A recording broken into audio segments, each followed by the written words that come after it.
Warning, names will be mispronounced by an idiot. Also, the following programs were originally aired live, long before the advent of high fidelity, and they were duplicated using a variety of means, from direct audio capture onto glass records or wire recorders, to simply placing the microphone of a tape recorder in front of a radio playing the program.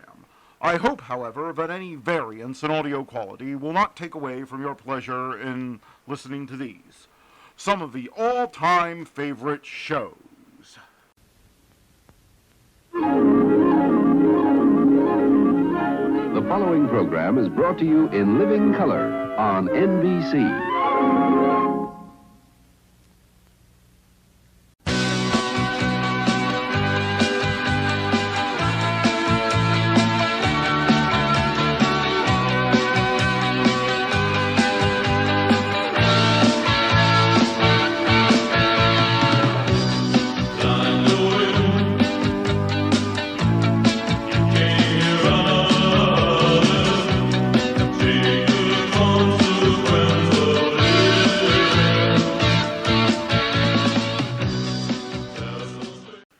Ready for fun with the world's easiest ventriloquist act with the Edgar, Bergen, and Charlie McCarthy show up next.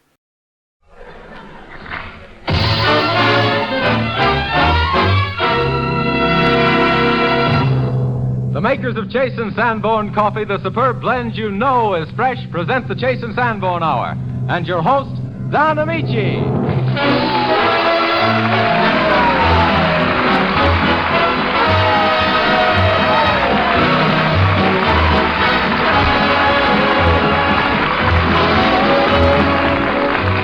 This is Don Amici, extending a very warm welcome from all our regulars, Edgar Bergen and Charlie McCarthy, Dorothy Lamour, and Robert M. Brewster and the Chase and Sanborn Orchestra.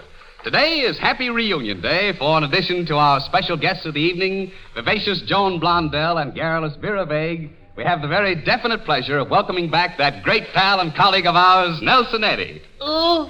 Nelson Eddy. Oh. What's his name? Well, strangely enough, Nelson Eddy's name is Nelson Eddy. Oh. What does he do? Well, you figure it out, Charlie, while I tell everyone that we hope they will all enjoy our show and that throughout the week they'll remain our friends as well as friends of Chase and Sanborn. Friends of who? Chase and Sanborn. What do they do? You'll find out, McCarthy, if you don't keep quiet. And this is your opportunity to hear what Nelson Eddy does. He offers excellent evidence as he sings that stirring song, Where Else But Here, from his recent picture, Let Freedom Ring. Ring it out, Nelson. Where is the home of the brave? Where else but here? You can say what you want, you can do what you want, it's within your every right. You can sleep where you want, you can walk where you want, you can turn day into night. You can take just as well as you give, with no fear in your heart you can live. Where?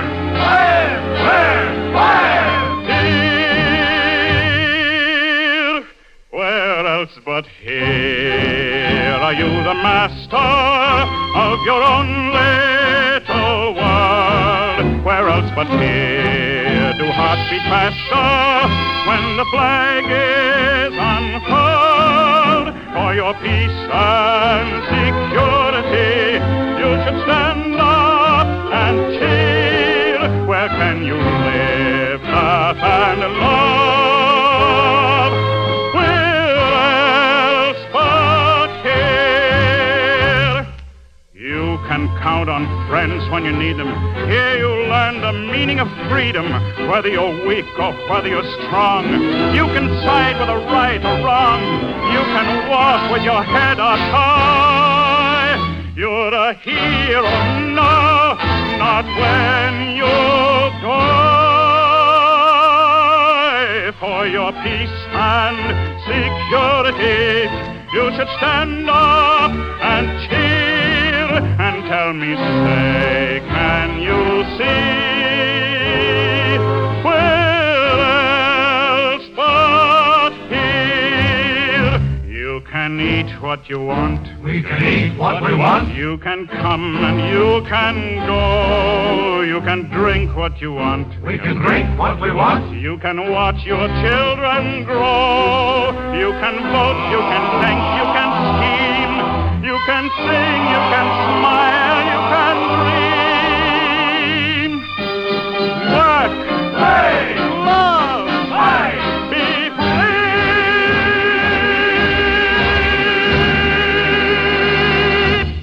Where else but here? You're the master of your own little world. Where else but here do hearts beat faster when the flag is unfurled? For your peace and security, you should stand up and cheer. Where is the home of the brave? Where else but here?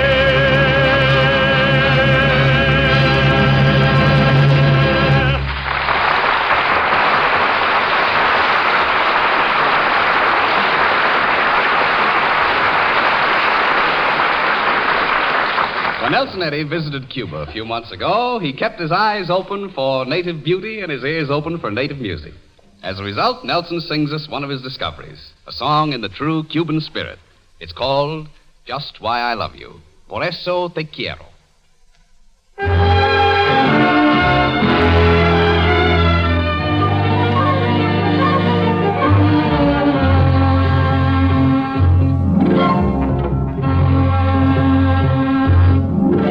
Te quiero por tu cara de rosa.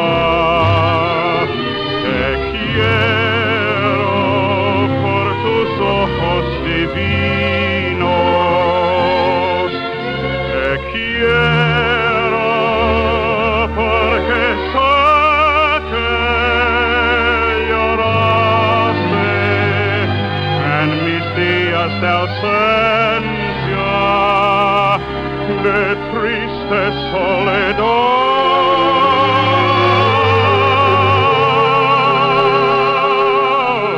Te quiero porque eres más que santa. Te quiero porque eres mi alegría.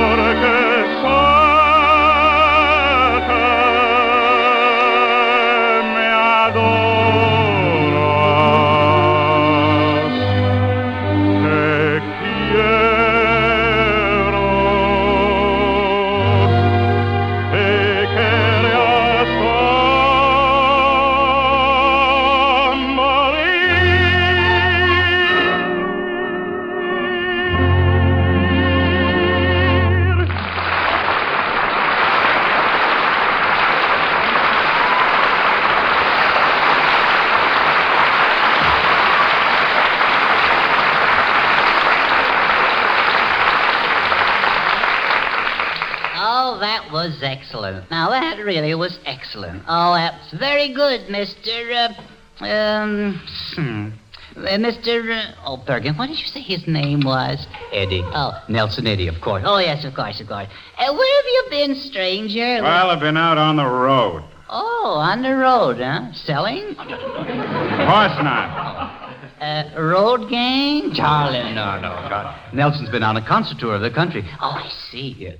You know, one-night stands. Uh-huh. A night here and a night there. Oh, yes, I know that, too. One night here, one night there. There, a night here, and there, a night. Nelson Eddy had a tour. E-I-E-I-O. That's very, very nice singing, Charlie. You remember me now, don't you? Well, my mind is a little hazy. You know, just a little hazy. Well, don't you remember I promised to bring you a present when I got back? Don't I? Oh, yes. Yeah, my mind is clearing up now. Yeah, clearing up. And remember you ran a lot of errands for me? Yeah, I sure didn't I? Yeah, that's right. Yeah, my mind is clearing up now. Yeah. And remember, just before I left, I loaned you $2? Yeah. Here comes that haze again. Do you mean to say you don't remember borrowing $2 from me? I mean to say I can't afford to remember.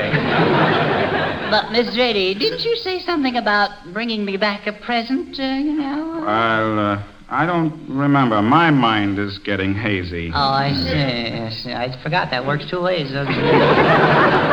I'll tell you what we'll do. We'll compromise, see? If you give me the present, I'll forget all about the $2.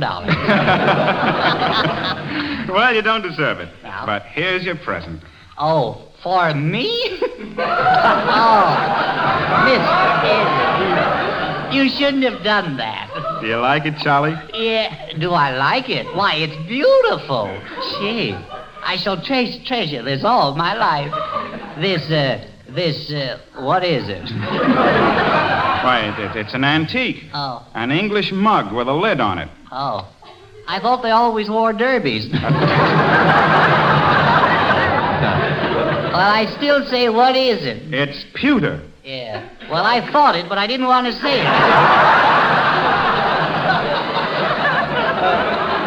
Well, that's a very interesting piece there, Nelson. I'd like to have that for my collection. I tell you what I'll do, Mr. Bergen. I'll swap it even up for your hunting knife. Oh, yeah? Yeah. You know, I'm going on a camping trip tomorrow. Oh, I see. So that's why you're dressed in your Boy Scout uniform. Yeah. Is that a scout uniform? Yeah. It doesn't look very neat. Yeah, well, falling in the sword didn't help it any. Charlie, why don't you stand up straight like a Boy Scout? Yeah. You know, at attention. Well, I am standing at attention. It's the suit that's at ease. Oh, I see. Well, so you're off on a hiking trip. Yes, I am, Mr. Bergen. Yeah. Off I go, with a song in my heart, adventure in my soul, and blister on my heel. Oh, that's life, that's life. Well, it certainly is, Charlie. You know, I was a Boy Scout once. You were? Yes, and I used to make camping trips, too. Is that so? Yes. Well, in those days, weren't you afraid of Indians?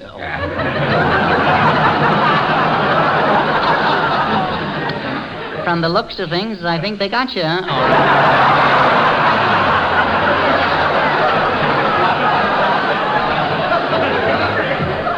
Please, now, please. Be sensitive. All right. Yes, I found the Boy Scout teachings valuable all through life. Uh-huh. Be prepared. Yeah. Do a good deed daily. Yeah, that's right. Be thrifty. Yeah, you certainly lean on that kind of head. Why, and I could tell you the names of the trees by the leaves. Yeah? Well, I'm going up in a pine forest. Oh, I see. Yes, so it's needless. Yeah, I see. Well, can you tell me the kind of a pine, what kind of a pine has the longest needles? The porcule. No, all right. Well, that's not important. I thought it was pretty good. I still like it. But you have studied life-saving, haven't you, Charlie? Oh, certainly. Yes. Now, what's the first thing you do when you see a person drowning? Yell for help. No. Huh? That's right. No. But suppose there is no help around. No help around. No, you're the only one there. Boy, am I lonesome. Oh, why pick on me? Well, now, that doesn't matter. Now, you're a Boy Scout. Uh-huh. Now, what does the book say to do? The book? Yes. Well, the thing to do is to row out there in a flat-bottom boat. Yes, that's right. That's right. Now, suppose the person is already underwater. Already underwater, huh? Yes. Row faster? No. Well, then you row out in a glass-bottom boat. No.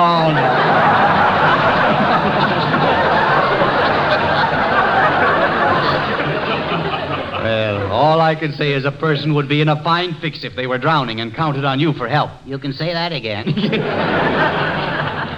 Now, Charlie, this man is drowning. Uh-huh. Now, what's the first thing you're going to do for him when you get him out of water? Get the water out of him. Yes, I know. But how? Well, we resort to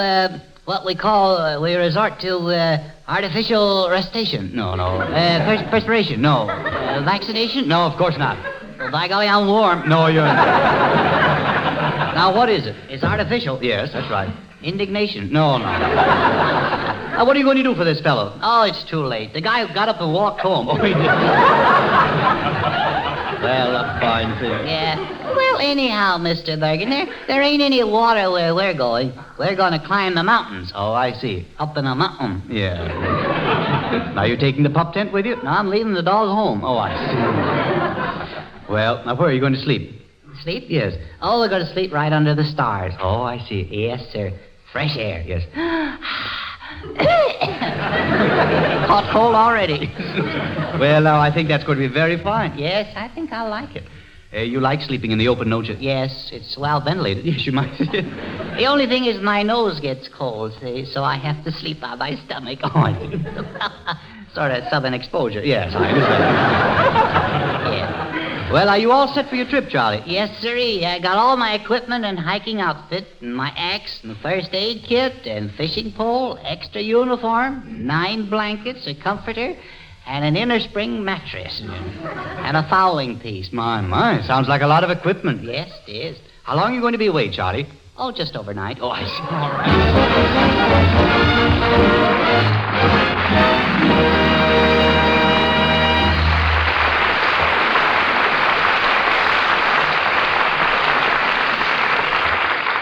Memories are lovely possessions, but they're even more so when Dorothy Lamour sings about them. Dottie lets us in on a few of her daydreams as she sings a new tune which seems to be fast zooming up to the front of the popularity parade. I'll remember.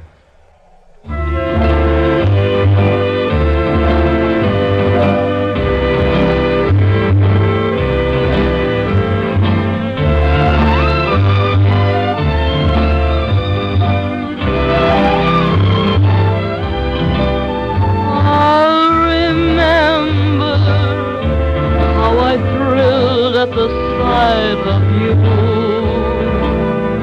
I'll remember how the dream of my heart came true.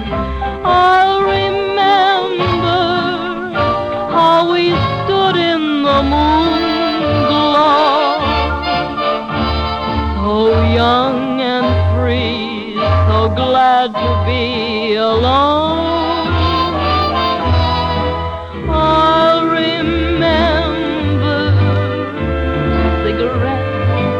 Forgot to light, and the sunrise that we missed when we kissed goodnight. All those moments spent in paradise for two, I'll remember.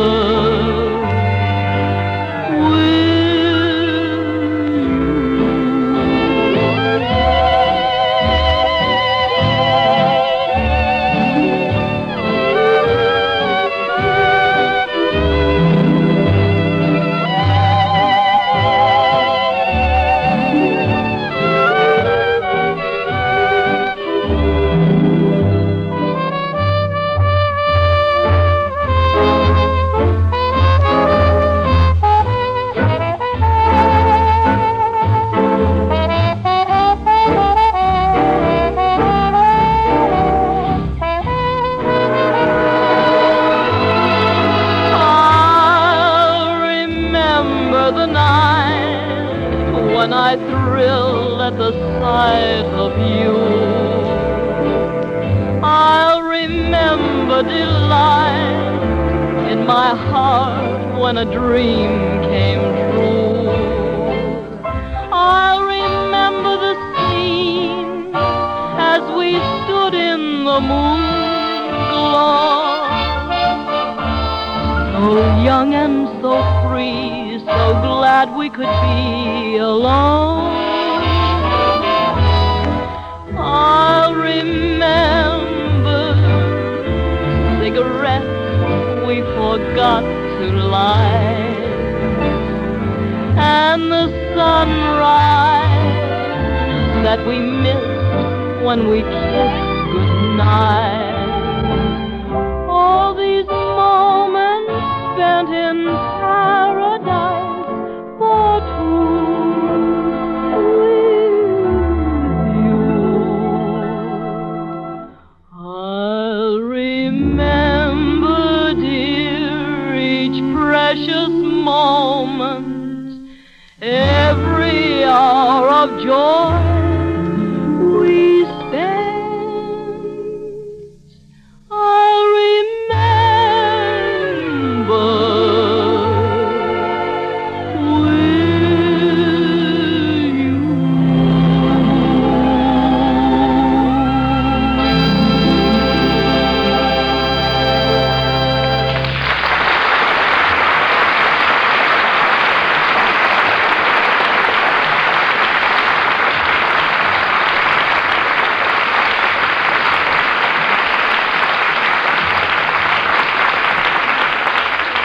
Well, Nelson, how does it feel to be home again? Feels great, Don. All the old, familiar faces. You had to get that old in there, I suppose, huh? Oh, no, I'll take it back. You haven't aged much. Thanks. But all the faces are familiar. You'll grant me that, I hope. Dorothy and Edgar and Charlie, Bobby and you. Yeah, and there's the same bunch around here, Nelson, but you don't see all of us. We've added quite a few new people to the show. Well, they must be invisible men. I don't see them. Oh, no, they're not here. They're all over the country.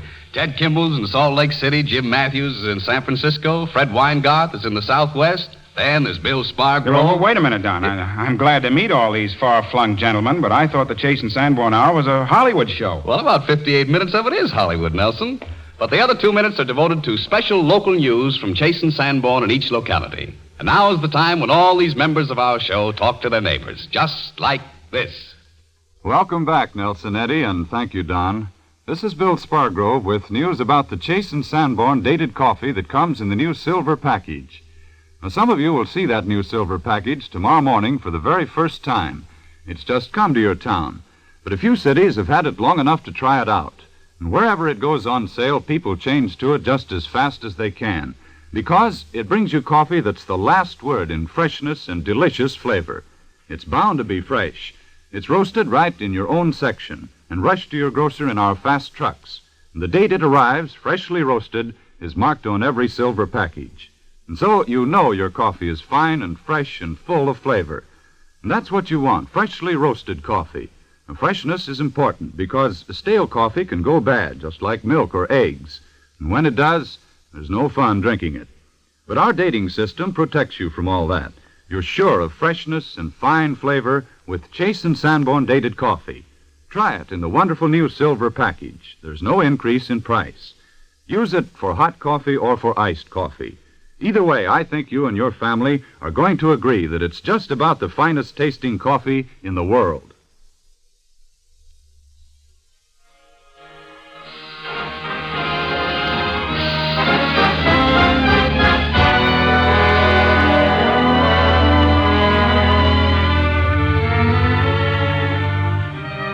A mighty charming and versatile young actress is Joan Blondell, our guest this evening. Extremely capable in straight dramatic roles, Miss Blondell is also a comedienne of rare ability. As witness her latest grand bit of trooping in the very enjoyable Columbia vehicle, Good Girls Go to Paris. It is in the role of comedienne that Miss Blondell appears tonight as she plays the part of Lucy, the temperamental cinema favorite, in Cyril Kramer's original story, Stardust.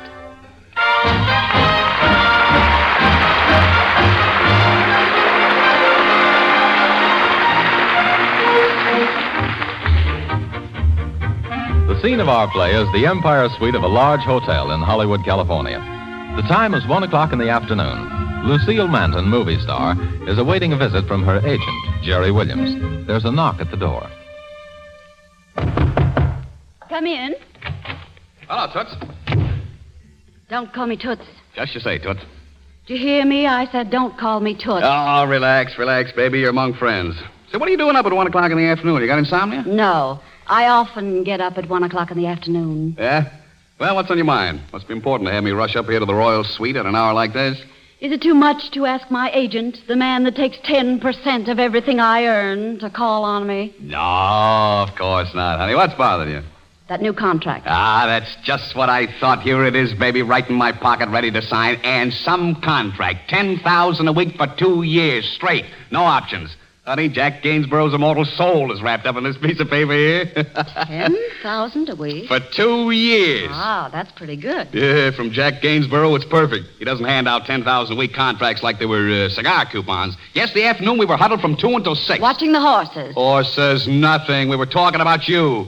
Gainsborough wanted to give you $7,500 a week for 1 year with options on the next 4. Oh, he did he? Yeah, but I laughed right in his face. Jack, I said, Lucille Manton is the biggest star in pictures today. She wouldn't walk on the lot for $7,500 a week.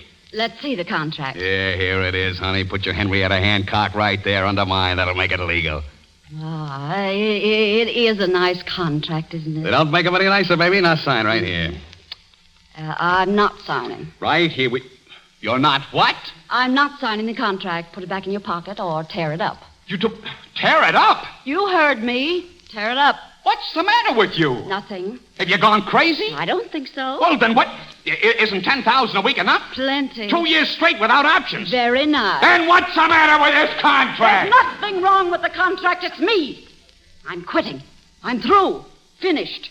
I'm not going to act anymore. You're not... Oh, quick. There now. You'd better sit down. Yeah, that's better. Now, shall I go on? Yeah. Go on. To get right to the point, I decided to retire. I always told myself that when I got to the top, I'd be ready to quit. Well, I've been there a couple of years now, long enough. It's time to cash in the chips. The game's over. Oh, no. Yes. I've made plenty of money.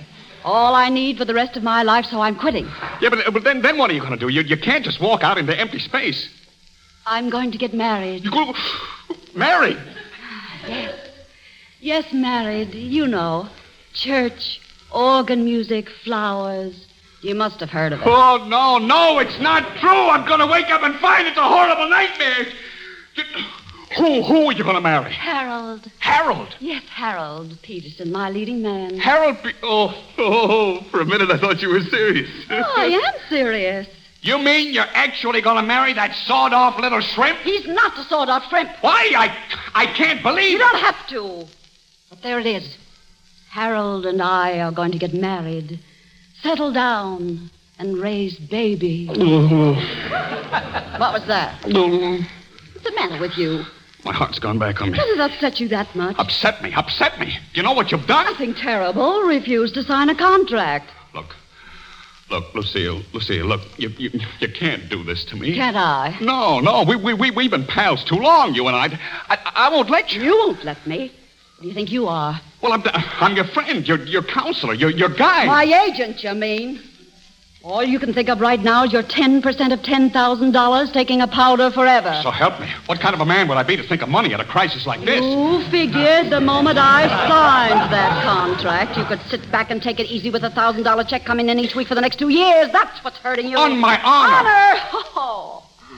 Now maybe you'll have to go to work instead of living off me like a parasite. A parasite. Oh, so that's what I am, a parasite, huh? Yes. I who took you in when you were nothing, a nobody, and made you the greatest motion picture star in the world. You made me a Yes, star. I did. I took you, a complete non-entity. First I got your bit parts, then larger parts, then leads, building you, fighting tooth and nail for you, casting aside my other They clients. walked out on you mean? And now you turn and rend your benefactor, an ingrate, a Benedict Arnold in skirts. That act isn't going to do you any good. Look, darling, baby, look. Let me appeal to your better judgment. Let me appeal to your reason. You know what you're throwing away? Certainly. Fame, fortune, the adulation of the masses. Exactly. Lucille, darling, you couldn't give that up even if you wanted to. You're going to sign that contract. I am not. Oh, Lucille. Stop those crocodile tears and go out and get yourself some new clients. You've lived off me long enough. Come in. Oh, darling. Have you heard the news? Oh, Harold. Oh, Harold, look at him, the lowlife, the two-faced snake in the grass. Did you... Get out of here, you! I beg your... Get out of here! Lucille. You better leave, Harold, dear, for a few minutes. We're discussing business. Lucille, the man's mad. Hey, are you good? Harold, go, please. Come back in a couple of minutes, will you? We'll be through then. Get out! I'm going. There, my dear woman, goes the father of your children, cringing like a peasant. No wonder. You're acting like a wild man. Now take that contract and get out of here. Okay. I'm going. Well, go. I won't be back. Good. A personal contract is also terminated. Splendid. From now on, my life is my own. Your very own. Well, this is goodbye. Goodbye. Well, what are you waiting for? I just thought I'd thank you. Thank me? For what? Before I go, I just want to say I'm really glad you're not going to sign that contract. Ah, well, that makes us both happy. You're not signing up again lets me out of a lot of work and responsibility. Of course. Now I can take that trip I've been planning all these years. Nice for you. Yes, thought I'd turn it into a honeymoon. What? I said I thought I'd turn the trip into a honeymoon. Honeymoon? Yeah, honeymoon. You know, one of those things you go on after you marry. What are you talking about? Oh, didn't you know? Know what? About me, us. Who's us? Well, me and Lorna Montgomery. Lorna Montgomery. Oh, we've been engaged for months, secretly. Lorna Montgomery. The actress. The actress, that saddle-faced head. Hey, now, the just last a time minute. she played in the Western, the horse stole the picture. You listen, you're talking about the woman I love, the woman I intend to make my wife. Jerry, you can't marry her. You'd never be happy. She'd make you miserable. Jerry, you can't do it. I won't let you. You won't let me. Well, who do you think you are? Well, don't you realize what you're doing? Hey, listen, I don't need any advice from you. I'm old enough to make my own mistakes. I'm not going to let you throw yourself away on a woman who hasn't got enough talent to play the lead in a cartoon. You've got nothing to say about Oh, it. haven't I? Hey, what are you doing there? Give me that. Hey, look out, you'll tear it. Give it to me. Let me have it. Get away. You... There. I've signed the contract. Now, let's see you go on a honeymoon with that Lorna Montgomery. Well, now you've done it. I think so. I'm stuck here for another couple of years Exactly. now. Couldn't think of getting married. No. Impossible. Fine. Ooh, if Lorna ever finds out. Let her find out. I'm just itching for an opportunity to pull that false hair out of her head. May I come in now, dear? Oh, yes, Harold, come in. Oh, he's calmed down. Hello, Runt. No. Married. See for yourself. Headlines, pictures, everything. Listen, honey. A honeymoon, a baby, don't get excited. Romance of the year. Put down the vase, baby. Liar, Look out. Please, baby. Fraud. Don't throw that. Don't. Hold me. 2 more years. Please, baby, control yourself. Don't, honey, no. You hit him.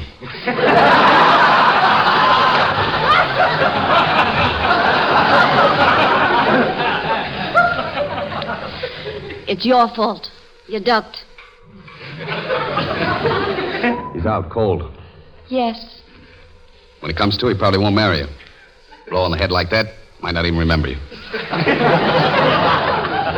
You think not? I think not. Oh, well. Oh, well, what? I don't think I wanted to marry him anyway. Didn't you, baby? No. No, I didn't. Say, look, what are you doing this afternoon, honey? I had a date with Harold. How'd you like to go to the races? Love to. Go on, go change your clothes. I'm changing. Oh, darling. Yeah, baby. Phone for some lunch, will you? I'm starved. Only be careful. Careful, hon? Yes, don't step on Harold. He looks so peaceful.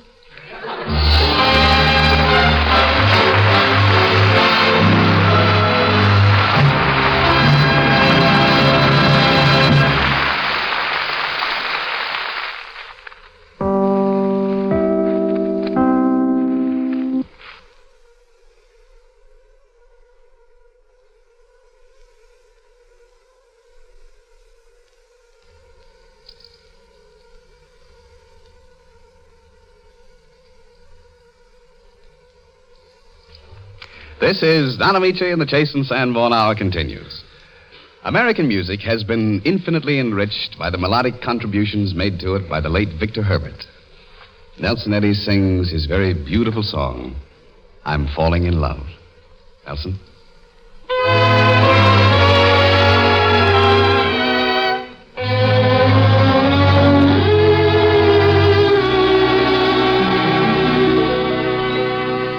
I've a very strange feeling I ne'er felt before. 'Tis a kind of a grind of depression. My heart's acting strangely, it feels rather sore. At least it gives me that impression.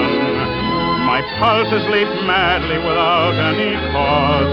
Believe me, I'm telling you truly.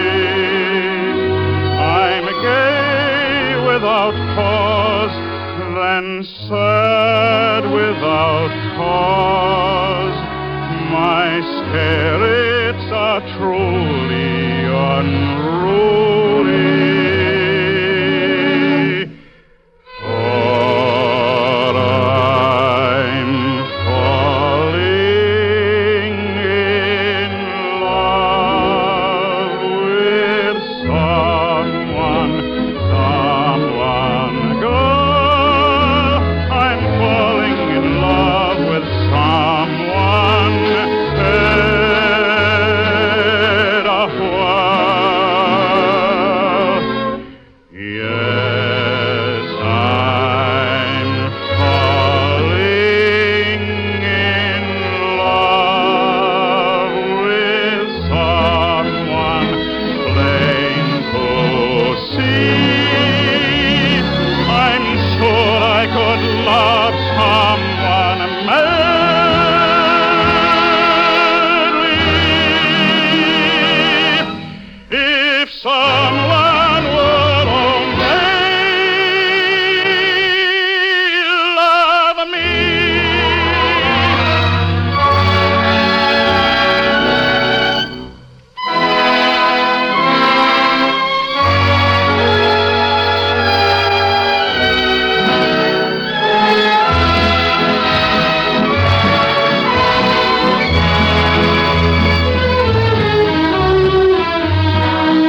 When Vera Vague, that world traveler and vivid lecturer, drops in for a friendly call, there's little to be done but cross your fingers and hope for the best.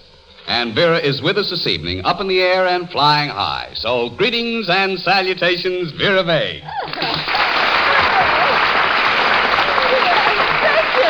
Thank you so much, Mr. Magee. I'm so happy to be with you this evening. It gives me such great pleasure to talk to you. It's really wonderful. Well, we're very happy to have you, Miss Vague, and we want you to go right ahead with your lecture. Oh, well, thank you. Bless your heart. Now, tonight I thought I'd discuss the educational advantages of travel and the titillating experience of general vagabondage. It's a fascinating subject, don't you think? It's a wanderlusty. Yeah, well, that's just the words I would have used. Oh, well, it's a small world, isn't it? Let's see. Now let's plunge right into our subject here.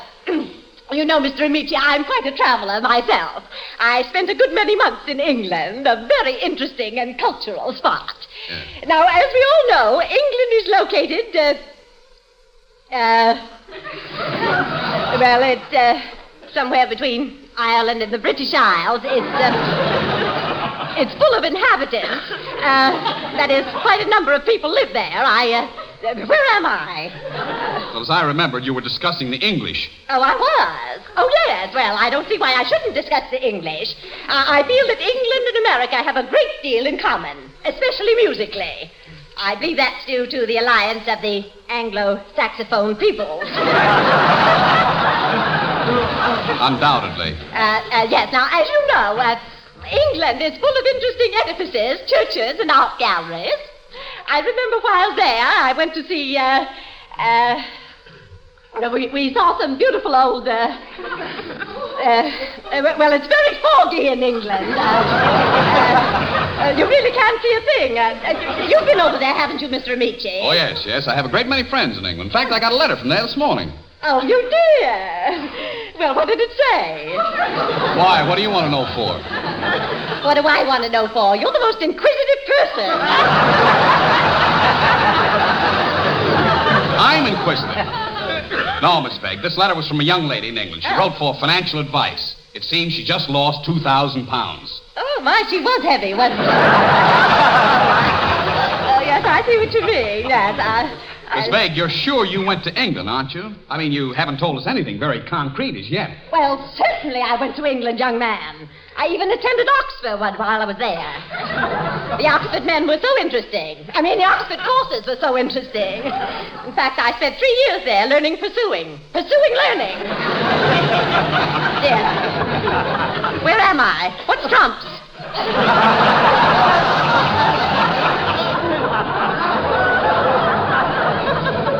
Miss Vague, you don't mind if I interrupt, do you? Interrupt? No. Go right ahead, Mr. Magee. Butt right in. Well, since you don't remember anything about it, I think you might just skip England and tell us about some other country you visited. If you don't mind my suggestion. Certainly not. I value your suggestion. Oh, well, thanks. No one in the world could have a higher opinion of you than I do, Mr. Magee. Oh, I thank you. Yes, and I don't think you're so hot. Oh, dear. Guess that'll bring you down a keg. Now, no more quarreling, Mr. Amici. I wish I had a pipe of peace. Wish I had a piece of pipe.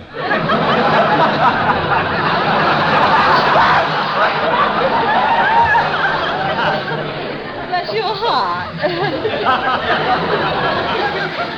Can you tell us something interesting about Switzerland? Or was it foggy there, too? Switzerland, yes, I went there, but I didn't care much for it. Heavens, it's nothing but a lot of mountains. I suppose you spent some time at Baden-Baden while you were over there. Oh, Baden-Baden, oh, that resort? Yes. Yes, well, I looked for it, but I couldn't find it. It got to be a regular game. A game? Yes. Baden-Baden, who's got the Baden? Oh, dear, listen to me. But truly, of all the countries in the world, I think Egypt is the most inspiring. I remember I used to go to the banks of the Nile and sit there for hours on end. For hours on end.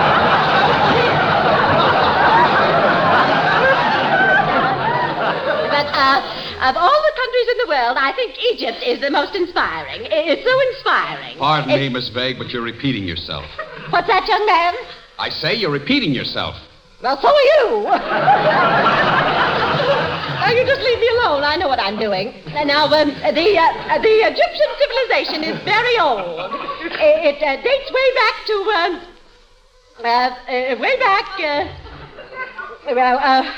way before the automobile and whatnot.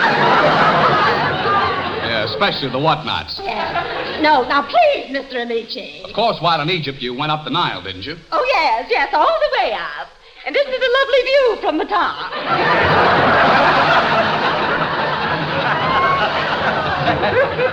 Yeah. Well, you know, I went to Egypt a few years ago myself, Miss Vague, and I visited the pyramids. Yeah. They were literally covered with hieroglyphics. Oh. Weren't you afraid they'd hop on you? Oh, yes. I see what you mean. No, but truly, no, I really was so impressed with Egypt that after I visited the Sphinx, I just sat right down and wrote a lovely poem about it. But you can't hear it, Mr. Amici. That's very kind of you, Miss Vague, but I'm afraid we have... good. I knew you'd like it. You did. No one knows just what she thinks. Oh, solemn image of the Sphinx.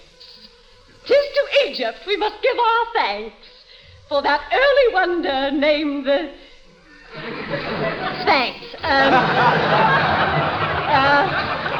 With myrrh and incense, burning punks, we sit before the lovely Sphinx.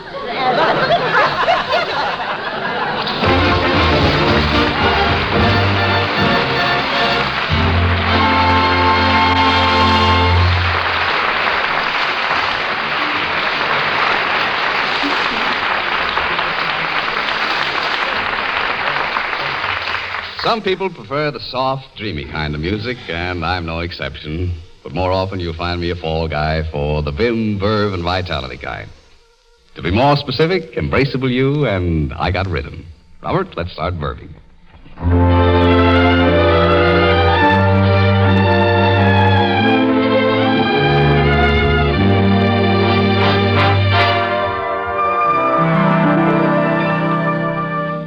Embrace me, my sweet embraceable you. Embrace me, you irreplaceable you. Just one look at you, my heart grew tipsy in me. You and you alone bring out the tipsy in me. I love all the many charms about you. Above all, I want my arms about you.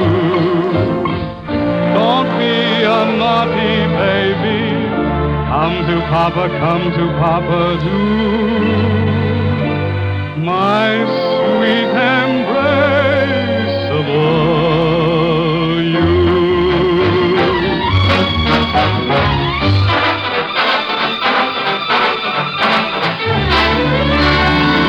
I got rhythm, I got music, I got my gal who could ask for anything more. I got daisies in green pastures, I got my gal who could ask for anything more. Old man Trouble, I don't mind him, you won't find him round my door. I got starlight, I got sweet dreams, I got my gal who could ask for anything more, who could ask for anything more.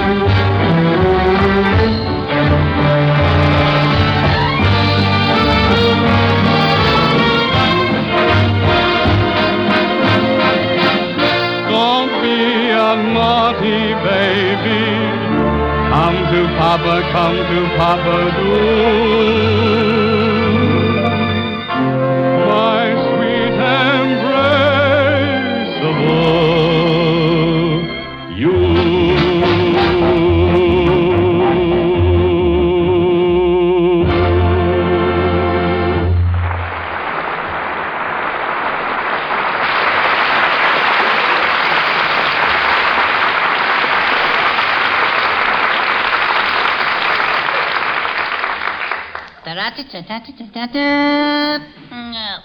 Ladies and gentlemen, inspired by the Blondell Amici dramatic opus Stardust, and at the special request of Nobody Special, I present my own original one-act play It's a comedy, Fierce.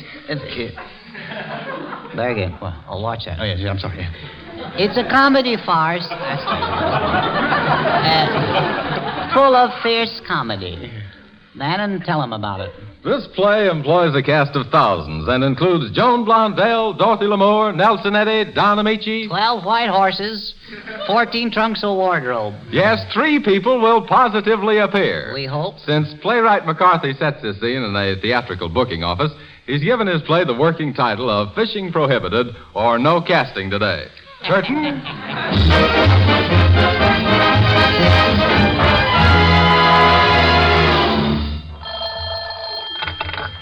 Hello, Charlie McCarthy Theatrical Agency Incorporated. Also used cars. Good morning.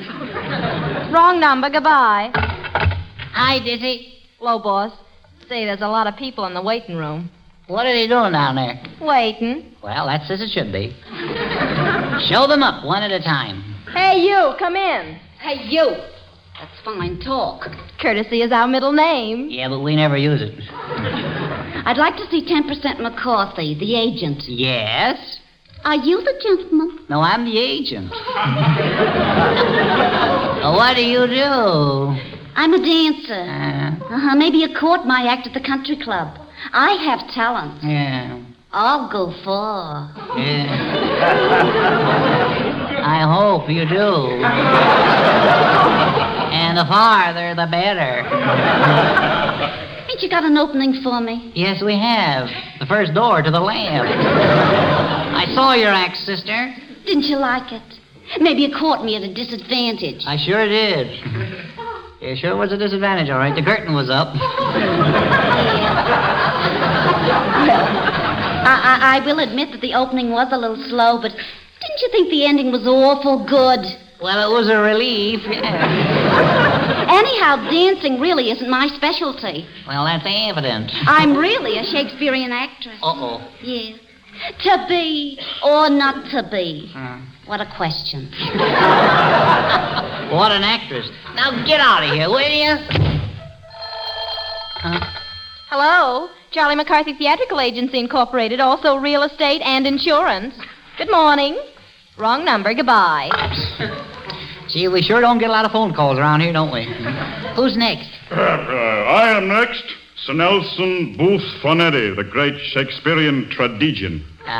You've done Shakespeare? Done it. I live it. I am it. You ham it is right. Have you ever played Henry VIII? No, but I played a benefit August the 5th.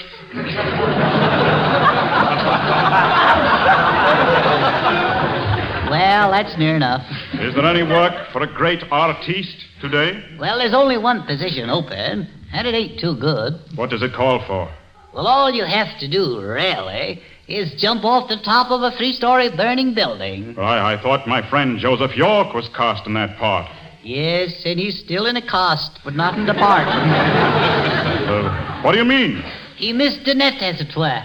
I don't think that job is all that it's cracked up to be. No, but York is. Alas, poor York. I knew him well. To be or not to be?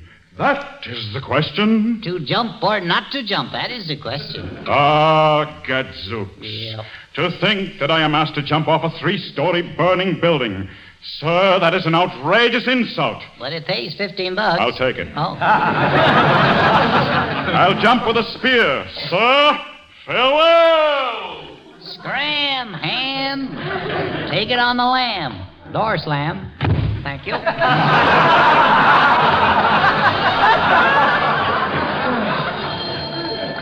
Busy around here. Hello, McCarthy Theatrical Agency Incorporated and Swap Shop. Also used cars, real estate, and insurance. Good morning. Wrong number. Goodbye. Say, if anybody else calls, you might mention that I got a dog I'd like to sell. Hello, boss. This is the cast-off office. You're in the right place, buddy. What do you got today? I got a dog for sale. No. You got a partner for me? Now, don't tell me you're a Shakespearean actor, too. Oh, Gad the Zookies and Odds the Goblins, sure I am. Oh, to be or have you been, why am I asking? I think you got something there. Oh, a rose by any other name or with the smell. And so do you. Goodbye, Hello, this is the McCarthy Theatrical Agency, Incorporated, etc. What? What? Oh, my goodness. Don't tell me they got the right number. Yes, they did, boss. Who is it, Dizzy? Universal Studios. There's an extra job there today. $5.50 and lunch. Quiet, you buzzards, quiet. Did you say $5.50 and lunch? That's for me. Sorry, folks, no casting today.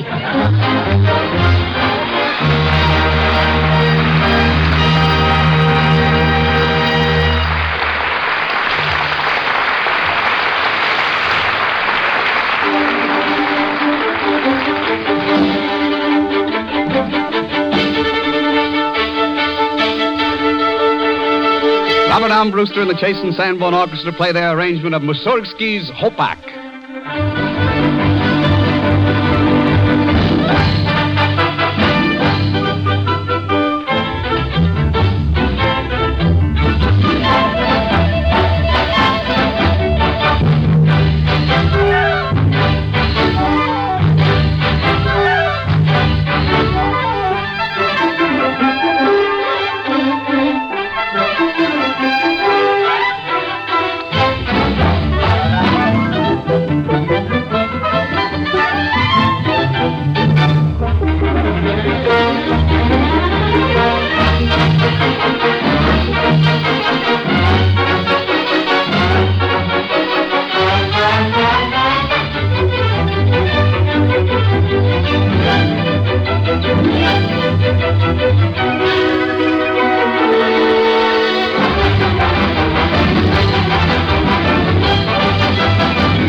Dorothy, tell me a little more about these invisible men that give the news around the country. Did they join the show while I was away? Most of them. We have 15 now. Nice fellows, are they? Oh, yes. I met Bill Spargrove when I was in New York. He's with the Rudy Valley Hour Thursdays and on our show Sundays. Well, you know any of these gentlemen, Don? Oh, sure, I certainly do. I can vouch for Jim Bannon 100%. And my friends in Chicago say there's nobody like John Holtman. Everybody likes Bill Stula here in Hollywood. I hope these new people don't mind being talked about. Well, I'll give you an idea how it feels. Dorothy, speaking of new people, what do you think of Nelson Eddy? Hasn't changed a bit. Now, does that answer your question, Nelson? Well, yes and no. About these 15 fellows. Well, they're in 15 different sections. And near every one of these sections, Chase and Sanborn has a coffee roasting oven. So, to give each locality its own news about the coffee roasted and packed near home, we have men waiting right on the spot. Gentlemen, speak for yourselves. Glad to, Don, because the news around here is thrilling and worthwhile. It's about the Chase and Sanborn dated coffee that comes in the new silver package. It's going like wildfire every place it appears. Everybody's talking about it. One of the finest blends of coffee in the world. That new silver package will be on your grocer's shelves tomorrow. Look for it. Take it home and try it. Inside that new silver package is a full pound of especially fine coffee, freshly roasted and rushed to your grocer in our fast trucks. The date he gets it is right there on every silver package. You can buy it with the utmost assurance, because you're safe from stale coffee. Coffee can spoil, you know, just like milk or eggs, and then it may taste rancid or bitter. And when you're all set for a good cup of fresh coffee and get stale coffee instead, it's a terrible letdown. And that's why it's so much better to get coffee you know is freshly roasted. Chase and Sanborn dated coffee in the new silver package.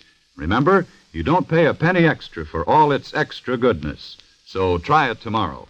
It's richer and it's fresher, so naturally it makes better hot coffee and, of course, better iced coffee, too.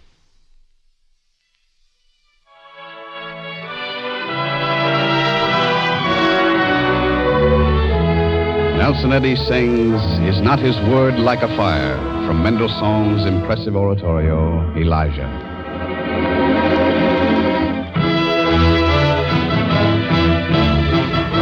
Is not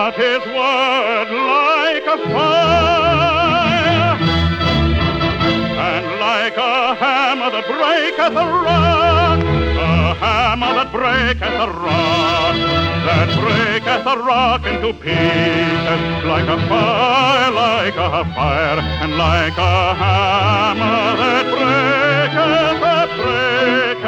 a rock. His word is like a fire, and like a hammer that breaketh a rock. For God is angry with the wicked every day. For God is angry with the wicked every day. And if the wicked turn not, the Lord will whet his sword, and he hath bent his bow, and made it ready,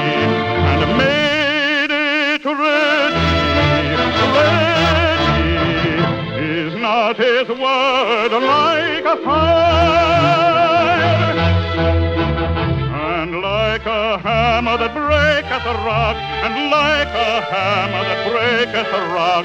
Is not his word like a fire, and like a hammer that breaketh a rock, that breaketh a rock, that breaketh a rock, and like a fire, like a hammer that breaketh a rock? Is not his word like a hammer that breaketh a rock? Is not his word like a hammer that breaketh the rock into pieces? Is not his word like a hammer that breaketh a rock?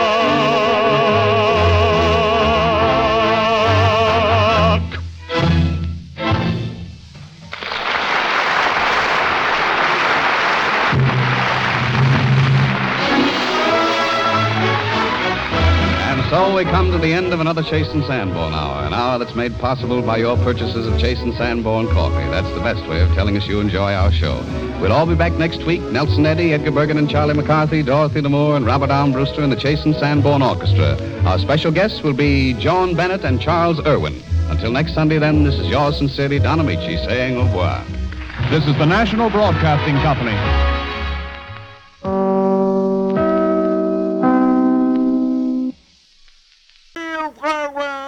From the sound of music, and Bing Crosby is up next.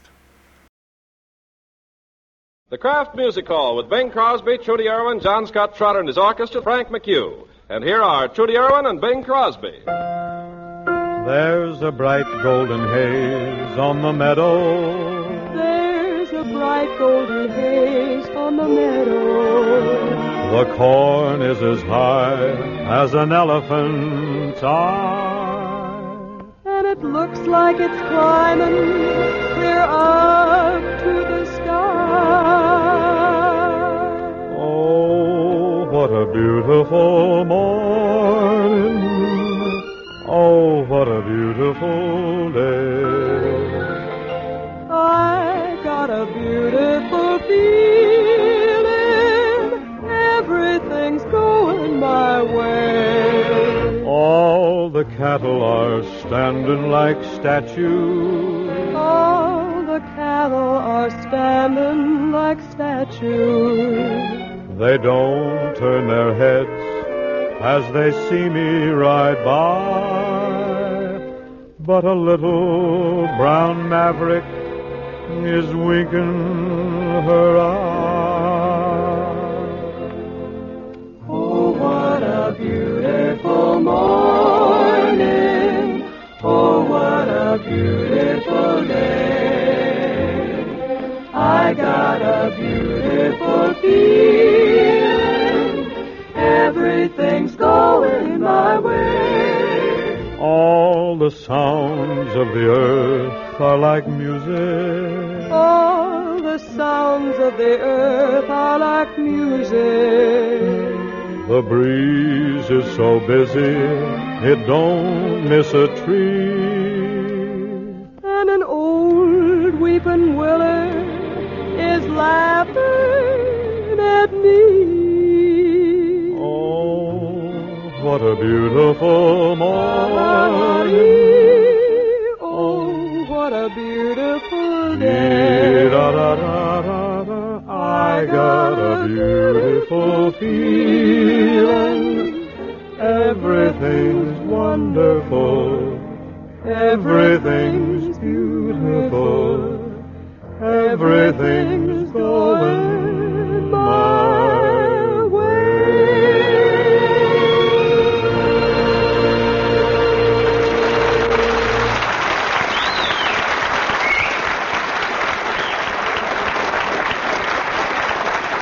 This is Bing Crosby, friends, in the Old Kraft Music Hall, getting a shortwave jaunt to the action acres of the world. You know, when we stop to think that in every corner of the globe, whether you... Goodbye. Goodbye. Goodbye. No, I'm not leaving. I'm just saying goodbye to a relative. Goodbye. Hey, wait, do you have to holler like that? Oh, yeah, he's a distant relative. Oh. Goodbye. I wish you'd join him, making an excursion or something. You wouldn't talk like that after I become famous. Don't you mean notorious? No. Don't you know a guy can get famous by just jumping off the Brooklyn Bridge? I'll buy that. Oh, you could have quintuplets. 5 daughters. I'll buy that. I think I'm going to write a book. No sale. Oh. Imagine Yuki writing a book. Little Yuki. That's wonderful. Listen, when it comes to writing, I've got something that Shakespeare didn't even have. What's that? A typewriter. What's the book going to be about, Yuki? My life. It's very commercial. There's a big market now for horror stories. Somehow, I can't imagine you writing a book about yourself, Yuki. You don't know enough important people. Oh, no, Judy, just a minute. You're wrong there. I'll have to speak for Yuki on that score. Well, you don't have to, Bing. Look, Miss Irwin, you know that famous picture, Frankenstein meets the Wolf Man? Yes. Yuki introduced him. I expect to mention all my friends in the book. One friend on every page. What's on page 2? My picture. Great finish. Well, of course, there's one important thing about writing a book, Yuki. There's one thing you have to have. What? You have to have a publisher. Oh, I have one. Who? Simon and Shh. Simon and who? Simon and Shh. Oh, I've heard of Simon, but who is Shh? Silent partner. I think when he hears his partner's publishing your book, we're going to hear from him. Well, why condemn my book before you've even seen it? Probably condemning it before you've even written it, huh? How much of it have you got? Just the title. What's it called? Inside Yuki. You know what you need for that thing, really, to push it, to exploit it? You need a musical foreword. I'll write you one. Oh, well, don't go to any trouble. No trouble. I'll knock it right off. How's this? Here is a book. Oh, what a book. What a very special book, written by a little snook, just a little snook named Yook. Better read this book. Nice. Nice foreword, huh? Who wrote that foreword in Hope's book? You mean the flattering one in They Got Me Covered? Yeah, that flattering one that was signed by you. Who wrote it? Hope. I think he's my man. Huh? See him. While Yuki waits Hope's return from North Africa, we turn to a tune written by one of our KMH colleagues, Perry Bodkin, John Scott Trotter's able guitarist. Perry wrote this in cahoots with a couple of servicemen, a couple of boys named Schwartz and Bush Allo. They call it Riding Herd on a Cloud.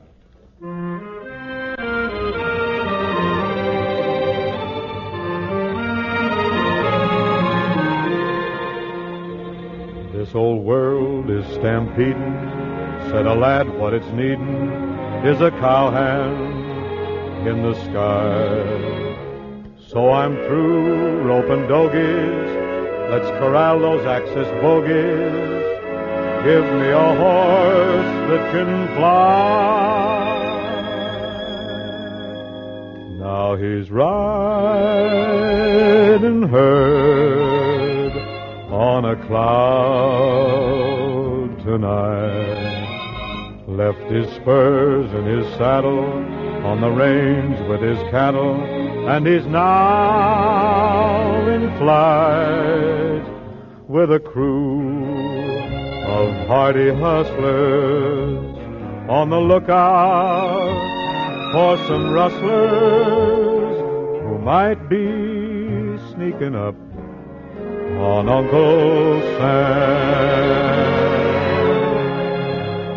Gave his horse up in trade for a course on how to saddle a plane and fly.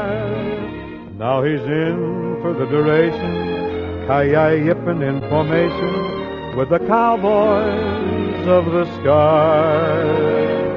Someone back home feeling mighty proud prays for him riding herd on a cloud tonight.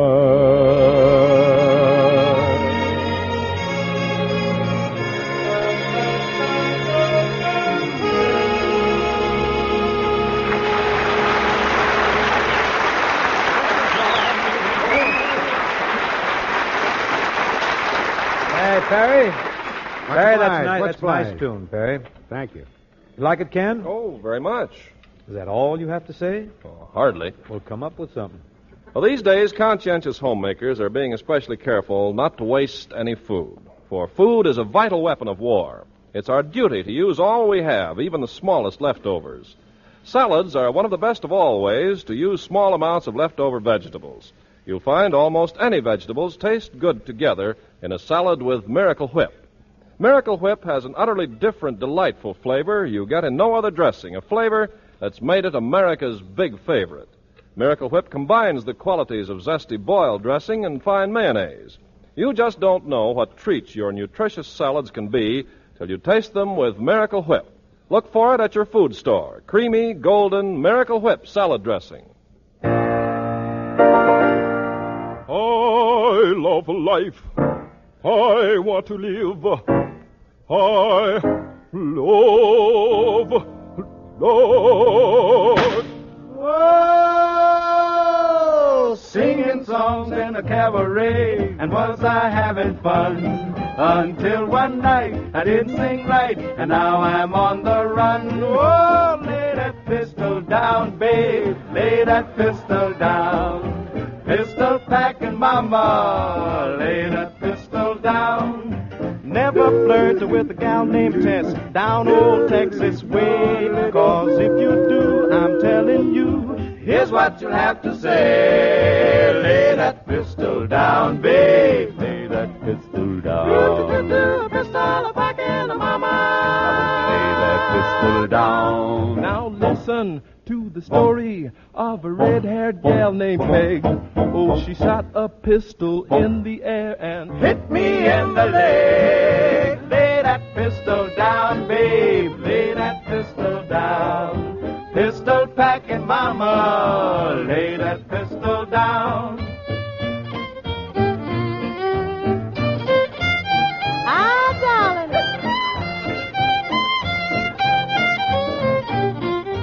Lay that pistol down, babe. Lay that pistol down. Pistol packing mama. Lay that pistol down. Lay that pistol down, babe. Lay that pistol down. Pistol packing mama. Lay that pistol down.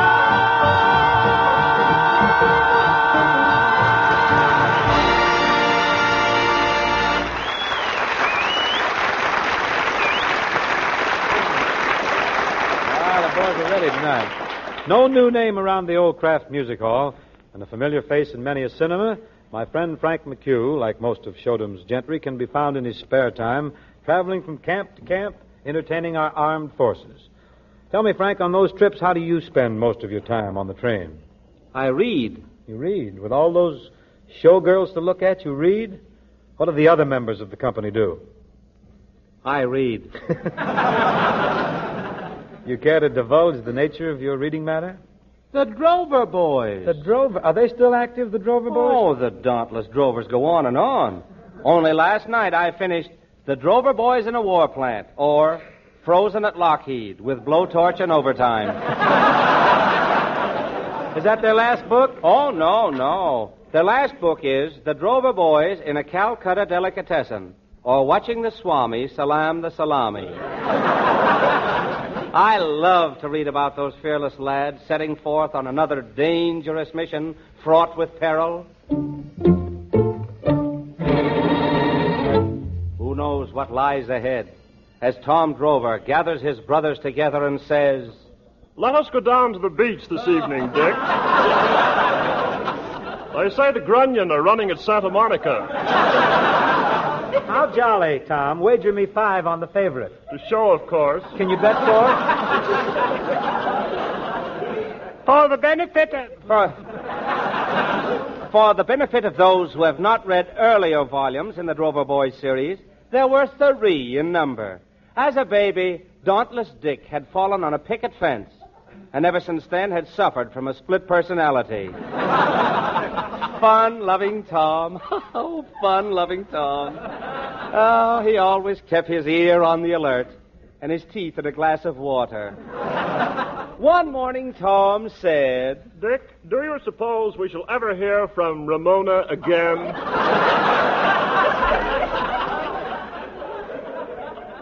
As our old readers will remember, Tom Drover was attracted to Ramona Lightfinger, an old Indian shoplifter. This infatuation went back to Tom's early school days at Filthy Hall, when the sophomore class voted Ramona their favorite over a dish of chow mein girl, Cantonese style. Naturally, Ramona's sentimental attachment for Tom soon ripened into disgust. This happened the night the lights went out at her home. In a moment of madness, Tom drew her over to the Davenport and said, "Sit there and muse. I shall run for a fuse."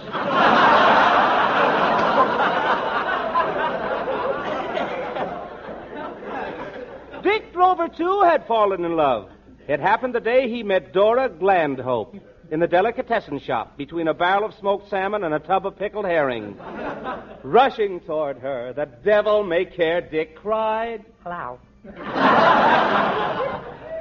Shocked at Dick's forward manner and his backward ways, Dora walked out of the delicatessen with a firm step and 3 pounds of gefilte fish. Then, reconsidering, Dora turned and said with her soft, red lips, parted, "Well, shut my mouth." Dora's voice was changing, but her heart was true. Dick's gratitude knew no bounds as he grabbed her hand and wrung it. She had loud hands. Soon, however, into their idyllic relationship crept a sinister note. Dora became infatuated with Dan Daxter, the bully who used to torment the Drover boys. He came to school every day, accompanied by a big, ferocious dog, a practice the authorities soon put a stop to when the dog graduated. But, of course, Dan Daxter continued to plague our heroes, as told in The Drover Boys in Flatbush, or Who Threw the Blibber at Captain Bibber. As he stooped over to pick up the blibber, Tom Drover received a welcome telegram from the West saying that Grandpa Drover, the Icebox King, had left them a cool $1,000,000. "Hurrah!" cried Tom. "Now we shall have enough money to buy corduroy uniforms for our yo-yo team." Thus it was that the Drover boys broke their necks to get out west, as told in The Drover Boys at a Chiropractor's, or The Trail of the Lonesome Spine. On their way west, they were surrounded by savage redskins. Poisoned arrows and tomahawks were flying at them from all directions. It looked hopeless, but Tom, fine, determined, manly Tom, looked the situation over coolly and with determination cried, "Help!" Dick dropped to his knees and started shooting. Boxcars on the first roll. Climbing aboard one of these boxcars, the Drovers continued on their way until Dick caught sight of a designing woman. He looked at her quizzically and knit his brow. Well, he didn't exactly knit it. He knit one and purled one. A nice design, which caught the designing woman to say, "Let me give you a kiss, honey. I'll show you all what they mean by the solid south." In no time at all, the seductive stranger had driven Dick to distraction. A small salmon canning town 20 miles distant. There, reaching for a mustard jar at a nearby hamburger stand, Dick mustered his nerve and murmured, "Your lips fascinate me. Gee, they look so luscious. Are they really so warm?" Why don't you all find out? I will. You wait here. I'll go get a thermometer. And reaching for a piece of celery, which was also on the hamburger stand, Dick stalked out. As Dora Glandhope entered, embarrassed, Dick's fine blue blood surged to his cheeks as he said, "You like me in blue serge?" And in truth, the blue serge did reflect the shine in his eyes, for he could see Dora was jealous. Her Adam's apple was slowly turning green. Meanwhile, Dan Daxter's sister stood there, uncertainly, and shuffled her feet. Finding she had a pair of nines, she asked for a new deal. And then realizing her number was up, she cried, "Bingo!" Turning to Dora, Dick whispered nobly, "How can I ever thank you?" Reaching demurely for a nearby garden hose, Dora flushed prettily, saying, "Excuse me while I go and powder my nozzle." People thought that in taking Dick back, Dora showed herself to have an open mind. Concerning Dora's open mind, the fun-loving Tom observed, "She has a hole in the head." Adding, "Dan Daxter and his equally fiendish sister shall never show their faces again." But the Daxters did show themselves again. And what they did to harm the Drover Boys will be told in another volume of this series entitled The Drover Boys in Hollywood, or At Sunset and Vine with Wolfe and Stein, where every evening the drovers can be heard to sing, "We've got 6 bits, lucky, lucky 6 bits. We've got 6 bits, and no more to our name. We need 2 bits for keep, and 2 bits for sleep, and 2 bits to squander on a dame. Someday no cares have we to sadden us. We want a little girl to gladden us. Although we're on a lark, there's no bad in us. We're only looking for a dame. For a dame, for a dame, for a dame, for a dame. By the light of the silvery moon. Oh, happy is the day when a pigeon strolls our way. For we're just waiting for a dame. But the Army and Navy have the best ones. And we're left looking for a dame.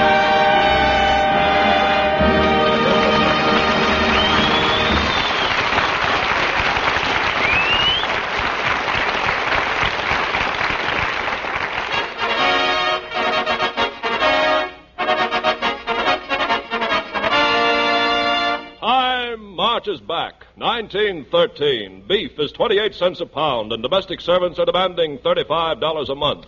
1913. Income tax comes in with exemptions of $3,000 and $4,000.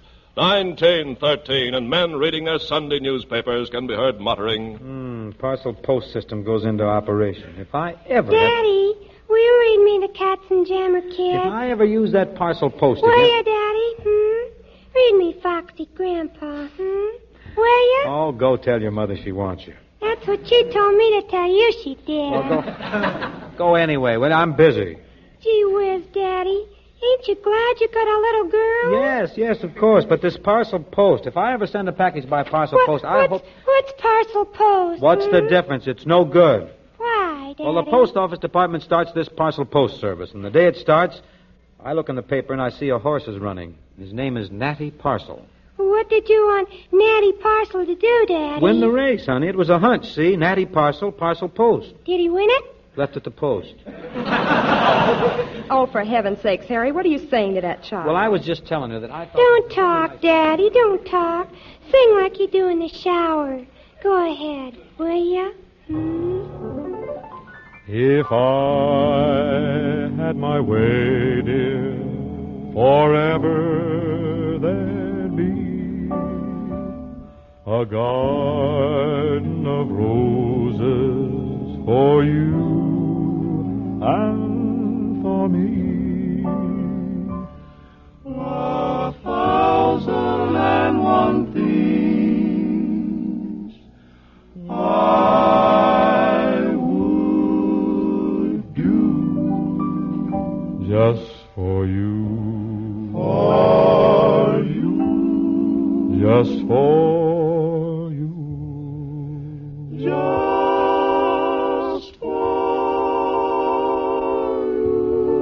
you. If I had my way, you would never grow old, and sunshine I'd bring every day. Every day. You would reign all alone, like a queen on a throne.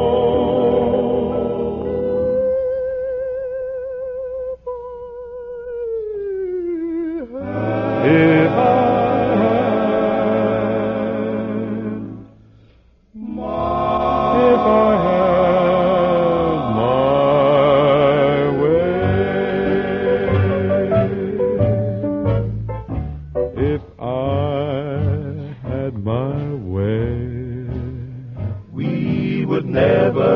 never grow, and sunshine I'd bring every day.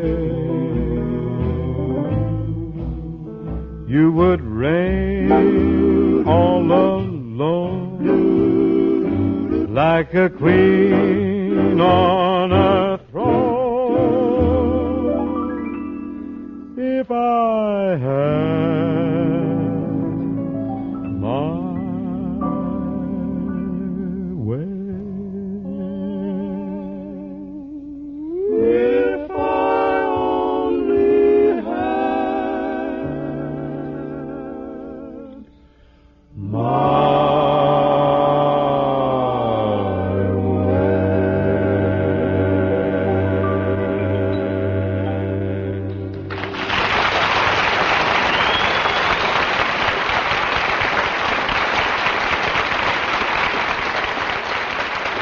Charioteers and a friend in the 1913 hit song, If I Had My Way. We reach now the point where Ken has his way. When you ask yourself, as every good American must, whether you're doing all you possibly can to help win the war, when you ask that, here's something to remember. Your government is urging every one of us to cooperate wholeheartedly with the National Nutrition Program, urging it because good health depends on good nutrition, and the nation needs strong, vigorous men and women at home to back up our fighting forces. So you're not doing all you can to hasten victory unless you're following the rules of good nutrition, eating the right foods in the right amounts every single day. That's the only way to maintain the strength and stamina so essential in a nation at war. Here are the foods our government asks us to eat daily, the basic foods that'll keep America strong. Fruits and vegetables, especially green and yellow vegetables, tomatoes and citrus fruits, milk or cheese, meat, poultry, fish or eggs, butter or fortified margarine, enriched bread and cereals. Those, ladies, are the fighting foods you should serve your family every day. Many of them, you'll notice, are foods that taste particularly good in salads. And salads, remember, taste best with creamy, zestful Miracle Whip. Miracle Whip, the famous salad dressing millions prefer.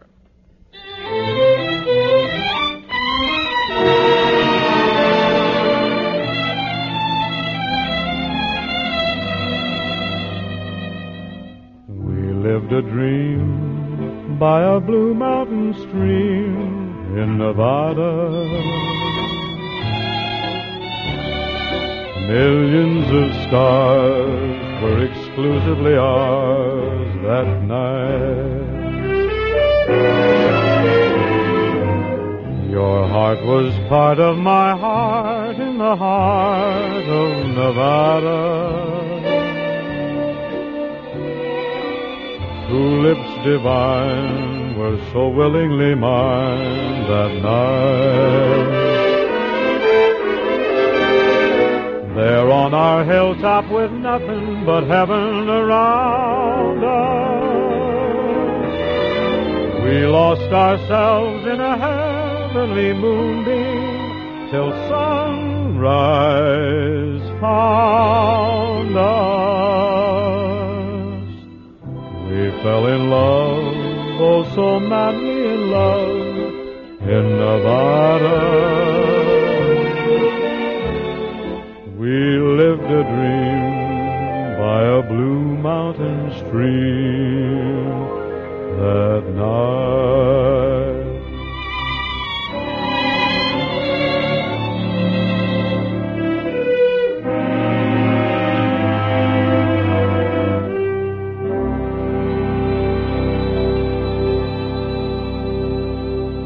That's the entire Kraft Music Hall job for this Thursday evening, friends. Next Thursday, same time and the same spot, we're all going to meet again. All being Trudy Irwin, John Scott Trotter and group, the Music Maids and Hal, the Charioteers, and two special added starters of considerable importance. One of the cinema's newest comedians, Phil Silvers, and radio's poet laureate, Falstaff Openshaw. Boy, we're loaded next week, aren't we? That's next Thursday. Until then, start getting in shape to help back the attack with the Third War Loan. You got your part to do. Do it as well as your Army, Navy, Marines, and Coast Guard are doing their parts. Good night.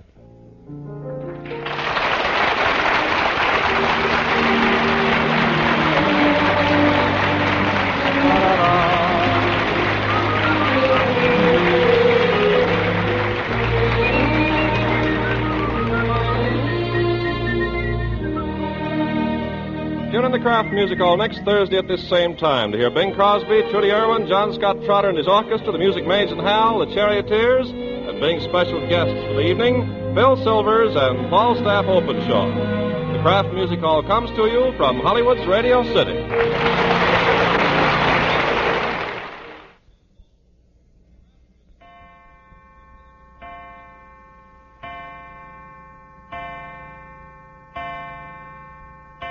6 o'clock. The afternoon just fled, and I've a family waiting to be fed. Lady, you can still be a winner. Take my tip. Try Kraft Dinner. A 7-minute dish that's sure to please. Gives you really swell macaroni and cheese. Yes, ma'am. Spend 1 red ration point and get 3 boxes of Kraft Dinner. That's delicious macaroni and cheese for 3 separate dinners. Every package of Kraft Dinner gives you fast-cooking macaroni and some Kraft grated for tangy cheese flavor. Just 7 minutes with the clock, and you've cooked up some fluffy, tender macaroni with cheese flavor through and through. Try it soon. Kraft Dinner. The Seal Test Village store will follow immediately over most of these same stations from Hollywood. This is the National Broadcasting Company.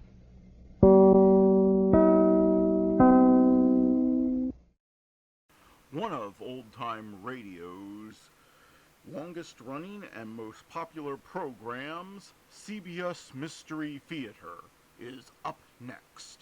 The CBS Radio Mystery Theater presents...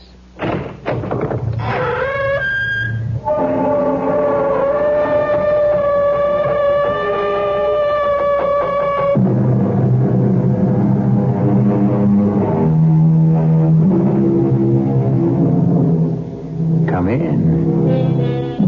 Welcome. I'm E.G. Marshall. I'd treat with the devil, give promise or pact, to make all my fantasies turn into fact. Thus spoke the poet. Look at the world you live in today. If we are worried, troubled, it is because the megalomaniacal fantasies of 3 men became actual, hideous reality. Consider a certain half-mad Austrian house painter, a bombastic Italian journalist, a sleepy-eyed Russian bank robber. Karen, what is the matter with you? Karen, are you all right? Yes, Heinrich, I'm all right. Something's wrong. Your cheeks are flushed. Let me feel your pulse. You mean you want to touch me? Karen, it's me, Heinrich. Oh, no. I know now who you are. You're God.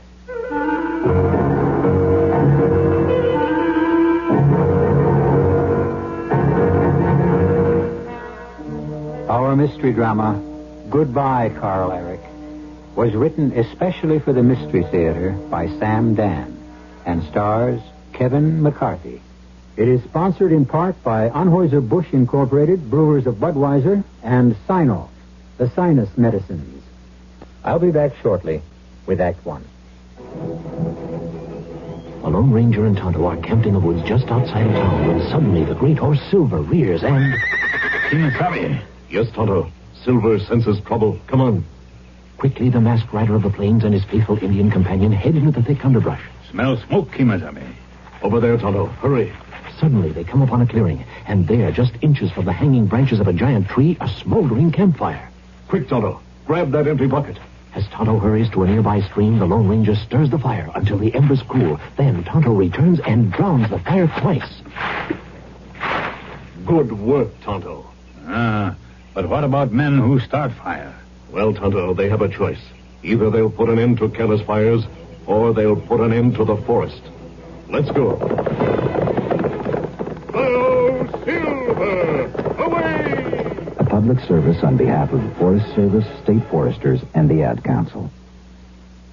Here's a tip from your Better Business Bureau on the metric system. You know, the worldwide trend today is toward a universal system of measurement, the metric system.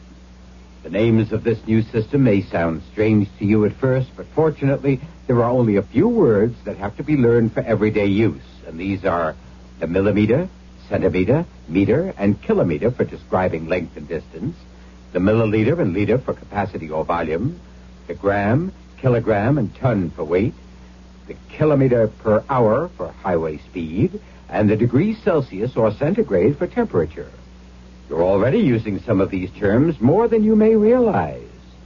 For example, when you go to the supermarket, you see weights expressed in grams on more and more packaged items. Now, for more information on this whole metric system, write to Metric Information Office, National Bureau of Standards, Washington, D.C.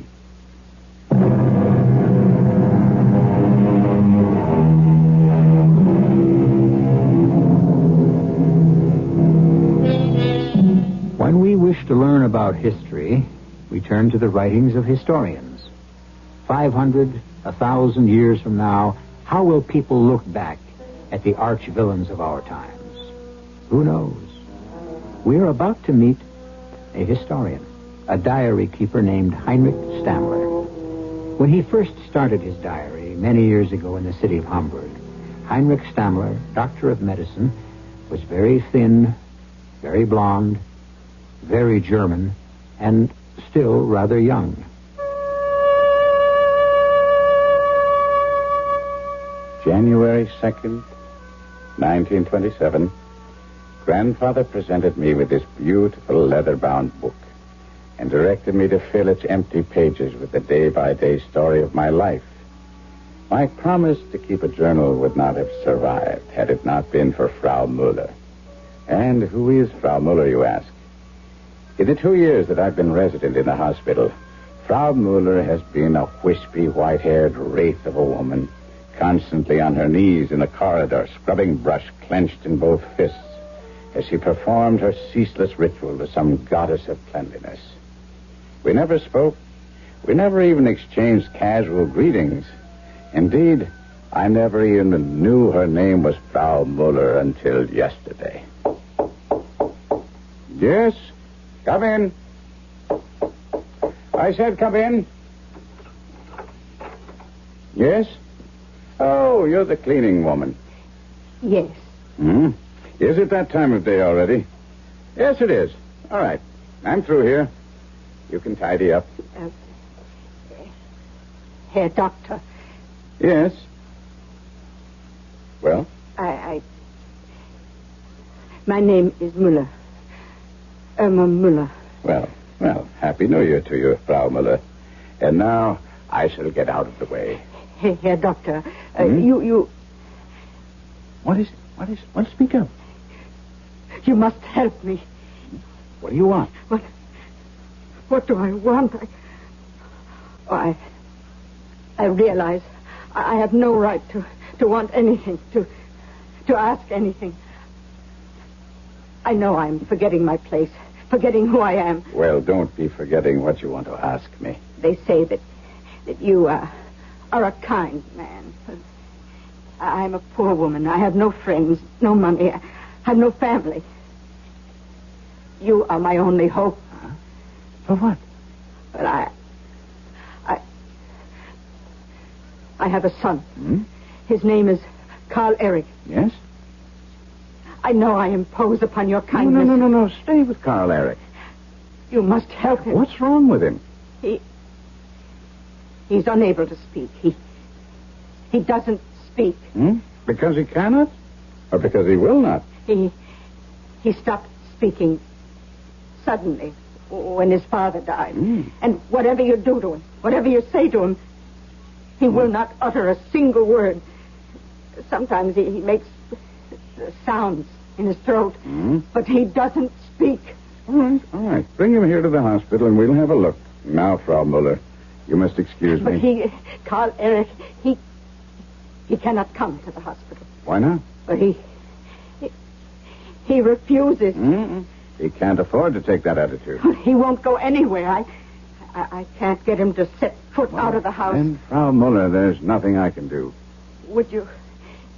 Could you come to see him? No, Frau Muller, I could not. Oh, please, I know I haven't the right to ask. I wouldn't, because he himself must be interested enough to come here. But he's stubborn. Further? Stupid. I am not permitted to treat patients privately. Oh, please, dear doctor. I'm sorry, but you have heard my final word on the subject. But she hadn't. She wanted to hear more. Do you know this woman was waiting for me very late last evening outside the Schauspielhaus, where I had gone to see the play by Bertolt Brecht? She was standing under a lamppost in the falling snow. Here, doctor. What is it? Oh, you are Frau Muller. Oh, forgive me. You see, you are my only hope.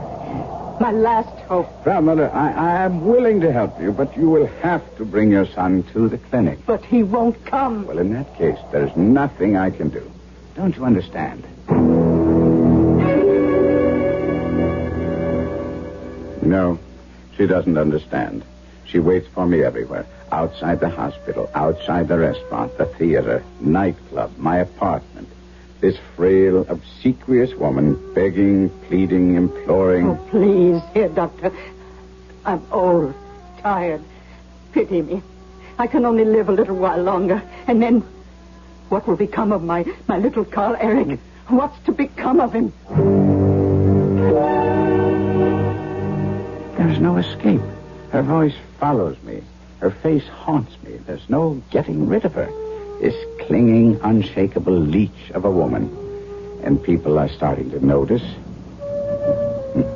You've been keeping something from me, Shopsy.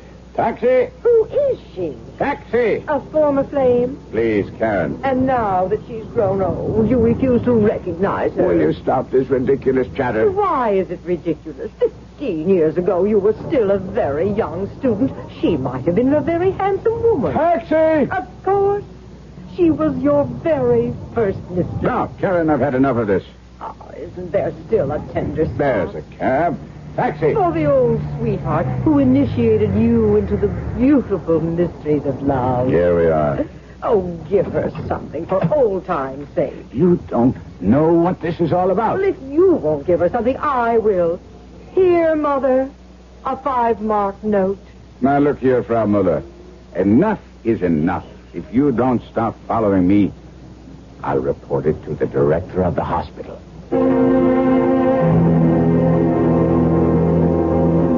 January 19th.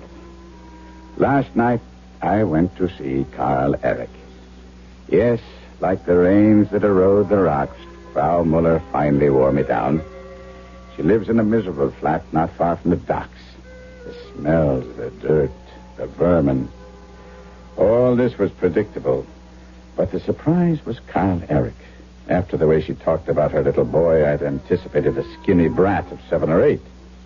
I was not prepared for a broad-shouldered giant, perhaps a few years younger than myself, blonde-haired, blue-eyed, naturally handsome. His face was distorted, made ugly by a terrible grimace of hatred and a look of madness in his eyes. And yet this bruiser, who could have broken me in half with one hand, cowered in the corner, like some terrified animal. Say hello to the doctor, Carl Eric. The nice doctor has come all the way to help you. Say something. Well, up to your old tricks? Won't open your mouth? The doctor is with the city hospital. He's an official of the government. You want him to arrest you?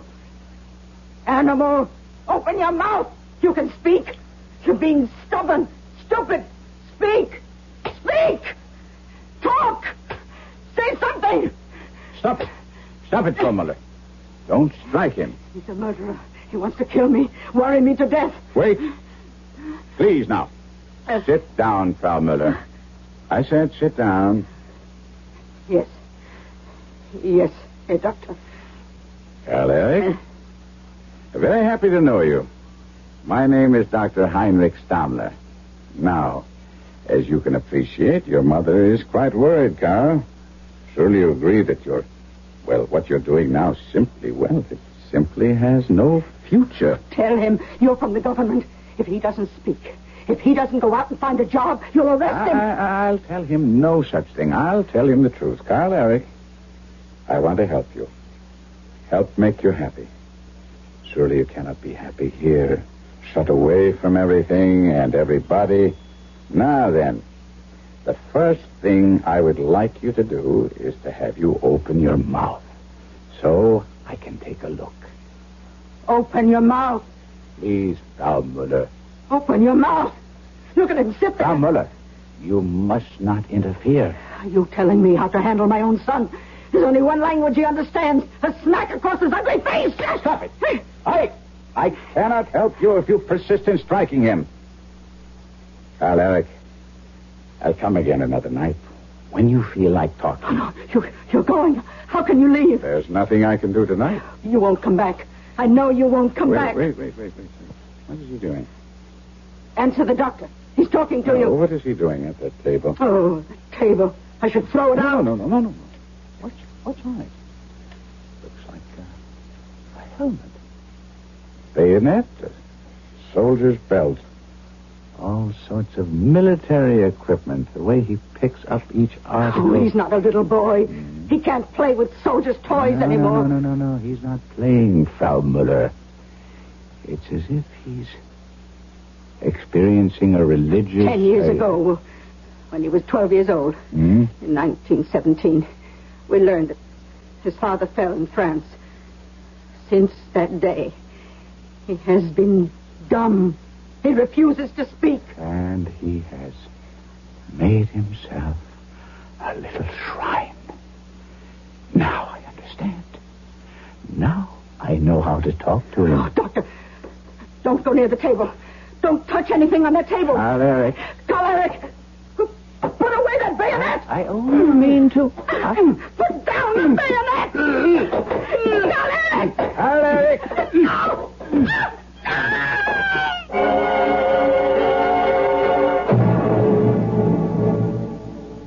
Well, the therapy of Dr. Heinrich Stammler may be rather short-lived. A furious Carl Eric is stabbing away at his tormentors with a World War I German army bayonet. Some of you are probably saying, there's really nothing to worry about since we would never kill off a central character in the first act.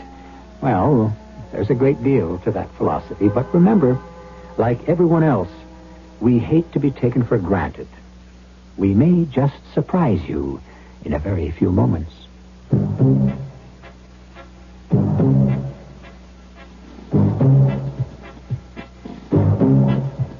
When you say bud, you've said a lot of things nobody else can say. When you say bud, you've gone as far as you can go to get the very best. When you say bud, you've said the word that means you like to do it all. When you say bud, you say you care enough to only want the king of beers. There is no other one, there's only something left, because the king of beers is leading all the rest. When you say bud, Anheuser-Busch, St. Louis. Hello, I'm Helen Hayes. There's something very important happening in this country. High school students from 60 nations are living here for a year in the United States. They're learning about us, about our families, our schools, our communities. And we're learning from them. It happens through American Field Service, AFS, and the thousands of people who give their time to help others. Volunteers help find families to host students. They arrange activities in the community and help raise scholarship funds. AFS is an exciting and rewarding activity that deserves a place in your town or your city. To find out how you can help bring an international experience to your school and community, write AFS 313 East 43rd Street, New York, New York. That's AFS 313 East 43rd Street, New York, New York.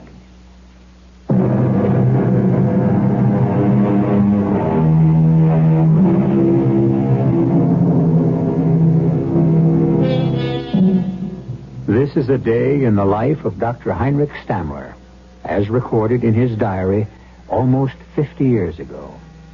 It describes the night of January 19th, 1927. He is in a dismal flat in a dingy tenement in the city of Hamburg. There is a tear in his coat where a wild thrust of a souvenir bayonet has narrowly missed doing him serious damage. The bayonet is in the hand of a wild-eyed blonde giant of about 22 who has just undergone a fit of uncontrollable rage. He has been subdued by his frail and wizened mother, who is now beating him without mercy. How dare you! Frau Müller, let him alone. Hold on! Frau Müller, I order you to be quiet. Stop it. Oh, yes. Yes, Doctor. Now you will be silent. But... or leave the room. He's only being stubborn, willful. What? Why can't he talk? Because. I'll try to explain. He suffers from a form of hysterical aphasia. The shock of his father's death paralyzed that portion. Paralyzed? You say he's paralyzed? No, Let us say the shock stunned that portion of Carl Eric's brain, which transforms ideas, things into words. Carl Eric and I have so much in common, huh? Such a great deal to talk about. You do want to talk with me, don't you, Carl Eric? But you see, he is unable to transform the idea yes into the word yes. He must learn to speak all over again. Carl Eric, you must do this for your father. Can he rest in peace if his death has made you dumb? Did he die for the fatherland only to destroy his son? Tomorrow, we begin. You'll come to the clinic. Don't be frightened. Don't be frightened. No one will hurt you. January 27. It proceeds slowly. What is the true etiology of hysterical speech disorders? Each case is a world of its very own. A dark and brooding place filled with fear and terror. And I must lead this lad from its jagged shadows into the sunlight. The tongue against the upper teeth. And explode.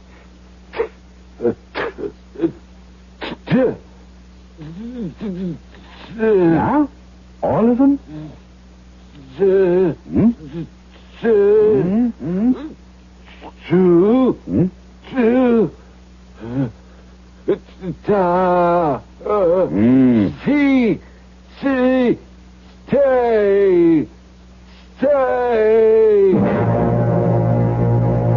This is an orange.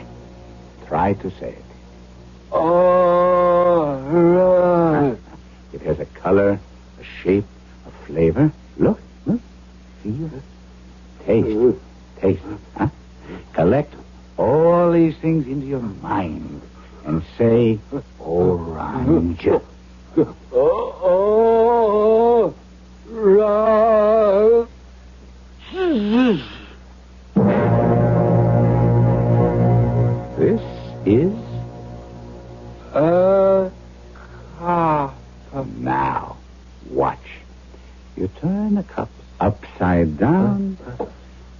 outline of the cup is like the shape of the top of your head. Head. The key is the word head. Now, the word cap sounds like the word cup. And a cap fits on your head. Huh? And a captain. Captain? Where do you find a captain? At the Head of... What? What? Soldier. Captain. Captain. A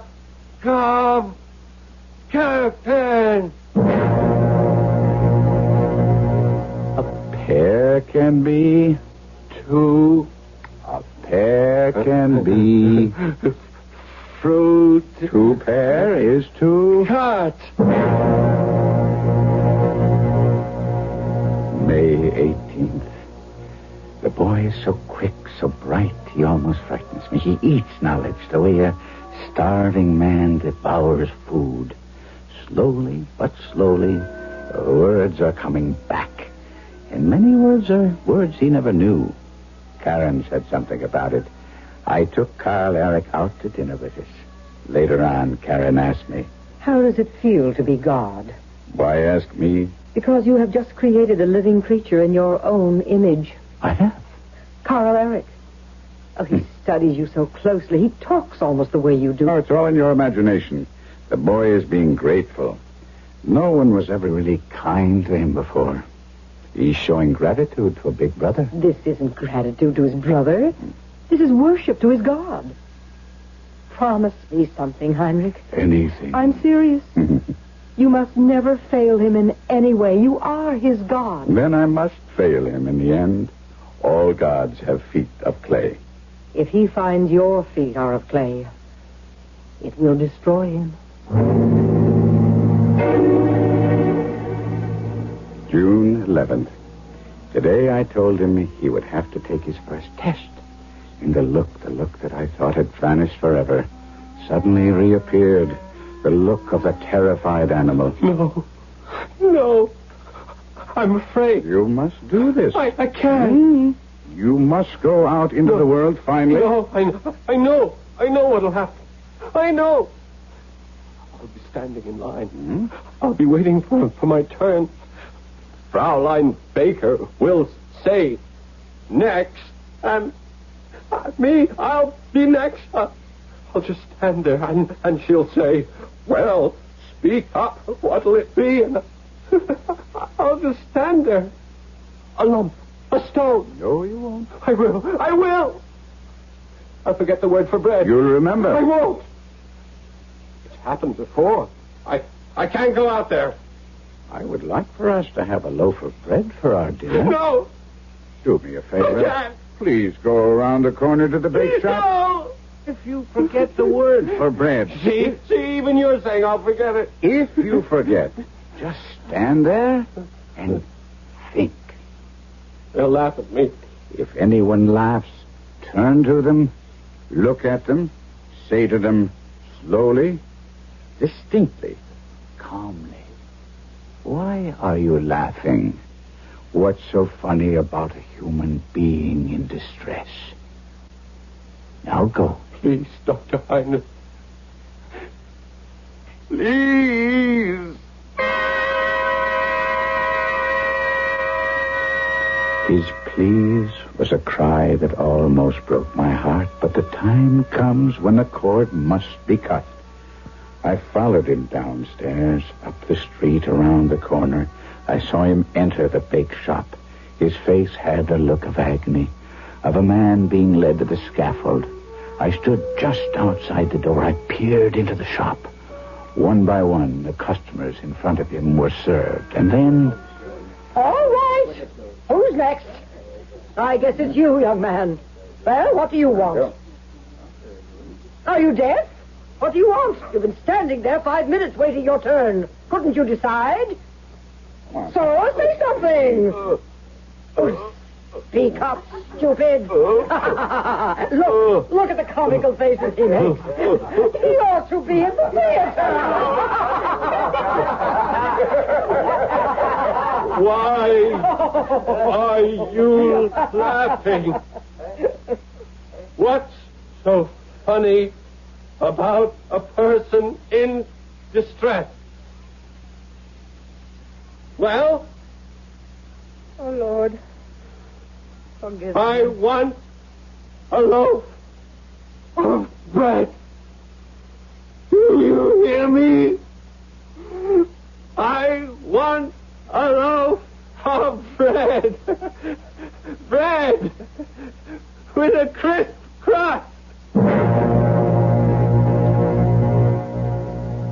He stood there, proud and tall, with fire in his eyes, as if he were a hero of legend. And to the half-dozen people in the bake shop, he was a hero. A man who had performed a titanic feat. And I knew then that he could stand alone. My work was finished. I could let go. I could say goodbye.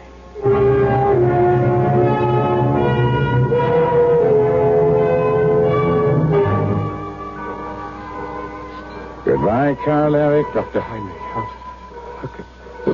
what can I say to you? I only did my duty as a doctor. No. Did you say goodbye to your mother? Oh, yes. Mm-hmm.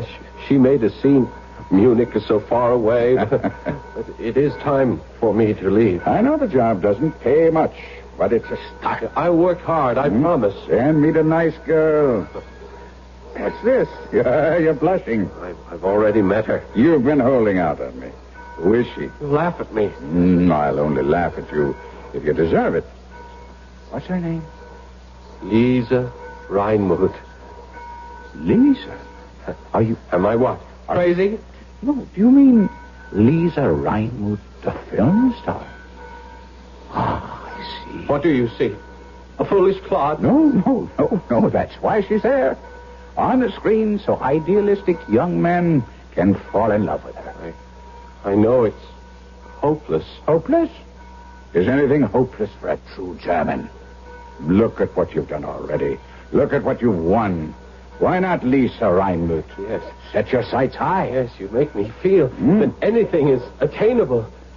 You did from the very beginning. Work hard. You got the stuff. If I have, it's thanks to you. No. I'll stop that. I admit that I've given you a splendid gift. The magnificent gift of language. But you are the one who must use it. Promise me. Promise me. You will use it wisely and well. I promise. Dr. Heinrich. Goodbye, Carl Eric. Goodbye.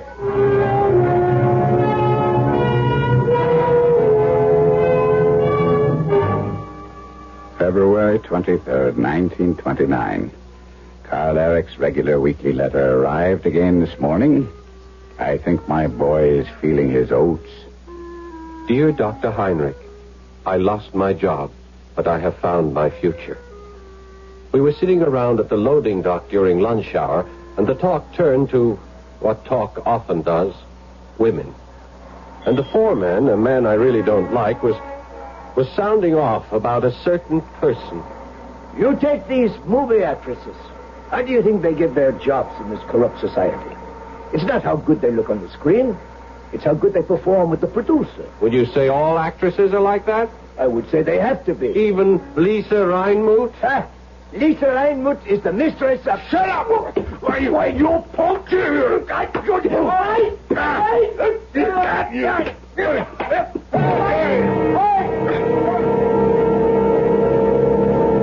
Hey, Carl Eric. Hi, Fritz. Oh, you're going to have one beaut of a black eye. You should see Meyer. What happened? I got fired. It figures. He starts the fight, you get canned, yeah? I like the way you handle yourself. Look at where it got me. What are you going to do now? Well, look for another job. You and a million others, huh? Got any money? Just this week's pay. Tell you what. Move in with me. Oh, well, I wouldn't want to do... Oh, we got plenty of room. We? A couple of buddies and me. Oh, you don't even know me. What is there to know? All good Germans are brothers.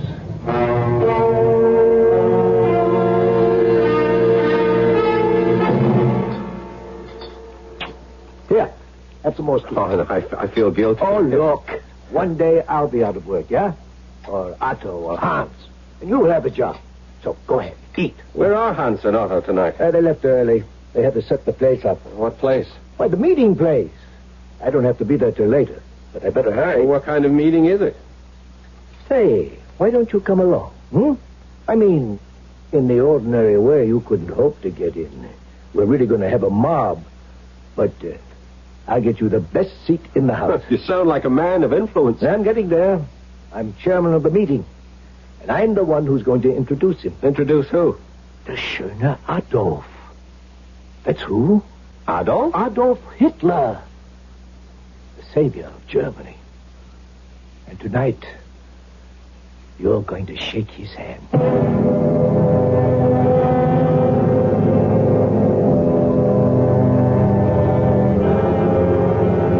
Let's see.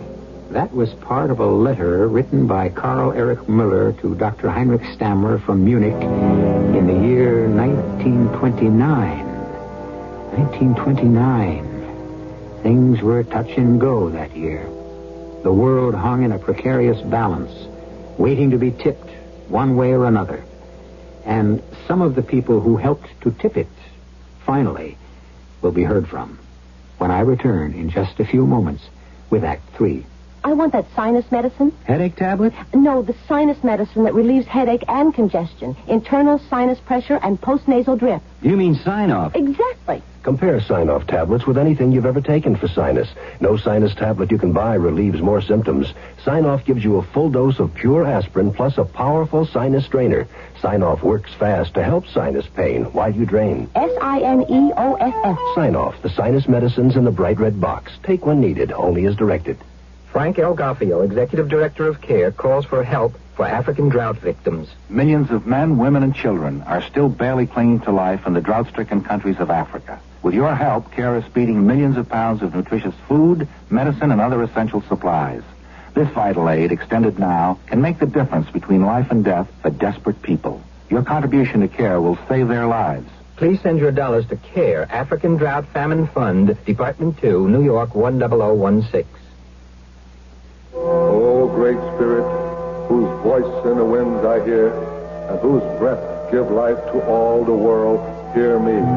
The voice is Iron Eyes Cody of the Cherokee Nation. The words are a prayer first spoken 400 years ago by his people, a people who loved the land. Make me walk in beauty. Make my heart respect all you have made. Make me wise that I may know all you have taught my people, the lessons you have hidden in every rock. In some Americans today, that spirit is reborn.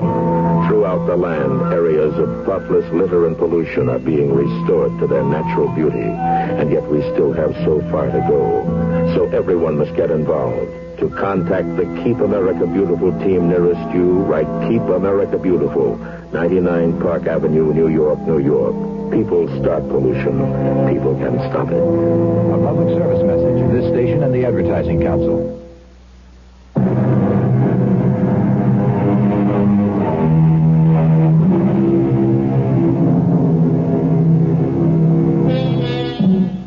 What was it like in the past? Well, historians list the events and enumerate the dates and describe the scenes. But how did it look? And how did it smell? And how did it feel? You had to live it to know it. Early in 1929, Adolf Hitler addressed a National Socialist rally in Munich in Bavaria. And Karl Erich Müller was introduced to him. And now, Karl Erich tries to capture this fateful moment as he writes to his adored Dr. Heinrich Stammler. He takes your hand in both of his. He looks deep into your eyes. And at that moment, you expose your soul. At that moment, the world holds still. At that moment, nothing exists except for his eyes. And then he smiles. And he says, Karl Erich Müller, I am happy to be your comrade. Oh, my Dr. Stammler, I have been born 3 times. Once when my mother gave me birth, once when you raised me from the darkness, and once when I looked into my Führer's eyes. June the 15th, 1931. Dear Dr. Stamler, I can't explain how busy things are. But regardless, I shall write you my letter each week, religiously. I must share all this with you. After all, if it weren't for you, I know how uncomfortable I make you with my thanks. Your prediction came true. I met her. Yes, I met her. I finally met Lisa Reinmuth. Carl, good news. You've been assigned to the film and theater section. What do I know about theater? Oh, with your mouth, how honey drips from your tongue. What am I supposed to do? Convince people in the cultural world to join the party.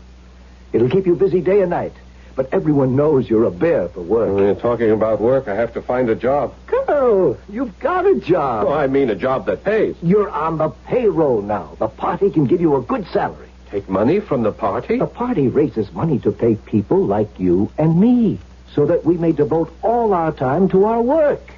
Now, start calling the names on this list. Oh, by the way, the one on top is interesting. Lisa Reinmuth? Yeah. How can I call her? Simple. Pick up the phone. She's a great star. Why would she talk to me? Our party is the wave of the future. And you and I are riding the wave.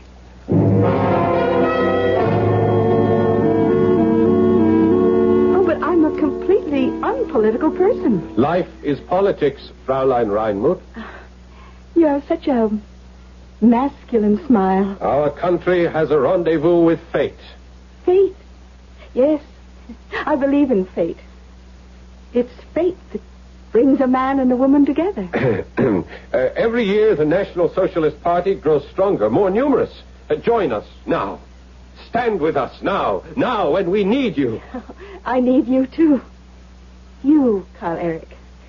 I need a man of strength, a man of ideals, a man of spirit.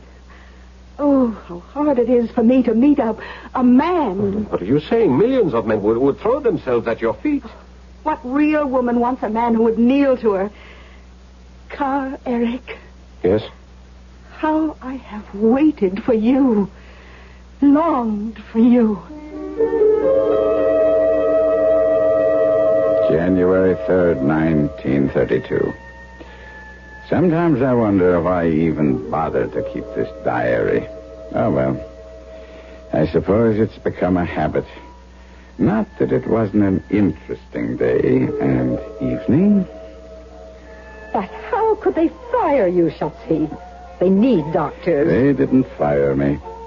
They simply didn't reappoint me. For what reason? I'm not a member of the party. Is that the way the wind blows? That's the way the wind blows. I see your boy is doing all right for himself. He'll come to his senses sooner Good or evening later. to all true German comrades.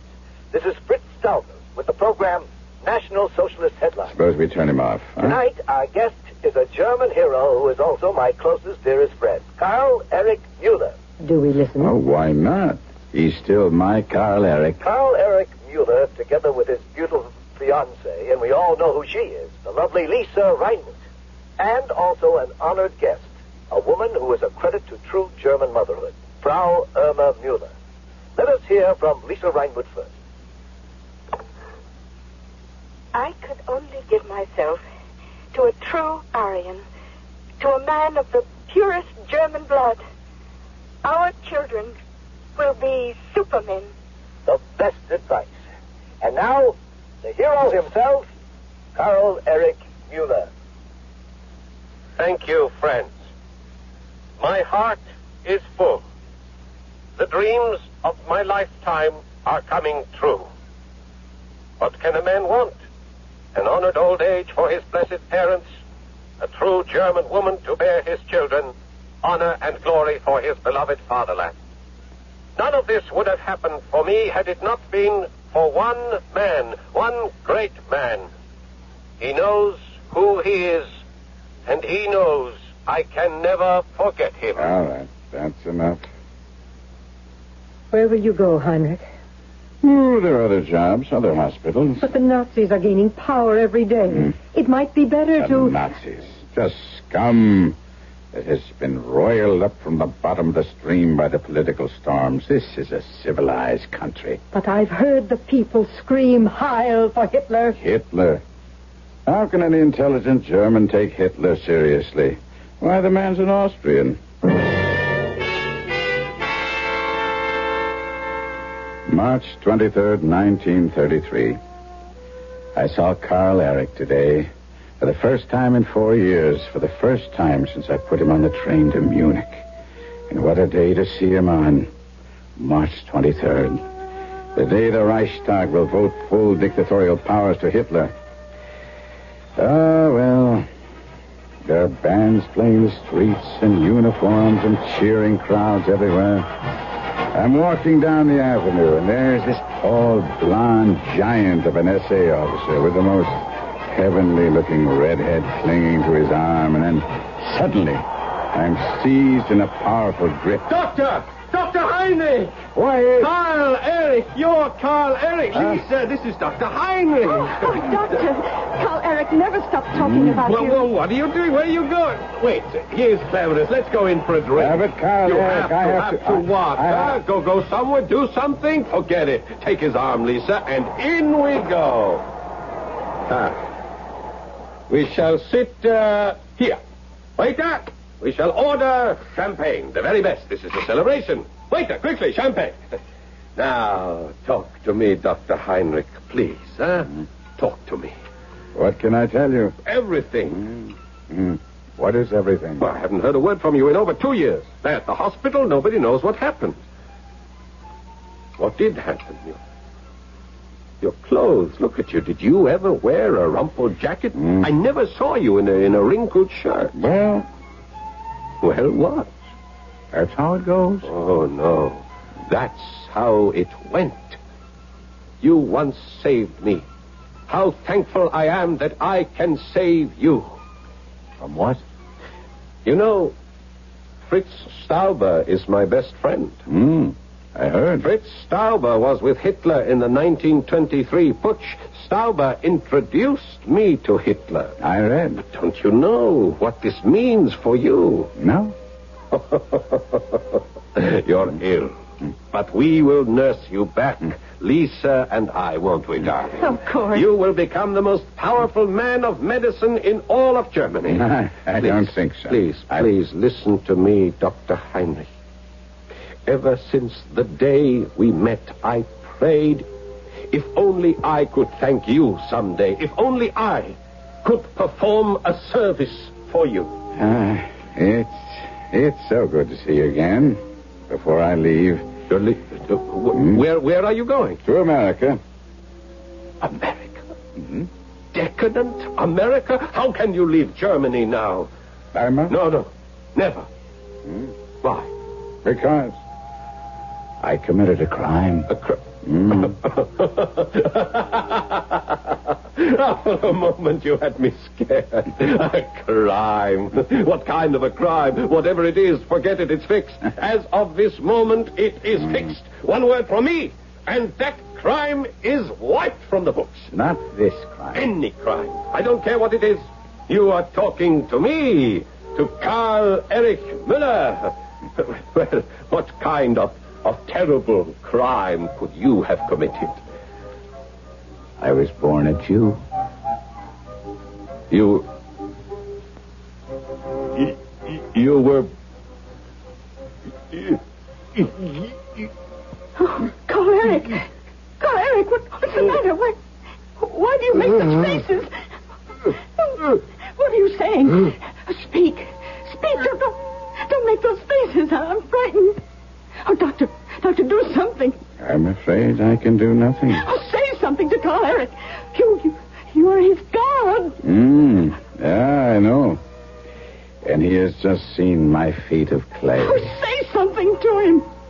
Goodbye, Carl Eric. Goodbye.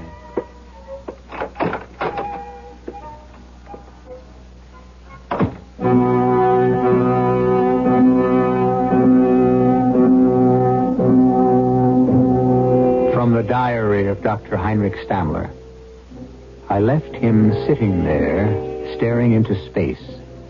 That dull and vacant look. that would remain forever on his countenance. Goodbye, poor Carl Eric. And that is the last entry. The book is closed. I still have another page, and we shall read it together in just a few moments. This is Arnold Palmer. In golf, we call someone who plays exceptionally well a champ. And a champ works to win. His whole way of life is geared to that talent, that ability in him which makes him win. Well, that's one way of living, but there are others. And the March of Dimes offers us some of those ways. Ways to work to prevent birth defects, or ways to help kids born with birth defects. For many of those kids, a way of life is a difficult direction to discover. But for most of us, it's not. By us, I mean young people, middle-aged people, senior citizens, everyone. As honorary national chairman for the March of Dimes, I can tell you that the greatest gift you can give any handicapped child is a little understanding, a little encouragement, and a chance to appreciate life. Won't you help? Join the March of Dimes today and find a way of life.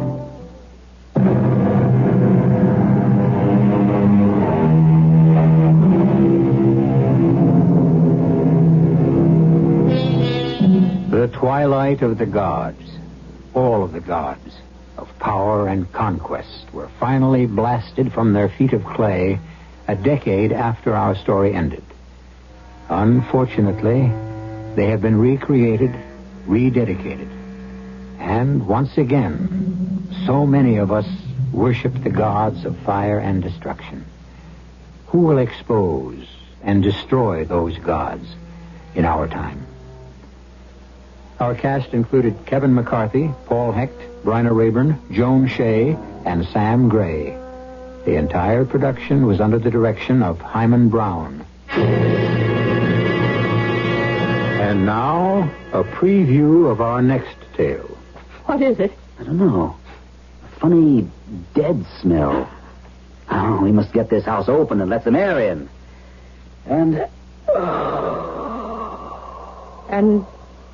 what? I thought it was oppression at first, but strange reaction. Heavy, listless. No, what's the word? I know. Something I've never totally felt in my life. Even at my parents' funerals. Sad. Just unbearably, inescapably sad. Lord, help us. I knew as soon as I saw the door open. And the moment we got inside, she's back again. You let her back in. Radio Mystery Theater was sponsored in part by Sign-Off, the sinus medicines, and Anheuser-Busch Incorporated, brewers of Budweiser. This is E.G. Marshall inviting you to return to our Mystery Theater for another adventure in the macabre. Until next time, pleasant dreams.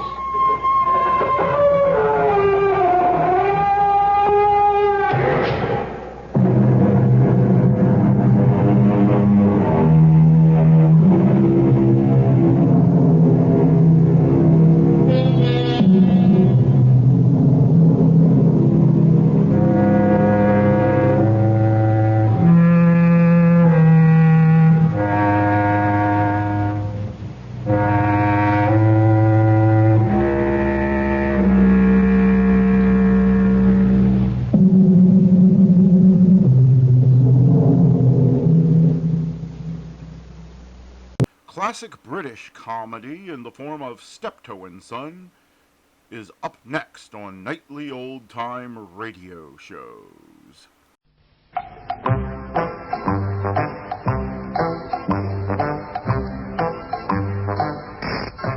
We now present another episode in a radio series based on the world-famous BBC comedy success, Steptoe and Son.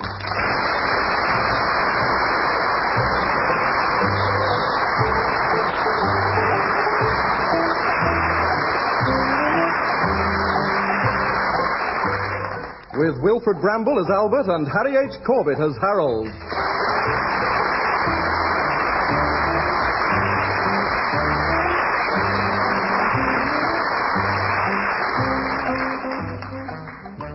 This week, the colour problem.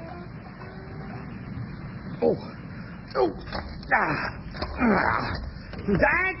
Dad! Come help me out, get this water. One of the cart. Oh.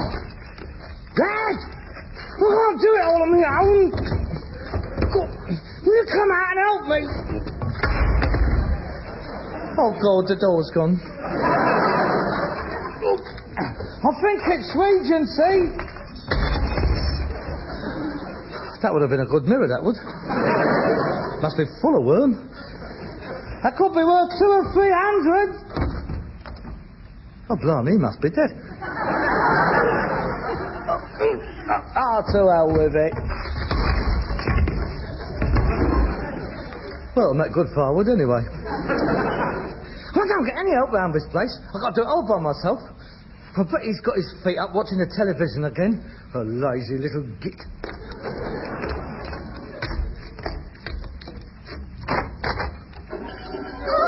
Oh my God! Your face! It's changing! Oh my God, it's another horror film. Your face is horrible!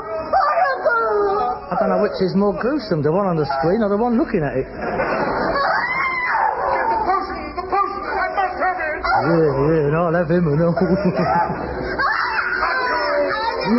got you! I am Count Dracula, and I'm thirsty. Give me your neck. I want blood, blood! Oh, I don't know, I think someone's been there before, mate. Yeah, great stupid lummox. Here, don't switch it off, I was watching it. What are you trying to do to me? I could have had a heart attack. Well, you won't get one from overworking, that's for sure. Didn't you hear me calling? It must have been when the werewolf was having a go at the bird. What with him howling and her screaming, you stood no chance. Well, that's marvellous, isn't it, eh? It's marvellous. Look, I'm home, and I want my tea. That is marvellous. I'm out all day flocking my guts out while you're in here watching werewolves bite bits out of birds. That is not a fair distribution of labour, that isn't. Well, there's nothing else to do. You could clean the place up. It looks like a junkyard out there. Well, this house, that's just as bad. If it wasn't for that brick wall in between, I wouldn't know where the yard finished and the house starts. I'm not putting up with it. You've got to do your share. You're not sitting here all day enjoying yourself. Enjoying myself? Watching that? Hard work, that is. That's the smallest screen in the world. I reckon Gulliver must have found it on one of his travels. When are we going to get a new set? I'm trying to pick one up off of the round. Well, I picked that one off off the round in 1937. And you promised me you were going to buy a new one. I said when we could afford it. You can afford it. You've been saving up long enough. You got 300 quid stuffed in one of your spare gumboots. How do you know? Don't worry, it's still there. You has got no right going down my gumboots. Those dirty little ends. I could get athlete's foot. Buy us a nice colour television, that money would. 23-inch screen. Everything in colour. I got my heart set on one of those. If I had a colour television set, I wouldn't want anything else for the rest of my days. Oh, shame. Well, you're not having one. It's a waste of money. I've been saving this up for something much more important. Such as? I'm going to buy a car. A car? What do you want a car for? Because I ain't got one. I never had one. Everybody I know's got a car except me. I should have a car at my age, Dad. I mean, what chance do I stand with the birds without transport? And I don't want to know you if you ain't got a car. Thank you for a very nice evening, Harold. Oh, that's all right, dear. How do you want to go home? Horse and cart or the underground? What sort of bird is going to put up with that? If we had a colour television set, they wouldn't want to go home. Look, I'm not spending my life sitting in front of a television set. I'm too young. I won't get out and about. What? On these roads? It'll take half an hour to get to the end of the street. Nah, it's no good having a car today. Before the war, that was the time. Nothing on the roads then. I had one. You had one? How could you afford a car? Well, we had it all under knock, didn't we? A fiver my car cost me. What model was it? A Triumph Nat. Oh. Ah, what memories. A hot summer day, the hood down, the open road before you, and a bit of crumpet leaning up against your gear stick.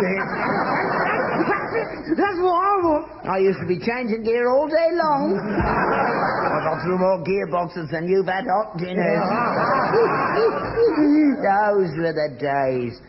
4 gallons of petrol, 8 bob, straight down to Brighton. Bed and breakfast, 7 and 6. Tanner for the chambermaid. And 4pence for a packet of Watsits. Permissive society. They don't know what day it is. They ought to ask their mothers. You dirty old devil. You see, you've done it, ain't you, eh? I mean, I never had the chance. You've had your life. For me, I'm expected to sit down and watch television. Well, I'm going to make up for lost time. I'm going to buy a car and get around a bit. I'm taking delivery first thing in the morning. I don't want a car. I want a television set. I don't care what you want. It's my money. I've been saving it up for years. I'm buying a car. You won't get me out in it. Oh, no, I won't. It's only got 2 seats. Me and the bird. You can run behind if you like. You have to get a wiggle on, though. It does 120 miles an hour. Typical of you, that is. Doesn't matter about me. I've never asked you for much in my life. And now, when I really want something to brighten up my last years, I'll get the thumbs down. It's my own fault, I suppose. If I'd saved up some of the money I've spent on you since you was born, I could have bought my own television set. So whatever you spent on me, you've had back 10 times over. I even gave you the meat off me plate during the rationing. Only when you couldn't find your teeth. Well, if it wasn't for my national health stamps, you wouldn't have any now, would you? That's right. Go on, bring that up again. Throw it in me face. Remind me I'm living here on your charity. Oh, look, I don't mind keeping you. I mean, that is my duty. I realise that. No, don't bring duty into it. I don't want that. If you can't do it out of love, don't do it at all. Oh, well, I didn't mean duty. I mean, I don't mind looking after you. I'm your son. That's what I'm here for. But it's just, I want to get something out of life for myself sometimes, that's all. There's not too much to ask, is it? No, of course not. It just hurts me sometimes when I think what other sons do for their fathers. I just wonder where I went wrong, that's all. Charlie Miller bought his father a colour television set. He's a good boy, that Charlie Miller. Oh, well... Perhaps if I had 15 girls on the game, I could afford to buy a television set. And God blimey, he's done 10 years porridge, he's got 3 dodgy strip clubs, he's the biggest villain in the West End of London, and everybody holds him up as an example. The vicar thinks very highly of him. He gave a lovely altar cloth to the church. Yeah, he nicked it from that one in Ipswich, didn't he? I bet he didn't give the vicar them silver candlesticks, though, did he? No, he had them away a bit sharpish, didn't he? May not be as well as Charlie Miller's dad, but you've never had any bent gear off me. And what thanks do I get? Charlie Miller gave his dad a colour television. Yeah.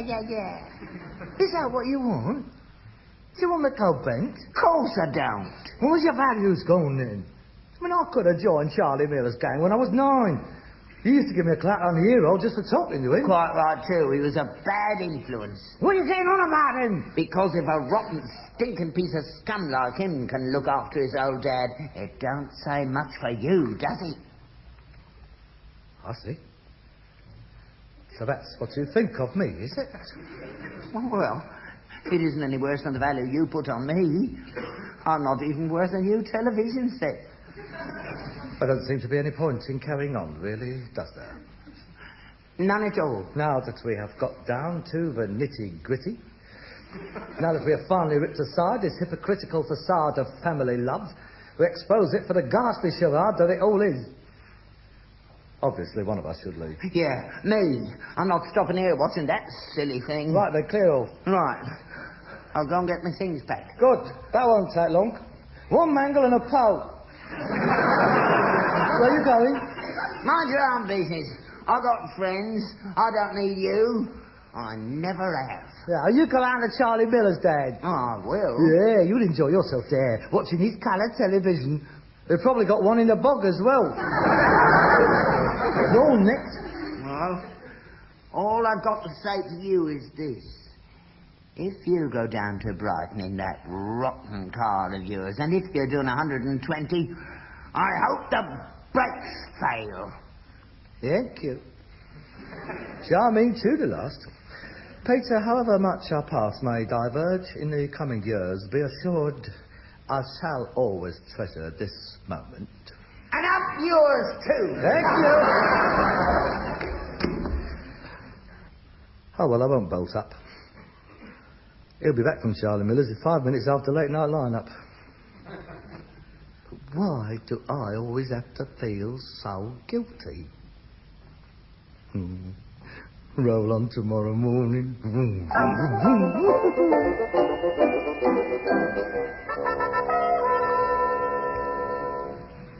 Right.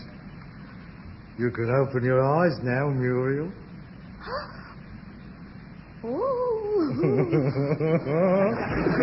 What do you think of that, then? It's a beauty. What an original colour. Yes. I've only had it since this morning. It's an XK120, isn't it? Yes, it does 120 miles an hour. I just drove it here. You are coming up in the world. It's a big improvement on the horse and cart. Yes, well, I don't blame you not wanting to go out on that. But I thought with this, you and me might make some beautiful music together. I like fast cars. Speed does something for me, you know. It makes me feel all sort of... inside.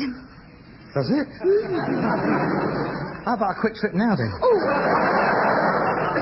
Not now. Oh, well, what about the weekend, then? No, I don't suppose you... Why not?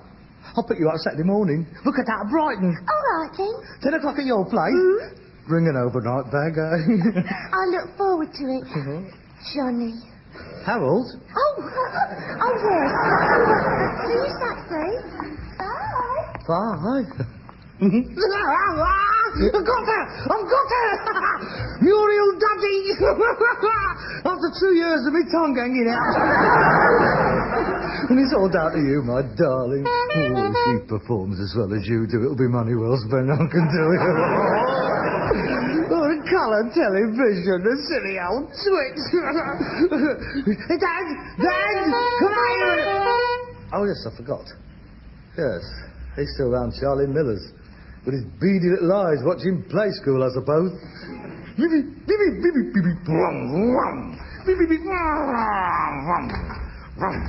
Morning, sir. Hey? Oh. Good morning, Constable. Mr. Harold Steptoe. Yes? Is Mr. Albert Steptoe your father? Yeah. Why, what's wrong? Well, I'm sorry to inform you that he was picked up last night by the... Oh, now look, he's innocent. He's not a member of the Miller mob. I mean, he only went round here to watch television. Look, we had a row, you say, and he walked out. He's completely honest. He's an old soldier. He's got medals. No, sir, I'm sorry to tell you that he was found early this morning in a state of exhaustion on the canal towpath. What? Seems he was wandering about all night and finally collapsed. Oh, God. Where is he? He was taken to the West London Hospital, suffering from exposure. Exposure? Doesn't seem right for you to allow the poor old gentleman to wander about all night in this sort of weather. Oh, I didn't know. You, had a row, you say? A family matter, perhaps? Private? Well, no. He wanted me to buy him a colour television set. Oh, yes. Yes, a boon to the old folks' television. And I don't suppose you had the money to buy it for him? Well, I did. But I wanted to buy a car. I see. I see you've got your car. Yes? I got it this morning. And the old fellow's in hospital? Yes? Yes. Well, you mustn't blame yourself, sir. These things do happen. Yes. Well, if you would excuse me, I'll go and see him. Well, if you would like to come along with me, sir, we have a car outside. Oh, thank you. That's very kind. By the way, sir, you will get the road tax license before you take your car out, won't you? Hey? It's out of date. So what? I paid him 25 quid for it. Yes, of course. Good. Come along, then. Let's go and see if the poor old gentleman has made any progress.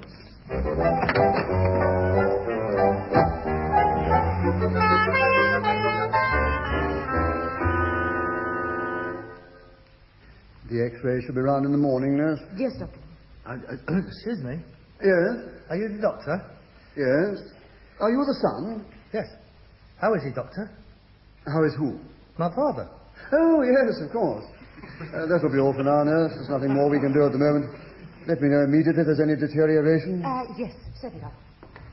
Well, now, what can I do for you? It's my father. Oh, yes.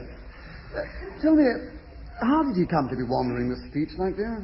Well, we had a row and he left home. Ah, that would explain it. He's obviously had a traumatic shock. That would be it. Allied to the exposure, that would account for his condition. What condition? I'm afraid your father is suffering from amnesia. A loss of memory. I know what it means. Quite. Fortunately, we found a letter with his address on it, and that's how we contacted you. But can't he remember me or where he lives? No. Possibly because he doesn't want to. What do you mean by that? His amnesia could be self-induced. It sometimes happens when people wish to blot out very unpleasant memories. May I ask some personal questions, Mr. Steptoe? Yes, of course. You live together? Yes. Just the two of you. Your mother is dead? Yes. When I was little. You are all he's got? Yeah. You go out to work and he stays at home? Yeah. Every day. How do you get on together? Oh, all right. And we has our ups and downs. Some days he's better than others. I see. And yesterday was a down? Yeah. Yeah. Well, I mean, you don't know him. He can get on your something rotten. Yes, I'm sure. I'm not making judgments. You provide for him. Yeah. You're the breadwinner. Yeah. Does he contribute anything? Nothing. A very humiliating position for him to be in. No doubt he was a very active man at one time. Yeah, up until I left school. Well, that's the picture. An old man alone at home, brooding. His son has taken over as head of the family, outstripped him physically, replaced him, you might say. He feels redundant, unwanted, unloved and deprived. His life at home has become intolerable, and so his subconscious mind takes refuge by erasing all memories of it. I think you'll find that's right. Are you a psychiatrist? Good Lord, no. I'm the ear, nose and throat now.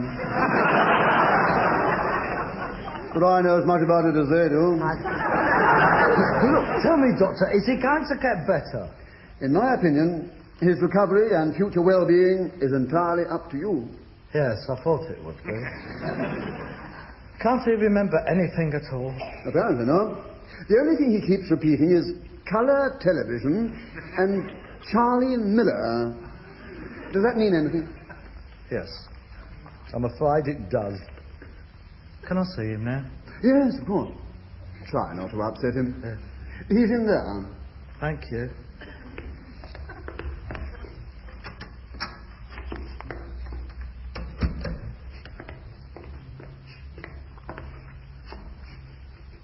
Hello. This is nice, isn't it? Little room, all on your own. You are in the Princess Margaret Rose wing here. But that was a daft thing to do, wasn't it? I mean, wandering around the streets in this weather. Hello, Doctor. I'm not the doctor. Who are you then? It's me, Harold. Harold who? Harold. Harold Steptoe. Who's that? Me. Never heard of you. Yes, you have. No, I haven't. Yes, you have. I'm sorry. Look, I am Harold, your son. I haven't got a son. I'm on my own. No, you're not. You got me, Dad. Don't keep calling me Dad. I'm sorry. Look, let me try and help you. Perhaps something might ring a bell. You are Albert Steptoe. Never heard of him. Don't interrupt. Right, I mean, give us a chance. You are Albert Steptoe, and I am Harold Steptoe. We live in an old house in Shepherd's Bush. Where's that? You know where Shepherd's Bush is? It's in London. Where? London. Never heard of it. Yeah, but... Oh, well, anyway, that's where you live, with me. We have a big yard with a stable. What's the stable for? To put the horse in. Horse? Yes, horse. Gigi. That's a big animal with 4 legs, you see, and it's got a I tail. know what a horse is. I'm not daft. Well, then, can't you remember anything? Now, I think. I try. Wait a minute. The horse. What's its name? Delilah. Never heard of her. No, well, we haven't had her along just a few weeks. Now, we had one before that. Now, we had him for years. Do you remember his name? Hercules. Yes, that's it. You've got it. We've broken through. Now, I used to drive him. Do you remember me now? No. I remember the horse. I loved him and he loved me. I remember Hercules. I don't remember you at all. No, of course not. Look, can you remember anything else? Look, the room downstairs. Now, can you visualise the room? Yeah. I see a room. And a table. Chairs. That's right. And up in the corner. Yes. There's a great big colour television set. No. There isn't.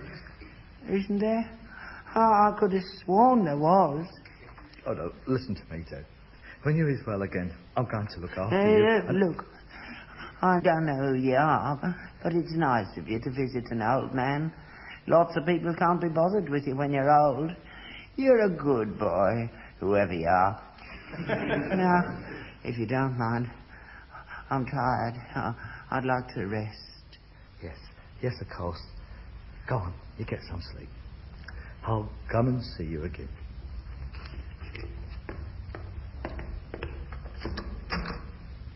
Bye-bye, Dad. Look, I'm taking him home, Doctor. Oh, do you think that's wise? Yeah. Don't you think it would be better for both of you if he went into a home? A home? Yes, an old people's home. You must face the possibility that he may never regain his memory, in which case he'd be far better off in a home. What? My dad in a home? Why not? I got mine in one. You'll be free to live your own life. No, I don't want to, thank you very much. He's my dad. I want to look after him. All right, as you wish. He should be strong enough to leave here on Saturday morning. Saturday morning? Look, I was going down to Brighton on Tuesday. You see, I've got this... No, that's all right. Saturday morning will be fine. Thank you, Doctor.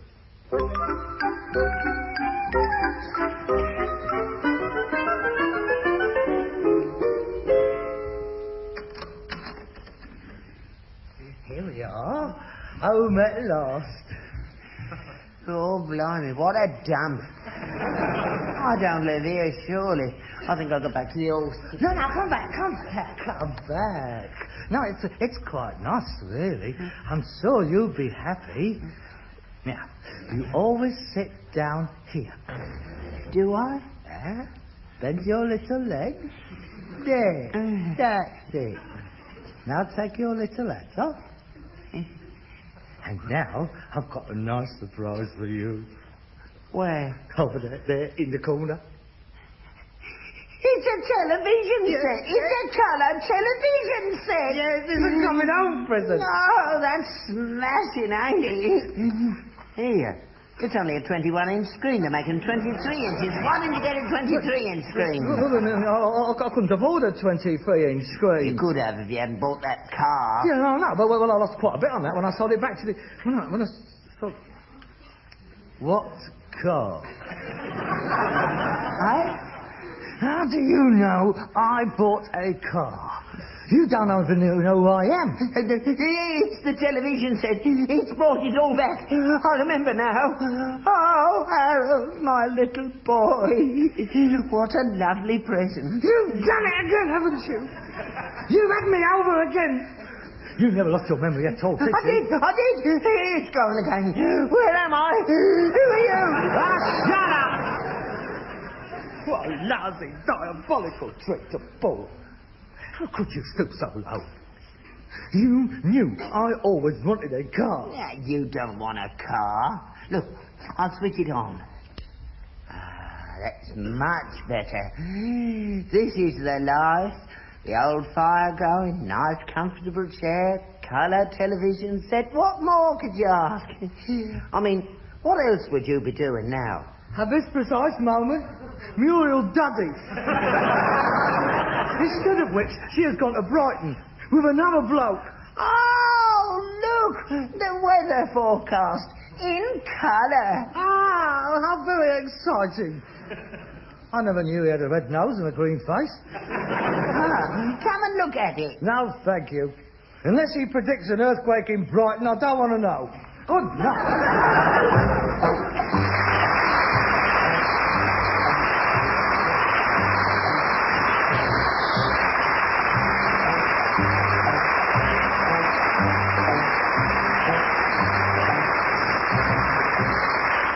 You've been listening to Wilfred Bramble and Harry H. Corbett as Steptoe and Son, with Anthony Sharp as the Doctor, Joe Manning Wilson and William Edel.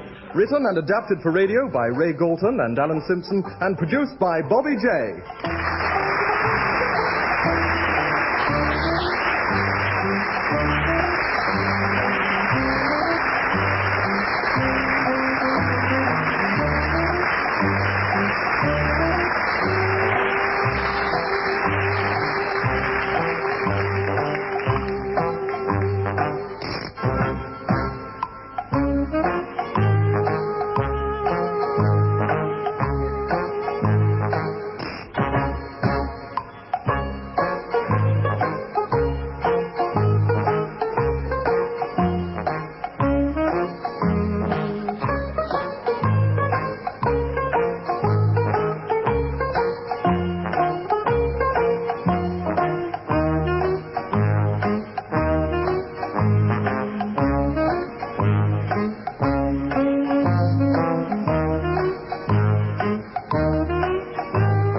Chapter 8.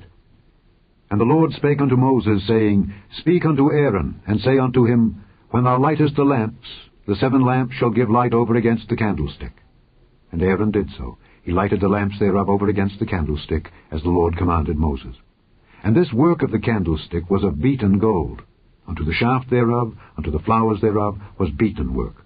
According unto the pattern which the Lord had showed Moses, so he made the candlestick. And the Lord spake unto Moses, saying, Take the Levites from among the children of Israel, and cleanse them. And thus shalt thou do unto them, to cleanse them.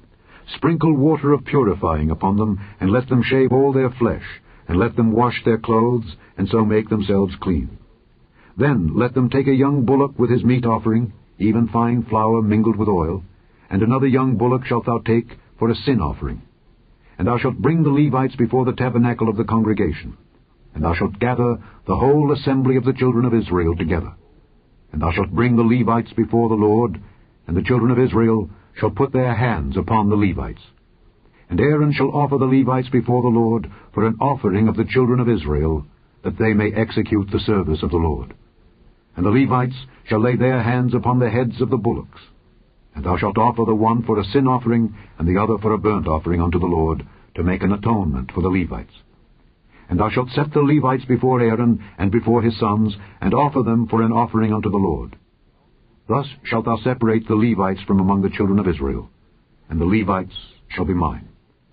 And after that shall the Levites go in to do the service of the tabernacle of the congregation, and thou shalt cleanse them and offer them for an offering. For they are wholly given unto me from among the children of Israel. Instead of such as open every womb, even instead of the firstborn of all the children of Israel, have I taken them unto me. For all the firstborn of the children of Israel are mine, both man and beast. On the day that I smote every firstborn in the land of Egypt, I sanctified them for myself. And I have taken the Levites for all the firstborn of the children of Israel. And I have given the Levites as a gift to Aaron and to his sons from among the children of Israel, to do the service of the children of Israel in the tabernacle of the congregation, and to make an atonement for the children of Israel, that there be no plague among the children of Israel when the children of Israel come nigh unto the sanctuary. And Moses and Aaron and all the congregation of the children of Israel did to the Levites according unto all that the Lord commanded Moses concerning the Levites.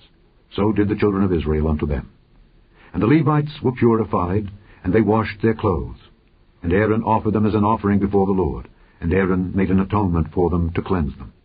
And after that went the Levites in to do their service in the tabernacle of the congregation before Aaron and before his sons. As the Lord had commanded Moses concerning the Levites, so did they unto them. And the Lord spake unto Moses, saying, This is it that belongeth unto the Levites.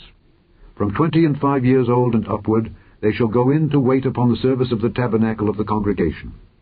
And from the age of 50 years they shall cease waiting upon the service thereof, and shall serve no more, but shall minister with their brethren in the tabernacle of the congregation, to keep the charge, and shall do no service.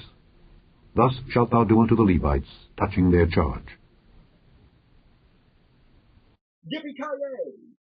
The Roy Rogers Show is up next.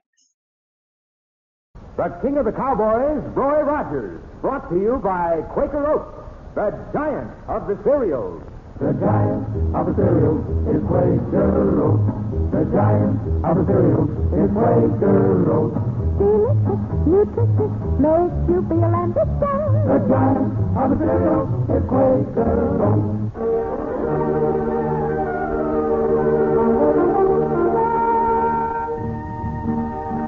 Out of the West and into your home, riding the range of mystery and adventure, blazing the trail of Western story and song.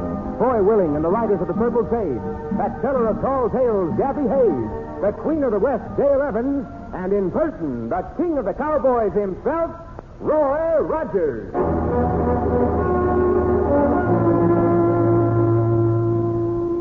Well, howdy, folks. This is Roy Rogers. I hope you buckaroos side with me when I say there's nothing lower than a thief. Gabby, what happens to a fellow who steals out here in the West? Well, now, son, I reckon the best way to answer that question is to tell the story of the horse thieves of Paradise Valley. So, sit around the campfires, buckaroos, and I'll relate an adventure so Rip Snorton it'd make a bronc jump right out of his galoshi. Well, about 10 days ago, us folks of Paradise Valley went over to Dale Evans' Circle E Ranch for a little shindig he was giving. Now, myself, I went with great reluctance. Because if there's one thing I don't enjoy, it's hobnobbing with women, dancing around and all such things. Just a plain waste of time as far as I'm concerned. Well, Pappy, it's about time to head for home. Head for home? Roy, I promised the next dance to Mrs. Lightbody. Okay, we can wait that long. And the one after that to Grace May Hobble. She's the plump little lady with the yellow hair. Edna Steele's is just dying to have me run to the new step. No, you don't, Pappy. We're heading for home right now. Oh, shucks.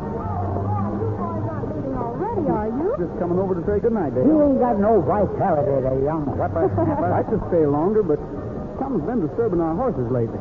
Want to check on us first thing in the morning. Well, I'll walk outside with you. Well. Yes, when I find me a plump little lady with yellow hair. Yeah. Hello, Perry. I've been trying to get you in a corner all evening. That's so? I guess I just didn't notice. You too, Miss Dale. I wonder if you thought to ask Charlie Davidson to your party tonight. Charlie Davidson got a special invitation, Perry, but he didn't even bother to answer. I wouldn't be worrying if I were you, Perry. After the treatment you and the other riders got from Charlie. Varmint Friday, the day he got in from the east. Didn't matter how long he'd worked for his pa. Sure, but those fine horses the old man was raising.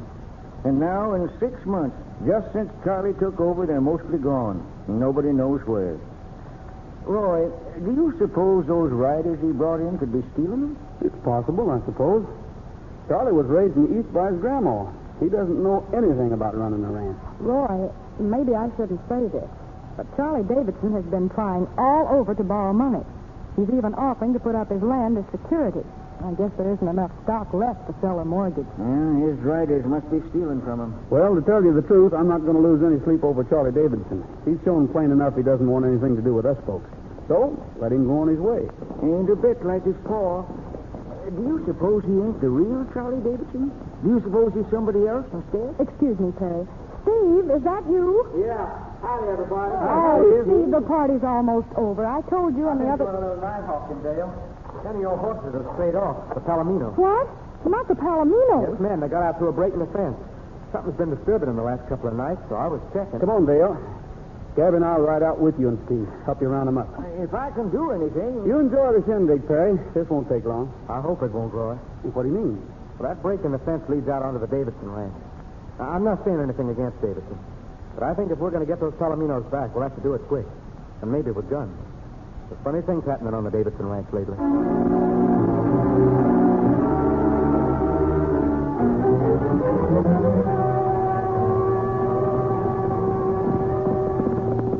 This the break here, Steve? Yeah, that's it. I don't see why the fence should be broken. It's almost new. Well, let's have a look. Post might be loose and laying over the wire. No, the wire's broke. Light a match here, will you, Gabby? Sure thing. That's it. I followed the horses onto Davidson's ranch for a ways, but I lost the trail. Dale, your Palominos didn't stray off at all. They were stolen. Stolen? How do you know? The wire's been cut. Cut ends are as shiny as can be. Steve, you lead the way to where you lost the trail. I'll take over from there. Let's get them now before they have a chance to get the horses out of the country.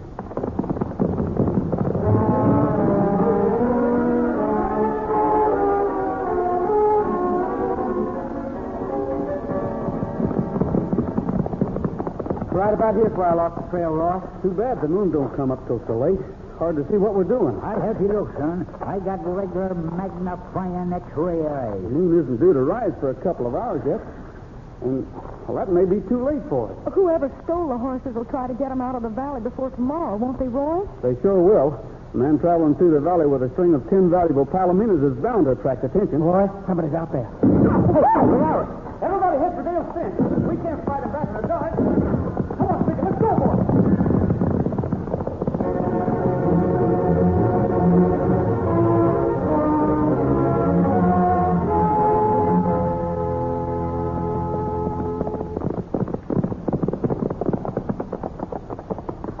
Well, we're over your boundary, Dale. Nobody will bother us here. Some rattler sure anxious to keep folks off Davidson's land. Dale, maybe you'd better go back to the ranch house. The trouble isn't over, it's just starting. Not on your life. This is my affair, Roy, and I'm staying to see it through. But if Dale... there's any trouble, I'm in on it. Roy, listen. What? Yeah, I hear him coming this way. Only one rider, though. You tackle him, son. If there's any others, I'll take care of all of them. That you, Miss Dale? It sure is. I figured it was, or you might not have got this far. Mr. Davidson is dead set against people prowling around on his property. You one of Mr. Davidson's riders? Who's asking? I'm asking. Roy Rogers. Oh, yeah, the hombre from the Double R Bar. Sure, I'm a Davidson rider. Why? Don't start anything more. You're a little bit free with your guns, for one thing. But we can talk that over later. There's something here I'd like to show you. It might interest Mr. Davidson. Yeah, I'm always glad to see anything that would interest Mr. Davidson. This fence that separates Miss Evans' Circle E Ranch from Davidson's land has been cut. It didn't break, it was cut. Thanks. That will interest Mr. Davidson. I'll tell him. Maybe he can figure out now what's happened to the horses he's been losing ever since he came here. Just a minute, mister. He suspected a lot of people, but the idea of Miss Evans being low enough to steal a neighbor's... Get up on your feet. Oh, that's the way you want it. All right, I'll give it to you. Look out. You trigger-happy cowpoke. I'll make you wish you'd never seen a gun. If you got any more ideas about where Davidson has been losing his stock, I'd advise you to say them before you get up off of the ground. You and I aren't finished yet, brother. Anything you want to say? Nothing right now. And listen to me. Tim Palominas from the Circle E got through this fence tonight. We're trailing him. And to do it, we're traveling across the Davidson Ranch. You got any objections? Not me. I don't care. No. Wait a minute. It's too easy to get shot in the back at night. And the man who did the shooting could claim he thought somebody was trespassing. Especially if he was a sidewinding prairie dog, he could claim that. Dale, Gabby and I'll ride to Mineral City and get the sheriff to come back with us. Mm-hmm. There'll be a lot less danger of our being shot if we have the law with us. Doing everything up legal, ain't you, Rockhead? Well, we'll see how much good the law does next time we meet. Roy, before we can get back to the sheriff, them varmints will run Dale's horses clean out of the valley. They sure will, Gabby. They'll probably start right away. As long as they know they got a few hours before nobody will be bothering them. Then what in blazes are we running to the sheriff for? Why, you were just pretending. You only wanted him to think we was going. Son, you're using your brains just the way I learned you. Dale, Gabby and I will try to make the Davidson house without getting shot. But, Roy, I don't want to. You and Steve head for the sheriff's office. Get him back here as quick as you can. Davidson's going to find that friends can mean a lot before this night's over. All right, Pappy, let's ride. Sure sounds as simple as parting your hair, don't it? Roy and me going to Davidson's house without getting shot, while Dale and Steve rode for the sheriff. Catching horse thieves ain't so simple. You'll see why as quick as we hear about something Roy's got an awful lot of faith in.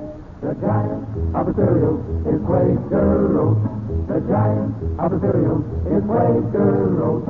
Delicious, nutritious, makes you feel ambitious. The giant of the cereal is Quaker Oats. You know, if you're a fellow or girl who has your eye on some goal ahead in the way of a job or athletics or school life, it makes a whale of a big difference what kind of breakfast you eat.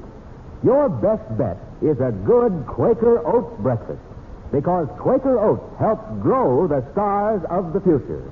Yes, doctors say the more often youngsters eat a good oatmeal breakfast, the better they grow. That's because a recent survey shows only one school child in 5 gets the kind of a breakfast he should have.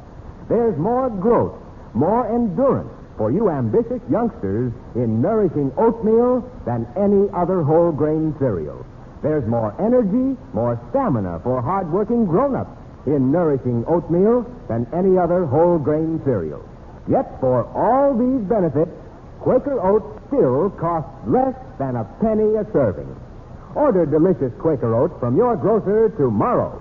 A giant in nutrition, in value, in flavor. Delicious, nutritious, makes you feel ambitious.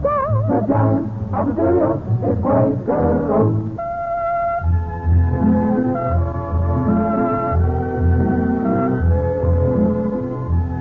No, sir. I'd a whole lot rather be faced with the problem of teaching a cow to smile than go after a horse thief. But we had to go after these, so Dale and Steve rode for the sheriff, while my pal Roy and me went towards the Davidson ranch house. Got right up close without anything happening, and light burning in the house. Yeah. Keep your gun ready, Gabby. Just in case a rider is stationed here to watch Davidson while the others do their double dealing. Uh-huh. If we get inside the house, I think we'll be all right. And if Davidson will string along with us, we ought to make short work of these horse thieves. Son, I feel like I must have a rock horse running off in the shindig like I've done. I bet you poor Grace May is waiting for that dance yet. Hey, what's this? And her with yellow hair clean down to... Huh? Oh, them suitcases. Yeah, and all packed, too. Davidson's initials on them. Must be going on vacation. Yeah. Well, we'll see. Maybe to get away from the varmint riders. Quiet, somebody's coming. Is that you, Red? Let's come around to the back. It's us, Mr. Davidson. You? Roy Rogers and Gabby Hayes from the Double R Bar. Oh, you startled me. Like to talk with you for a minute. Well, I'm awfully busy. Yeah, I see.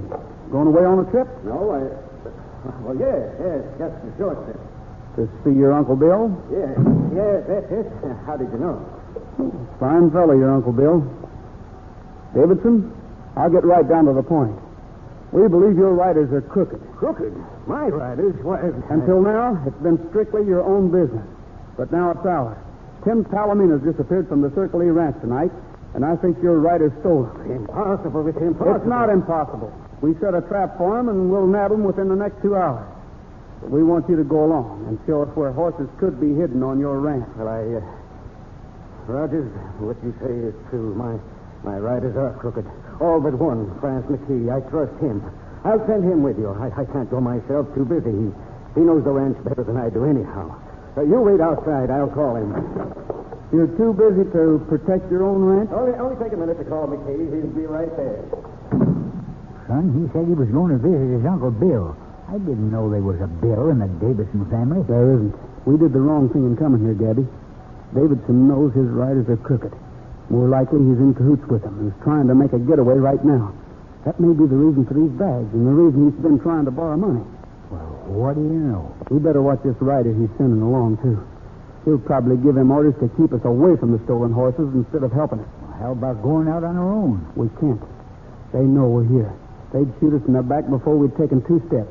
Gabby, we may be in for a lot of trouble before this is finished.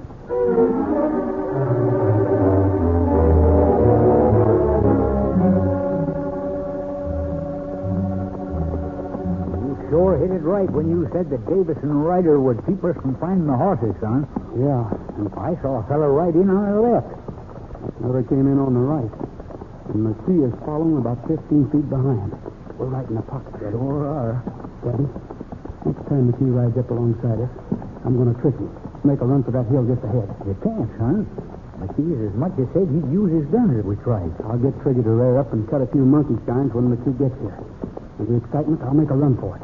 And if I get to the top of the hill, I'll have a view of the whole ranch. Son, we'll have all 3 of Davidson's zombies shooting at us. McKee's coming up. Gabby, I don't want you to go with me. Somebody's got to contact Dale and the sheriff. Go with McKee if you have to, but try to get away.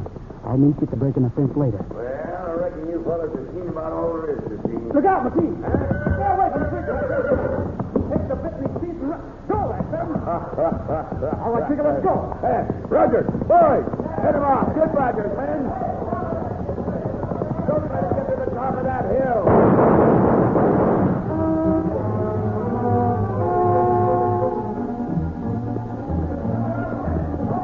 He's on the top of the hill. Now he can see every spot on his ranch. Now we got to get him. Look out! Look out! Trigger throwed him. Rogers' horse throwed him.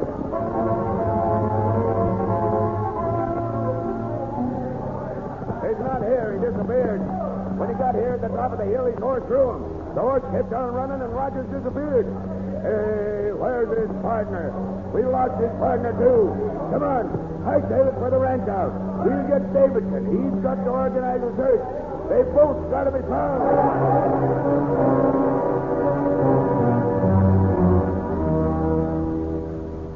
Miguelito, Miguelito, on his little donkey he goes riding by. Miguelito, Miguelito, all the senoritas look at him and sigh. He is handsome, oh so handsome. He could break a heart with just a roguish smile. But he'll never, never, ever, 'cause his wife is right behind him all the while. Ay, ay, ay, yes. Ay, ay, ay, yahoo! Gabby. Boy, sure. Gabby, you don't know what a beautiful sight you are. You plain lop-eared jackrabbit. Worry a man almost to death.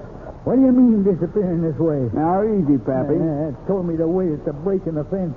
I waited till I couldn't stand it no longer, and then I left a note saying I'd be up this hill looking for you. That note probably saved my life, Pappy. One of the Davidson riders found it, came back and told the others. Then they all rode off to the break in the fence. That's where they are now, looking for me. I'd begun to worry about you, Pappy. As soon as they were out of hearing distance, I sang that song. I knew if you heard me, you'd come running. Sure, son. It must be getting the cold or something. My eyes feel runny. Sure awful good to see you. Oh, no, I reckon... I began to worry for fear you was a goner or hurt bad after the way Trigger throwed you. But, Pappy, I told you I was going to trick him. You should have known Trigger throwing me was part of it. I guess we'd better find a way of getting out of here so we can meet the sheriff. Sure, I'll fetch Trigger. You got him staked down? Trigger isn't here, Pappy. Ain't here? Look down there, at the foot of the hill. That's where the horse thieves are camped. They ain't got him. Not your Trigger. Yeah, I sent him there, Gabby. I took a long chance, but I think Trigger can help us if he's with the thieves. Look, They're loading trucks. They're going to move the horses out in trucks right now. We've got to move fast. Somebody's coming, Roy. It's Davidson. He must have heard me singing too, Gabby. Give me your horse and you hot-footed across that open space. I'll get Davidson and take his horse for you. Then we can both ride. But that's horse stealing, son. Quick, Gabby. Cross that open space. Make some noise and let him hear. I'll do it. But I never have no respect for a man that treats his feet that way. Steady, boy. All right, Phil. I've got your hay. Come on, boy. Let's take him. Hey, get me, you lynch-nosed varmint. That's your last chance, hey? Up behind you, boy. Now. I got him, Gabby. I roped him. What are you doing? What are you doing? I'll wrap you up in a rope and leave you here, Davidson. All right, will you come up now, son? Yeah, come on, Pappy. Davidson's going to stay right here till I find out why he's been helping steal his own stock. Shucks, I was hoping I could give him a taste of my pile-driving fist. We'll be back for you, Davidson. But not until after we round up those horse thieves and the horses they stole. Let's cut across the road, Gabby.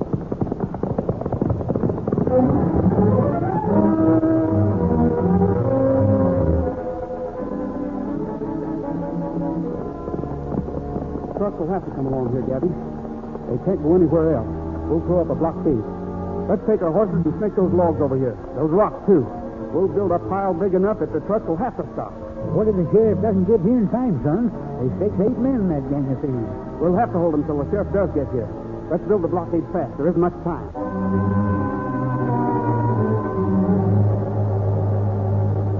Here they come, Gabby. And the sheriff ain't in sight. I bet you Dale couldn't wake him up. He'll be here. He has to come this way to get to the Davidson ranch. Son, if we can't keep him here, you lose figure for good. Let's stop him, Gabby. We've got to keep him here. Here, Roy, take my fix gun. I'll call directions and you can aim. All right. Put up your hands. We've got you covered. Look out, son. They're going to shoot. Trigger can help. Trigger, come on out here. Come out of that truck. Hit your way out. They won't have time to shoot them now. They'll scatter all around. Stampede, son. Trigger's pushing out of that truck. The other horses stampede and get out of his way. Come on, Trigger. Here I am, boy. You sure plan things right. Dale horses are getting away, but we can round them up after we take care of a coyote that stole. Here comes Dale, and the sheriff's with her. A couple of deputies, too. Now look at them come. Now we'll get them. We've been needing you, Dale. We've been needing you. You and the sheriff, too. Everything's all right now. I'm glad you're here, Dale. Howdy, Trigger boy. Glad you're here, too. And this is the sheriff. Every last man out there. Reach for the skies or take the consequences. We got him, Debbie. We rounded up all the thieves.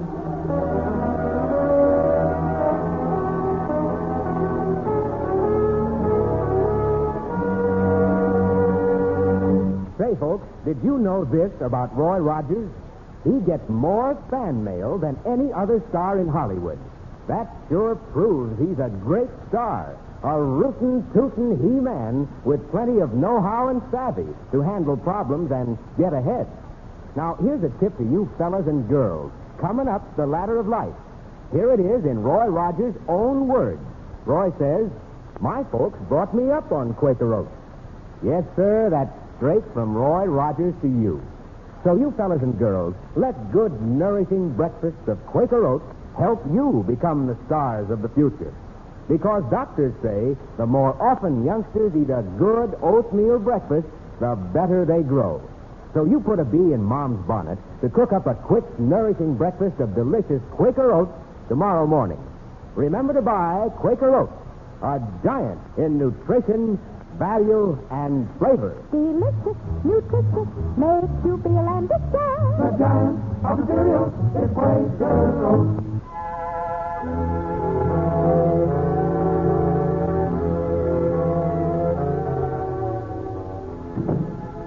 Well, we finally got them all. Davidson's in the sheriff's lockup, too. Now, Dale, maybe there's time for you to tell us some news. What did you find out? He's not Davidson at all, Roy. He's an imposter. I figured that when I asked if he was going to visit his Uncle Bill. There isn't any Bill in the Davidson family. What's the matter with you, Gabby? What's the matter with me? My feet hurt. Your feet? Of course. The young whippersnapper made me run with my feet. Now, Pappy. Don't know no better. Think feet was made to carry a man, same as a horse. What about Davidson, Dale? Or rather, the man who pretended to be Davidson. Well, the sheriff has been getting wires and letters for the last few days from somebody trying to find Charlie Davidson. He began to investigate and found out the real Charlie Davidson has been overseas for the government. Overseas? Yes, sir. And this man who claimed to be Davidson is a fellow who roomed with Charlie at college and blamed Charlie when he got kicked out. He was taking revenge then. Selling all the stock on the ranch and trying to borrow money on the land. Boy, he was really getting all he could. Yeah, and fast, too, because he knew when the real Charlie Davidson was getting home. He's due next week. How do you like that? Seems funny he was able to get away with it as long as he did. Well, none of us ever knew the real Charlie. And when somebody came in and took over after the old man died, we just accepted him without asking any questions. Yeah, I guess that's the way it happened. Say, Dale, I hear there's a shindig over at Al Helms tomorrow night. Chris, hey, I'm going to that. How about your feet, Gabby? Sure, you said your feet hurt. Hey, now, just a second, you two. All this trying to push something over, ain't you? Well, by Christ... There's a plump little lady with yellow, golden hair, Dale. I wonder if we can get Jerry Stewart to dance with us.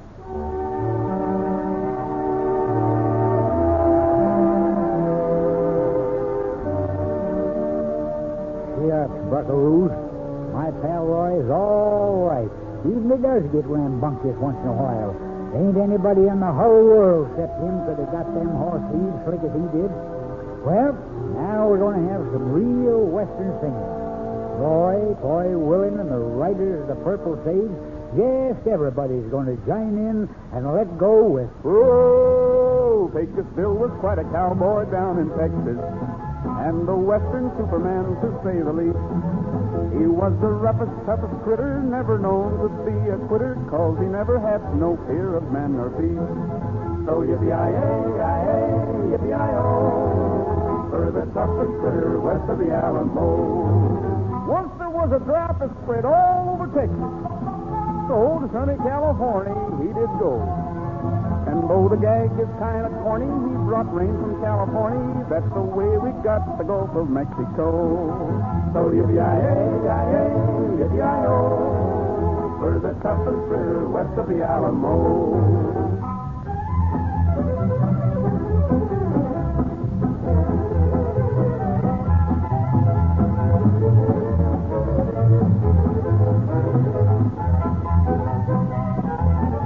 So yippee-yi-yi, yippee-yi-o, for the toughest critter west of the Alamo. Pecos lost his way while traveling on the desert. It was 90 miles across the burning sand. He knew he'd never reach the border if he didn't get some water, so he got a stick and dug the Rio Grande. So yippee-yi-yi, yippee-yi-o, for the toughest critter west of the Alamo. One day Pecos found his favorite dogie missing, the dogie that was nearest to his heart. So then he lassoed all the cattle clean from Texas to Seattle. That's the way the Texas Roundup got its start. So yippee-yi-yi, yippee-yi-o, for the toughest critter west of the Alamo. While a tribe of painted Indians did a war dance, Pecos started shooting up their little game. He gave them redskins such a shake-up that they jumped out of their makeup. That's the way the painted center got its name. So yippee-yi-yi, yippee-yi-o, for the toughest critter west of the Alamo. While reclining on a cloud high over Texas, with his gun he made the stars evaporate. When Pecos saw the stars declining, he just left one brightly shining as the emblem of the Lone Star Texas state. So yippee-yi-yi, yippee-yi-o, for the toughest critter west of the Alamo. Well, that's all for now, folks. This is Roy Rogers saying to all of you, from all of us, goodbye, good luck, and may the good Lord take a liking to you. See you next week. Don't forget, smiles are made out of the sunshine and the frown from a rainy day. Quaker Oats, the giant of the cereals, presents the Roy Rogers Show each week at this same hour, with the writers of the Purple Sage, Dale Evans, Gabby Hayes, and the king of the cowboys himself, Republic Pictures' great star in person, Roy Rogers.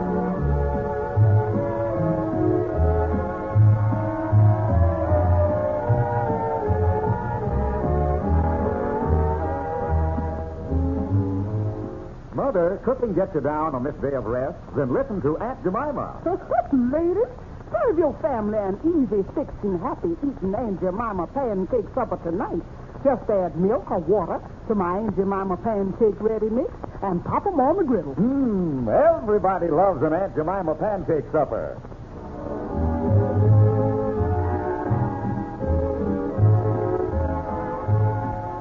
Republic's latest Roy Rogers picture is Nighttime in Nevada. This is Art Ballinger speaking for Quaker Oats, the giant of the cereal.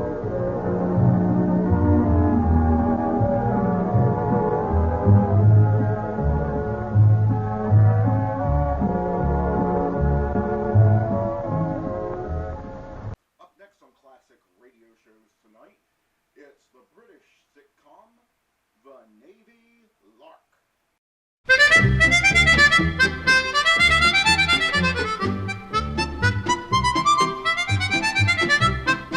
Ladies and gentlemen, we present The Navy Lark with our 3 stars, Dennis Price, John Pertwee, and Leslie Phillips.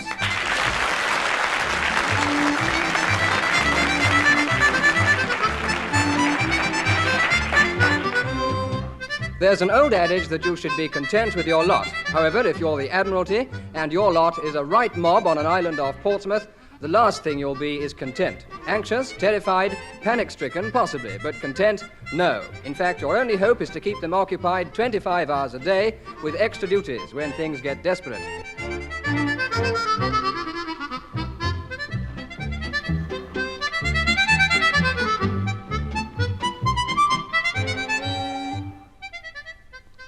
Well, gentlemen, I trust you've been impressed with all you've seen during your inspection? Impressed is hardly the word, number one.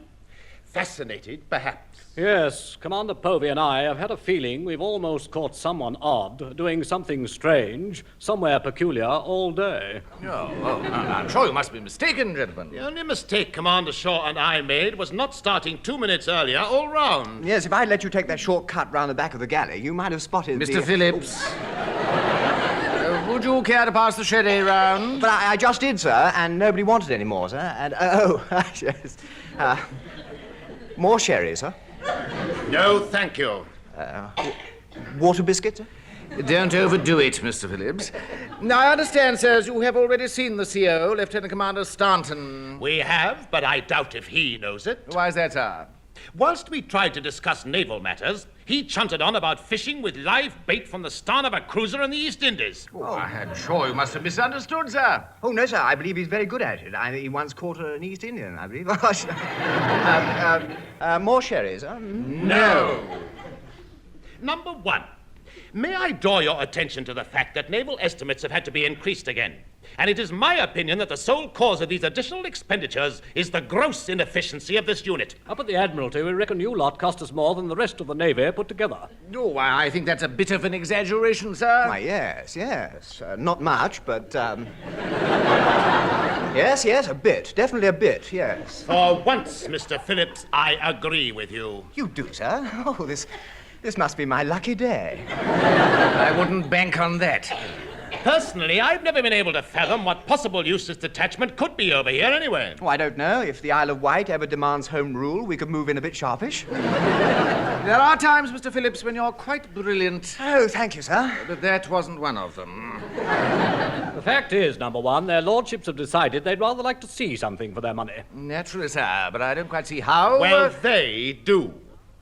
You've heard about the Home Fleet exercise this week? Of course, sir. Well, you're joining it. What? We're what, sir? You mean we're going to sea, sir? You mean actually on the water itself, sir? Precisely.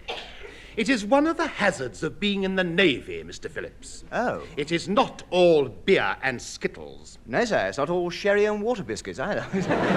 I presume you require our frigate, HMS Troutbridge, prepared for action, sir. Of course. But I'm agreeably surprised to find that anyone on this unit even remembers that you have a frigate. I'll bet 6 to 4 they don't know where it is. Of course we do, sir. Well, where is it? More sherry, sir? No.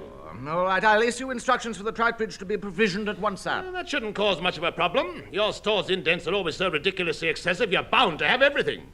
With C.P.O. Pertwee in charge of stores, that doesn't necessarily follow, but we'll do our best. Well, he had enough blankets last week to stock a department store. He probably has. Oh! Oh, my foot. Sorry, Mr. Phillips.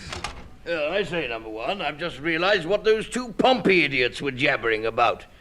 Oh, you're still here. Yes, Staunton, we are, and we are still jabbering, as you put it. Oh, very good of you, sir, very good. When do we sail, sir? Tomorrow evening at 22:30. We shall join Blue Force at dawn and engage Red Force somewhere in the channel during the day. Any chance of a bit of fishing? I very much doubt it, Staunton. Pity. Hardly seems worth going, really. Nevertheless, I trust you will honor us with your company, Staunton, as Commander Shaw and I will also be aboard the trout bridge. Oh, well, that settles it. What, sir? I shan't even bother to take me rods. I don't want to rush you, Povey, but we'd better be getting back to the mainland fairly soon. Certainly. Well, we'll be going then. Goodbye, Staunton. Yeah, not bad, is it? Oh, yes, good day, sir, good day. So saying, they swept out. Yes, very disturbing. Mr. Phillips, the first thing you better do is to see Chief Petty Officer Pertwee at once. Aye, sir. Instruct him to get the trout bridge ready for sailing at 22:30 tomorrow night. Aye, sir. You can also tell him that I don't care if his dear white-haired old mother is visiting him, or if he's broken both his legs, or if he never goes to sea when there's an hour in the month, he's still coming with us. Aye, sir. On second thoughts, I'll go and tell him myself. Keep an eye on things here until I get back, and if anyone asks you to make a decision... Yes, sir? Don't.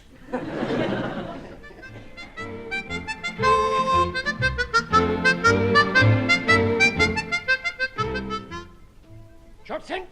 Yes, Chief? What are you up to, my son? Nothing, Chief. Then you ought to be perishing well ashamed of yourself. Why, Chief? For being on your Todd in these stores for 35 minutes without knocking something off. Oh, I wouldn't pinch anything, Chief. Good lad. One of us at it's enough. However, let me give you a friendly word of warning, Johnson. Yes, Chief?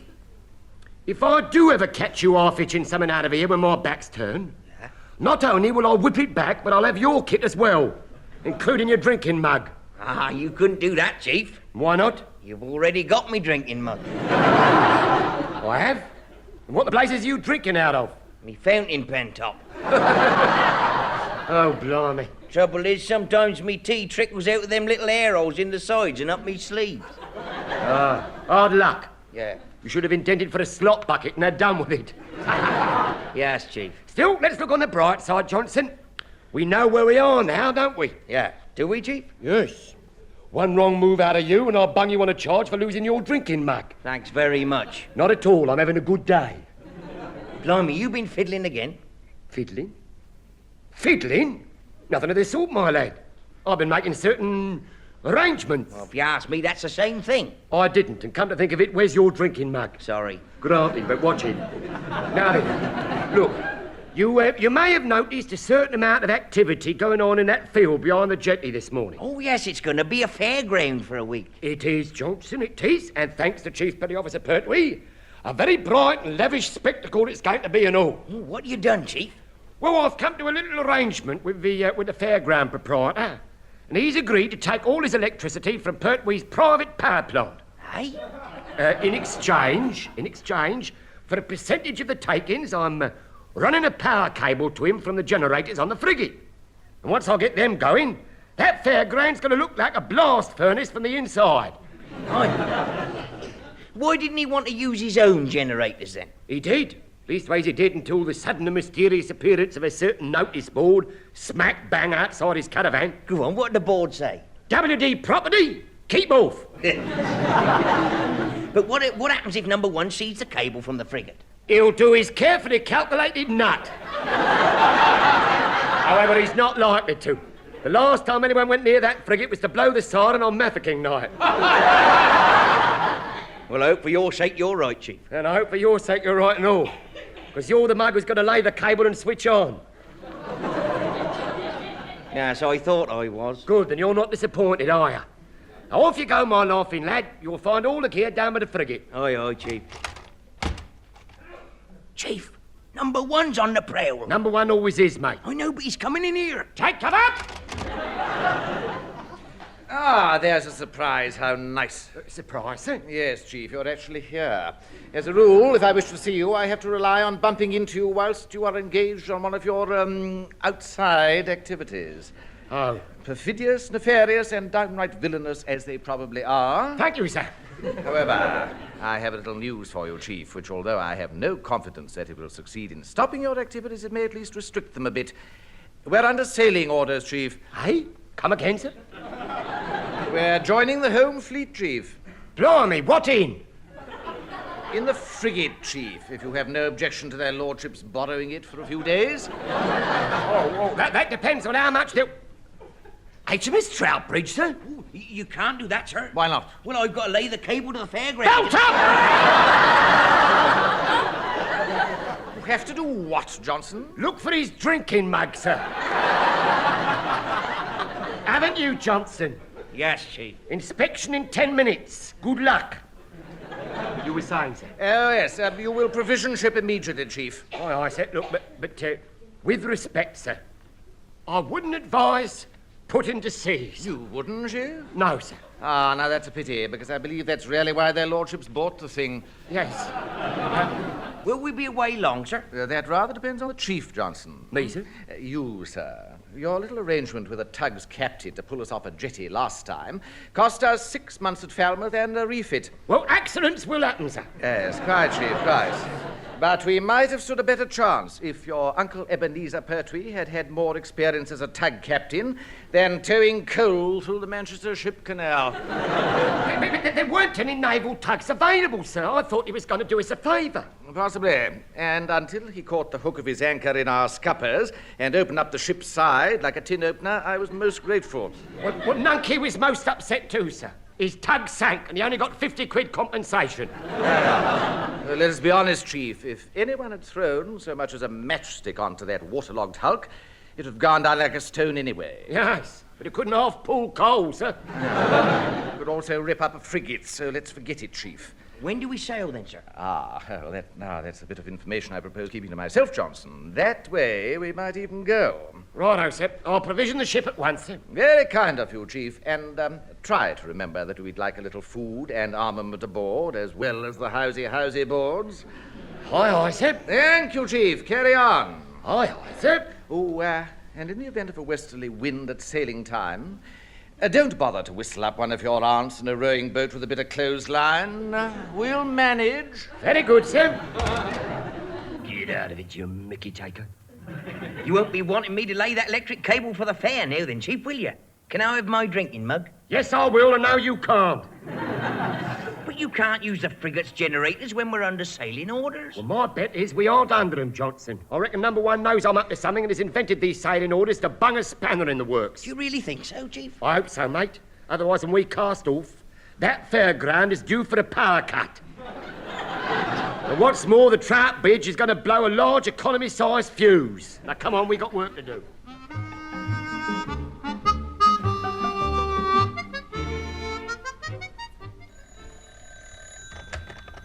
Commander Shaw here. Communications office here, sir. Oh, Lord, where have they posted me now? Oh, nothing like that, sir. Signal from the CNC, sir. We don't think that's any better, do you? What is it? The signal reads, Home Fleet exercise. HMS Troutbridge will now join Red Force. Repeat, Red Force instead of Blue Force. Signal ends, sir. Does it? Yes, sir. All Blue Force is going to be Red Force, and all Red Force is going to be Blue Force, sir. Ah, now, that's the sort of ice-cold, calculated, strategic thinking that wins wars for you. I wonder what idiot thought that up.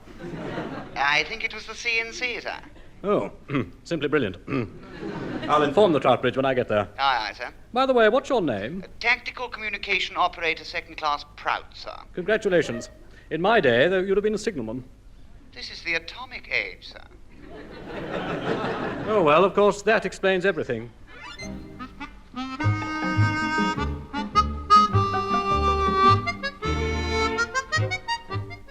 I just can't tell you how sorry I am, Heather.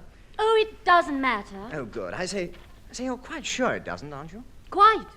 I like being asked to go to the fair and 10 minutes later being told I have to go on my own. Do you really? What a peculiar thing.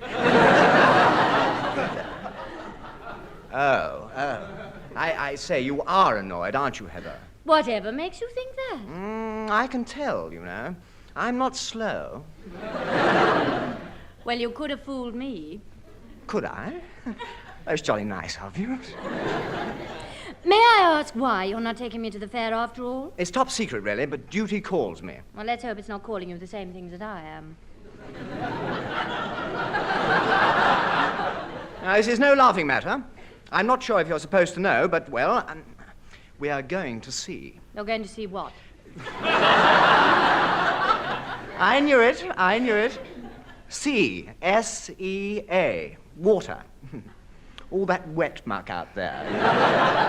Good gracious, at last. Thank you. Fat lot you care that before long I shall be facing the perils of the deep, ploughing through shark-infested waters, where full fathom 5 my father lies.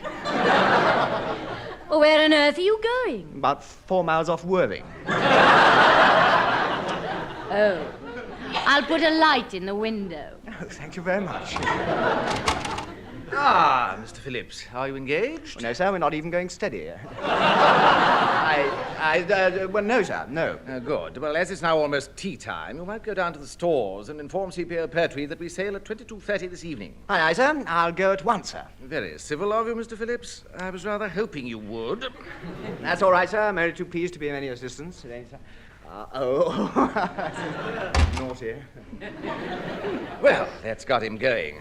I wonder if he'll remember what he's gone for when he gets there. I don't suppose so, sir. No, neither do I. Still, the exercise will do him good. Heather. Sir? I'm afraid I shan't be able to take you to the fair after all. Oh. Oh, I am sorry. I was looking forward to it. Still, it doesn't matter. Duty calls, you know. Instead of enjoying your company at the fair, I shall be on the bridge out there, facing a watery grave. For once aboard the lugger, who knows what a... Oh, for goodness sake. Yes, perhaps you're right. I'll see you when we get back. Aye, aye, sir. Hello, extension 35. I say, Heather, I'm at the stores. Well, what about it? Can you remember what number 1 sent me down here for?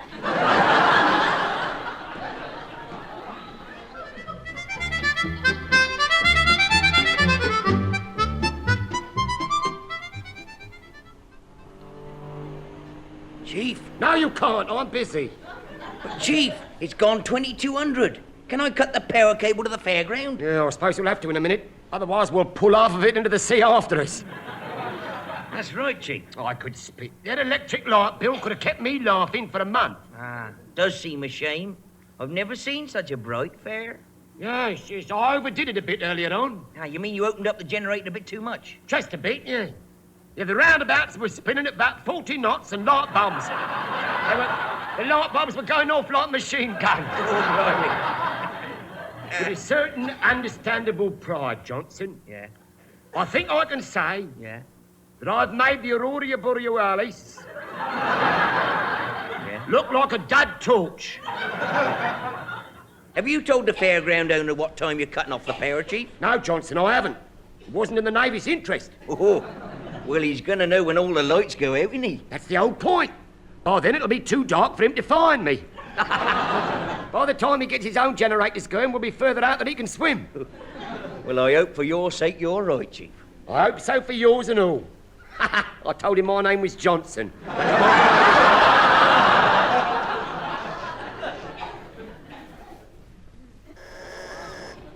Bridge, Sub-Lieutenant Phillips speaking. Hang on, I'll ask. What is it, Mr. Phillips? There's a Captain Ebenezer Pertwee with a tug, sir, and he wants to know if you require any assistance, sir. Yes, I'd like him to get up steam and keep going in the opposite direction until his boilers burst. Aye, sir. Hello? No, we don't. And you. 5 minutes to sailing time, number 1. Thank you, sir. I had noticed. Not that I imagined for one moment that a company as slack and incompetent as this one could possibly get away on time. If we cast off by the end of the week, you'll probably all expect medals. Oh, no, sir. Salvage money would do. You can be sure of one thing, Mr. Phillips. No one in their right mind would salvage you. Oh, I don't know. I might melt down rather well. Oh, look, sir. You can see the roundabouts going round. Well, what do you expect it to do? Go up and down? By the way, sir, is Commander Shaw aboard yet? Oh, he isn't. I saw him earlier ashore, muttering about some signal from the CNC. Then he drifted off on his own somewhere. Well, if he doesn't turn up, you must sail without him. Why, I hardly think we'd better do that, sir. Rank is no excuse for unpunctuality, number one. Your orders are to sail at 22:30, and it's almost... What the...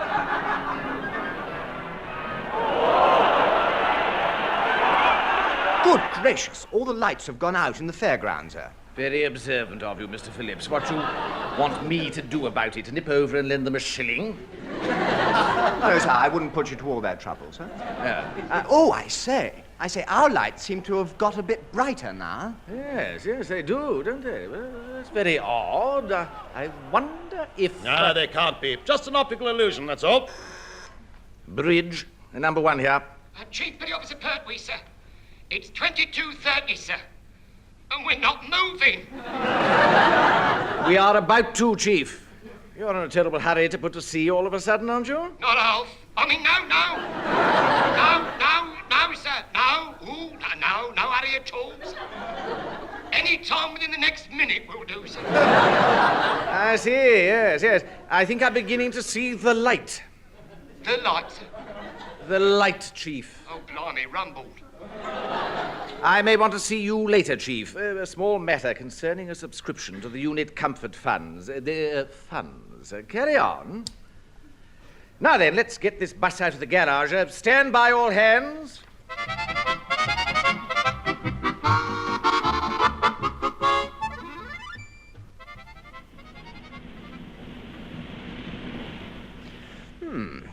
Quiet trip so far, sir. Thank you, Mr. Phillips. We haven't knocked over any lighthouses or run amok through a fishing fleet so far, have we? No, sir. Were you expecting me to? Well, I wouldn't have been surprised, sir. After all, we haven't had much practice lately. Mr. Phillips. No, sir, certainly not. I was going to say, how about a mug of cocoa, sir? Mr. Phillips, I sometimes wish you hadn't learnt all your seamanship from Jack Hawkins. These days, on board ship, it's possible to have tea with milk and sugar in a cup and a saucer with a spoon. On a tray, sir? Aye, sir. Number one, can you tell me why Lieutenant Commander Staunton, as captain of this ship, has yet to make an appearance on this bridge? Well, no, sir. I'm sure he'll be up at first light. Shall I go and fetch him, sir? I know where he is. Where? Well, he's fishing off the starn, sir, and he hasn't caught us. Oh, I say. Oh, Lord. Yeah, perhaps you'd better get some cocoa after all, Mr. Phillips. Aye, sir. And drown in it. Well, oh, sir, but I don't like cocoa. Mr. Phillips. Are we now on station, number one? We are, sir. In a few moments, you'll be able to see the rest of Blue Force. It's almost dawn, sir. I have a watch, number one. Thank you. Of course, sir. I didn't know if it was going. Wouldn't dare not to. You're flying Blue Force flag, I trust? The yeoman has been ordered, sir. Extraordinary. We're afloat, in the right place, and properly dressed. It can't last. 0600, sir. Exercise commenced. Good grief, what the place is it? Action stations. What's going on now? Where's the enemy? It isn't the enemy, sir. Blue Force has opened up on us by mistake. Excuse me, sir. It isn't Blue Force, sir. They are flying Red Force. Sir, we seem to have joined the wrong fleet. I said it couldn't last. Of all the bungling, idiotic... Quite, sir. Is the navigator about it all? Well, not if he's got any sense. Bridge, Sub-Lieutenant Phillips here. What? Oh, Lord. What is it, Mr. Phillips? A signal from the CNC, Red Force, sir. Signal reads, you've received 16 salvos and 4 torpedoes. Admit sunk unless made of rubber. I see, yeah. Make a signal, admit sunk by last torpedo.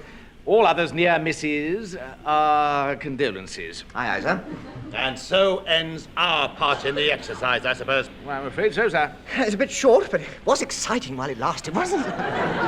Alter course, coxswain. We're returning to base. Who did it? That's what I want to know. Who did it? Staunton, I'd no idea you were aboard. I jolly nearly wasn't. Who did it? Did what, sir? Let off all those blasted guns. Do you realize what's happened? No, sir. Well, they frightened the life out of me. I've dropped my rod overboard. Hard luck, Staunton. I'll speak to the Admiral about it for you. Oh, no, don't bother. I've got another. Bridge, number 1 speaking. Chief Petty Officer Pertwee's compliments, sir, but we're going the wrong way. I beg your pardon, Chief? We've turned about, sir. Permission to use the emergency steering, sir. No, Chief, you can relax. Strangely enough, we are aware which way the ship is heading. But we're heading back to the island, sir. That's correct, Chief. We're sunk. Blimey, I don't know if you are, but I am. Yes, I had a feeling you might be. Oh, sir. Yeah, well, Chief? Permission to lower the seaboat, sir. Lower a boat? What for?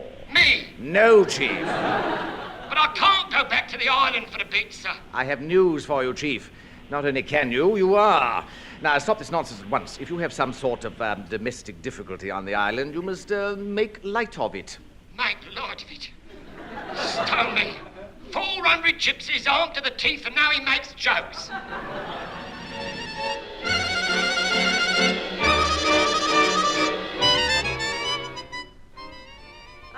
Well, it's nice to be back on terra firma.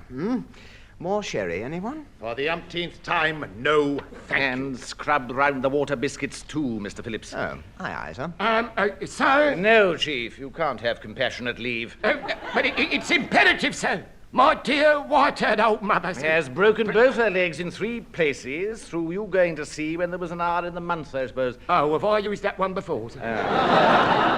I've only one last thing to say. Oh, good. Oh, Mr. Phillips. Sir? Cease. Yes, sir. Thank you.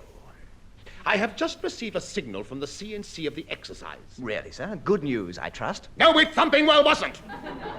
Thanks to your crass stupidity, culminating in what will probably be described as the shortest naval engagement on record, I shall be on the carpet of the Admiralty and receiving rockets for weeks. Oh, what a shame. Sir, I am touched by your deep concern, Chief. And given half a chance, I shall drag you and everyone else here into the muck with me. With due respect, sir, I'm still completely mystified as to what happened. What were Red Force doing there? We were on correct station, sir. In that case, I suppose the whole of Red Force weren't. Number 1. Are you suggesting that out of the entire fleet, the Troutbridge was the only ship in the right place? Well, it would seem so, sir. Unless some idiotic poop at the Admiralty didn't pass on a signal. I say, I'm terribly sorry, you chaps. I didn't pass on a signal. Good gracious, it's Commander Poop. Signal? What signal? From the CNC. Red Force were to be called Blue Force and vice versa. You were to be part of Red Force. Ah, the light dawns. Do you mind, sir? Commander Shaw, do you realize that through not passing on that signal, we were sunk in less than 2 minutes, and I'm for the high jump of the CNC? Well, hard luck, old man, but it wasn't my fault, you know. Not your fault? No. I was at the fair. You were what? At the fair. Permission to leave, sir? No, Chief. Do you mean to tell us that whilst we were on the exercise, you were at a fairground? Well, yes, I didn't have much choice. Just before you sailed, there was a whacking great power cut. Right, well, if you'll excuse me, sir. Will you be quiet, Chief? Under pressure, sir, yes. What has the power cut got to do with it? Well, I was stuck on top of the big wheel. Oh, good grief. I've been there all night. Terrifying it was. It's unbelievable. I did my best, old man. I tried to pass on the signal in Morse with matches. Thank you very much. Burnt my fingers in the end. Look. Oh, I say, it's nasty, isn't it, really? Mary, if you don't mind, I'd like to get back to the mainland in order to make my report as soon as possible. Oh, must you? Oh, very well. We'll push off then. I'm sorry about this, number 1. Goodbye. Cool. Permission to leave, sir? By all means, Chief. And take a compulsory 48 hours pass. Oh, thank you very much, sir. I've a complete explanation as to the accidental use of the generator, which will be entirely to your satisfaction, sir. You see... Pause, sir. Yes, Chief. And on your way out of the main gate, I understand you'll meet Mr. Antonio Grimbonelli and some friends of his who wish to see you very urgently. I'm not going. I'll get lynched. They'll put the big wheel over my head and they'll spin it. Enjoy your leave, Chief. Grand morning, isn't it?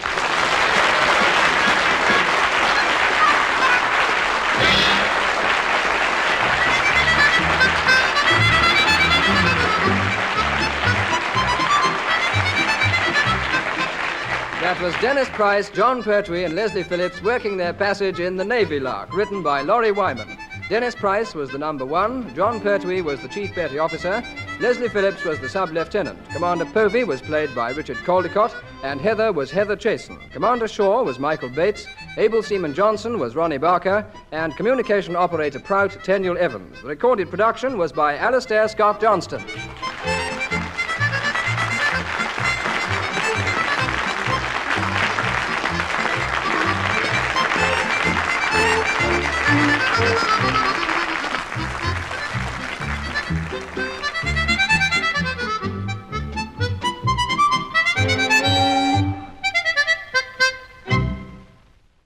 Hey, man, how about we check in with Fibber, McGee, and Molly next? That sounds good to me. The Fibber, McGee, and Molly Show.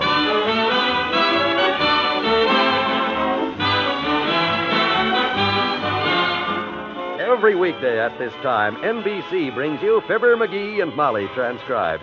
The show is written by Phil Leslie and Ralph Goodman and directed by Max Hutto.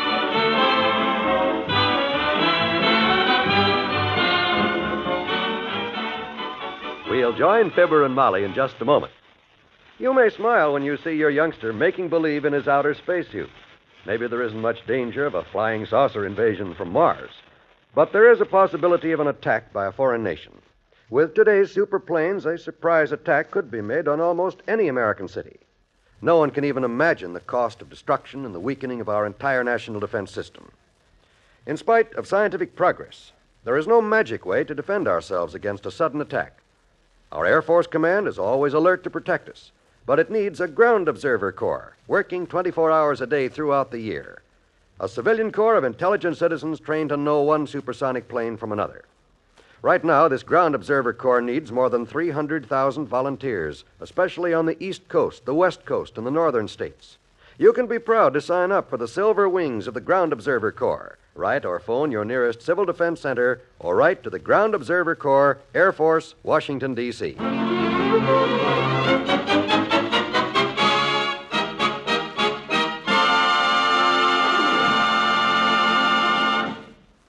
Two members of the younger set are approaching 79 Wistful Vista. They're engaged in a rather vigorous discussion as they walk along. And the subject of their debate is Mr. McGee of Fibber, McGee, and Molly. He was too, I betcha. He was not. He was too, Willie Toops. You stop saying he was not when I keep saying he was too. Mr. McGee himself told me he was. He even showed me his medals. Oh, he's not smart enough to be a general, Teeny. Even in the First World War. Well, that's what he told me.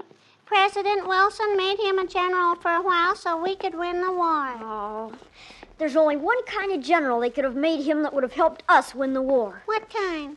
A German general. Ha ha! Just for that, Willie Toops, you can carry your own books home from school after this. And don't you try to borrow any more ink from me either. You just fill your old water pistol with someone else's ink. Oh, don't get mad, Teeny. I was just kidding. Gee whiz, you don't have to go getting mad. Gosh, Teeny, you believe everything people tell you. I do not. I don't believe everything. Sometimes Mr. McGee tells me a story when I ask him to because he's a wonderful man and he likes little children. But that's not a true story. It's just a story. Oh. I know the difference between truth and fiction, I betcha. After all, Willie Toops, I'm not a child. Oh. How about the time he told you about the gorilla he trapped in his backyard that swam all the way over from Africa because he smelled Mrs. McGee's banana cream pie cooling in the window? You believe that? Well, naturally. It was very interesting. And that banana cream pie he gave me when I said he must have been very brave to trap a gorilla, that pie was just wonderful. You're awful dumb, Willie Toops. I am not.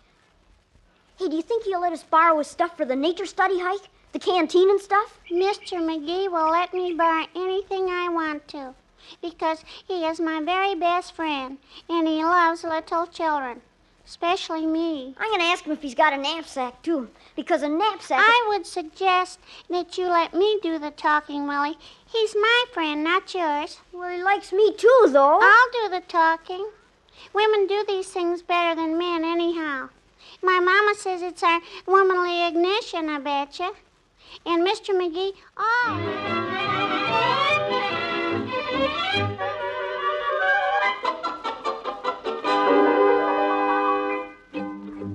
Phew. That was quite a job digging this stuff out of the attic, kids, but here you are. Gee, swell. One knapsack, one canteen. There you are. oh boy. Thanks, Mr. McGee.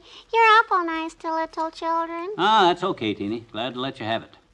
So you kids are going on a hike, huh? Yeah, Wednesday after school with our nature study teacher. Mrs. Rhodes. The one with the beard. Yeah, we're going to meet at the... Whoa, wait a minute. Huh? Mrs. Rhodes? Yeah. The one with the beard? Mm-hmm.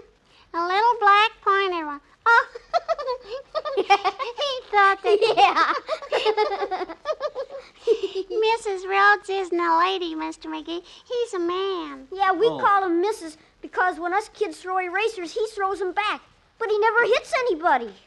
Oh, he misses, huh? Yeah, every time. But he knows all about woodcraft stuff, though. He's going to teach us how to build a campfire by just rubbing 2 sticks together. Oh, he is, huh? Mm-hmm. His granddaddy was a pioneer, and he taught him all that stuff. Yeah. Well, some of those old pioneer boys knew their way around fairly well. Of course, the real masters of woodcraft, the real outdoorsmen, were the Indians. Did you ever know any Indians, Mr. McGee? Any real Indians, did you? Did you know any? Oh, naturally. Having been brought up as a child by the savage Kickapoo tribe of eastern Illinois. You were? Brought up by an Indian tribe? Oh, boy. Didn't I ever tell you kids how our wagon train was attacked by the Kickapoo Indians when I was only 6 months old? And while I was busy reloading my dad's buffalo gun, how a Kickapoo chief sneaked in and took me off to the Indian village? No, you never did. Gee. Well, you kids just squat down here at my feet, campfire style, and I'll tell you all about it. Hold your hat, Baron Munchausen. Here we go again.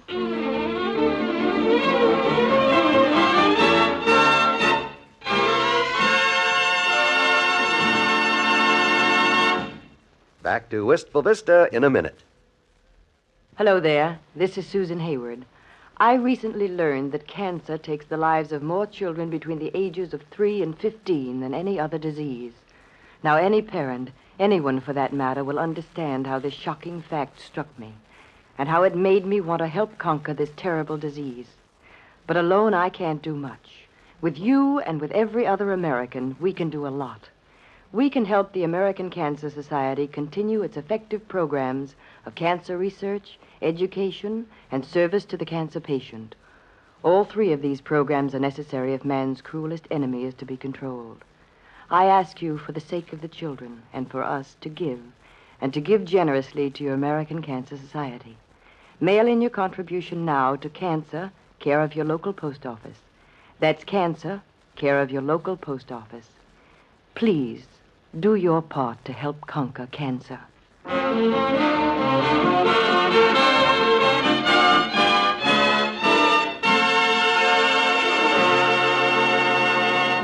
What happened then, Mr. McGee, after you passed examination for 16-year-old Indian Braves and they made you a member of the tribe? He'll tell a teeny. Stop butting in.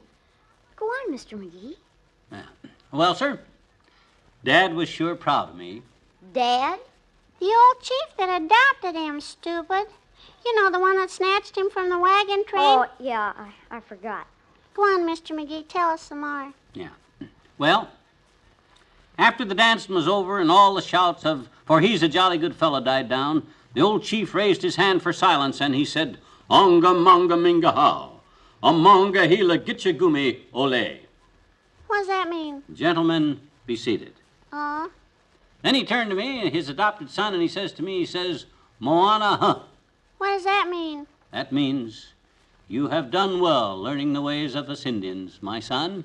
And now that you are 16 moons old, you must return to your own people or they'll think you're lost. Your horse is packed. You must leave tonight. Boy, that Kickapoo sure is a strange language. Oh, yeah. It took me a long time to master it. And then you went back to your folks in Peoria? That's right, Teeny. I never saw the old chief again. Every time I see a Hopalong Cassidy picture, I look for him. But so far, no luck. That's the story, kids. Gee, that's kind of sad. It sure is. Can we have our canteen and knapsack now? We gotta go to a meeting at our nature study teacher's house to talk about the hike. Oh, sure. Here you are. Well, have fun on the hike, kids. And if you see any Indians out there, mention my name. Gee, I wish you could go with us, Mr. McGee. You could show us some wonderful stuff, I bet you, like the Indians do. Come on, Teeny, we gotta hurry. Well, I wouldn't want to horn in on your nature study teacher, sis. Make him look like a tenderfoot. Wouldn't want to do that. Okay. Gee, thanks for the canteen and stuff, Mr. McGee. Bye. So long. Cute kids. Boy, I can just see that poor teacher trying to keep them kids together out of Dugan's woods. Probably forgot something. That's the way with kids. Oh, it's you, Molly. Yes, help me with these bundles. Oh, it's a good thing I've got an elbow or I'd have to ring the doorbell with my nose. Thank you. Well, bundles. Boy, looks like you bought out the store. Incidentally, wasn't that Teeny and the little Toops boy who dashed past me as I came up the walk? Oh, yeah. All the kids are going on a nature study hike Wednesday, and they came by to borrow some stuff and talk it over. You're not taking them, are you? Me? Ha! Me spend an afternoon tramping through the woods with 10 slippery kids in a 40-pound sack? Don't be knave. Good. I'm no Bernard McFadden. Want me to help you put some of this stuff away? No, thanks. I can manage it all right. Well, I think I'll stretch out here and take a nap. All this hike talk has got me kind of tired. Boy, that poor teacher at Teeny's, tramping through the cold, damp woods, trying to keep one eye on the trail and the other eye on them kids. That's the life of a teacher. I'm glad I spent my school days sitting in the corner instead of getting smart.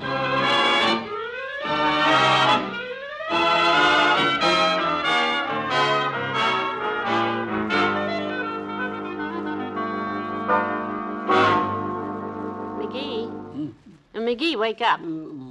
What's the matter? I'm sorry to disturb you, dearie, but you have company. Oh. Teeny's here, and she has some wonderful news for you. Teeny? News? What kind of... Hey, Mr. McGee. Oh. Hey, I just came back from Mrs. Rhodes' house. Our nature study teacher. He's sick. Sick? He's got the mumps. Oh.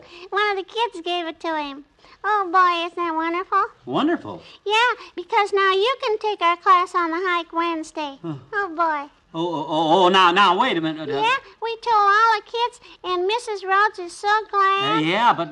Yeah, he says it's just grand we got a real Indian scout to take us because you were raised by the Indians. Hey, there goes Freddie Fuller. I gotta tell Freddie. Oh, boy, Mr. McGee's gonna take us on a hike.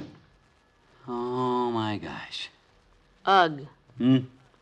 Indian scout catch 'em, heap big trouble. Huh? Come on, get you, Goomy. Wash up for dinner.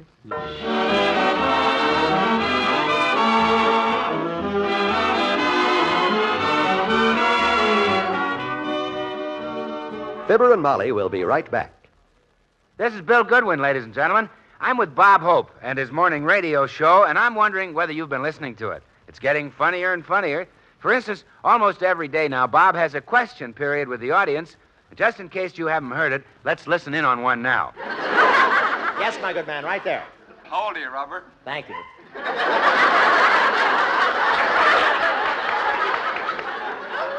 Is there a sober man in the house? Yes, honey. Were you born in 1903? Down, sit down. Yes, honey. Do you always chew gum? This is the only way I can keep my brain awake. Yes, Too honey, bad right we haven't back. time for all of it, but this is the kind of fun that's now making the Morning Bob Hope Show one of the great comedy radio shows of all time. Every morning on your NBC station. See your local paper for the time.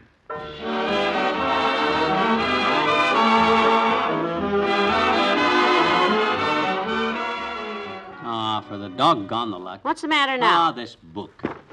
Borrowed it from Kramer's drugstore because I thought it might help me out on that hike with the kids.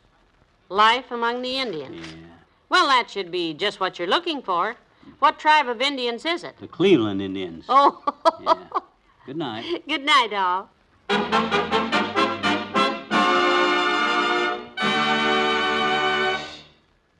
NBC has brought you the Fibber, McGee, and Molly program transcribed with Richard Beals as Willie Toops.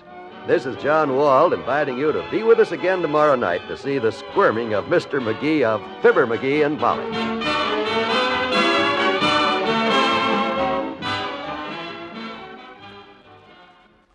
Tonight, hear Jim Fleming and the Heart of the News on the NBC Radio Network.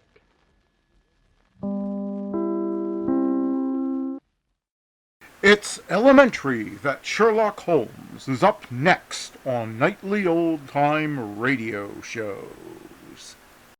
Who would ever associate crime with those dear old homesteads? They always fill me with a certain horror. It's my belief, Watson, that the lowest and vilest alleys in London do not present a more dreadful record of sin than does the smiling and beautiful countryside. No man knew the hidden face of crime better than my friend Sherlock Holmes. My name is Dr. Watson, and it was my privilege to share the adventures of Sherlock Holmes. I will tell you about the case of the copper Beeches. It began, as so often, with a letter.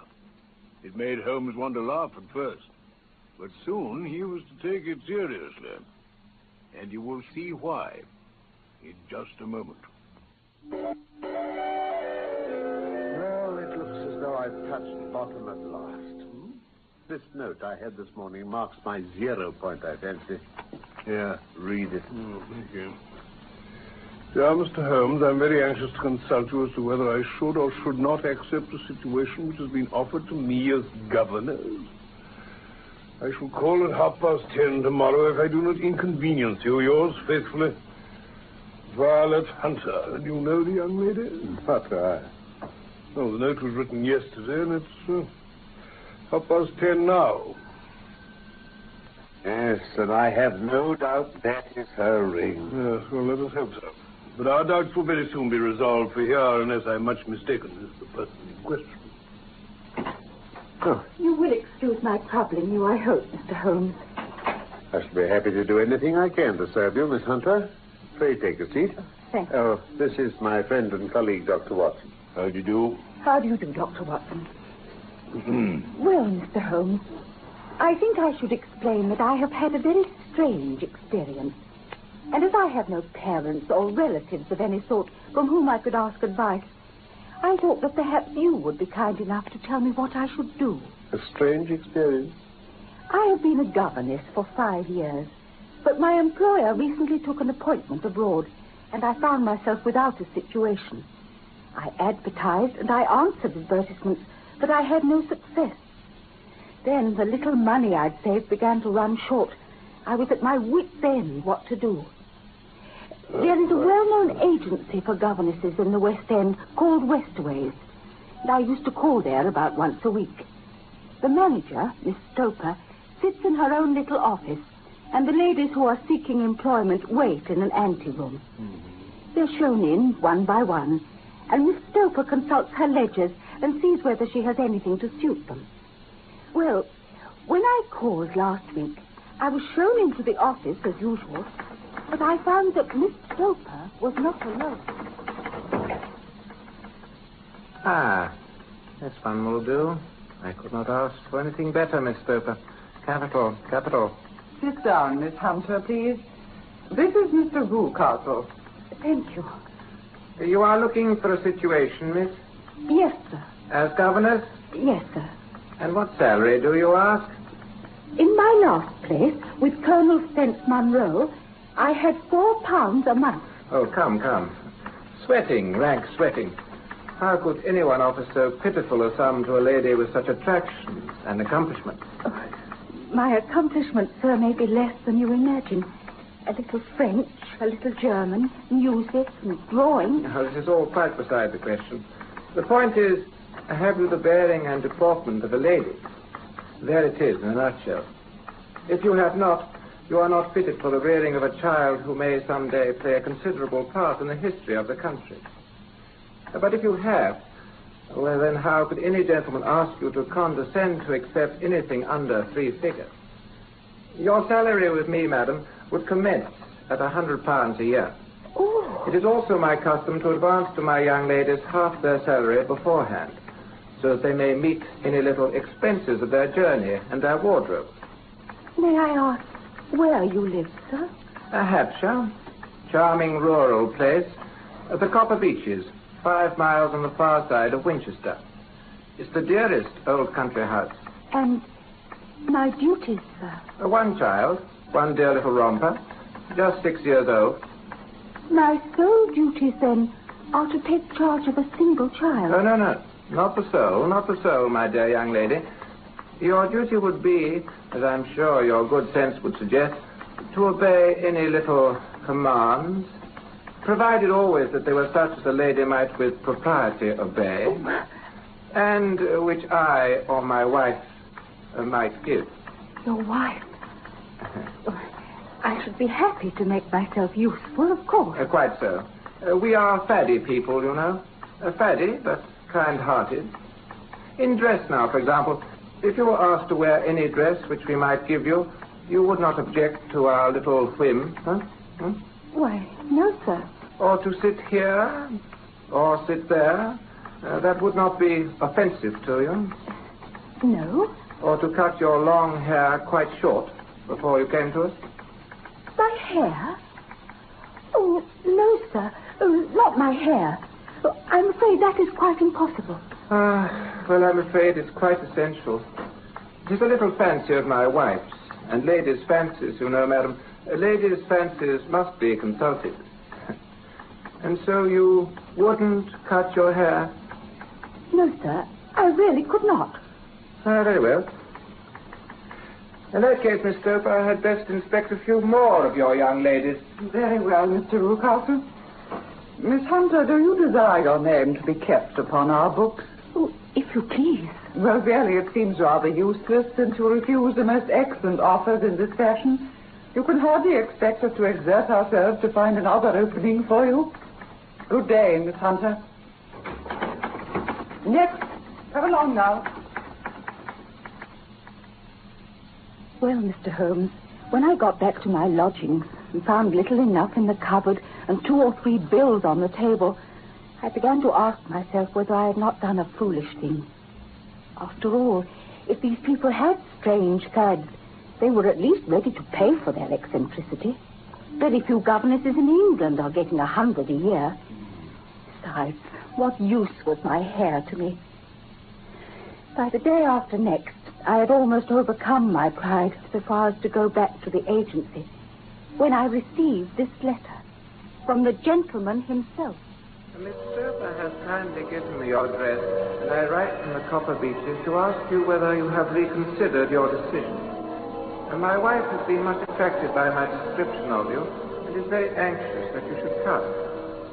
We are willing to give £120 a year, so as to recompense for any little inconvenience which our fads may cause you. They are not very exacting, after all, and your duties with the child are very light.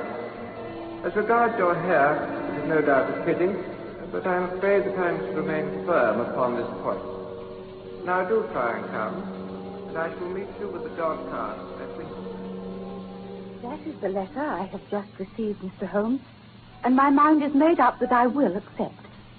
But I thought that before taking the final step, I should like to submit the whole matter to your consideration. I confess it is not the situation which I should like to see a sister of mine apply for, Watson? What can it all mean, Holmes? I have no data. I cannot tell. Perhaps Miss Hunter has formed some opinion. Well, Mr. Rucastle seemed a kind man. Is it not possible that his wife is a lunatic, and that for fear she should be taken to an asylum, he humored her to prevent an outbreak? As matters stand, that is the most probable solution. But in any case, it doesn't seem to be a very nice household for a young lady. Oh, but the money, Mr. Holmes, the money. The pay is too good. That's what makes me uneasy. There must be some strong reason for offering you £120 when they could have that pig for 40. Oh, I feel that, too. So I thought if I told you the circumstances, you would understand afterwards if I wanted your help. I should feel so much stronger if I felt that you were at the back of me. Oh, you may carry that feeling away with you. I assure you that your little problem promises to be the most interesting that has come my way for some months.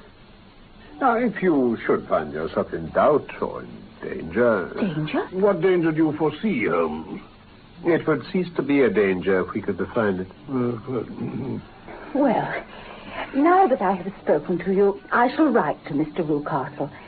Sacrifice my poor hair tonight and start for Winchester tomorrow. And don't forget, at any time, day or night, a telegram would bring me down here. Watson, listen to this. What? Please be at Black Swan Hotel, Winchester, midday tomorrow. Do come at my wit's end, Hunter. So it's taken her just a fortnight to find she needs my help again. I'll look up the trains at once. Will you come with me? I should wish to. Capital. Then I suggest we turn in at once. We shall need to be at our best in the morning.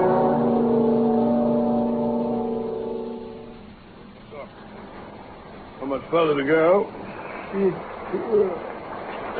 Good. Good heavens. Who would ever associate crime with those dear old homesteads? They always fill me with a certain horror. It's my belief, Watson, founded upon experience, I may add, that the lowest and vilest alleys in London do not present a more dreadful record of sin than does the smiling and beautiful countryside. Horrifying. Yes, but the reason is very obvious. The pressure of public opinion can do in the town what the law cannot accomplish. There is no alley so vile that the scream of a tortured child doesn't beget some sympathy and indignation among the neighbors, and one word of complaint can set the whole machinery of justice going. Yes, quite true. But look at these lonely houses, each in its own field. They're filled for the most part with poor, ignorant folk who know little of the law. Think of the deeds of hellish cruelty, the hidden wickedness which may go on year in, year out in such places, and none the wiser. Had this lady who appeals to us for help gone to live in Winchester, I should never have had a fear for her. No, it's the 5 miles of country between that makes the difference. Still, if she can come into Winchester to meet us, she has her freedom. Quite so. Can be the matter. Do you suggest no explanation? I have devised 7 separate explanations. Each of them would cover the facts as far as we know them. But which of them is correct can only be determined by the fresh information that we shall no doubt find waiting for us at the Black Swan. Ah, there's the tower of the cathedral.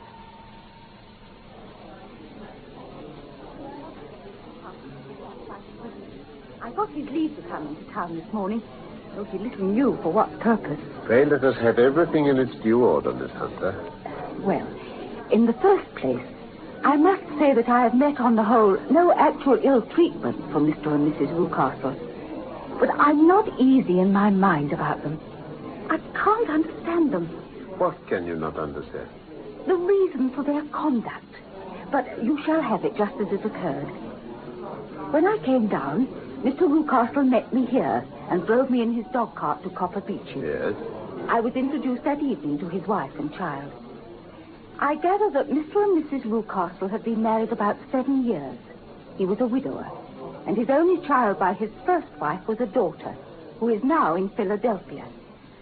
As she couldn't have been less than 20, I can quite imagine that her position must have been uncomfortable with her father's young, new wife. Yes, indeed.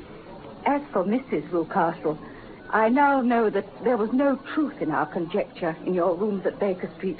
She is not mad.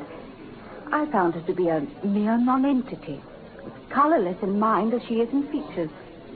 Her husband is kind to her, but she seems to have some secret sorrow. Oh? The one unpleasant thing about the house, which struck me at once, was the appearance and manner of the 2 servants, a man and his wife. Toller, as he's called, is a rough, uncouth man with a perpetual smell of drink. His wife is tall and strong and very sour. And that's the entire household? Yes. Oh, except for Carlo. Carlo? Mr. Rucastle introduced me to him on my first evening there.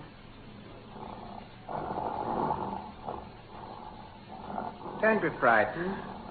He's well tied up. It's only Carlo, my mastiff. I call him mine, but really old Toller is the only one who can do anything with him. We feed him once a day, and not too much then, so he's always keen as mustard. Toller lets him loose every night. And heaven help the trespasser he lays his fangs into. Oh, and for goodness sake, Miss Hunter, don't you ever on any pretext set your foot over the threshold at night. It is as much as your life is worth if you do.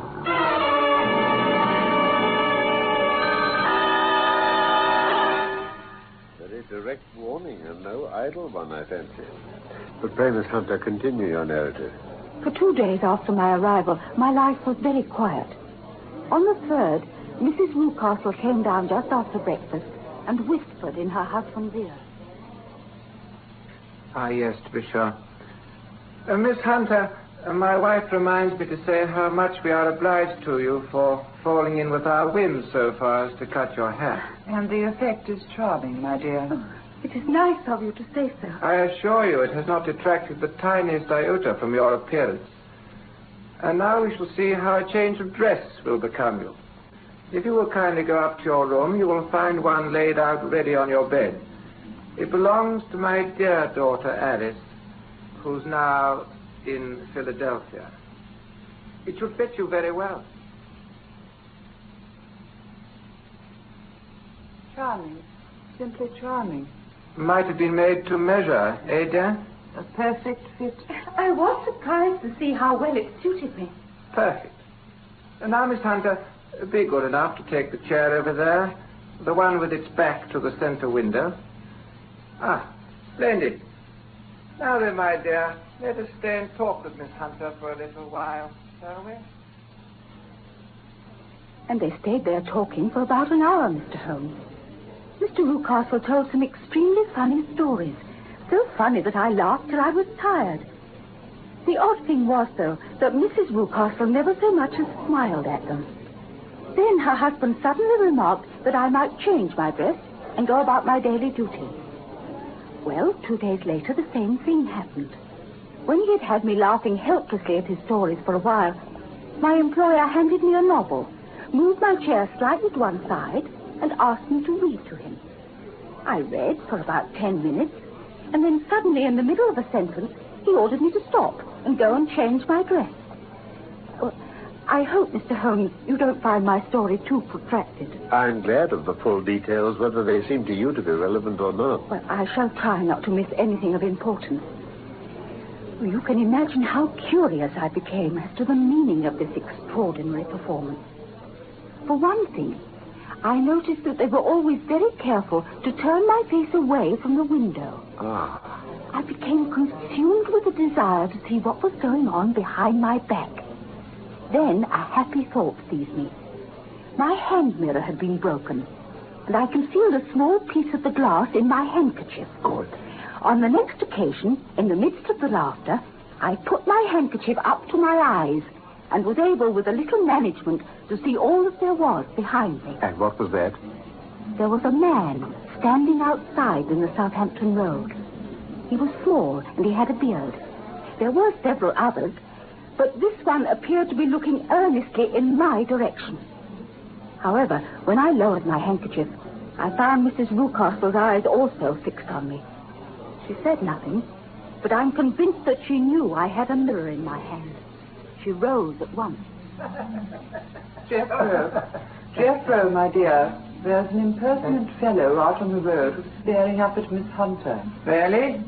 A friend of Miss Hunter's, no doubt. I know no one in these parts, sir. Oh, dear me. How very impertinent, then. Kindly turn round and wave him away. Like this. Oh, surely it would be better to take no notice. No, we should have him loitering here always. Exactly. Kindly turn round, Miss Hunter, and motion him to go away. Very well.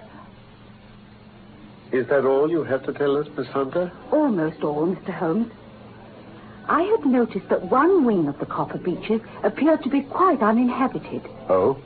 When I saw Toller come from there yesterday and forget to take the key out of the partition door, I slipped in quickly enough.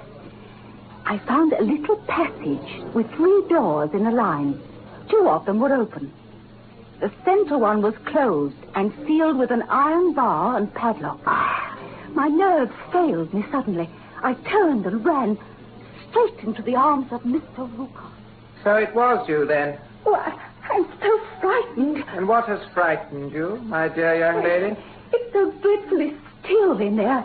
It's so lonely and eerie. Only that? Why? What do you mean?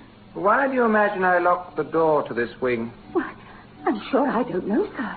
It's to keep out people who have no business here. Do you see now? Oh, well, I'm sure if I had known, I Well, would... then, you know now. And if you ever put your foot over that threshold again, I'll throw you to the mastiff. Remember that, miss. After that, I suppose I could have fled the house. But I must confess my curiosity remained as strong as my fears. By the time I had sent you a wire, Mr. Holmes, I felt much easier. I had no difficulty getting leave to come here this morning, but I must get back by 3. Mr. and Mrs. Rucastle are going on a visit early this evening, and I have to look after the child. That is well. What about Toller and his wife? I heard his wife telling Mrs. Rucastle that he's drunk himself into incapability. She can do nothing with him. Capital. Now, is there a cellar with a good strong lock? Yes, the wine cellar. Do you think you could perform one more feat? I will try. Dr. Watson and I will be at the Copper Beeches by 7 o'clock. The Rucastles will be out by then? Yes. Yes, and Toller should still be incapable. Now, there only remains Mrs. Toller. If you could send her into the cellar on some errand and then turn the key on her, you would facilitate matters immensely. I will do it. Excellent. Watson? Yes, Holmes? I trust you have your revolver. Of course I have. There's only one feasible explanation for this business, and it's clear that we're dealing with a very cunning man. Very well then, Miss Hunter. We shall meet you at the Copper Beeches at 7 o'clock.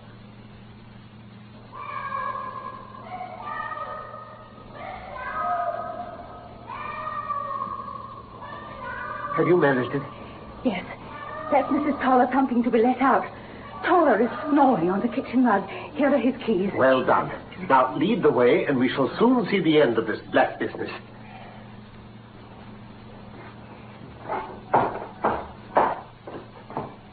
This is the locked room. Now, one of these keys must fit the lock. No sound from inside. I trust we're not too late. This is the one. There's no one here. Rucastle has guessed Miss Hunter's intentions and carried his victim off. But how? Through that skylight. We shall soon find out how he managed it. Yes. Yes, I can just see the end of the ladder against the eave. But why should he need... I tell you, he's a clever and dangerous man. Holmes, someone's coming. Watson, have your pistol ready.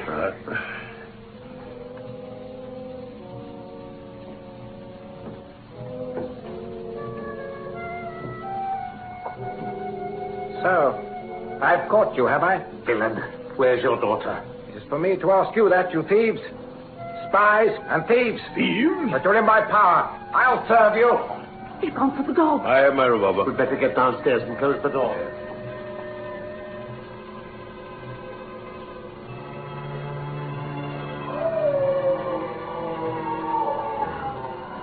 Great heaven, it's got him. Quickly, Watson. Go in and finish that brute. I tell you what. Shoot me, Watson.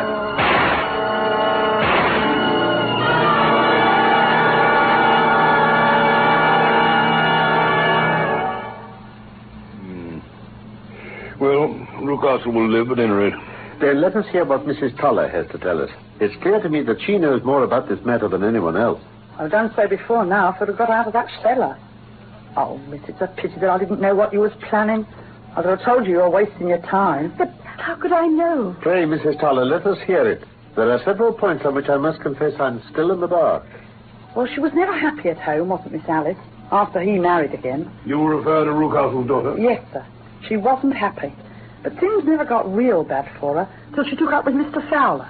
Mr. Fowler? The seafaring gentleman she met at a friend's house. And Rucastle objected to the association. Well, it wasn't just that, sir. You see, Miss Alice had a lot of money of her own by her mother's will. And there seemed to be a chance of her husband coming forward. Mr. Rucastle wanted her to sign a paper giving him control of the money, whether she married or not. When she wouldn't, he kept at her so much that she talked about running away. Ah, then I think I can deduce all that remains. Rucastle, I presume, took to this system of imprisonment. Yes, sir. Do you mean that Alice never went to Philadelphia? That Mr. Newcastle kept her locked up in that room? Yes, and had the ingenious idea of bringing you down from London to impersonate her, to give the watching Mr. Fowler the impression that she no longer wished to encourage her. The laughter on these occasions was to convey the appearance that she remained in good spirits and was under no compulsion of restraint. But then, where is Alice now? I presume Mr. Fowler, being as persevering as a good seaman should be, succeeded by certain arguments in convincing that lady that her interests were the same as his. Mr. Fowler was a very kind-spoken, free-handed gentleman. Precisely. And in this way, he managed that your good man should have no want of drink, and that a ladder should be ready at the moment when your master had gone out. He suspected something and came back. Like us, he was too late for his daughter. Oh, but Watson, and Miss Hunter, here comes a lady. I presume it to be Mrs. Rucastle. Our locus standi now is rather a questionable one. I think we'd better make our way back to Winchester and say goodbye to the Copper Beeches forever.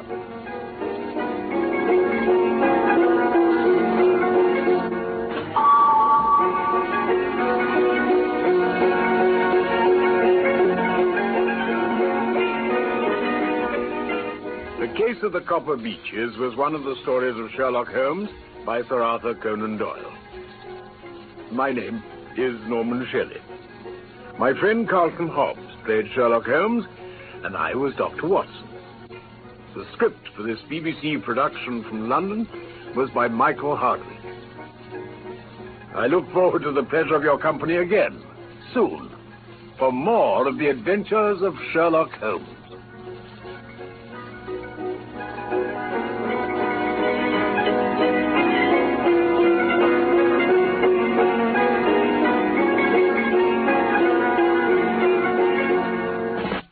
I swear, it's not the type of show you think it is. The Goon Show is up next. This is the BBC. Ladies and gentlemen, we present The Curse of Frankenstein. Lost! We present the play of the week, Inside Food. My heart's on the Highlands, but my feet are in Bombay. Or I was a victim of a terrible explosion.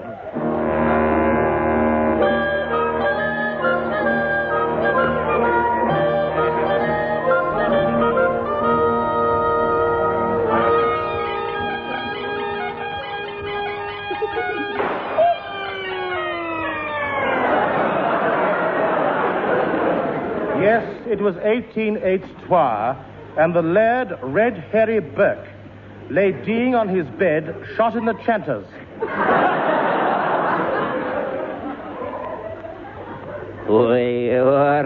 Nacht der Nelle nu, an nacht der Harlan Yele nu. Andy? Andrew? Aye, my laird, aye. Take it easy, the new. Oh, dear, I've no got long to go, the new. Here, now wait. Have a wee drop of reg agony whiskey. Aye. Pour it down my throat, lad.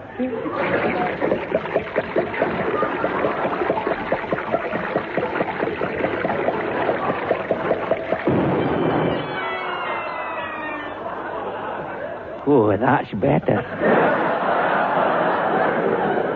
Andy, we'll get the will out and let my family in.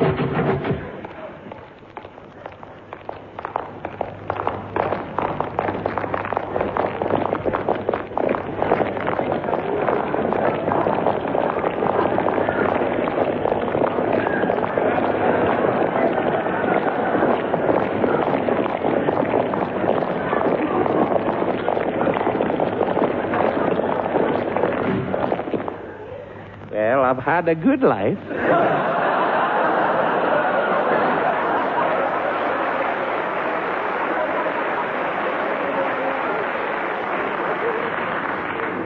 Now, are you all here, lads?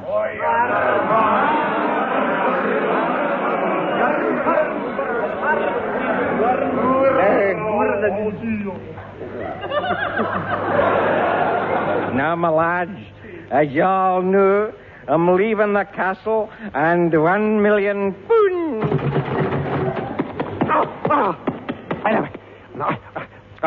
Oh, my little Scottish daddy, I love you. £1 million. Okay, man. It's a warm luck, man, luck, knock, oh, man, no. What's this chatter, Enrique, wearing the hand-painted brown paper kilt? My name, I am your old son, Jock McMurriotti. Oh, Scottish type man. Oh, needle-addle, needle-o, needle-o, needle-addle-o. Oh, Macau. £1 million, Macau. Must have been that terrible weekend in Brussels, you know. Andy, read the will. Let me clear my throat first. Wait a minute. Right. I, Laird Red Harry McBurk, being of partial sound mind, leave my fortune to the first Scotsman to reach the South Pole and play the bagpipes there.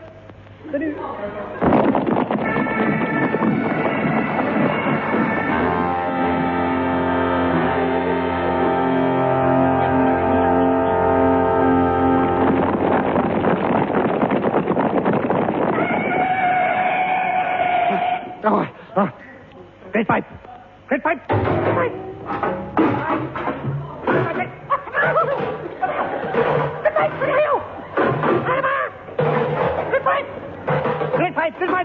Great pipe. Which dustbin are you in?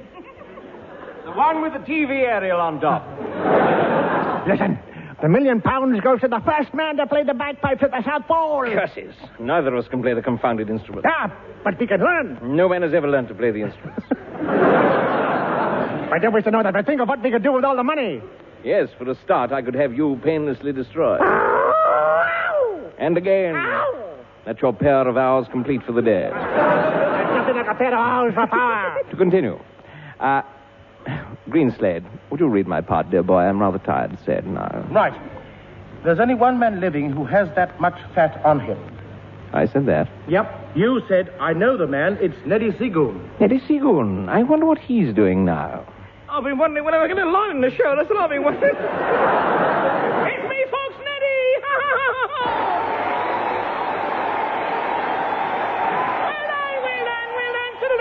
Well done. Where are you at the moment, Neddy? At Rotten House. Which one are you? Me. Come, Moriarty. Follow that whoosh.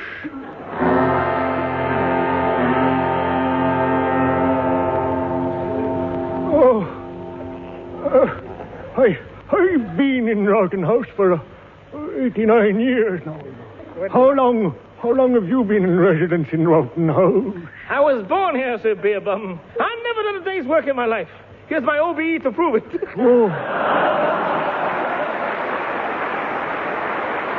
Oh, how proud your mother must be of your robe. Yes. Of course, I have a private income. A private income? Where from, lad? The Labor Exchange. Quick, into the bath chairs. It might be worth. Come in, sir. Are you Neddy Seagoon? Yes, but I'm too old to work. I've always been delicate. Since I fell off the top of Mount Everest. What were you doing up there? Fishing. Fishing 29,000 feet above sea level? Well, I had a long line. You get it, a long line? Ahem. Inmates, I am here to offer one of you work.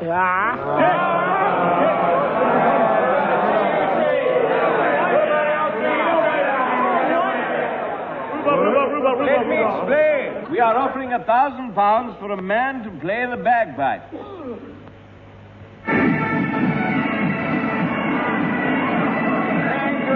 Thank you.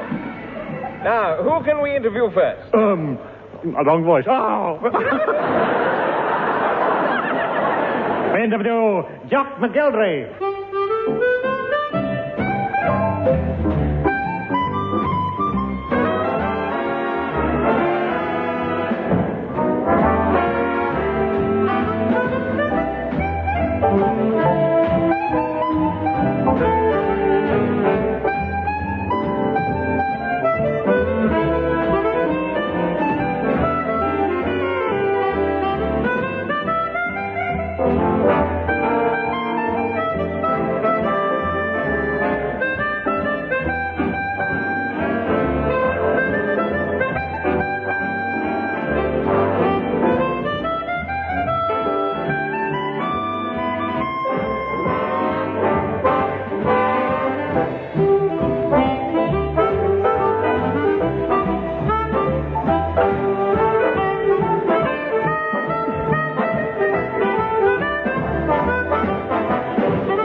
That wasn't bagpipes, that was a nose. I'm your man, I'm fit. Feel the muscles on these teeth. I can play the pipes. Needle, noddle, needle, noddle, needle, noddle, noddle. All right, Neddy, all right. Listen carefully. These 5 envelopes, numbered 1 to 10, contain your instructions. Open one at a time. I see. You will go to 29 New James Street. Right. Taxi! Yes, mate, where to? That's my affair. You just drive. All right.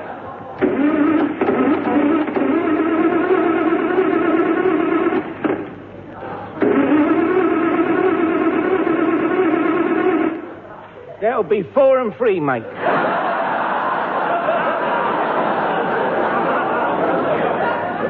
What for? A new starter.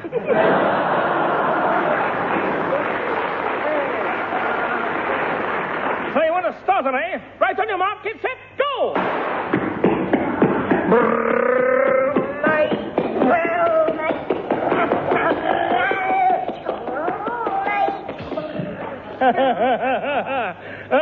Fiend Seagoon. And so saying, I entered 29 New James Street. Anybody in? You are.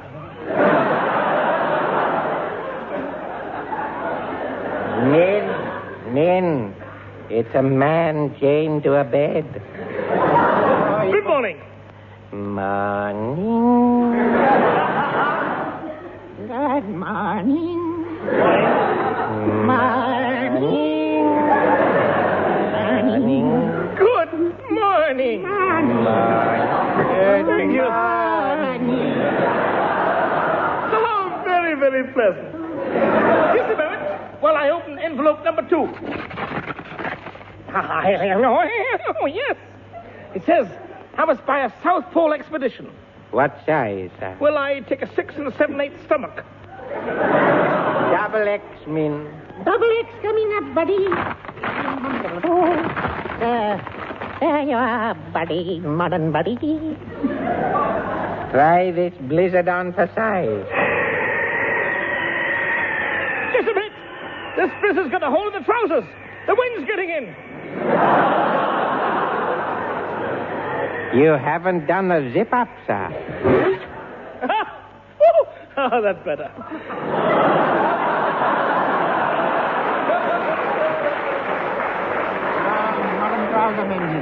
Next, I want a pair of Arctic bagpipes.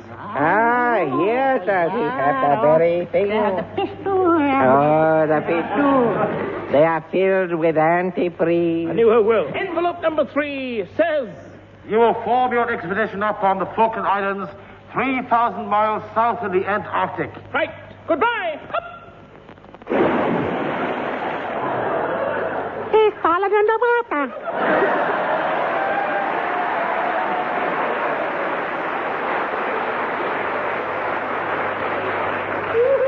Meantime, in the Antarctic, a certain person claiming to be of Scottish blood has joined in the chase.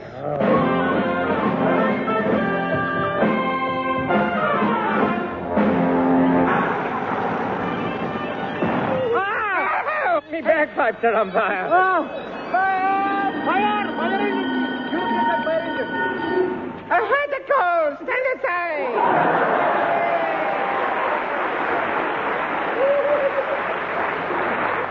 Unroll hose. Squat, squat, squatty, squatty. What's the matter back there? Are you pumping? Yeah, I'm pumping my mind. There's no water. Oh, somebody clapped the nose.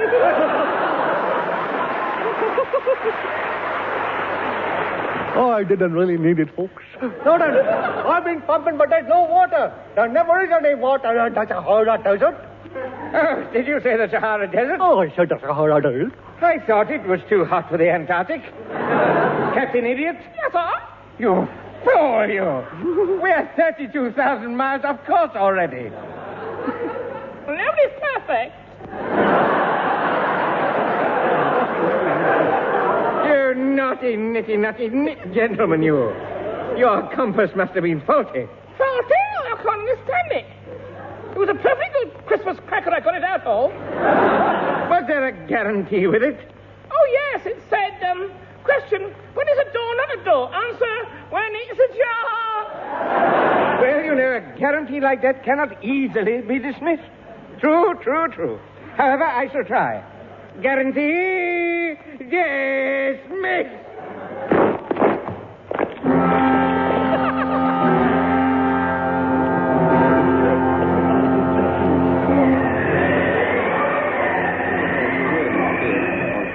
Meantime, Seagoon reached the Falklands on board an ice floe. Ice floe? Gad, how I love that woman. Oh, dear. I can't see a foot in this blizzard. Mr. Sprigg, hold yours up. Come on, Jim. Come on, Jim. Oh. You don't have to do this, folks. What's the position? Standing up, Jim. Where's the compass? Oh, Jim. I haven't got one, Jim. Oh, Jim. I'll order a Jim. You with a club in a minute. Here, hold this cracker. Oh, look, a compass. And a paper hat. Give it to me. I'm leader of the expedition. There. How do I look? Oh, Jim. Cheeky. He knows, you know. When you go dancing, you seem so entrancing. They call you the belle of the ball. When you go by... I don't like clubbing, Jim. Now let's get on to the South Pole. Let's check the compass. 91 degrees north, 87 degrees west. Where are we? Lost. But I have the exact position of it. Oi there, Marno! The log, the narrow! We're saved! The ship and the captain's name is Tom. Ahoy! Who are you? We're the Woolwich Free Ferry. You're 50,000 miles from Woolwich. Your compass must be wrong. I got out our Christmas cracker. I must get a new compass. Could you take me back to England? God ticket? No. Who do I get it from? Ticket office on Village Beer. Right. I won't be long. Up. He followed in the water again.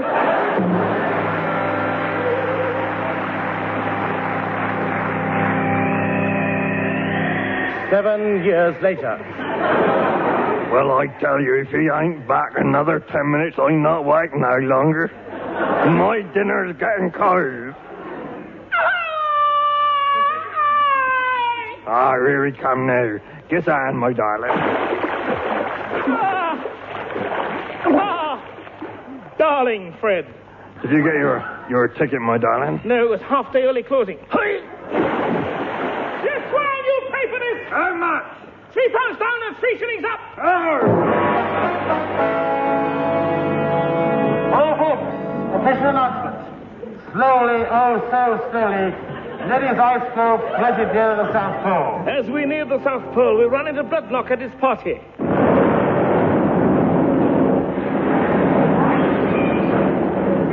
You silly explorer, you. Didn't you see my indicator sticking out? I'm sorry, sir. I was conducting Beethoven's Fifth Symphony and I wasn't listening. Good luck. I say, those porters of yours, what race are they? The 3:30. You want to place any bets? I'm sorry, all my currency is frozen. Oh. But what are the short ones without beards? Those are Eskimos. And what are the ones with beards? Those are Eskimos who haven't shaved. I see. But why do only half of them shave? So that they can tell the difference. Can we have music to this bit, please? Thank you. Tell the difference from what? Between those with beards and those without. I don't like this, Jim. Shut up. Shut up. Shut up, Jim. Singing fools. To avoid all this confusion, why do the ones without beards grow beards? Well, that'd be rather unfair. Unfair? Why? The one without beards are women, you see. That's how they tell the difference, you understand. This is ridiculous. I've never known of families growing beards to differentiate between the sexes. Have you, Eccles? Oh, yeah. That happened in my family. When I was young, I couldn't tell the difference between my mother or father. So, my father made my mother grow a beard.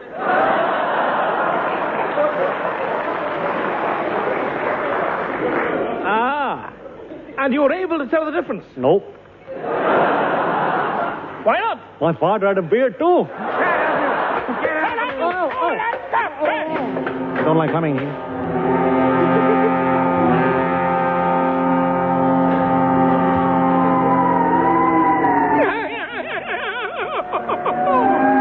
Now then, what does the third envelope say? I say you're 2 miles from the Pearl.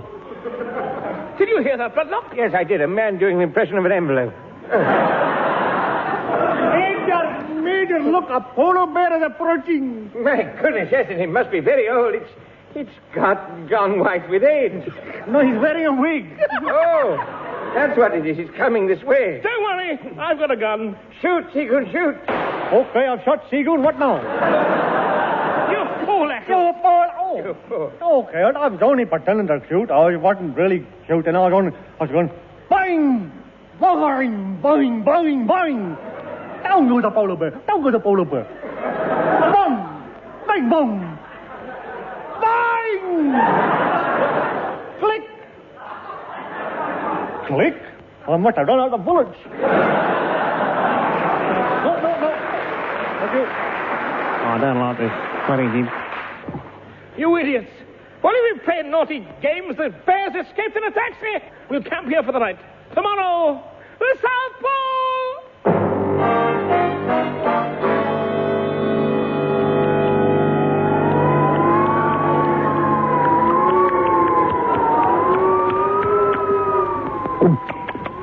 You're asleep, Echo?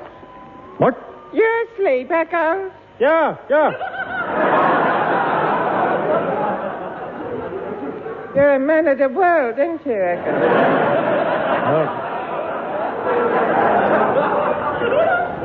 Echo? Yeah, Button? You ever been to the South Pole? No, but I once jumped off Beachy Head. Oh, how for you, Edgar. Well, I didn't want to do it, Bottle, but a man paid me to commit suicide for him.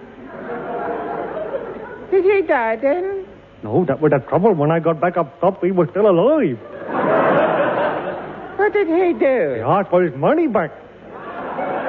And did you? Well, I had to. I went to a doctor, and the doctor said I wasn't dead. Oh, but don't you worry, Echo. Being dead isn't everything in life. Dead isn't everything like that.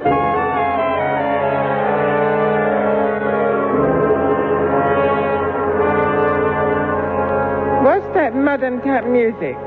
It is meant to indicate a disaster. During the night, there was a crack in the ice, and the sledge with the bagpipes fell in. All this way for nothing! Look, the South Pole is only over there by that bus stop. Can't we make some bagpipes? No, we haven't any plans. We need hollow pipes. In any case, we need to drill holes in them. I can drill holes. Holes left on. Quick match.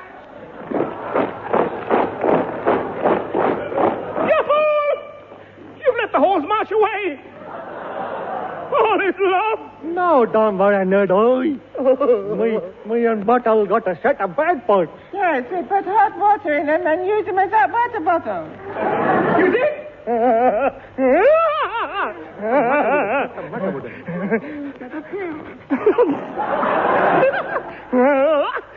Give them to me.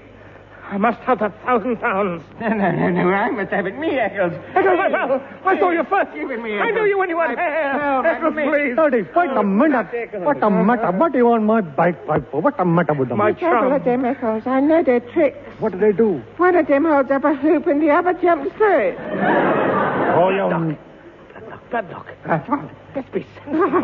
Let's be sensible. If we get these bagpipes...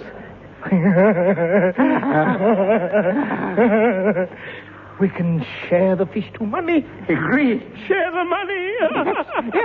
Let's overpower them. Right. I'll take my socks off now.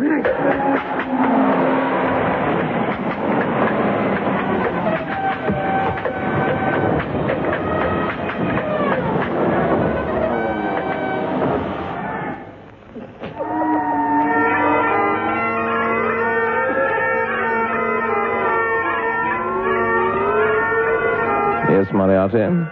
One of them got to the pole and played the bagpipes. Unfortunately, owing to the blizzard, I can't make out who it is. But by next week, however, we hope to know. So tune in for the results. Good night, all.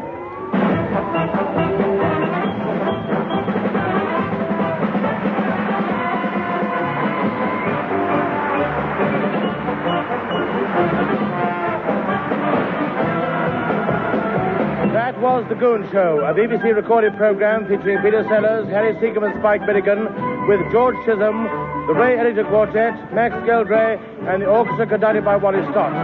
Script by Spike Bergen, announcer Wallace Greenslade, the program produced by Charles Chilton.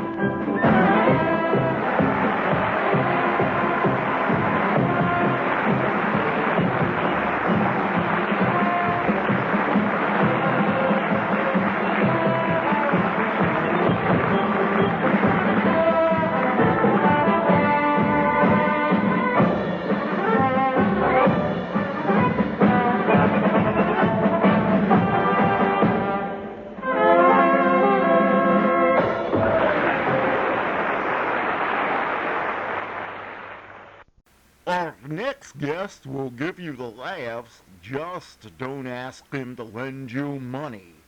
It's Jack Benny coming up next. 65.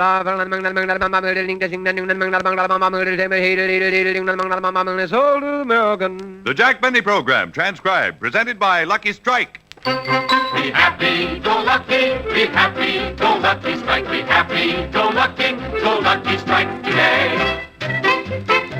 To pick a better cigarette, you don't need sleight of hand. Try Lucky's better taste, and then they'll be your favorite brand. Honestly, Lucky's taste better than any other cigarette. I roamed around the whole wide world from New York to Tibet And I can tell you Lucky Strike's the finest cigarette. You'll discover Lucky's taste better than any other cigarette. Be happy, go lucky, be happy, go lucky strike, be happy, go lucky strike today. Friends, millions of smokers agree Lucky's taste better than any other cigarette. And here's why. You see, fine tobacco and only fine tobacco always gives you that happy blending of perfect mildness and rich, true tobacco taste. And LSMFT, Lucky Strike means fine tobacco. Yes, Lucky Strike's fine tobacco gives you everything you want in a cigarette. Real mildness, rich taste, complete smoking enjoyment. So if you're not happy with your present brand, and a recent 38-city survey shows that millions are not, switch to Lucky Strike. Every puff will prove Lucky's taste better than any other cigarette. Be happy, go lucky strike today. Remember, Lucky's taste better than any other cigarette.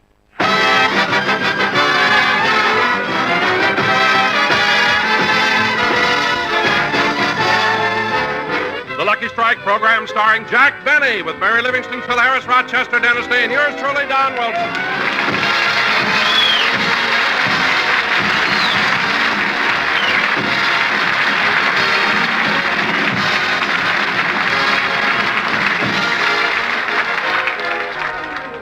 Ladies and gentlemen, Jack Benny is in New York City, and in exactly 30 minutes, he'll be doing his television show. But let me take you back a few days to Beverly Hills, where we find Jack at home getting ready for the trip. Oh, Rochester. Yes, boss. Rochester, we'll be away 12 days, so I hope you've taken care of all the little details. You know? As usual, I had the gas, electricity, and water turned off, and I left a note for the milkman to stop delivery. Good. What about the evening paper? I left instructions on that, too. You did? Yeah, now when they're through with it, the Colemans can just throw it away.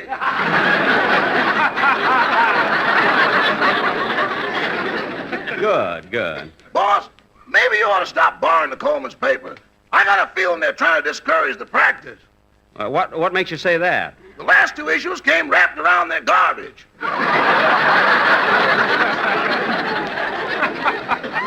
What? That tea bag Dick Tracy was holding last night was real. No kidding. Now take Rochester, take my grips out to the car while I call Miss Livingston. Is Miss Livingston going with us? No, but she's feeling much better and she'll be on our next show. It's Miss Livingston's sister I'm picking up. Her sister, babe? Yeah, she's going back to Plainfield on the same train we're taking. I'm gonna call her. Be happy, go lucky, be happy.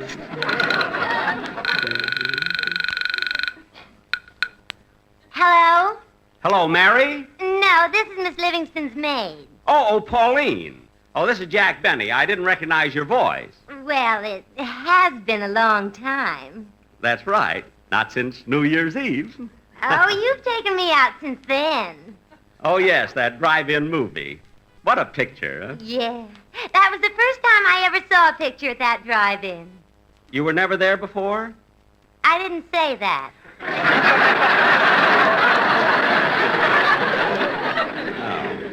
Well, the reason I called, I'm coming by to pick up Babe in my car. Put her on the phone, will you? Okay. It's for you, ma'am. Thank you, Pauline.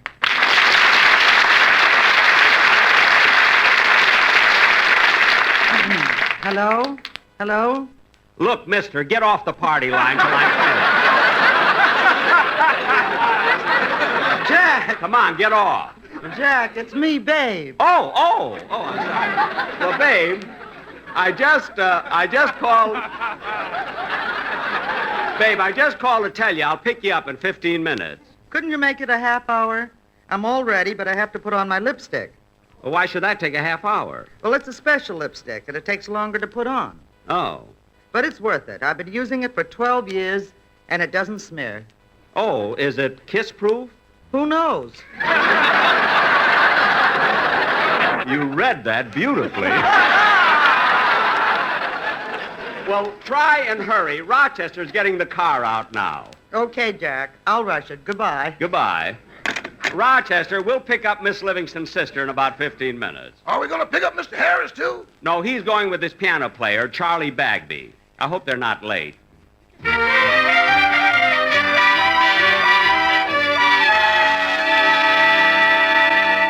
You got everything packed, Bagby? Yeah, Maestro.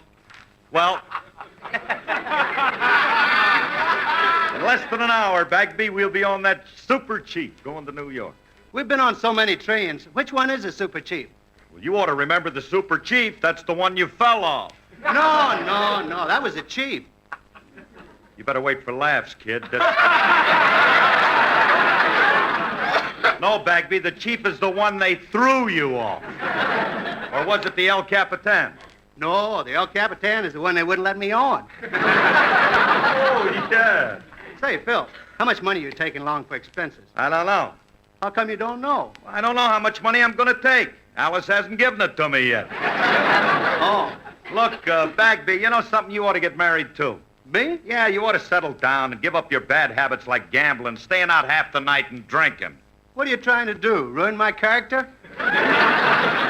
Well, it's too late for your character, but there still may be a fighting chance for your liver.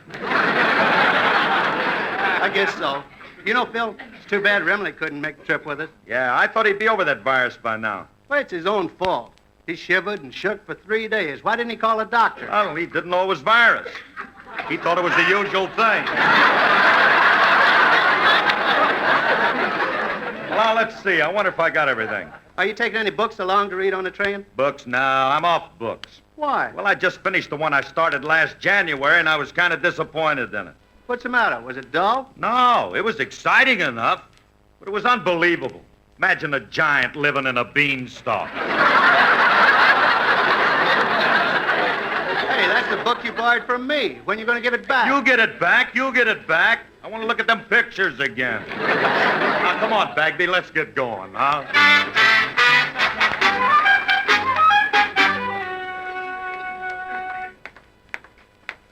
Sorry I kept you waiting, Jack. Oh, that's all right, babe. It gave me a chance to talk to Mary. She feels pretty good now, doesn't she? Yeah, she'll probably be back in your show next week. I hope so. She needs the money, you know. Well, there's the car. Oh, babe, let me help you. Let me help you with your trunk, will you? Thanks. Gee, it's heavy. There. Now take it easy so it won't fall off your shoulder.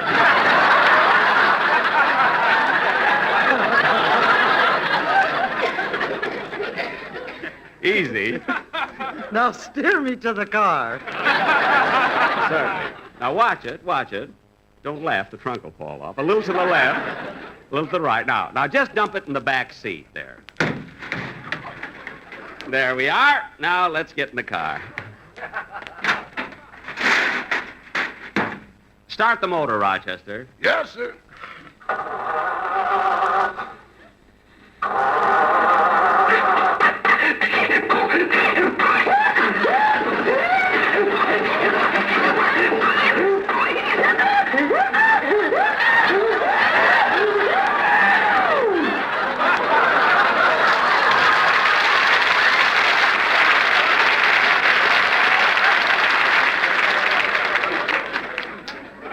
Rochester, I can't understand that motor. Maybe there's some dirt on the spark plug. There must be. There's some beautiful flowers growing there. Darn this spring weather. Start the motor again, Rochester. Yes, sir.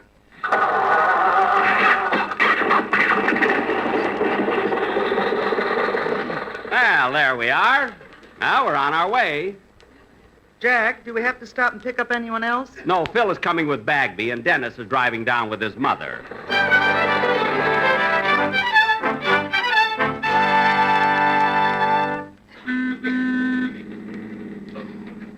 Dennis, did you tell the cab driver where to go? Yes, Mother, the Union Station. Well, I hope we don't miss the train. What time is it? It's exactly 1:15. Now it's 1:20. That's the meter!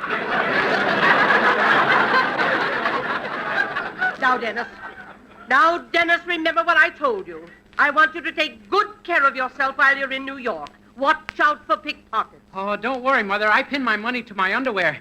A little trick I learned from Mr. Benny. Benny pins his money to his underwear? Yeah, when he takes off his shirt, he looks like an artichoke. I can imagine. Now, Dennis, what hotel are you going to stay at in New York? Oh, the one Mr. Benny always takes me to, the Acme Plaza. Oh, for heaven's sakes, Dennis. You don't have to live at that dump just because Mr. Benny stays there. Oh, I like the Acme Plaza, Mother. It's such fun. They play a wonderful game every morning. Game? Uh-huh.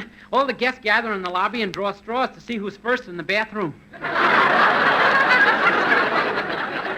You know, Mother, I'm really excited about going to New York. This time I'm going to visit all my friends. You have friends in New York? Who? Well, there's Brannigan, Flanagan, Milligan, Gilligan, Duffy, McCuffy, Malacca, Mahone, Rafferty, Lafferty, Donnelly, Connolly, Dooley...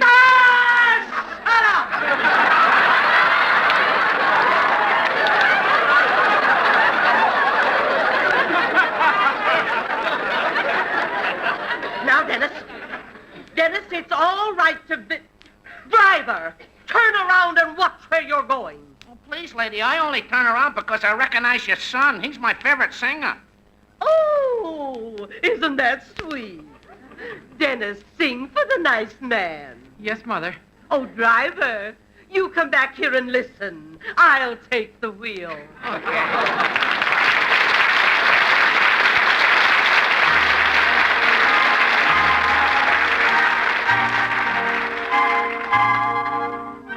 In your arms, to be in your arms is all that I ask of you.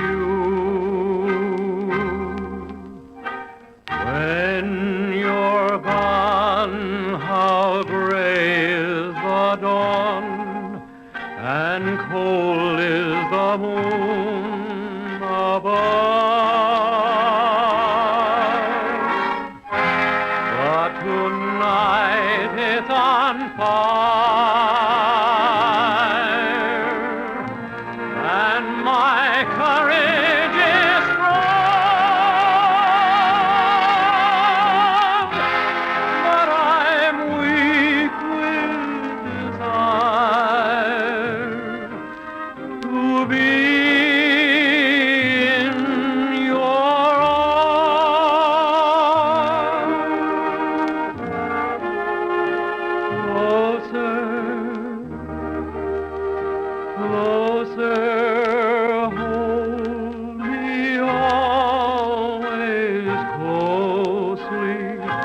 in your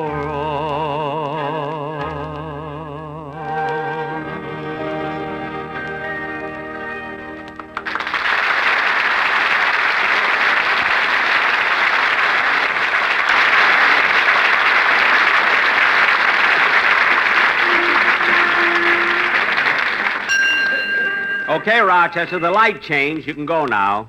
Yes, sir. Jack, why don't you buy a new car?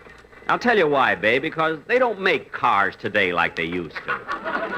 What do you mean? Well, for instance, take a simple matter like the steering wheel. Today they make them out of plastic.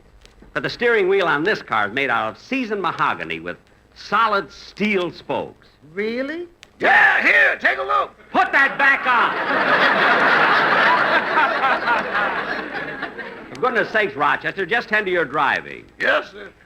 Say, Jack, I meant to ask you, who are you having on your television show? Gee, you read that beautifully. Do it again, babe. I want you to get used to radio. Go ahead. Say, Jack, I meant to ask you, who are you having on your television show? Well, babe, I managed to get 3 great guest stars. I'm having Claudette Colbert, Robert Montgomery, and Basil Rathbone. Gee, that's wonderful. How did you get them to appear with you on television? I sent them a telegram and signed it Senator Kefauver. And you know, babe, on Thursday, I'm going to be on the radio show Suspense. Gee, I'm so tickled.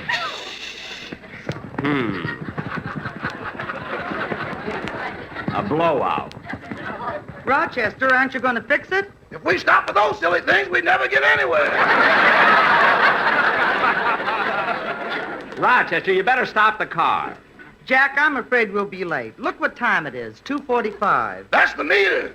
Yeah. Turn it off, Rochester. It's only us. We got plenty of time. Now stop the car and we'll change the tire.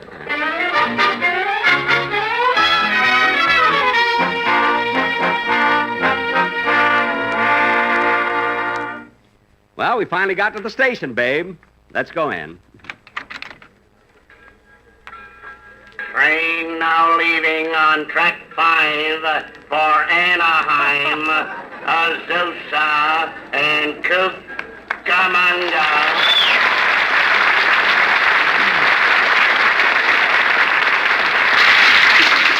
Come on, babe. Gee, I'm ashamed to go on the train the way I look. Fixing that tire ruined my outfit. Yes, there is a little grease on your T-shirt there. Correction, please. The train scheduled to stop at Anaheim, Azusa, and Cucamonga will only go to Anaheim and Azusa. Cucamonga was moved on account of the freeway. Say, babe, you wait here in case any of the gang shows up. I'm going to get a couple of magazines. Okay, Jack. Let's see. What magazine should I get? Can I help? Why, it's Mr. Benny. Mr. Kitzel!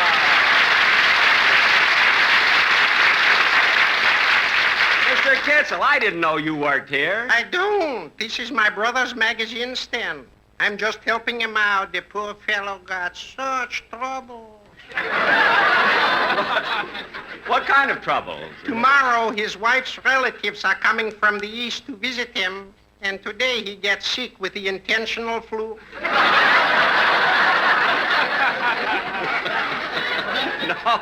No, Mr. Kitzel. His flu is intestinal. It's intentional. You should see his relatives. Well, Mr. Kitzel, I'd like to get a couple of magazines. Let's see. I'll take Collier's and Look. Collier's and Look. Here you are. Attention, please.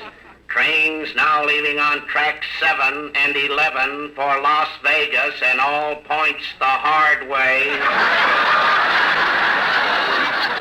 Well, Mr. Kitzel... These trains are pulled by diesel engines.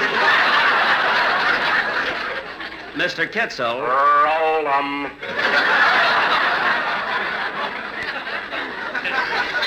Well, Mr. Kitzel, it was nice seeing you, and I hope... Pardon me, clerk, but I'm in a bit of a hurry. Could you... Don! Oh, hello, Jack. I didn't see you. And you didn't recognize me either, Mr. Wilson. Oh, I must apologize, Mr. Kitzel, but I was in a hurry and I wanted to get...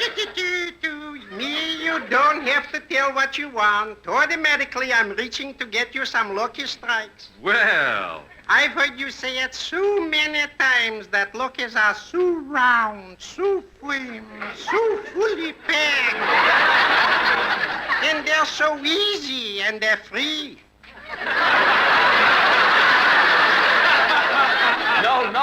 No, Mr. Kitzel, they're not free. See, they're free and easy on the draw. Oh, excuse me. Thank you. But, Mr. Wilson, I read where a recent survey in 38 cities showed that millions of smokers aren't satisfied with their present brand of cigarettes.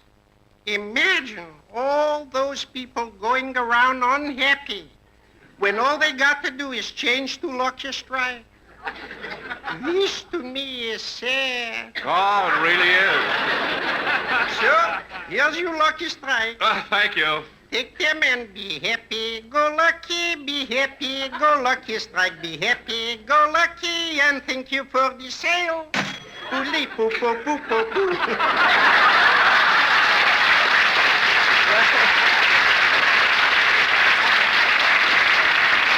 Well, Mr. Kitzel, and Don, excuse me, I better get back to Babe.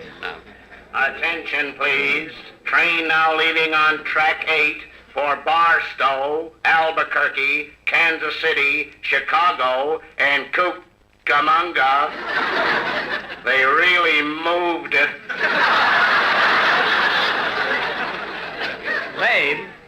Babe, did you see any of our gang? No, did you? Only Don, and he was in a hurry. Hiya, bud.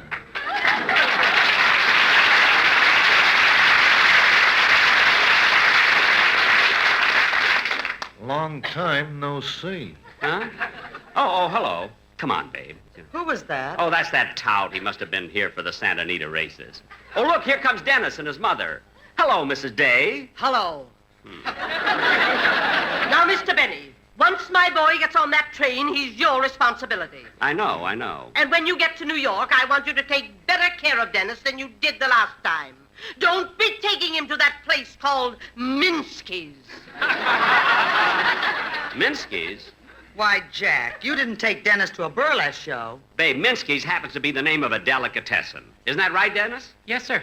See? Oh, Mr. Benny. Yes? Remember that third salami from the end?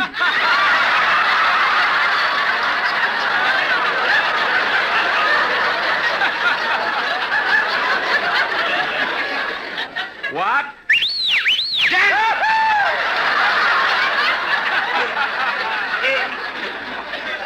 Now, come on, kid. Let's all get on the train. Wait a minute, Jack. I want to get some chewing gum. Some chewing gum? I'll get it for you, babe. You wait right here. See, I mustn't forget to get my ticket validated, too. I'll do it right after Hey, Bun.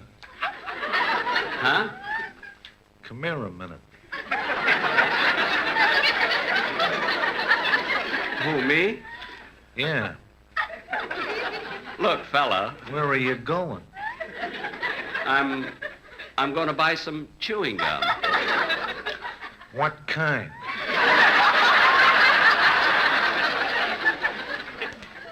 Spearmint. What? Get bubble gum. Bubble gum? Why? It's great in the stretch. Well, I don't know. What about chiclets? Chiclets haven't got a chance. Why not? They're boxed in.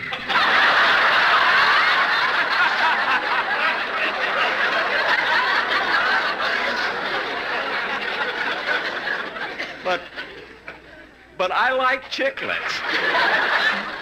Now be smart, Bud, and take bubble gum. Just look at the breeding. The breeding? Yeah. It's by penny on a slot machine. Oh, well, I don't care about that. I'm going to get spearmint. Okay, it's your dough. Oh, gee, look what time it is.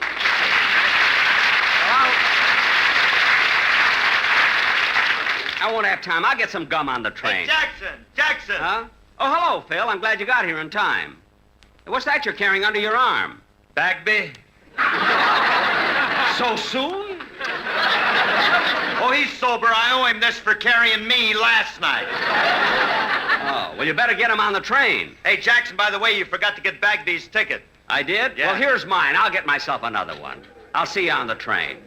Attention, please. Will passengers who just arrived on the train from Catalina please get in your taxis? You're dripping all over the station.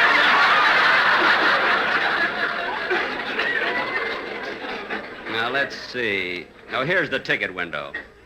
Oh, pardon me. Are you the ticket clerk here? Yes. I used to be at Pasadena, but they moved me on account of the freeway.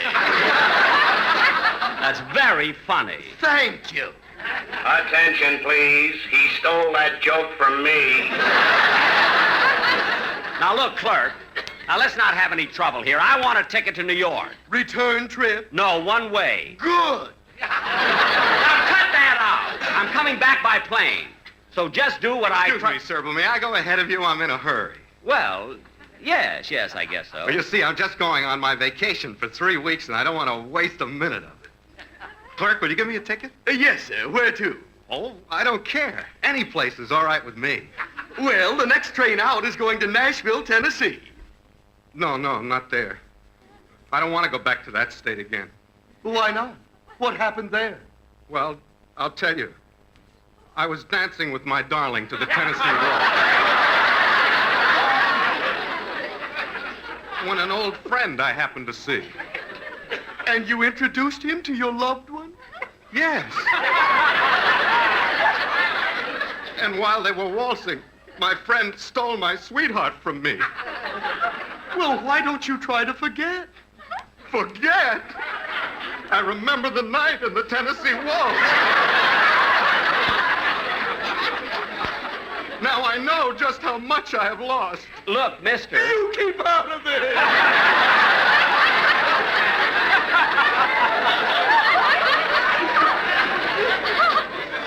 Just what did you lose? Well, I lost my little darling the night they were playing the beautiful Tennessee Waltz. Well, what are you crying for? You're number one on the hit parade. I told you to keep out of it. I'm sorry. Well, look, how about a ticket to Banff? Oh, yes, that'll be swell. Oh, you'll enjoy it there. It's very close to Lake Louise. Oh, no. I can't go there. Why not? Louise was the name of my little darling. Oh, the one I was dancing with to the Tennessee Waltz when an old friend I happened Look, to... one chorus is enough. Now, clerk, give me my ticket, will you? Attention, please. The following trains are now ready to depart. The Super Chief, the El Capitan, the City of Los Angeles, the Golden State Limited, and the Lark. There they go. Super Chief out in front, City of Los Angeles is second, El Capitan is third, the Lark is fourth, and Golden State Limited. What is this? Going into the turn, it's still Super Chief by a headlight, the Lark is second by a dining car, El Capitan is third by 3 compartments in the bedroom, and coming up past the City of Los Angeles on the rail. What is this, anyway? Coming into the half, Super Chief is still out in front. City of Los Angeles is second by a Pullman, and coming up in third place is the Lark, with the engineer using the whip, and coming up fast on the outside is Mary's sister, Faye.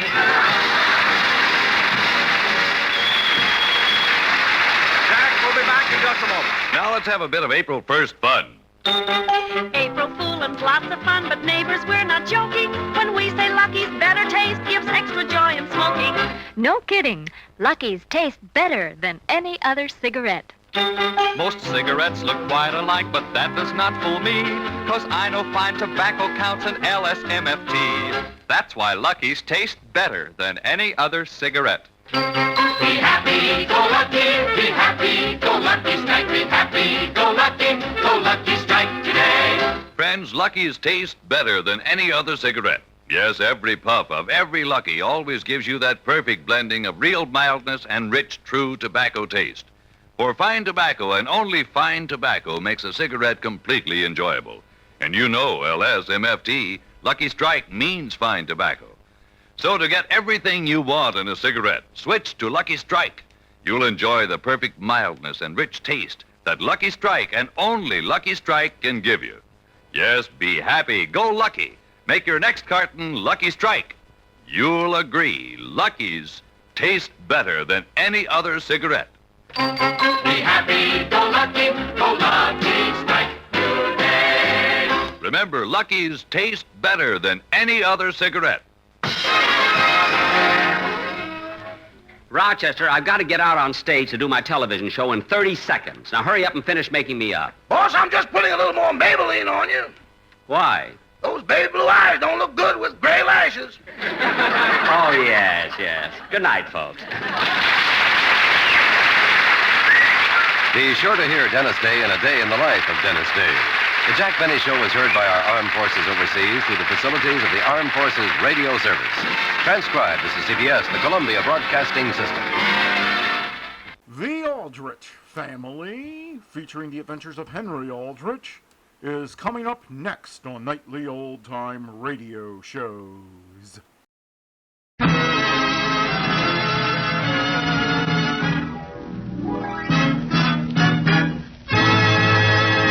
And now the Jell-O Family presents... Henry Aldrich. Coming, Mother. Yes, it's the Aldrich Family, based on characters originated by Clifford Goldsmith, and starring Ezra Stone as Henry, with Jackie Kelk as Homer. And yes, it's the Jell-O Family. Oh, Oh, the big red letters stand for the Jell-O family. Oh, the big red letters stand for the Jell-O family. That's Jell-O. Yum, yum, yum. Jell-O puddings. Yum, yum, yum. Jell-O tapioca puddings. Yes, sirree. And now for the Aldrich family.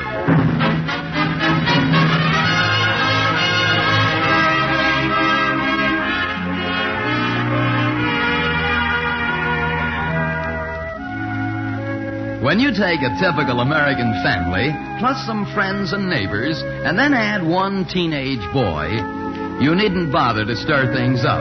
The boy, if he's like Henry Aldrich, will somehow attend to that. The scene opens in the Aldrich living room. The time is late afternoon. No, Homer, I think you don't have to. You do? I don't? Definitely not. Boy, Hen, I hope you're right. I've been saving for 2 months to get a new band for my wristwatch. And now if I had to...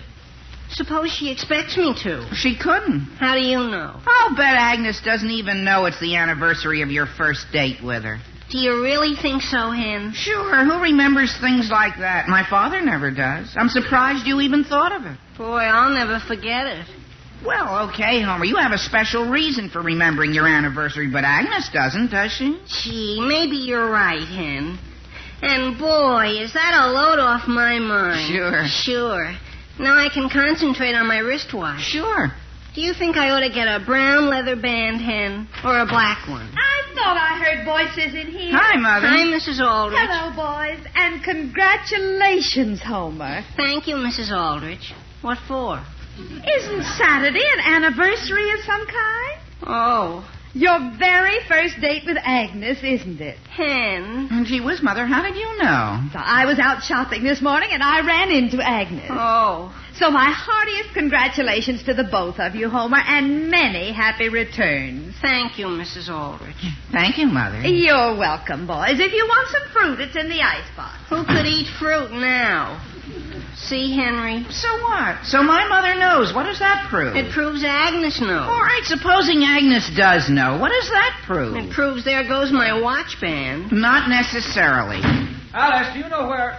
Hello, boys. Hi, Father. Hi, Father. I mean, Mr. Aldrich. Oh, by the way, Homer, I ran into a friend of yours down at the Emporium today. You did, Mr. Aldrich? Whom? Agnes. Oh. May I ask in what department? I believe it was in Ladies' Unmentionables. Ah. Is your mother in the kitchen, Henry? I think so, Father. See you later, boys. Well, that does it. Homer, why do you keep jumping at conclusions? I'm not jumping at them, Hen. They're jumping at me. I still don't see it. Then what was Agnes doing in Ladies' Unmentionables? I don't know.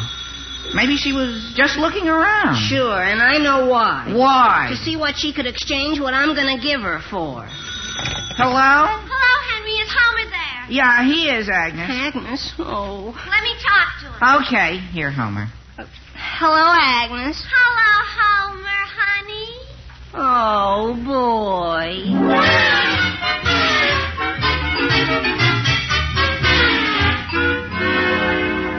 Agnes, is there any special reason you asked me to come over to your house? No, Homer. I was just lonely. Oh.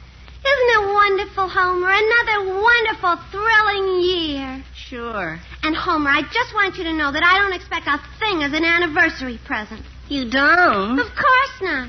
I have you. What more could I ask for? Nothing, Agnes. Another year, and we're still together. That's all any girl needs to make her happy, her man. Sure. Don't you think a brown band would go better with my wristwatch than a black? And anyway, I don't think it's fair for a girl to expect a boy to spend all his money on her. Sure. That's what I like about you, Agnes. You're so fair. Sure. $4 or $5 ought to be plenty. Oh. Homer. What? Give me a hint. Oh, I can't. Why? Because. Because why? Just because. Homer Brown, haven't you decided yet what you're going to get me? Well, sort of. Sort of? What does that mean? Henry's supposed to be thinking of something. Oh. Homer? What? Get Henry on the phone and find out what you're going to give me. But Agnes. Here, start talking. Yes, ma'am. Hello, operator. Give me Elm 431. Now remember, Homer, I don't want you to spend a cent over $4 or $5. Yes, Agnes. Unless you promise you'll get me something cheaper for my birthday. Oh. Hello, Hen. This is Homer. Did you think of anything yet? Uh-huh. What? But, Hen. I know, but... Uh-huh. I suppose so, Hen. Yeah. Bye, Hen. Well? We want it to be a surprise, Agnes. A surprise? Homer, that's wonderful. I just love surprises. What is it? You'll see. Is it something I can wear? Maybe. I'll bet it's something I can eat. Is it, Homer? Maybe. No, it's something I can wear. I'm sure of it.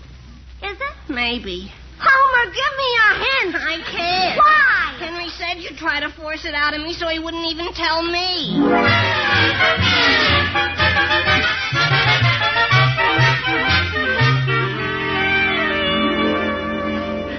Couldn't you think of something that'd still leave Homer enough for the watch band? I tried to, Mother, but a watch band would only leave Agnes 45 cents.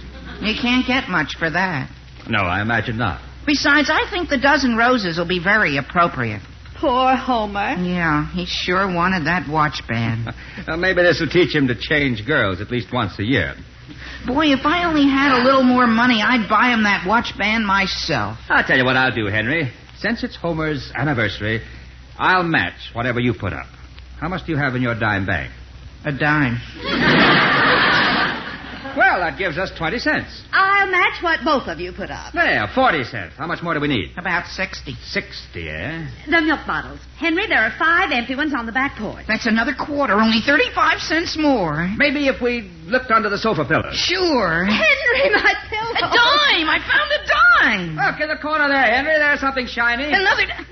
Father, did you lose a suspender button? There's a nickel, Henry, and 2 pennies. Here's another nickel. That's 10, 17, 22. 13 cents short. Wait, I know what. What? I'll only buy Agnes 11 roses. Fine, we've made it. I'll go right down to the jeweler's now and get Homer his watch band. Good. You think I ought to have something engraved on it? Something like success? Henry, this is the anniversary of Homer's winning Agnes, not the Kentucky Derby.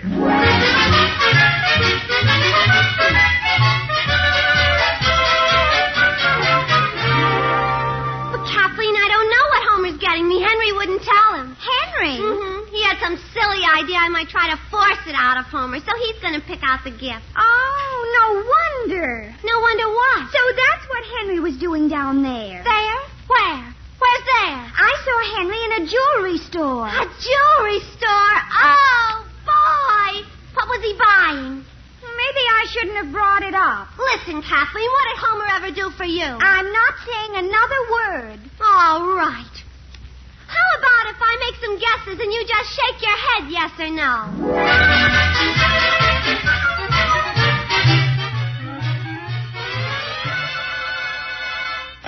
Hello? Thank you, Homer. Thank you, and thank you. You're welcome. Who is this? Homer, it's your best girl. Really? Gee, it doesn't sound at all like you, Mother.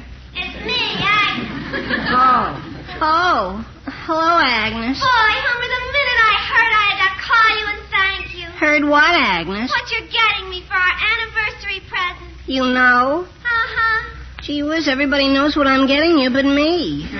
What am I getting you? I don't think I ought to tell you. It'll spoil the surprise. Listen, Agnes, when I give you a present, you're supposed to be surprised, not me. Oh. Well, I'll tell you what, Homer. You come on over. I want to see your face when I tell you.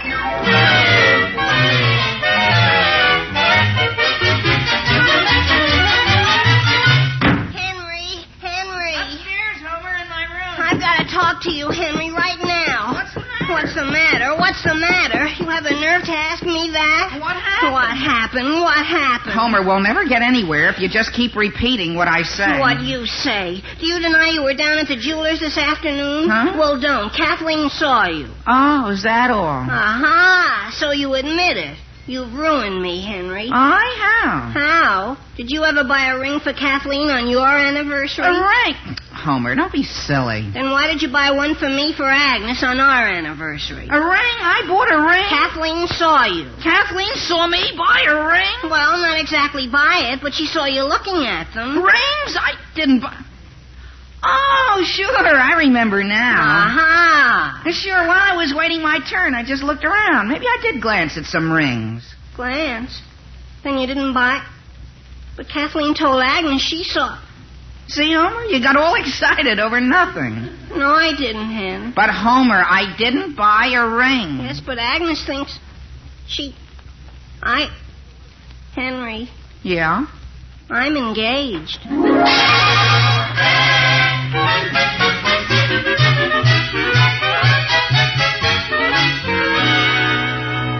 Agnes, how did Homer ask you? Well, he didn't exactly ask me, Kathleen. Yes, but how did you know? Well, I figured Henry wouldn't be buying a ring unless Homer had said something to him about wanting to be engaged, see? Yes. So I sort of helped him along. Men are always a little afraid to say the actual words. But what did he say then? Nothing. But I could tell from the look on his face that that's what was on his mind. But how did you know? Well, he didn't object when I suggested it, did he? No. So there you are. My goodness. You think I ought to send Henry a thank you card? Oh, I don't know. Agnes, what does being engaged feel like? Oh, sort of relaxing. Relaxing? Uh-huh. You know, you don't have to worry about are you going to have a date Saturday night and things like that. All of a sudden, all your problems are ended because you got your man to lean on. Oh, it sounds just wonderful. It is, Kathleen. It's wonderful. Just wonderful.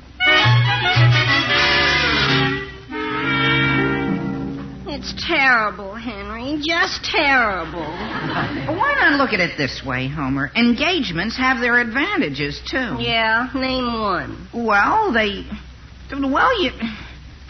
must be some advantages. Otherwise, why would so many people do it? Name one. Just one. Well, for instance, when you're engaged, you don't have to spend so much money on the girl. Oh, yeah? What about the engagement ring? That alone will keep me broke for the next 2 years. Sure, Homer, but... The funny part is, I never even thought of Agnes as something you'd get engaged to. And what am I going to do?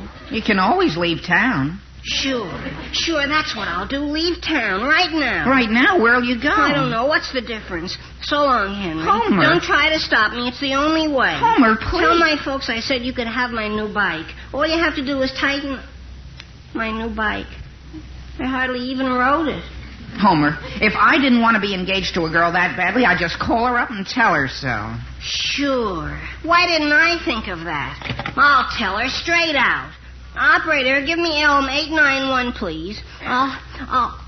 What should I say to her, Hen? Just say, look, Agnes, there's nothing personal in this, but I think we're both too young to know our own minds. Sure, that's good. And furthermore, Agnes, the whole thing... Hen. Just be firm, Homer. I will, Hen. Hello, Agnes, this is Homer. Agnes, What? Oh. Miss Lawson? Oh. Madam? Agnes, I don't know what you mean. Agnes, Henry's here. But Agnes... What's the matter? She thinks I ought to call her dear. Oh.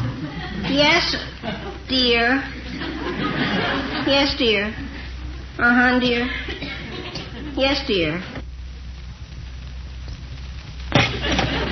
Homer? Yes, dear. I mean Henry. Why didn't you tell her? Because she...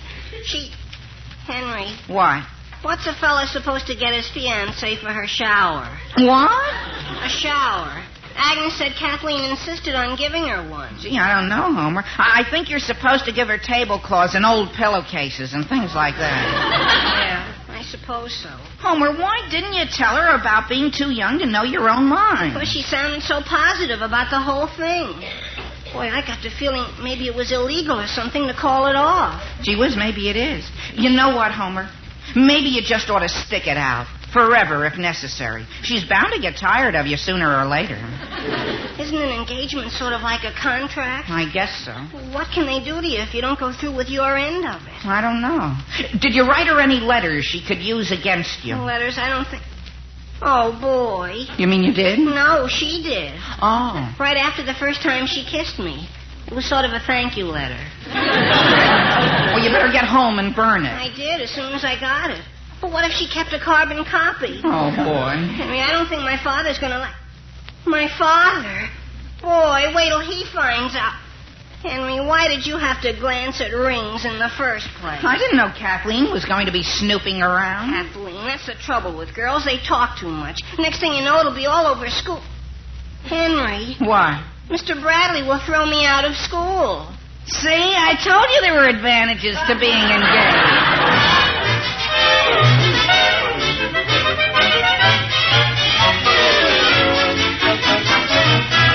The big red letters stand for the Jell-O family. Oh, the big red letters stand for the Jell-O family. That's Jell-O, yum, yum, yum. Jell-O puddings, yum, yum, yum. Jell-O tapioca puddings, yes, sorry. And tonight, the Jell-O family of Yum Yum desserts wants to give a special salute to National Restaurant Week, May 2nd to May 8th. You know, our neighborhood restaurants are an American institution, famous all over the world for their traditionally high standards of fine food, fine services, fine, friendly atmosphere.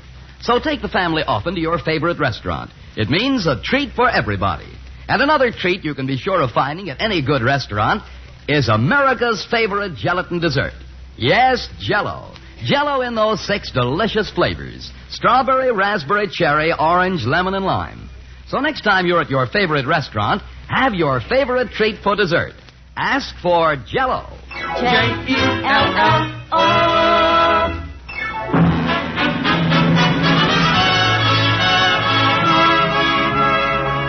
And now getting back to the troubles of Henry Aldrich.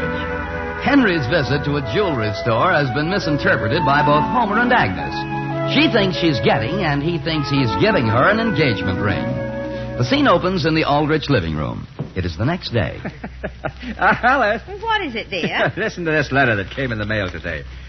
Dear Mr. Aldrich, I am a young high school student who suddenly finds himself engaged to another young high school student, female, of course. My goodness. As a lawyer, I would appreciate your advice on whether I can escape. Escape? Yeah, but that's crossed out and changed to whether I can disentangle myself, and if so, how. Sam, who's it from? Yours truly, Desperate. Oh. Well, what about the handwriting? It's printed. Then there's a P.S. Kindly attach your answer to the lowest branch of the big maple tree in the empty lot on Olive and 5th Street. Then there's a P.P.S. Kindly enclose a bill for your fee. Well, who do you think? Just a minute, Alice. There is also a P.P.P.S. When naming fee, kindly bear in mind that the writer is a poor, underline, young high school student. Alice, you don't suppose...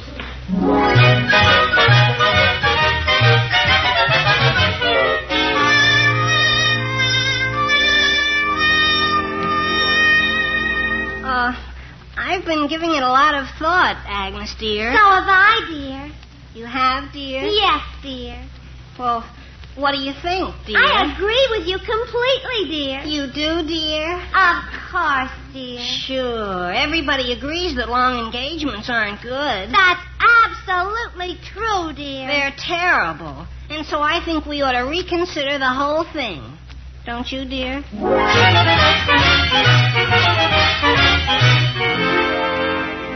Well, did you tell her? Yes, Henry. What did she say? She agreed with me. She didn't think long engagements were good either. No kidding. See, Homer, I told you talking to her person to person would get you results. It certainly did.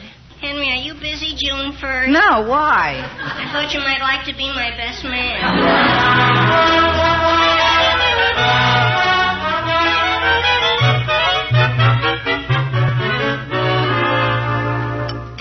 An anonymous letter, Will? Yeah. Oh, Homer, stop staring into your soup and start eating it. That's what Sam told me, Elizabeth. Imagine a high school kid doing a thing like that. And Sam didn't know who it was. Oh, Homer, stop that. All he said was the note was signed Desperate. A high school boy. You know, Will, if it didn't sound too ridiculous even for him, I guess it was Sam's own son, Henry. Oh. Homer, stop fishing around in your soup with your fingers. Take another spoon. Well, whoever he is, he's an idiot. What about his parents? They're idiots, too. Do you suppose he's figuring on moving her in with his folks? What else can he do? You know what I'd do if I were that kid's father? I'd take him and his idiot bride and ship them right over to her idiot parents' house. Homer, if you're having that much trouble holding onto your spoon, tie it to your wrist or something. Here's another spoon, dear. Fish out the other two. It'd serve him right to have to live with the girl's parents. Let him use their pots and pans and utilities. Let him eat their food. Oh, boy.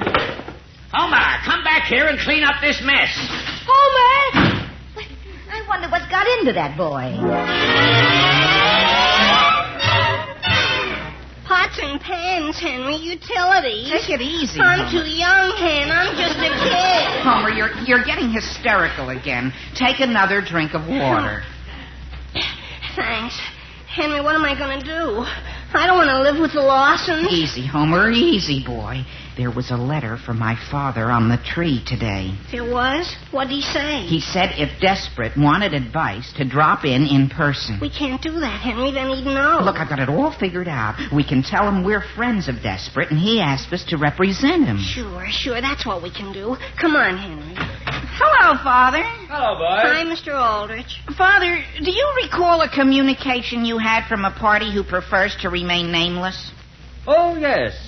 Desperate, wasn't it? That's right, Mr. Aldrich. Well, he's sort of asked us to represent him. Oh? Sort of the party of the third party, you might say. I see. You mean you have his power of attorney? Well, no, Father. He didn't know it was necessary. Mr. Aldrich, couldn't we discuss it purely hypotheoretically? Why, yes, I suppose so. Now, what exactly is Desperate's problem? Well, he sort of found himself engaged. Against his will, Mr. Aldrich, against his will. I see. So what can he do to get disentangled? Before he gets all mixed up with pots and pans and utilities. I see. Now, let's see. This same point came up in the case of Schneiderkoff versus Schneiderkoff. Who won, Father? Schneiderkoff. Oh. Is that good or bad for the third party? Well, in a divided opinion, the Supreme Court decided that in the event of a reversal of sentiment on the part of one of the contractees to an engagement, the dissenting party was obligated to so inform the said partner to said contract. Really, Father? The exact wording of the decision. That's very interesting, Mr. Aldrich. Did he get any time off for good behavior? I'm afraid you don't understand, Homer. He was no longer engaged. What? But how did he get out of it? He called the girl and told her it was off. That's all? That's all. And Agnes couldn't do anything to him? Not a thing. Oh, boy. Thank you, Mr. Aldrich. Thank you. Homer, stop kissing my hand.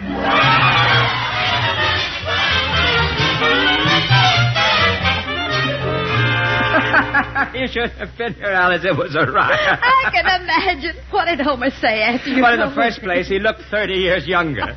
Then he and Henry began to discuss how to break it to Agnes. It seems Homer didn't relish the idea of breaking it to her face-to-face. So we thought Henry should do it, inasmuch as Henry was responsible for his predicament, having been seen in the fatal jewelry store at the fatal time. Poor Henry. Oh, he's not doing it. Henry was as reluctant to face Agnes as Homer was. Then how... It was finally decided that Henry would break the news to Kathleen, who in turn would break it to Agnes. My goodness. When is all this going to happen? Well, Henry left for Kathleen's about an hour ago. Homer kept saying, "Hurry, Henry, before my father finds out. Hurry, Henry. My father will kill me." Is that you, Henry? Yes, Mother. Yeah, did you see Kathleen? Sure, I just came from there. Well, how did everything go? Well, I said, Kathleen, don't you think Homer and Agnes are a little too young to be engaged? After all, I said, she may find someone she likes more than Homer. That's not bad. What did she say to that? Well, she said, what if she doesn't? My goodness. And then I said, still, Kathleen, a young girl can have much more fun going out with lots of boys. Then what happened? Well, then we talked a little more about boys and girls and the advantages and disadvantages of being engaged and things like that, see? I see. And how did it come out? I think I'm a little bit engaged myself. What? Henry!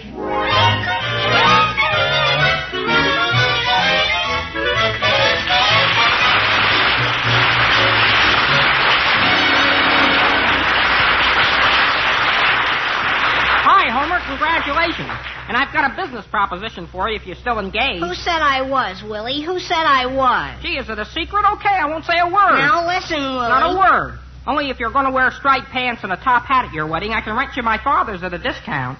Well, that should be a sight to see. But for a mighty pretty sight any day in the week, it's, yes, you guessed it, Jell-O. Gay, shimmering Jell-O in those 6 delicious flavors. Strawberry, raspberry, cherry, orange, lemon, and lime. For a special treat tomorrow, try raspberry ginger dessert. made with rich red raspberry Jell-O. Just dissolve a package of raspberry Jell-O in 1 cup of hot water, then add a cup of ginger ale.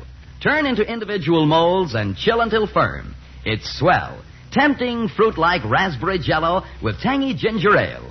All 6 delicious Jell-O flavors are rich with locked-in goodness. Flavor sealed right in so it can't get out till your first delectable spoonful. And that's why Jell-O is America's favorite gelatin dessert.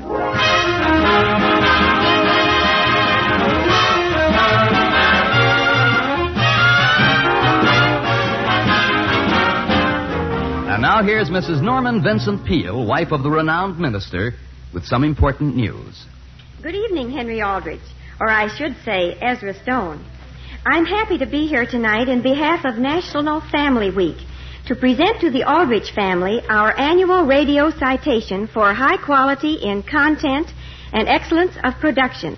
This is the 3rd consecutive year that the Aldrich family has won this award, and you are all to be congratulated. Oh, thank you, Mrs. Peale. Thank you very much for this very high honor and for your kind appearance here tonight.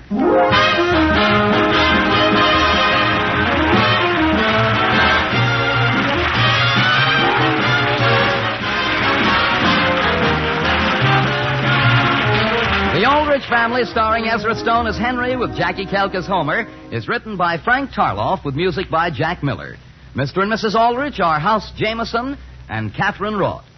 And this is Dan Seymour in New York saying, the Aldrich Family is brought to you by the Jell-O family. Oh, the big red letters stand for the Jell-O family. Oh, the big red letters stand for the Jell-O family. That's Jell-O. Yum, yum, yum. Jell-O puddings. Yum, yum, yum. Jell-O tapioca puddings. Yes, sirree.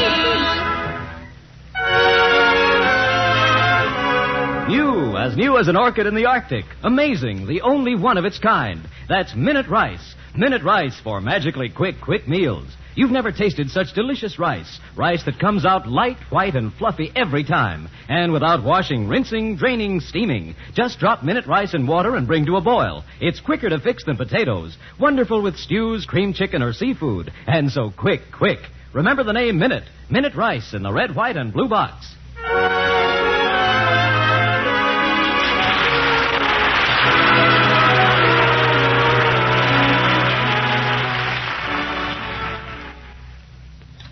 This is NBC, the national broadcasting company. Up next on classical radio shows tonight, it's Jackson's former band leader Phil Harris in his own show, the Phil Harris Alice Faye Show. Enjoy.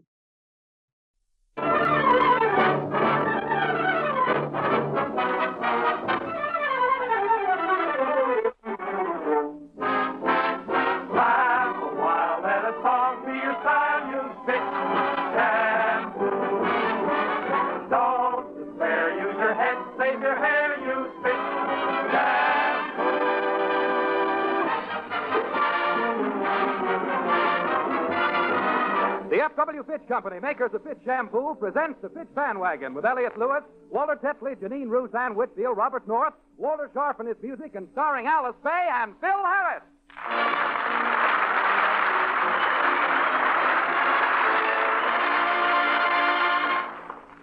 42 prizes each week for you. Just tell why you like Fitch Shampoo. To introduce Fitch's new cream shampoo, and for those who use dandruff remover shampoo, we're sponsoring our second big weekly contest. Prizes include one new Fraser Manhattan four-door sedan, one new Kaiser sedan, 5 Universal Electric ranges, 3 Amana home freezers, 2 Boss electric washing machines, 30 Universal Electric blankets. It's easy to enter, easy to win. Get paper and pencil ready. We'll give contest rules and the address now and repeat them again later in the program. Here's all you do.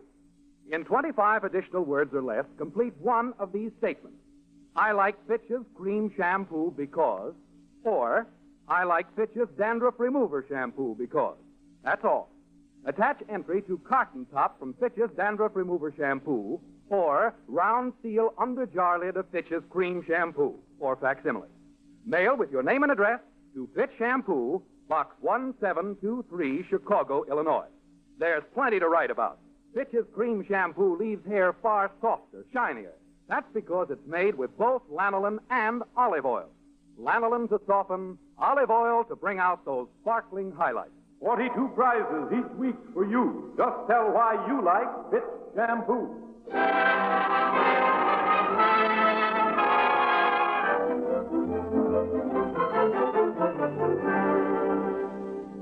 Last Monday, a decision was reached at a board of directors meeting of the F.W. Fitch Company, which was to have a decided effect on the lives of Phil Harris and Alice Faye.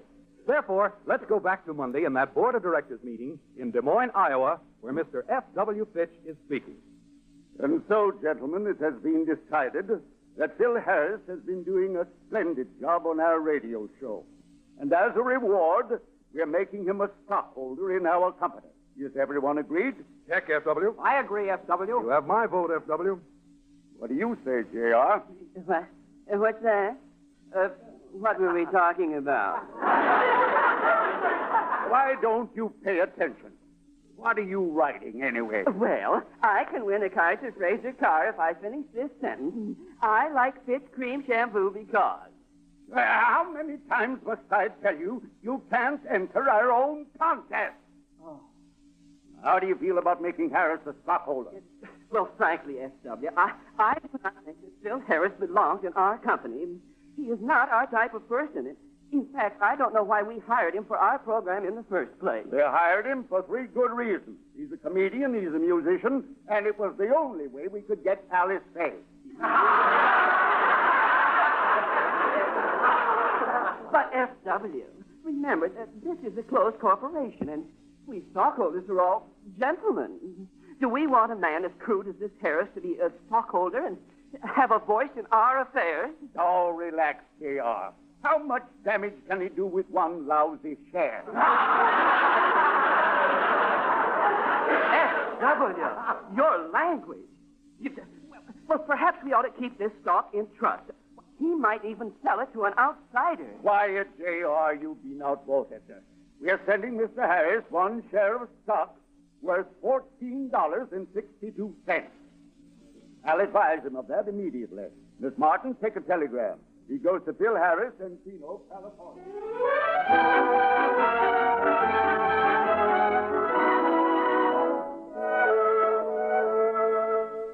And now we take you to the Harris home on that same Monday morning. Alice, Phil, and the children are at breakfast, and Phil is telling the children a story. And so, kids, the little princess found herself in the frozen north surrounded by wolves. What happened, Daddy? Did the princess get eaten by the wolves? Phyllis, there's no such word as eaten.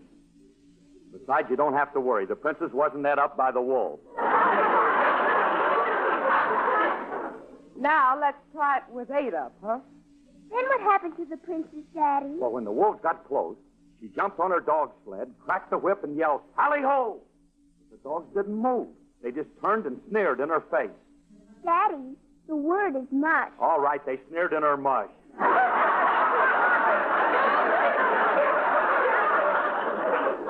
Alice, tell the kids to stop correcting me. But, Phil, you were wrong. Well, I don't care. Tell the kids they shouldn't ought to do it. It ain't nice. All right. Kids, it ain't nice and you shouldn't ought to do it. Phil, let the children eat their breakfast. Is anybody home? Oh, it's my brother. We're in here, William. Hello, Alice. Good morning, Philip. Oh, isn't it a lovely day? Everything is right with the world. Well, little orphan Annie is here again. Sit down and be quiet, will you? I'm telling the kids a story. Oh, my. Alice, why do you allow Philip to tell the children stories? His choice of language is atrocious. And besides, he doesn't know how to tell a story correctly. Who doesn't? Why, I got the smoothest delivery in show business. Why do you think I got 2 radio shows? You're wondering, too, hmm?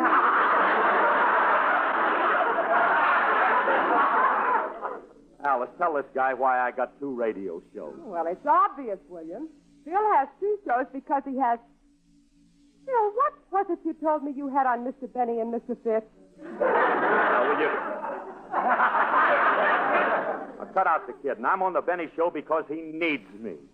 He needs you. Oh, come now, Philip. You're nothing but a lowly stooge on that program. Now, wait a minute. Don't go calling me no stooge.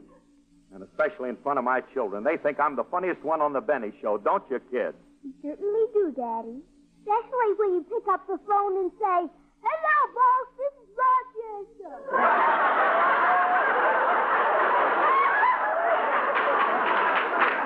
Phyllis, now I don't play that part. Oh, then you must be the man who goes, "Oh!" No, I'm not F.E. Boone either. You see, Philip, even your children are confused, which proves how precarious your position is in show business. See, if the public ever becomes aware of your lack of talent, where will you be? What will you do? You're a little too old to turn to anything else. William, Phil is not old. He's still young and good-looking. Thanks, honey, but you don't have to say it just because it's obvious. No, I'm serious, Philip. If you were to leave show business, what else would you do? You're certainly not mentally equipped for the business world. Oh, wait. If I wasn't an entertainer, there are lots of things I could be. With my brains, I could be well, and then again, I could be And that's only 3 of the things he could be. You see, Philip, you'd be lost completely. Wait a minute, I'll answer it, Alice. Anything to get away from this pen and pencil set.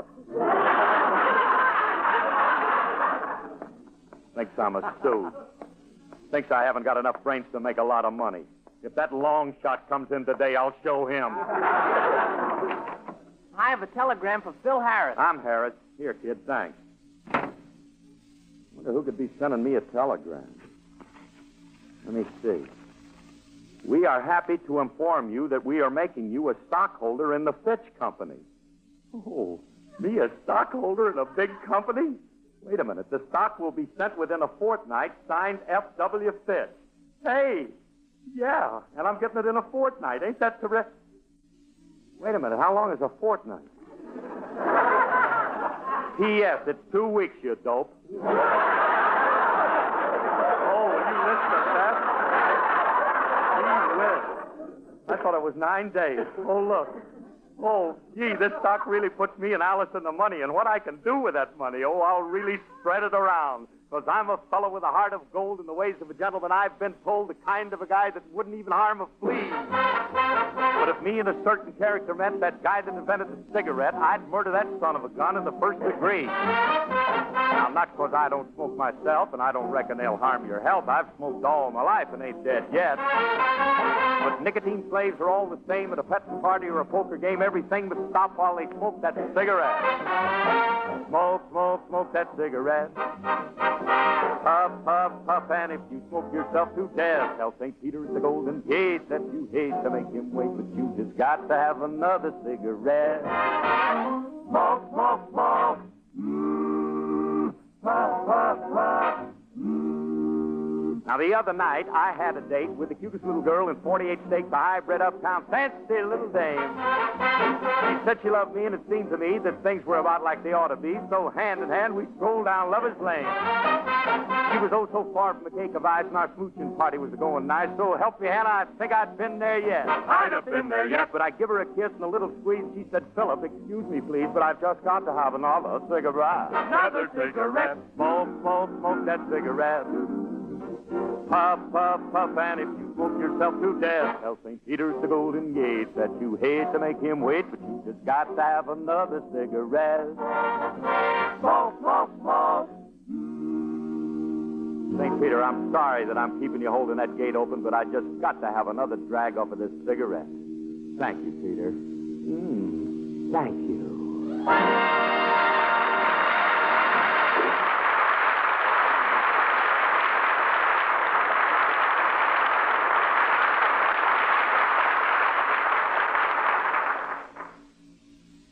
What brought that on? What brought it on, Alice, honey? Listen to this telegram. I've been made a big stockholder in the Fitch Company. Oh, that's wonderful, isn't it, William? Yeah, isn't it, Bud? Just listen to that. You thought I was nothing but a stooge, and now look at me. A large stockholder, an important financier, a big business mongrel. Just a moment, Philip. What makes you think it's a large block of stock? Well, after all I've done for that company, they must have given me at least a controlling interest. Now, take it easy, Phil. You don't have the stock yet. Well, I'm getting it in a day or two. They'll be wheeling that stuff in bales. Now, from now on, honey, we're going to live. Now, look, we're going to sell this place and get a bigger house, and then we're going to... Oh, wait a minute. That must be Frankie. I asked him to stop by and drive me down to the band rehearsal. I'll let him in. Oh, boy, wait till I tell Frankie about this stock. Hiya, Frankie. Come on in. Hello, Curly. Oh, come on inside and sit down. Boy, have I got news for you, kid. You're looking at a big man. I got a controlling interest in Fitch. How utterly thrilling.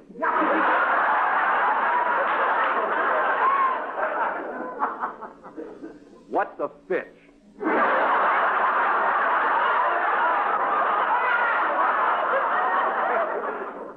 It's our sponsor, the people who... Look, whose name is on the check you get every week? The Bank of America. I thought we were working for them. Look, Frankie, I've been made a member of a big firm. They took me into the business, and I'm now a big shot. I'm important. I got a company to run. Letters to dictate to my private secretary. When have you got a secretary? Well, I haven't got one yet, but I'm going to get one. After all, a financial wizard like me needs a menial to dispense with the trivialities that are fostered on a man in my position. Well, la-di-da.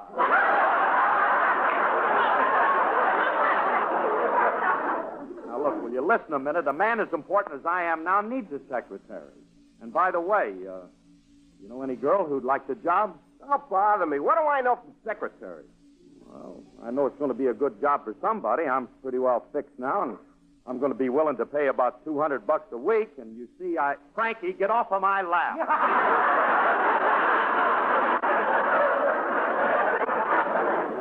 Look, Curly, hire me. I'm great at that secretary stuff. Oh, you are? How's your shorthand? It's growing, thanks.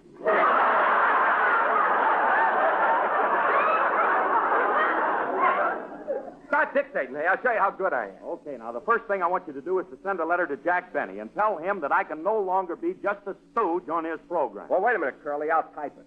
Before I was a musician, I used to work in an office. Yeah? Well, are you fast on the typewriter? I never found out.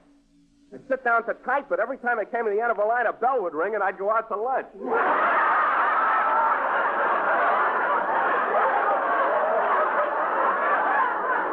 I gained 20 pounds. Look, stop it.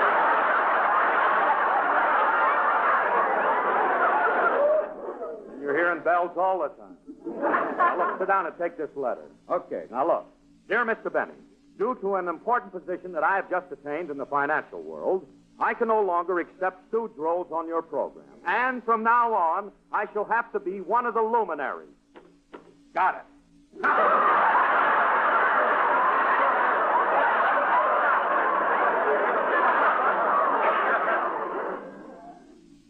You don't think you made it a little too wordy, do you? Look, Curly, I know what I'm doing. I know what you want to tell Benny. Go away and I'll write the letter myself. Okay, Frankie, I'll let you write it, but now don't make it too strong because Jackson's been good to me and I don't want to hurt that old man. Now, you write it and watch it, and I'll be right back. Okay, Phil. Hey, Alice. Hey, Alice, where are you? I'm in here in the kitchen, Phil. Look, honey, you're the wife of a big stockholder now. And believe me, you won't have to work in the kitchen no more because tomorrow I'm going to hire you a whole rotten new servant. Phil. That's right. Not only that, I'm going to get you a bigger house. I'm going to buy you that big red place in Beverly Hills. You know that colonial place with the big wide doors and brass pillars? Phil, that's the firehouse. Please, Phil, I don't want another house. Uh-oh, that must be the grocery boy. Will you let him in? Yes, I'll let him in. Silly, though, because if it's Julius Abruzio, he wouldn't want to see me anyway. The kid's sweet on you, baby. Greetings, dream girl. I stand here before you with my eyes closed because I feared that if I open them, I might be blinded by your dazzling beauty. Well, take a chance and open them, kid. I ain't that beautiful. Ah, it's you, Mr. Harris. Where's Miss Faye? Oh, hello, Julia. See, it's good to see you again. Greetings, dream girl. I stand here before you with my eyes closed because I feared that if I opened them, I might be blinded by your dazzling beauty. Oh, Julius, it's sweet of you to say that. Don't let it go to your head, honey. You said the same thing to me. Hey, Shirley, I finished typing your letter to Benny. It's all signed, sealed, and ready to go. Sealed it? Don't you think you ought to let me read it first? Of course not. Letter ain't addressed to you. It's addressed to Jack Benny.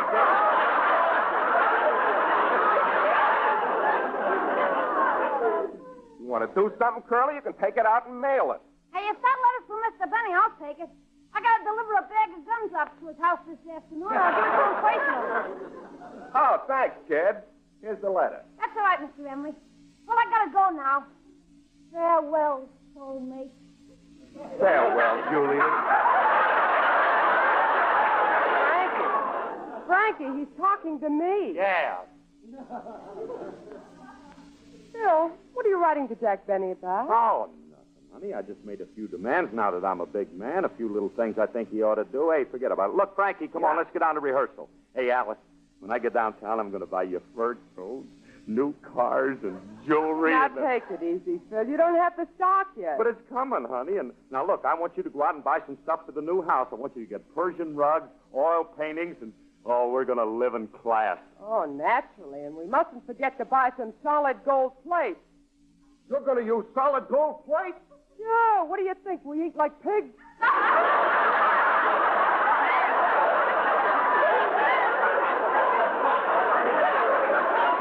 Phil, please control yourself. Oh, stop worrying. Now, come on, Frankie. So long, honey. Goodbye, Phil.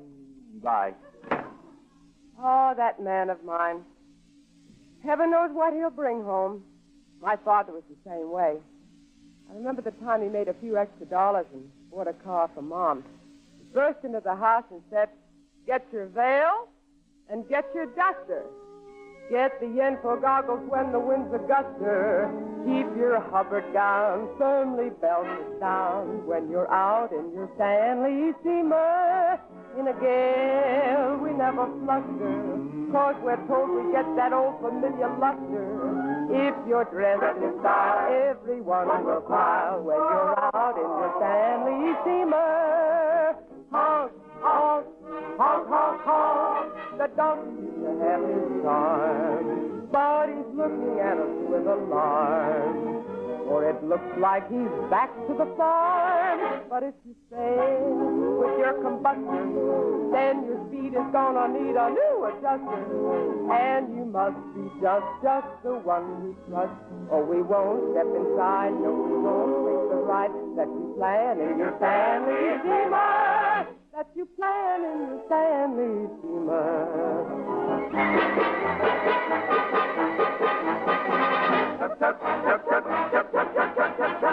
The tandem biker's had its day. If you're riding one, you'll find that they poke along in an obsolete way. We're full of pride, anticipation. Like a child who has a wild imagination. And we wanna ride inside of the latest motor vehicle. Wanna sit behind the wheel with the man in the Stanley steamer. With the man in the Stanley steamer. In the Stanley steamer automobile.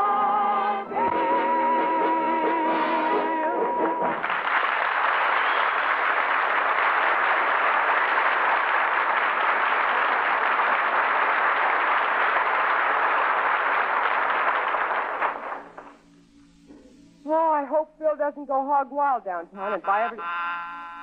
Coming! I got a telegram from Phil Harris. I'll take it. Wow, how you've changed, Mr. Harris. Thank you very much, son. I wonder who this is from. Due to a dissenting vote in the board of directors, we have decided not to mail your stock, but to keep it in trust for you. Signed F.W. Fitz. In trust? Oh, my goodness, that means Phil can't touch it. And he's out spending money he won't be getting. Oh, I've got to get down to that rehearsal and tell him.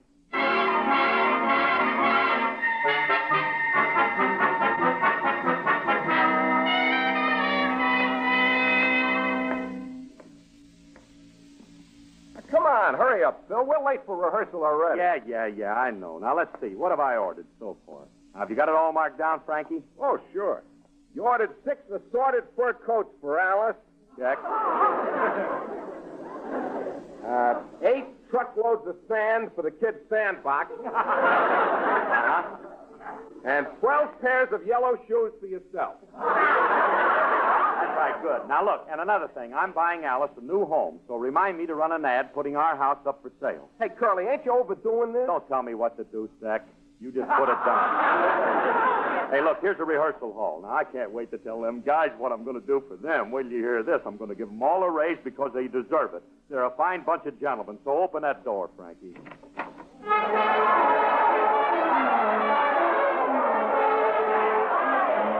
Hey, Frankie, tell the gentleman to be quiet. Yeah, all right. Quiet, you mug.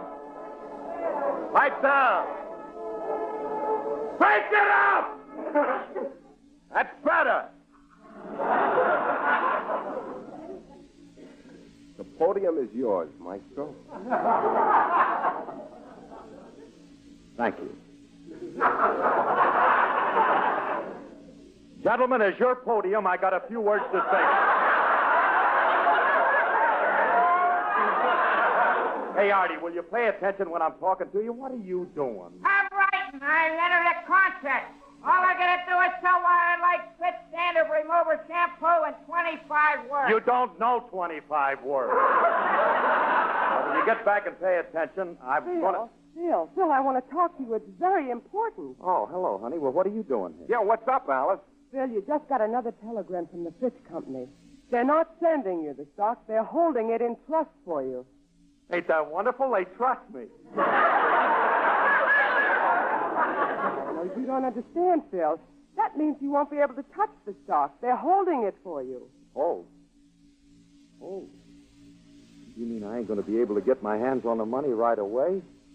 Oh, but gee, honey, how about all those nice things that I just ordered? Oh, well, you can cancel all that, but I hope you didn't offend Mr. Benny in that letter because you need that job.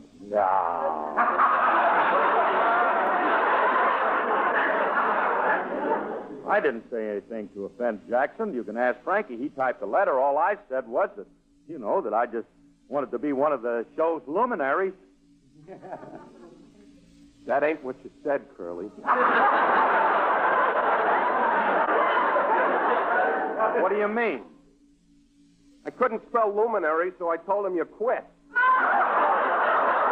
Told him I quit? Frankie, how could you do such a thing to me? I can't quit, Jackson. Well, maybe it isn't too late. Maybe Julius hasn't delivered the letter Well, yet. we better get over to that market and see if Julius is still there or not. Come on, Remley, you schnook.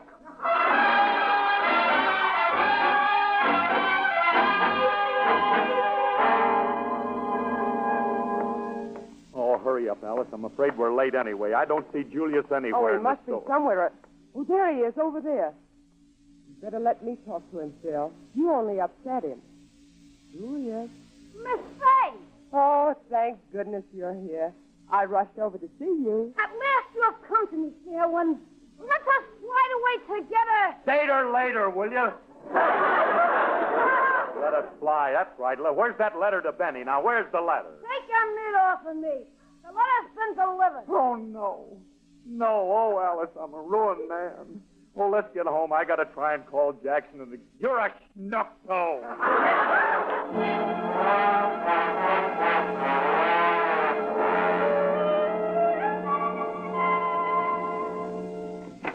Oh, Alice, I've got to call Jack, but I'm afraid. Oh, Daddy, you're home just in time.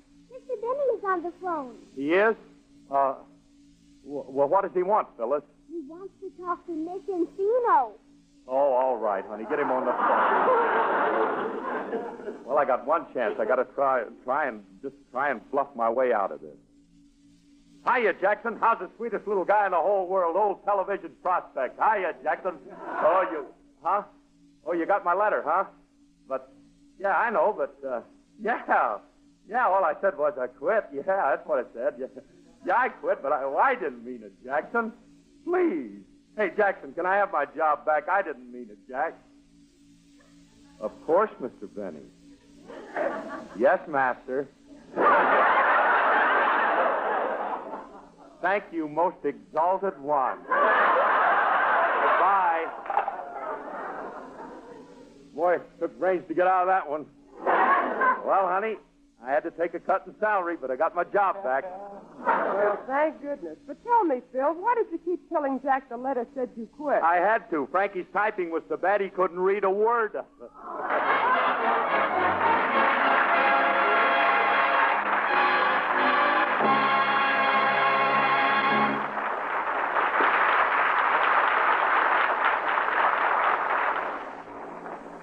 $42 prizes each week for you. Just tell why you like Fitch shampoo. Look, this is Phil Harris, folks. Remember, our second contest closes Saturday night, midnight, October the 18th. So enter tonight. Now, look, here's all you do. In 25 additional words or less, complete one of these statements. I like Fitch's cream shampoo because, or I like Fitch's dandruff remover shampoo because. Mail entry with your name and address to Fitch Shampoo, Box 1723, Chicago. That's Fitch Shampoo, Box 1723, Chicago, Illinois. Send any number of entries, each on a plain sheet of paper. To each, attach round seal under jar lid of Fitch's cream shampoo or carton top from Fitch's dandruff remover shampoo or facsimile. This week's prizes include 1 Fraser Manhattan sedan, 1 Kaiser sedan, 5 Universal Electric ranges, 3 Amana home freezers, 2 Voss electric washing machines, 30 Universal Electric blankets. Entries judged on originality, sincerity, and aptness of thought. Duplicate prizes for ties, judges' decisions final. Any person in the United States or Canada may enter, except employees of Fitch, their advertising agency, and families. Entries received after Saturday midnight, judged in following week's contest. First car winners announced on this program next Sunday.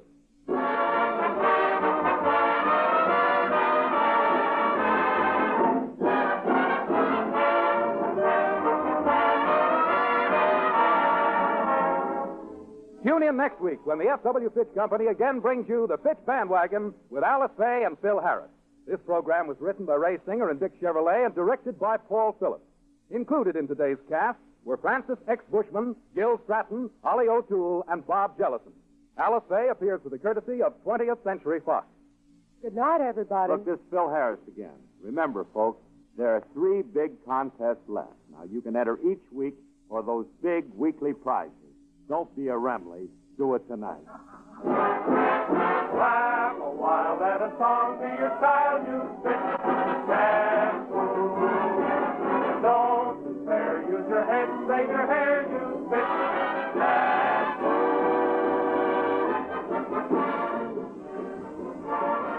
Try Fitch's cream shampoo. Enter second contest before Saturday midnight. Win a Fraser Manhattan or Kaiser sedan. Bill Foreman speaking.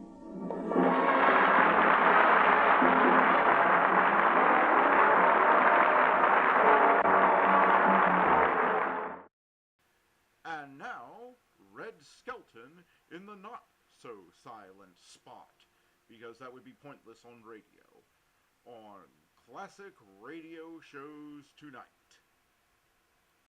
From Hollywood, the Raleigh Cigarette Program starring Red Skelton, with Ozzie Nelson and his music, Harriet Hilliard, and Wonderful Smith.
was Ozzie Nelson and his band playing I'll Be With You in Apple Blossom Time. And now we bring you Metro-Goldwyn-Mayer's newest young comedian, the star of our show, Red Skelton. Thank you very much. Thank you, and good evening, ladies and gentlemen. Say, Brad, I tried everywhere to get a hold of you Friday night. Where were you? Home. Oh, well, no wonder I couldn't find you. We wanted to take you to the fights with us. Well, I'll tell you, Red, some of the boys dropped over, and they took me to cleaners. Say, you go to the fights at the American Legion Stadium every week, don't you, Red? Yeah, I was there last week, and what a knockout. What a knockout. Too bad her husband was with her. Say, you know, I really enjoyed the fights, though. I had good seats. I was sitting between two big fat ladies. You were sitting in between two big ladies? Yeah. Red, were they really fat? Fat? I felt like a Florida grapefruit between two California oranges. Who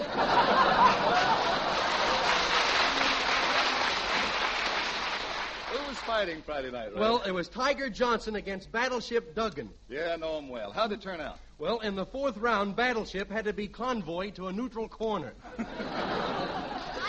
Hello, Harriet. Say, did you enjoy the fights the other night? Oh, I sure did. Say, what was that thing that fell out of the fighter's mouth when he was hit on the jaw? Oh, that was his mouthpiece. Oh, gee, some lawyers will work anywhere to make a dollar, won't they? You worked a little there yourself, didn't you?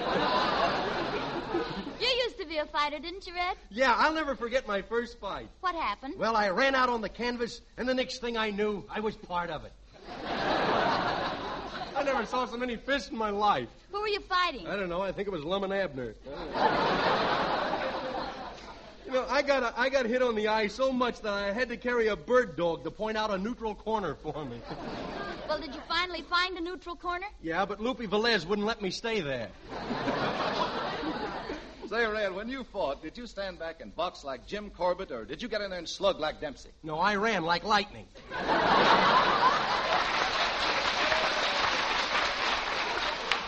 Red, did they ever carry you out of the ring on a stretcher? No, you see, I used to have silver handles sewed onto my shorts. Hi, everybody. Hello, Ozzie. Say, we were just talking about my prize fighting days. You know, I used to be a pugilist. A what? A pugilist. Pugilist. P-U... Yep, that's you. I can't imagine you as a fighter, Red. Listen, Ozzie, I'm in pretty good shape even now, considering that I was very puny when I was a baby. In fact, I was so puny when I was born, they were going to drown me.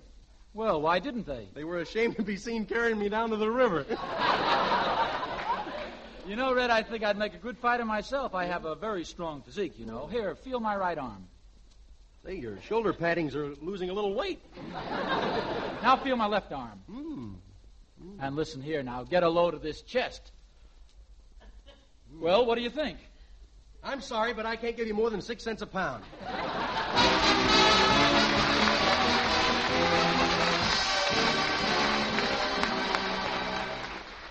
Smokers, remember this. It's the tobacco blend that makes the big difference in cigarettes. That's why Raleighs are so decidedly better, so much smoother, milder, tastier. You see, Raleighs give you a golden rich tobacco blend, perfect in every detail.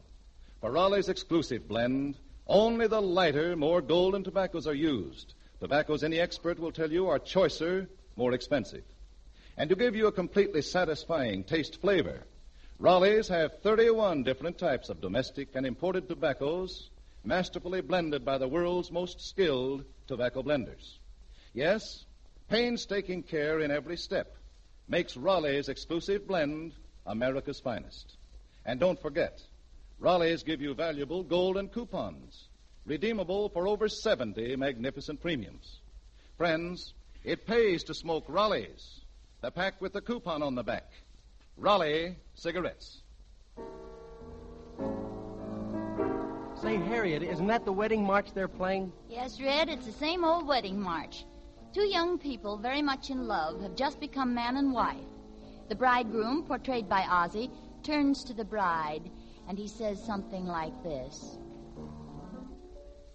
If you have troubles, dear, whatever they be, remember I'm always near to take the raps for thee.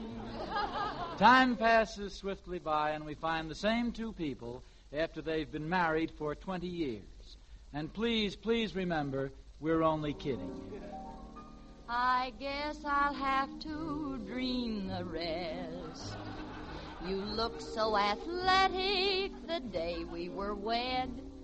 Success has gone to your stomach instead of your head.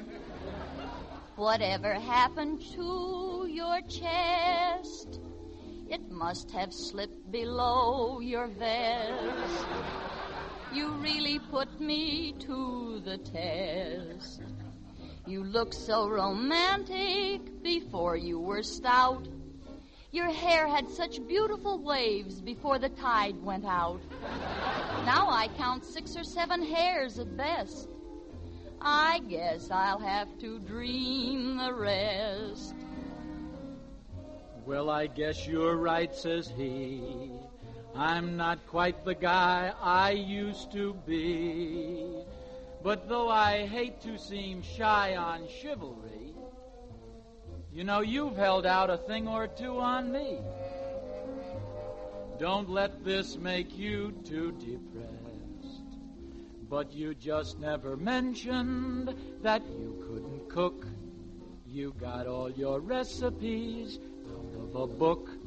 One misprint I could not digest.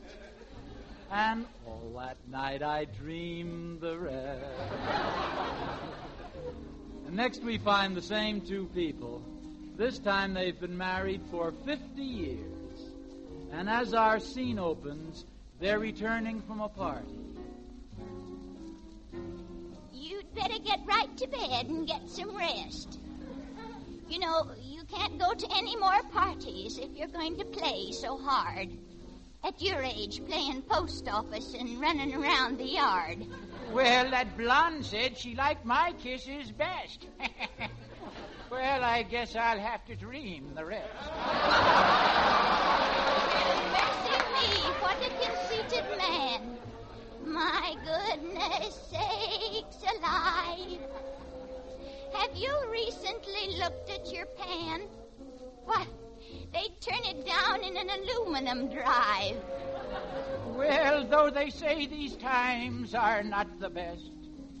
Oh, what a wonderful age as I sit by my radio and hear those old sweet songs that Mother used to know. Yes, and hear those same old jokes that Father liked the best.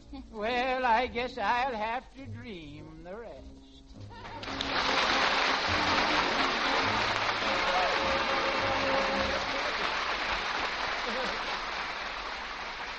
That was Harriet Hilliard and Ozzie Nelson with their own special brand of dreaming, and very good, too. Well, thank you, Red. Say, what'd you do last night? Oh, I went to a banquet. Oh, those long, drawn-out speeches. Say, did you ever notice a different type of public speakers that we really have? No, Red, I never have. You never did, eh? Well, to start off, we have the Toastmaster, a guy who has a radiant personality. He's always well lit. He has trouble with the microphone, and nothing he says makes sense. He's one of these type of guys. Ladies and gentlemen. Ladies and gentlemen. Hey, pipe down, will ya? Where do you think you're at, in a public library? Hey, Crst, you been drinking? Well, you don't get this way from eating peanuts. Maybe the mic isn't on. No, maybe not. Testing. 1, 2, 3, testing. Testing. 1, 2, 3, 4, 5, 6, 7, 8, 9, 10, Jack, Queen, King. I've got an idea to quiet them down. Give me that bottle of gin. That did it. Ladies and gentlemen, I have an announcement to make. That due to the fact that Monday comes on Tuesday this Wednesday, our regular Thursday meeting will be held on Friday this Saturday because Sunday's a holiday.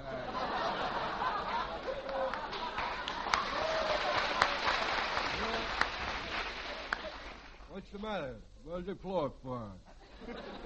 I think while I've got the floor, I think I will go ahead and make my own speech. Where'd everybody go?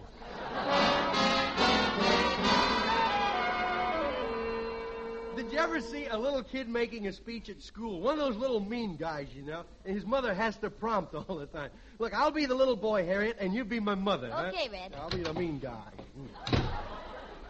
Now, Junior, be sure and face the audience and talk loud. No, I changed my mind. I don't want to do that. Oh, yes, you will. Do you No. see this razor strap? Yeah, I see the way to try. You know what I'm going to do with it? Well, what do I care? Go ahead and shave. Now, look. You act like a little gentleman. Someone's coming. Yeah. Well, what a nice little boy. Here, my little man. Come here and let me pat you on the head. Ooh.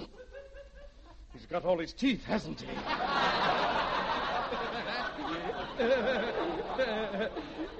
You better see a doctor because they told me I'd like poison, like snake bite.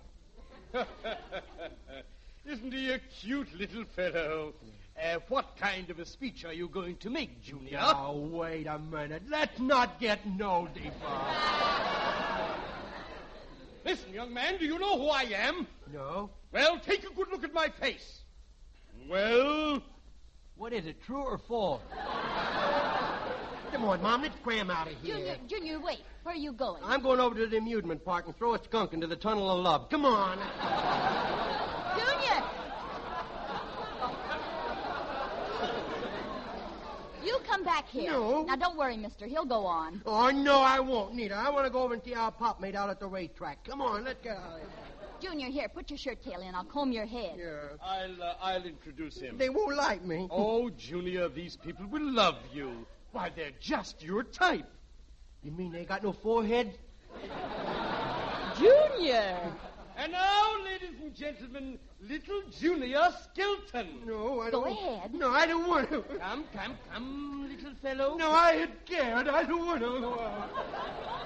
Now. I don't want to go. Oh, I wouldn't cry like that.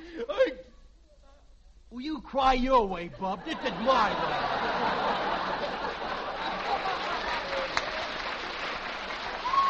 I would go out there, but I can't think of what to say. Oh, well, don't be scared, darling. You go on out, and I'll prompt you. Would you? Yes, now run on out there. Okay. Gee, look at the people.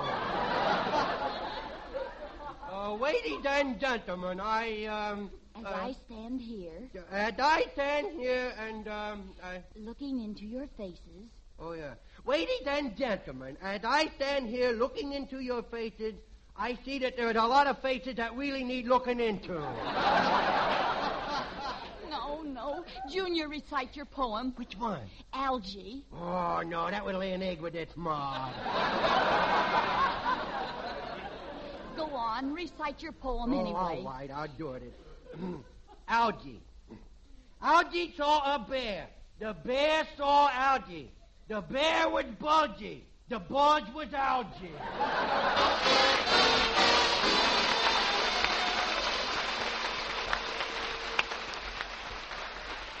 Then we have America's favorite speaker, the politician. Everybody likes him, but nobody believes him.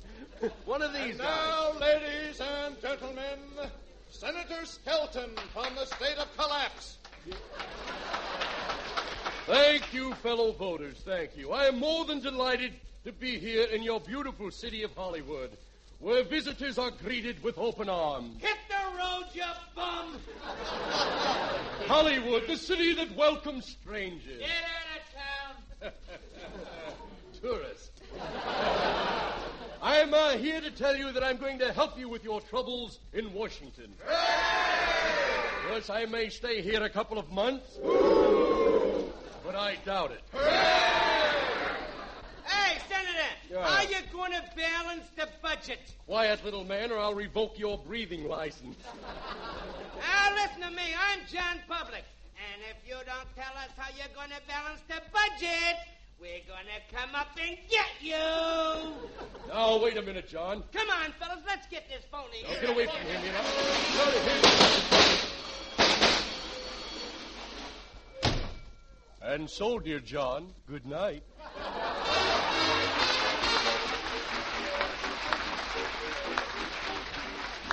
The speaker that really makes the big... Excuse me, Mr. Skelton. Well, wonderful Smith. You know, you making them speeches, you sure was good. Well, thanks. Well, you should have heard me make a speech the other night at the Harlem Chamber of Commerce. Really something, huh? Yes, sir. And Congress is now debating whether I should arm myself or not. Why, what happened? Well, while I was speaking, someone gave me a hot foot with a blowtorch. Give you a hot foot with a blowtorch? Yes, sir. And that was my first fireside chat. Oh, very good. Say, what kind of a speech did you make? Well, it went something like this. Brothers, for the past 3 years, you have been eating pig feet. But if you votes for me, I'll give you something higher up on the hall. How am I doing? You sound like the Santa Monica streetcar. You don't care whether you make it or not. Say, you should talk to somebody who really knows about speeches. It'll help you. Oh, well, I know how to get that right here on the telephone. Well, go ahead. Hello, operator? Give me the Speaker of the House in Washington, D.C. Yeah. Hello, Speaker Rayburn. This is Wonderful Smith. Yes, sir, and I need a few pointers on how to be a great speaker. Oh, you better hang up. He's a pretty busy guy, you know. You say every successful speaker's got a glass and a pitcher of water handy? Do it just have to be water? But, Mr. Speaker, water don't agree with me. It ain't got no vitamins. That other stuff hadn't got any vitamins either. I know, but if I'm going to miss my vitamins, it's got to taste good. What'd you say, Mr. Speaker? Oh, yes, I'm running for political office. Yes, sir, I was a good politician. And if I was elected, I'm going to be the best politician that money can buy.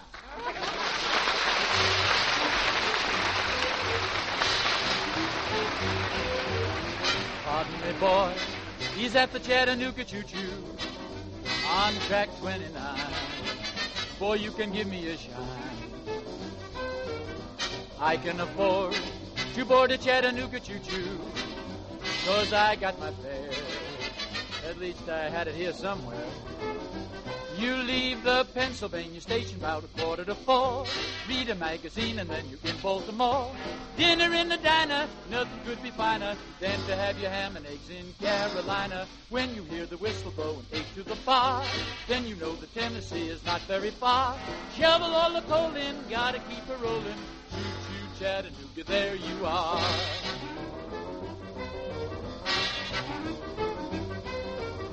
There's gonna be a certain party at the station, all satin and lace. I used to call Funny Face. She's gonna cry until I tell her that I'll never roam. Choo-choo Chattanooga, choo-choo me home. Oh, choo-choo.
I'm just a little worried. See, you had time there for a commercial. Well, I thought you missed an announcement there, Red, on the other page, you know. Oh, I did? Oh, that was Ozzie Nelson Thank and the you, boys heading south on the Chattanooga Choo-Choo. Say, Red, I'm a little worried. You are, Brad? What's the matter? Well, I've just been figuring what this year's income tax is going to cost me. Oh, I wouldn't worry about it. You won't go hungry. Just save enough for all the coupons, and maybe you can get a ham sandwich. Well, Red, I guess it can't be that bad. But, friends, taxes are a big factor these days. Those luxuries and extra things you want for yourself and for your home are costing you more than ever. But here's a solution. Smoke Raleigh cigarettes and save the valuable Raleigh coupons. They are redeemable for over 70 magnificent premiums. You'll find many things you've been wanting for a long time. You can get a complete set of silverware, automatic toasters, vacuum coffee brewers, complete poker sets, electric razors. And that's only a few. Now, we have a 60-page catalog illustrating in full color all the Raleigh premiums. It's free. For your copy, just write Raleigh in care of the station to which you were listening. And, friends, tonight start smoking Raleigh cigarettes. The pack with the coupon on the back. The cigarettes with the gold and rich tobacco blend, Raleigh cigarettes. Oh, that was swell, Truman. Thanks, we Red. got it out. Say, Red, Yeah? I enjoyed your interpretation of the different types of speakers. Well, but, say, did you ever see a nervous speaker? Did I? I saw one guy that was so nervous he turned green. He turned green? Yep, he was so green that a nearsighted lady came up, opened his mouth, and tried to mail a letter in it. What do you say, Red? Let's show the folks a nervous speaker. Okay, as the scene opens, though, we find him at home getting ready to go to the banquet. Hurry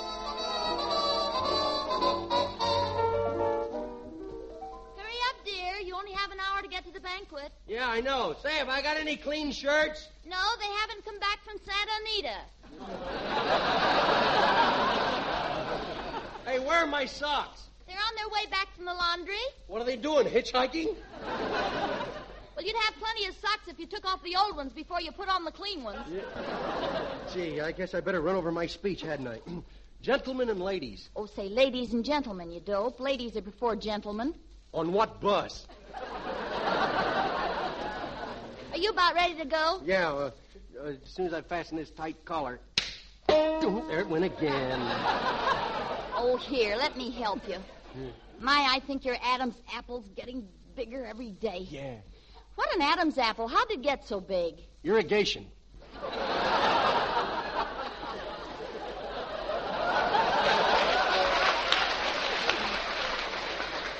Oh, that darn collar. There it went again. I tell you, it's your Adam's apple that's doing it. Well, I can't leave it here. Well, don't swallow. Yeah. Come on, hurry up. Get your coat out of the closet. Okay.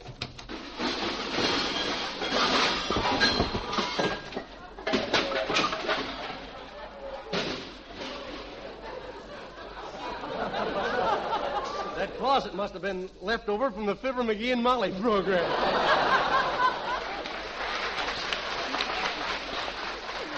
Well, I'm all ready. How do you like my dress suit, huh? I say, how do you like my dress suit? It looks like the Chattanooga Choo-Choo had a wreck at Tuxedo Junction. Oh, thanks. Hey, what are these white things all over my coat? Moths. Shake 'em off. Okay.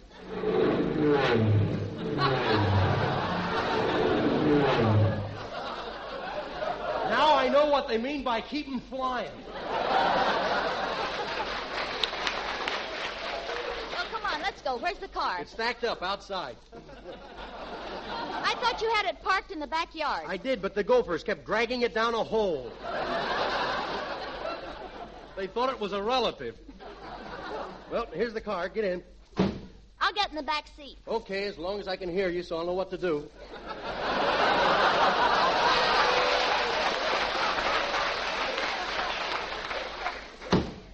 Now, wait till I sit down. Okay. Ow! What's the matter? Oh, thanks. Gee, I've been looking for that oil can for 3 weeks.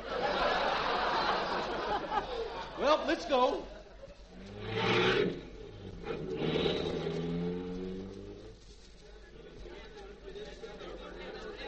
Gee, there sure are a lot of people here at the banquet, aren't there? Gee, I'm probably the next speaker, too. What's the matter? You nervous? Stop shaking. I'm not shaking. I got a hangover from a pinball machine. Oh, well, don't be nervous. These people don't expect anything. Is that why they all got ropes? They're probably cowboys. Yeah, well, I ain't no little doggy. Ladies and gentlemen, I give you Red Skelton. Oh, boy, Red Skelton's going to make a speech. Oh, snap out of it. That's you, moth-eaten. Oh, yeah.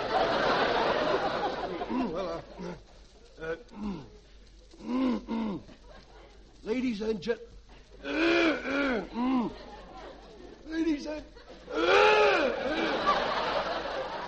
Ladies and gentlemen, could I have some water, please? Some water? Yeah, some water.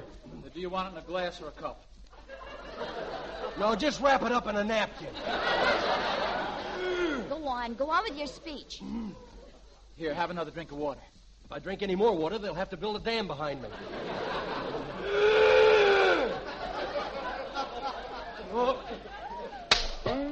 Oh, there went my collar again. Ladies and gentlemen, I have a few notes. I would like to read from. I got a frog in my throat. You've always got a frog in your throat. I know, but this time he brought a friend. I have notes to read from. I quote, Mr. Skelton, unless you make a payment on your car. Wrong note. And in conclusion, I would like to use a phrase that George Washington used in his farewell address. Goodbye.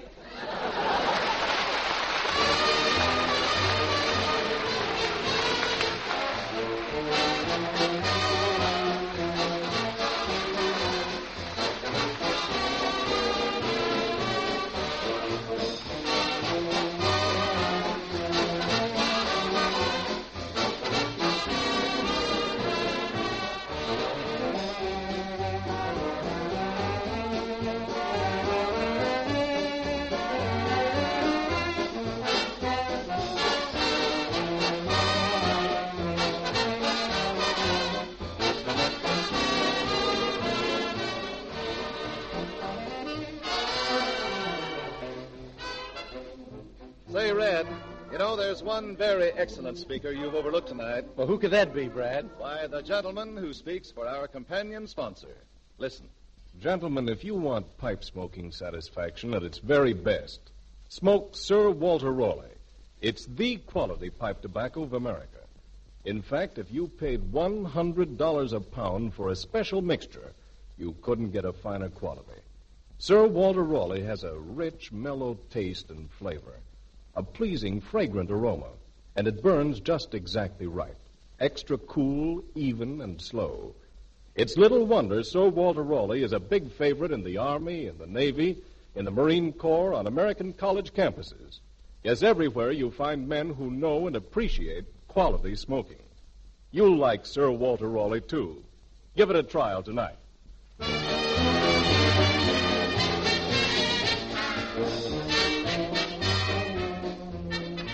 Remember, we'll all be back again next week. Red Skelton, Ozzie Nelson and his music, Harriet Hilliard, Wonderful Smith, and your announcer, Truman Bradley. Now, Red Skelton again. We're a little early, folks. Goodbye now. Red Skelton is heard on this program through the courtesy of the Metro-Goldwyn-Mayer Studios. This is the Red Network of the National Broadcaster Company.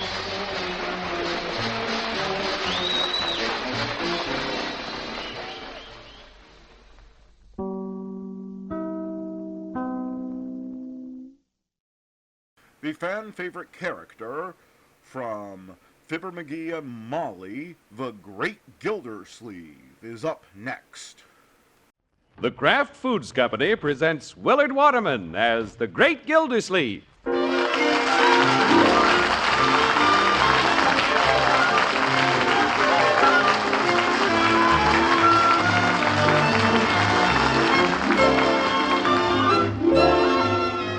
The Great Gildersleeve is brought to you each week by the Kraft Foods Company.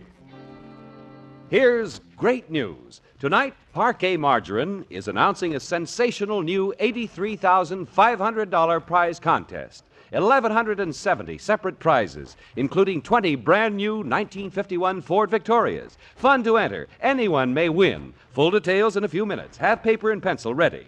Parquet, you know, is the margarine that tastes so good because it's always fresh. Wonderful as a spread, a seasoning, or shortening. That's Parkay, Parquet Margarine made by Kraft. Get some tomorrow.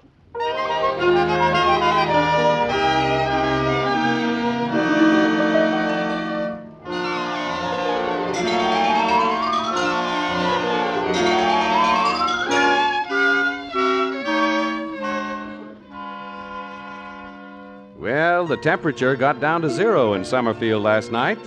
And this morning, as the first rays of the frosty dawn creep into his room, the Great Gildersleeve stirs in his bed, pulls the blankets closer around his ears, and cautiously opens one eye. What if it's...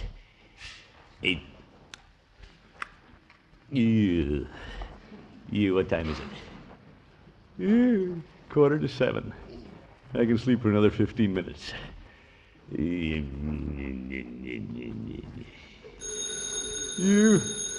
Who's calling at this time of the morning? Well, I'm not going to answer it. I'm sleeping. Telephone's ringing! That Bronco, as if I didn't know. Telephone, Bertie! Is that the telephone? Yo, for heaven's sake. Want me to get it, Bertie? I'll get it! I got it! Oh, what a family. Yeah, I'll be glad when Margie's home from the hospital with the twins. And they'll have to be quiet. Yeah, I guess it was the wrong number. Peace at last. Hey, what's the matter? Who? That's no news. Leroy, I was sound asleep. I got news, Unc. That was my teacher on the phone. No school today. Hey, what's this? No school. The pipes are frozen. Oh, my goodness. Isn't that keen? Yes. Now run along like a good boy and let me finish my nap. 10 minutes left. Well, it's better than nothing.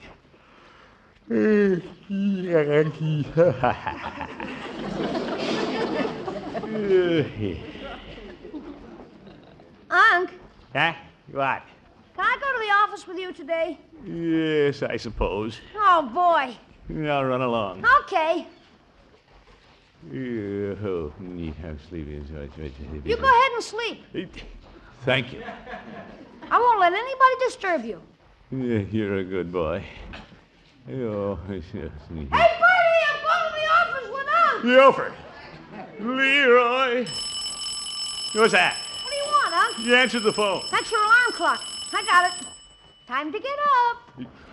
Time to get up. You great Scott, this is like living in a belfry. You answer that alarm clock. That's the telephone. We'll shut it off. Telephone! Gee, what a noisy family. Look who's talking. Miss Bronco, it's for you. I'm in the shower. Tell him I'll call him back. It ain't a he, it's a she. And she says she'll talk to you, Miss Gildersleeve. A she? For me? Be right there. Here, give me my robe. You one side, Leroy. What a character. What girl do I know who'd be calling Bronco? Here you are, Miss Gildersleeve. Yeah, thank you, Bertie. Hello? Hello, Unky. Oh, Marjorie, it's you. Well, certainly. What's the matter, Uncle Mort? Did I wake you up? Me? No, of course not. Why are you awake so early in the hospital? Awake? I finished breakfast an hour ago. I have wonderful news, Unky. News? Dr. Evans and Dr. Charles were in this morning, and I can come home today. Today? And bring the twins. Really? What is it, Unc? What happened? Marjorie's coming home today. Miss Margie's coming home? Yeah, today, Bertie, you bring the twins. I knew it. Today's the day. Yeah, but Unc. Hello, Marjorie. Hello, Unky. Tell Bronco I'll be ready at 11 o'clock. 11 o'clock. I'll be there, my dear. Don't you worry about a thing. And maybe Bertie would come along. She can hold one of the babies on the way home. Yeah, I'll bring Bertie. Just leave everything to your old uncle. Why, George, it's going to be good to have you home. Thanks, Unky. You'll tell Bronco, won't you? You bet. See you at 11 o'clock. Bye, Unky. Bye-bye. Bertie, throw the breakfast on the table fast. You and I have to be at the hospital at 11 o'clock. Yes, sir. You just watch Bertie. She's going to make them victuals fly. Hey, but Unc. You, Leroy, don't stand there. Get a move on. This is the big day. We've got to hurry. Yeah, but... Bronco! Oh, Bronco! Yes? That was Marjorie on the phone. We're bringing her home today. Marge is coming home? Oh, my wife coming home with the babies. What'll I do? I better get dressed. Where are my clothes? Tell her I'll call her right back. But Bronco, she's all ready. Yeah, what's the difference? The way he's going, he won't even find his clothes. Unc, Leroy, what is it? you promised I could go to the office with you today. Yes, but Leroy, I'm not going to the office.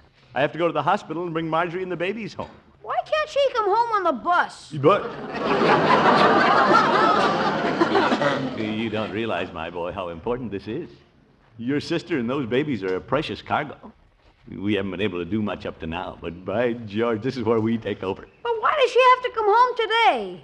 Well, because we want her to come home today. You said we could go to the office. Well, we'll go to the office some other day. I'll have to go to school on another day.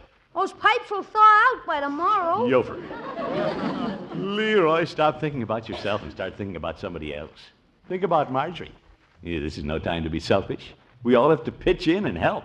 You too. You mean I can help? Sure you can. There's a lot of things to do. More than I can handle. Well, gee, let's get going. What'll I do first? Yeah, first go upstairs and get out of that bathrobe. Put your clothes on. Yes, sir. Gildersleeve, you're a natural-born executive. You sure know how to make things hum. On the ball every second. Yes, sir. You get a mind like a steel trap. Excuse me, Pepper! Yeah, coming, Bertie. Hey, Unc, you gonna eat in your bathrobe? Your bathroom. Oop, where are my clothes?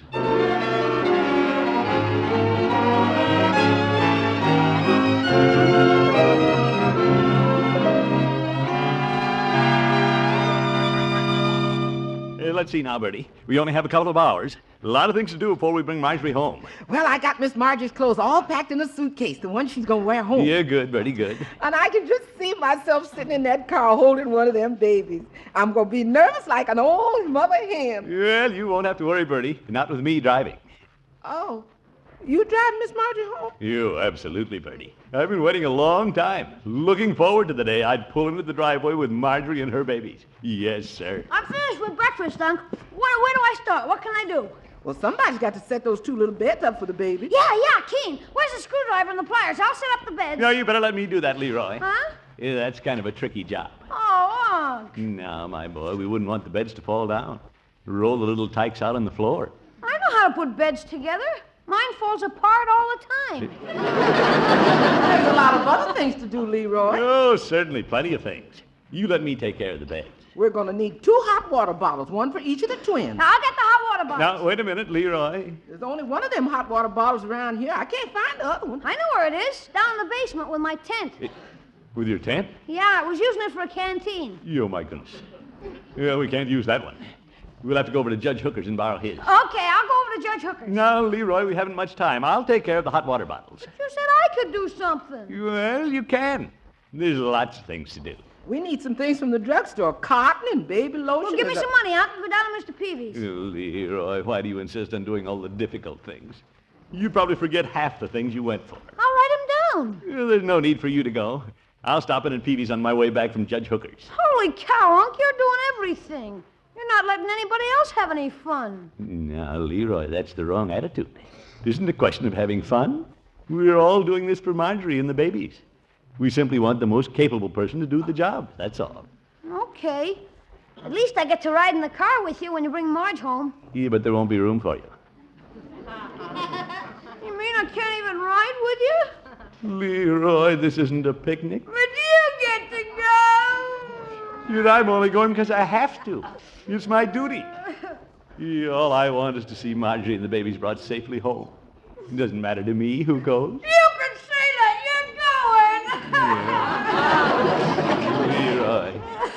going. Leroy, listen.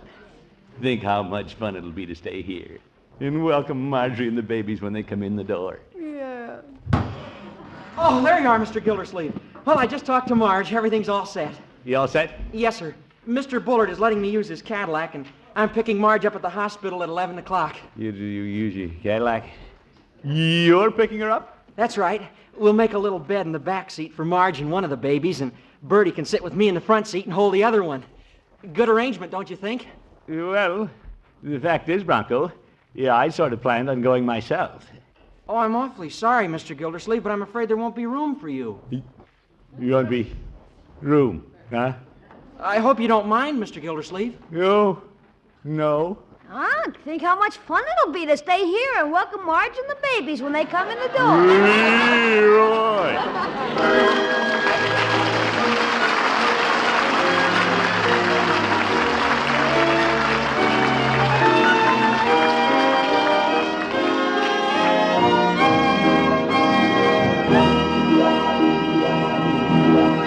Great Gildersleeve will be right back. In just a few minutes, full details of Parquet Margarine's easy-to-enter, great $83,000 prize contest. Get paper and pencil now. Don't miss a word that may help you win one of those big, big prizes.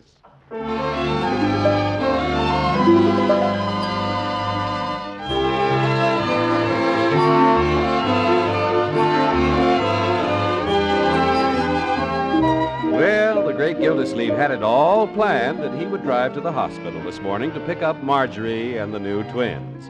But it seems Marjorie's husband, Bronco, had the same idea, so there wasn't much the water commissioner could do. You pushy kid who wants to do everything himself. Listen to him, showing off, honking, just because he borrowed Bullard's fancy car. Tell Mr. Bronco I'll be right down, Miss Gildersleeve. You're all right, Bertie. Messenger boy. That's all I am around here. Bertie will be right out, Bronco. Thanks, Mr. Gildersleeve. Sure. There's plenty of room in that car.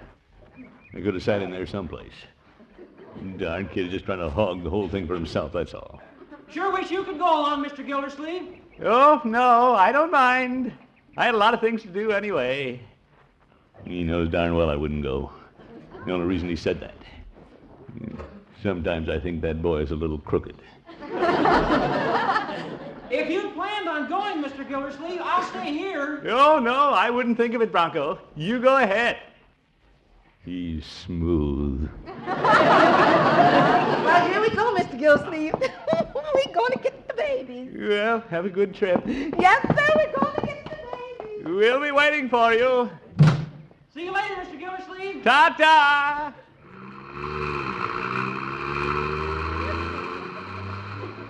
Look at him, showing off his big fat hydromatic. Well, Gildersleeve, go in the house. You're collecting icicles. Yeah, I've got a good mind not even to be here when they come home. If they don't need me, why should I hang around? If they think they can get along without me, just let them try. They'll be plenty sorry. Oop. What are you doing, Leroy? I'm packing up some stuff. You what for? Moving down in the cellar. In the cellar? Sure. I'm just an old shoe around here, so I'm going down with the other old shoes. Now, Leroy, you mustn't feel that way. Nobody needs me for nothing. No, that's not true, my boy. We're all needed. Every one of us. If we just make ourselves needed, we have to look for ways to help other people. I'm moving down in the cellar. When they bring those babies home, I don't even want to see them. Yeah, all right. You go down in the cellar. Hope you find a comfortable spot. Okay. Let us hear from you now and then.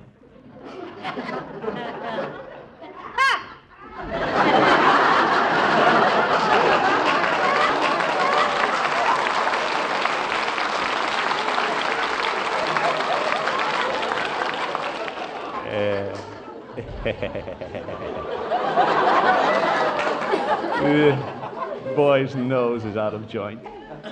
He's jealous of the babies. Thinks he isn't needed. Well, he'll come around.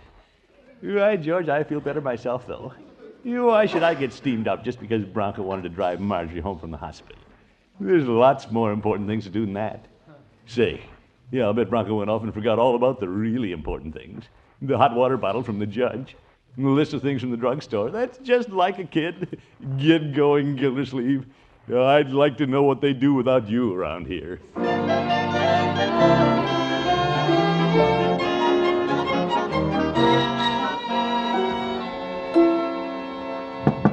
Yeah, come on, Judge. Yeah, the old goat probably got his jumper caught in his rowing machine. Well, Gildy. Hello, Judge. Come in, old friend. Yeah, thank you. What brings you out this fine, nippy morning, Gildy? Oh, I'm busy as a bird dog, Judge. Marjorie's coming home from the hospital this morning. Yes, so I hear. At last you'll have all your lovely little family together under one roof. Well, it's going to be fine having Marjorie and the babies home, but they're sure keeping me on the run. Those adorable babies. I went to the hospital yesterday to see them, Gildy. Yeah? Yeah, it was during visiting hours. The nurse was holding the babies up one by one for the parents to see. through the glass, you know. Yes, Judge, I've been there every day for the past 2 weeks. There must have been 4 or 5 proud fathers viewing their offspring. And me, of course. Yeah, well, And Judge... when the nurse held up Marjorie's twins for me to look at, she smiled so prettily, and I nodded. Oh, my goodness. All the other fathers looked at me as much as to say, "Are those yours?" Gopher. And I didn't say no.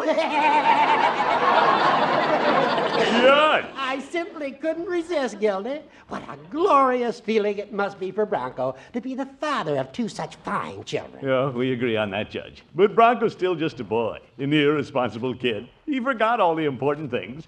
It's just a good thing I was around, that's all. What'd you forget, Gildy? Yeah, that's why I came over, Judge. They need an extra hot water bottle when they bring the twins home. He went off and forgot all about it. No, he didn't. What? He stopped by here on his way to the hospital and he picked it up. He did? Yes, indeed. What else did he forget? Well, plenty of things. Yeah, there's a list of things a mile long they need from the drugstore. And it's up to me to go get them. Irresponsible kids. Yeah, I'll see you later, Judge. I have to rush over to Peavy. Maybe I can help, Gildy. No, thank you, Judge. I can handle it.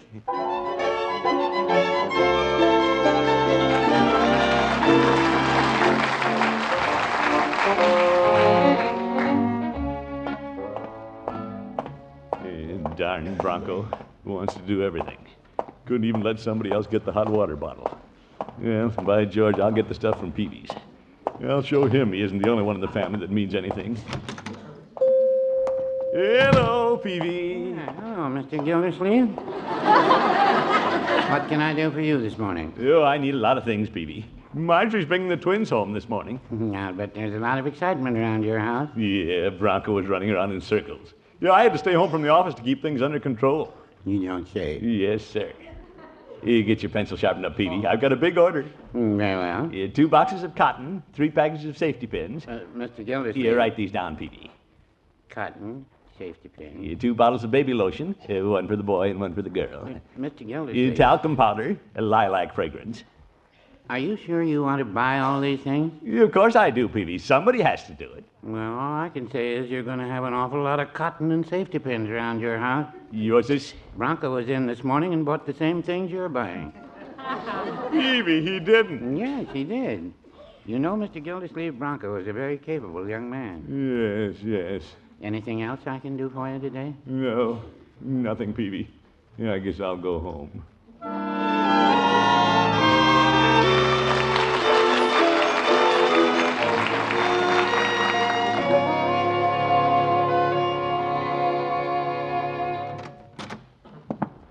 Well, they're not home yet. Yeah, I'm glad of it. I'd just be in the way. An old ex-Stronco getting underfoot. You wonder where I can go. Are you on? Leroy, where are you? In the cellar. In the cellar.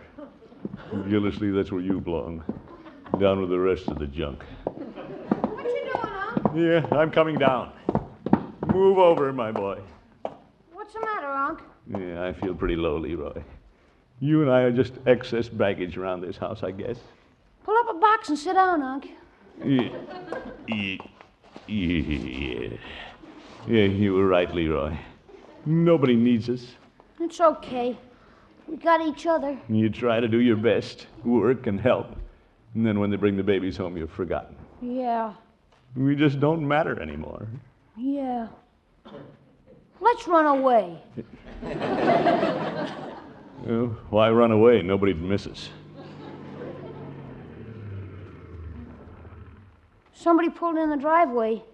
They're home. You wonder who carried the babies in? Who cares? Let me help you, Marge. Well, I'm all right. You carry the baby. I got this one. Everybody's got a baby but me. What you say, Unc? Yeah, nothing. Well, where are Leroy and Uncle Mort? They were here when I left. Mr. Gildersleeve? Leroy, we're home. Don't say nothing, Unc. Did you hear that, Leroy? That was one of the babies. Yeah. Maybe a pin stick in him. You wonder what they're doing up there. They don't need us. No, I suppose not. You can put the babies in their beds, Bertie. Beds? Holy smoke. I forgot to put the beds together. Leroy, you forgot to put the beds together. How do you like that? That irresponsible kid. I'll get the screwdriver. Grab the pliers. Come on, Leroy.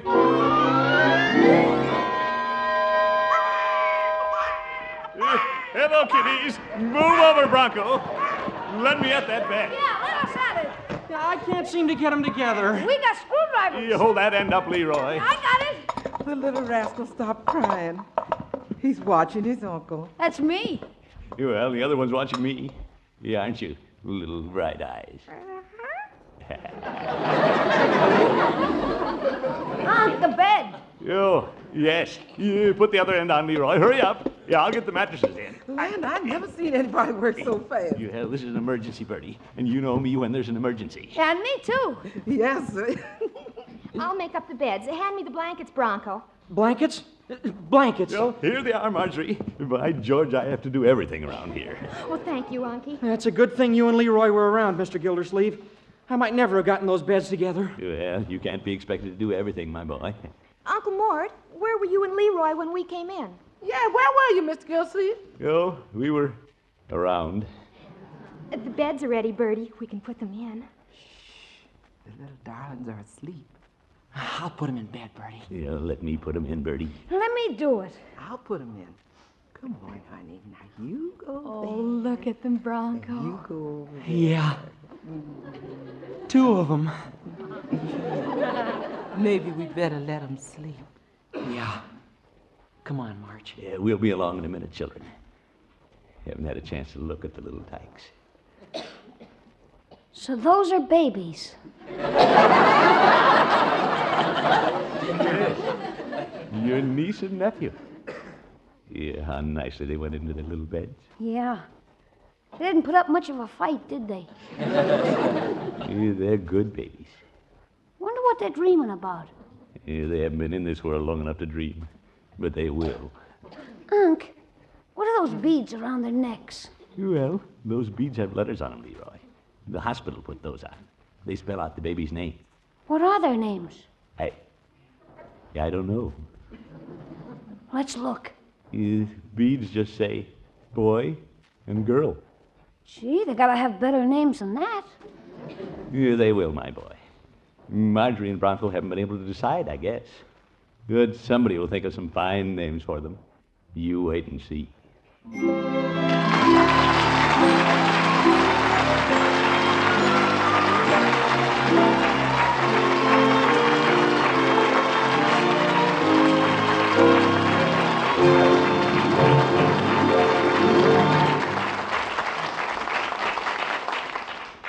The Great Gildersleeve will be back after this important announcement. Well, someone has to name those twins, and that's why Parquet announces a series of big prize contests. By naming the twins, you may win a 1951 Ford Victoria or one of 1,150 other prizes. Yes, 4 big, beautiful Ford Victorias will be won each week for 5 weeks, 20 Fords in all. And every week for 5 weeks, Parquet will also award 10 General Electric portable dishwashers, 20 General Electric triple whip mixers, 100 crisp new $20 bills, and 100 crisp new $10 bills. 1,170 prizes in all. Here's how you enter. Think of names for these babies. One's a boy, one's a girl. Get an entry blank from your grocer. It will tell you how prize-winning entries are selected, or use plain paper if you prefer.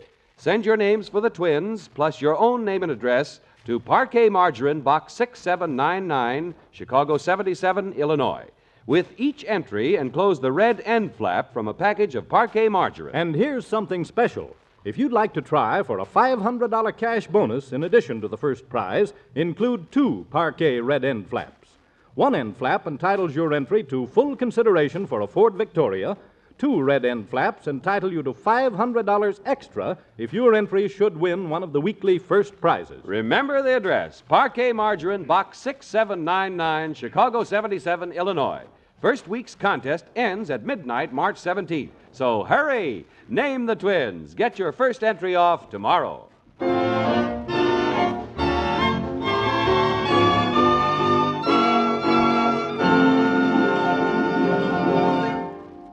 This is Gildersleeve again, friends. Mighty nice of you folks to help us out with names for the twins. I hope you think of some good ones. And I know you will. By the way, speaking of the younger generation, this week marks the 39th birthday of the Girl Scouts in America. 39 years of building good citizens. Girl Scouts everywhere, keep up the good work. We're all proud of you. Hey, Unc. Oh, what is it, Leroy? Telegram for you. For me? Well, I wonder what this is. Let me see now. What does it say? Dear Throckmorton, remember me?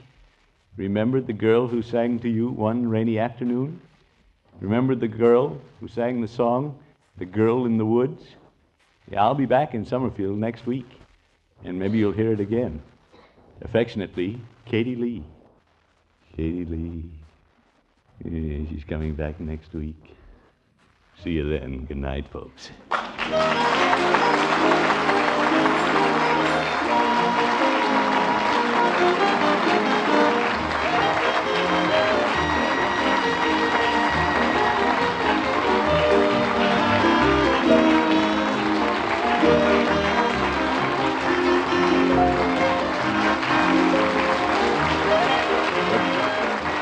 The Great Gildersleeve is played by Woolen Waterman. The show is written by Paul West, John Elliott, and Andy White, with music by Robert Armbruster.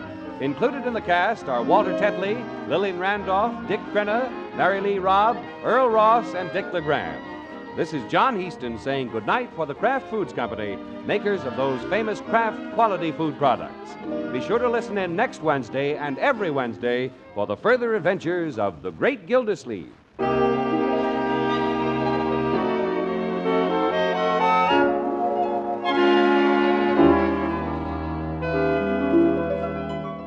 Next time you raid the icebox or sit down for a between-meal snack, don't forget to add a little Kraft prepared mustard to that cold meat you eat or that sandwich you make.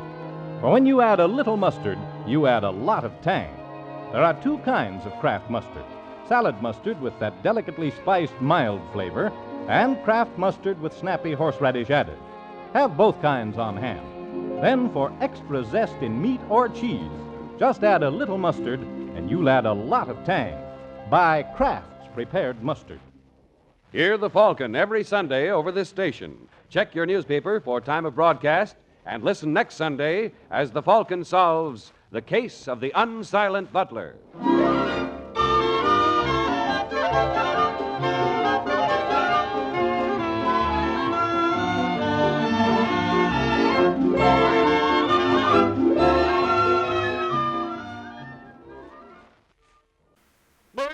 Silver, wait those thrilling days of yesteryear with the Lone Ranger up next.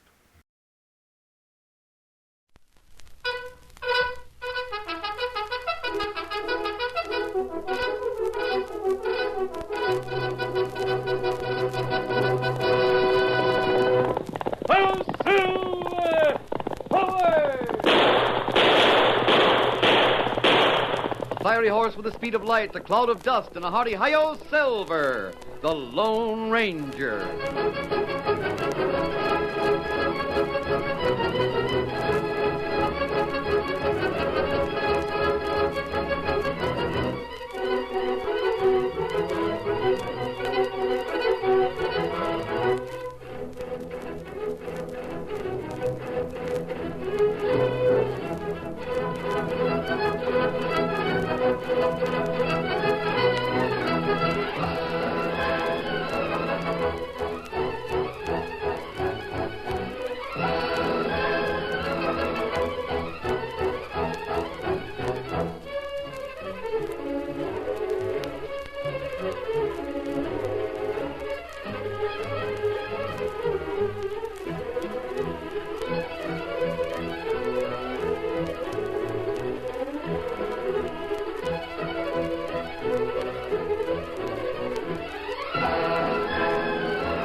years of unrest that followed the Civil War, a powerful secret organization called the Legion of the Black Arrow sprang up in the western United States.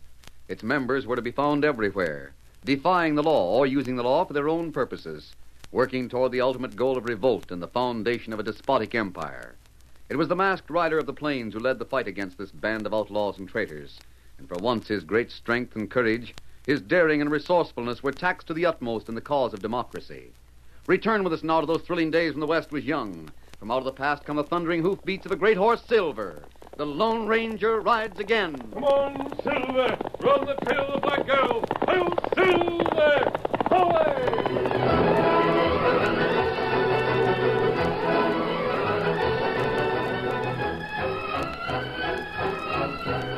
The Lone Ranger and Tonto headed south from the Sweetwater. Near Bitter Creek, they saw a cloud of dust ahead of them. A word from the masked man, and Silver increased his speed with Scout keeping his place beside him. Now a herd of cattle could be seen moving toward the opening of a canyon. A solitary horseman rode the point.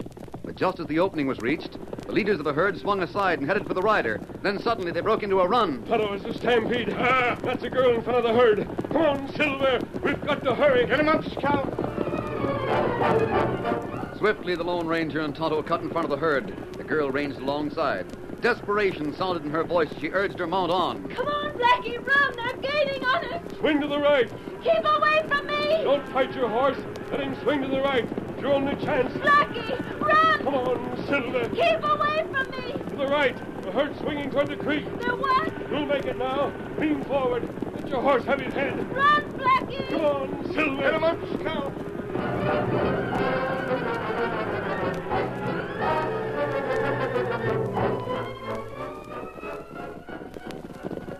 You can rein up now. We're out of danger. Oh, Scout. Steady, Silver. Steady, fella. I suppose I ought to thank you. That isn't necessary. You take plenty big chance. Try to drive herd into Canyon Lone. I wasn't doing that. It looked as if you were. What do you take me for, tenderfoot? Why, if they ever got up into the hills, nobody could round them up for a month. I was trying to turn them aside from the canyon. I see. What do you mean by that? Nothing. Don't you believe me, masked man? I was wondering if you'd noticed my mask. Well, I noticed it, but I know who you are. I heard what you called your horse.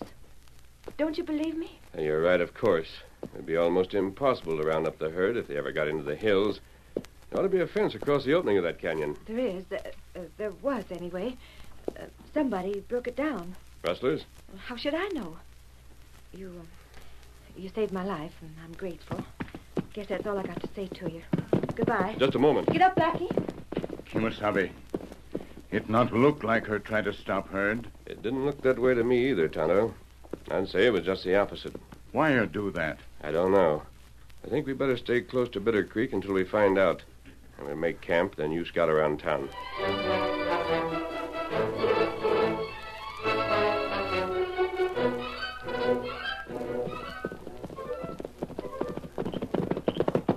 Aye. Aye.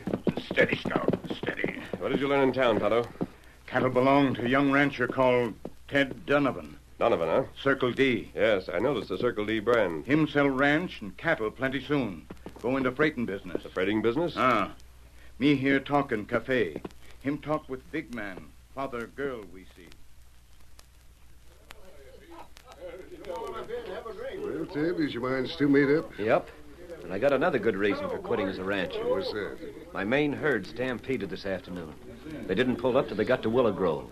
Well, you can drive them back, can't you? I reckon, but it won't be long before I'm driving them to market. To market? What's the point of that? Why don't you just sell the cattle with your ranch? Because I can't find a buyer. Now, I'll have to keep the buildings and the land.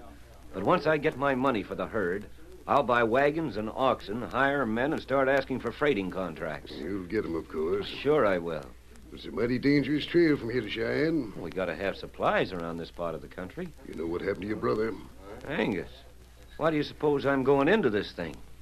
I'm hiring more than just drivers. There'll be a guard on every wagon. And I'm hoping that the gang that wiped out Johnny and his men try it with me. We'll be waiting for him. We'll be ready, too. Well, I guess I done my best. Nothing or nobody can change my mind, Angus. I wish Janet could realize that. What's she been saying? Oh, the usual. You're loco to try something like this. Getting yourself killed won't bring Johnny back. Somehow I haven't got any choice. There's something inside me that keeps saying, if you don't do it, you're a coward. You gotta pick up the reins where Johnny dropped.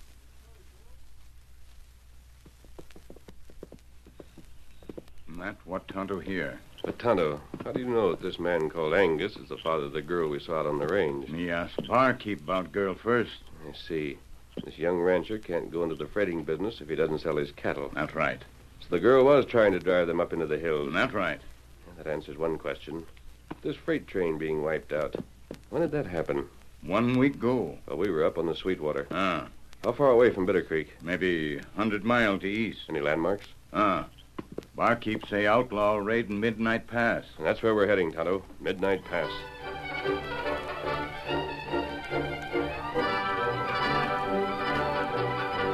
Three weeks later, Ted Donovan had reached Cheyenne with his herd. Beef was bringing a good price, and in less than an hour he had closed the deal. When he returned to the hotel with more than enough in his money belt to start out in the freighting business, he found an old friend waiting in the lobby. Janice, what are you doing here? Hello, Ted. Do you mean to say you've come all the way from Bitter Creek alone? No, Pa's here. But I would have come alone if I'd had to. What for? What's the idea? Well, it isn't going to make much sense to you, Ted, but a girl told me to. A girl? I should say it doesn't make sense. You won't listen if I tell you you're in danger, will you? It won't make any difference to my plans. It can't. But I gotta admit I'm curious. Who's this girl you're talking about? I don't know her name. I never saw her before. As a matter of fact, I didn't see her very good that night. It was awful dark down by the corral. This is getting worse instead of better. I suppose it is. Guess there isn't any sense in my going on. Anyway, I didn't come here to see you.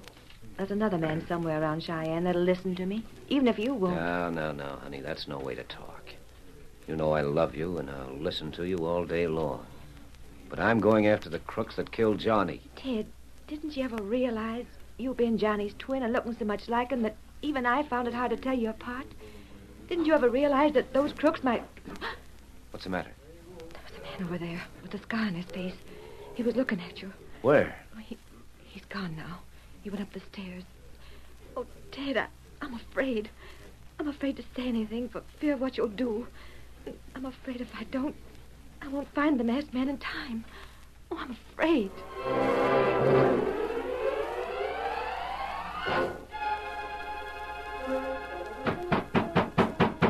Who's there? Donovan.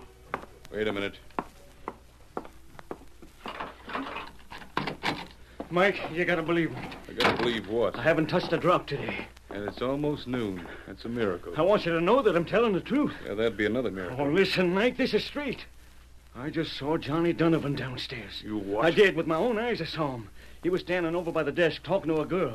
She caught a sight of me, and he started to turn around, but I ducked up the stairs. It can't be. Oh, all right. Don't take my word for it. Go down there and see for yourself. How could he be alive? Red got plugged 9 times down in Tombstone, and he's alive. Yeah. Maybe he's talked already. No. They'd have come after us long before this. What would stop him? Carol, of course. He figured she was mixed up in it and laid off for her sake. Would he do that after what happened? Maybe he's out to get us himself. Yeah, if he turned around any faster, he would. We got to get him first, that's all. It's too early for Carol to be at the cafe. We'll find her at her house. Yeah, why do we want her? She made the mistake in the first place. It's up to her to fix things up. Come on. You going out? Don't worry, we'll slip out the back of the hotel. Johnny won't catch you just yet.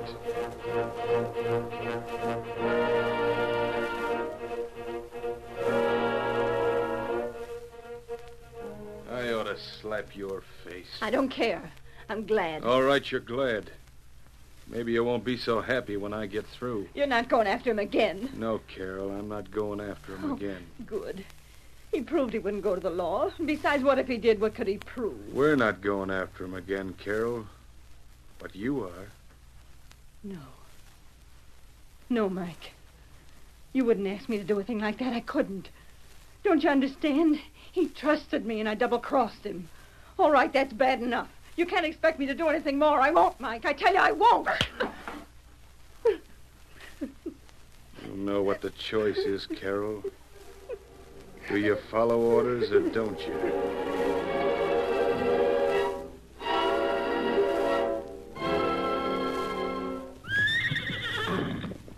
Quiet, Silver. It's Tonto.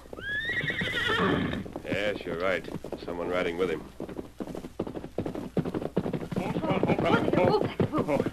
Found a fine girl in town, Kimasabi. Bring her here. The girl? Masked man, I'm Janet McLean. Don't you remember me? Of course. I thought at first Tonto meant someone else. Well, I know who you mean, and I have a message from her. You have? She couldn't come to Cheyenne herself, and she asked me to come instead. She wanted you to know the truth about Johnny Donovan's death. The truth? Yes. I'll have to tell it just the way she told it to me, because there's some parts I don't understand. She said you would. Please go on. Well, in the first place, Johnny was in love with a girl named Carol. Her work in Palace Cafe. Through Carol, Johnny met some men who had a business transaction they wanted to talk over with him. This is the part I don't understand. Those men were members of the Black Arrow. Well, that's all right. Go on. Whatever the transaction was, Johnny wouldn't have anything to do with it. That's why he was killed. You were right, Tonto. They rode out of town ahead of him and waited at the pass. What are the names of the men? Could she tell you that? Just one of them, Mike Rafferty. Tonto know him. Now, that's fine. We may be able to get proof against him through this Carol. But don't you understand? Ted's in town. He's in danger every minute. Have you told him all this? Is he going after Rafferty himself? No, I was afraid he'd do that, so I haven't said a word to him. And I can't see why he should be in danger. They may think he's Johnny. Why should they? Ted and Johnny were twin brothers. They look exactly alike, didn't you know? Here, Silver. What are you going to do? Twins, he is in danger. We've got to find him. Steady, Silver. Hip. Let's hope we're not too late. Get him up, Scout. Oh, Silver! Hoy! The curtain falls on the first act of our Lone Ranger story. Before the next exciting scenes, please permit us to pause for just a few moments.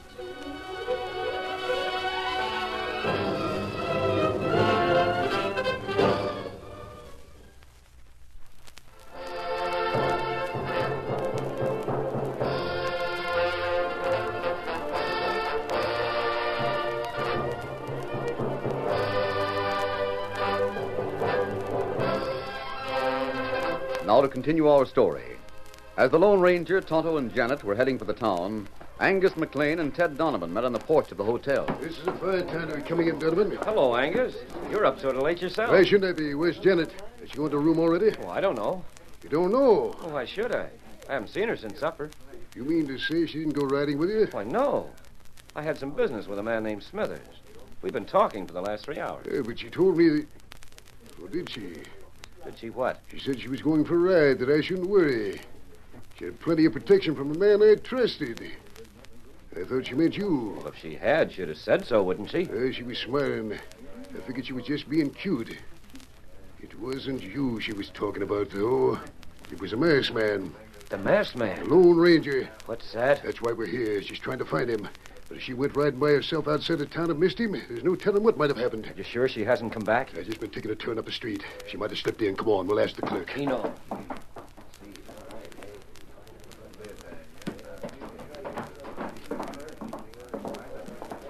Lone Ranger. Yeah, that's what he said. Who's the old gent? His name's McLean. It was his daughter that saw me. She's the girl they were talking about, eh? Yeah. Well, what about it? Has she come in? You're following orders. You've been sticking close enough to the porch to see everybody that come in. I didn't see her. They're asking the clerk. Why should we worry about the girl? We gotta find some way to get Donovan away from the hotel. This is it, Scar. Look, they're going upstairs. They're going to try her room. Yeah? I guess the clerk wasn't sure, but as long as you are... Yeah, I And am. all we have to do is leave a message with the clerk before they come down.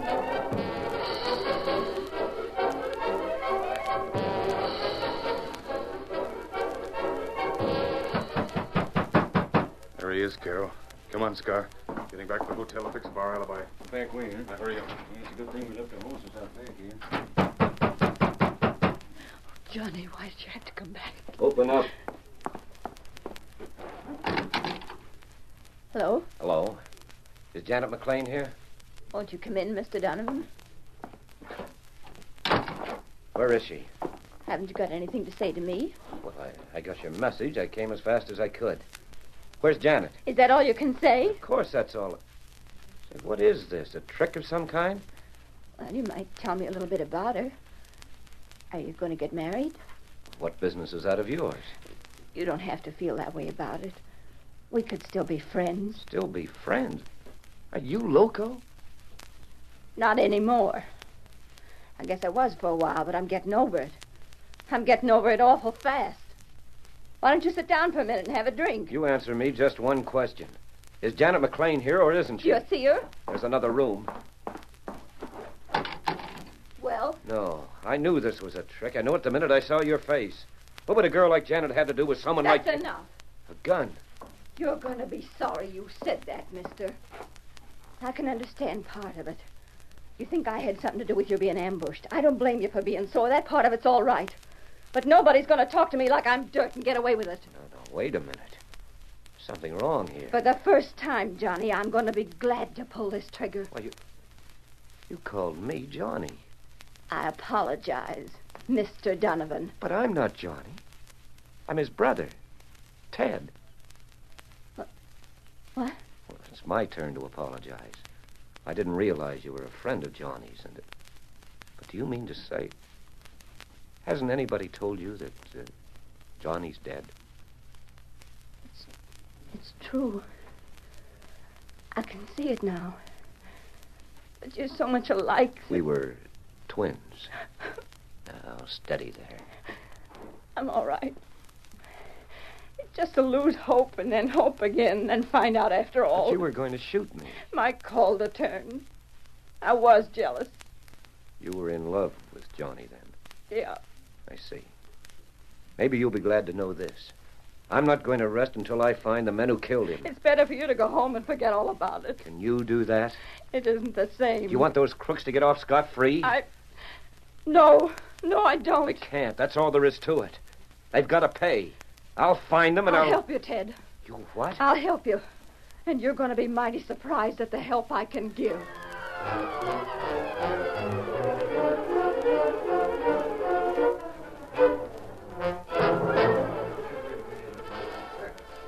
Lige, did Donovan get the message I left for him? For sure. I had to tell him how to get to Carol's house. But he left about 15 minutes ago. You had to tell him? Quiet. It's mighty funny. Johnny's old girl and Ted's girl getting together that way. Ted's girl, you say? Sure. He and Janet's going to get married pronto. Hey, let me get this straight. Who is this Ted? With Ted Donovan, Johnny's brother. You know, the fella you left the message for. So Johnny had a brother. A dead ringer for him. If you knew Johnny, you couldn't miss the resemblance. Well, don't forget, I didn't have a look at him. Well, just stick around. We can't do that tonight. Come on, Scar. Brother. Why didn't you find out what his first name was? Well, you saw him out here on the porch. You didn't bother to ask any questions. Well, did you? This way, back to Carol's. Hey, what if she's drilled him already? I hope she has, but she won't. Talking to him face to face, it wouldn't take her long to find out the truth. And I don't trust her. Come on.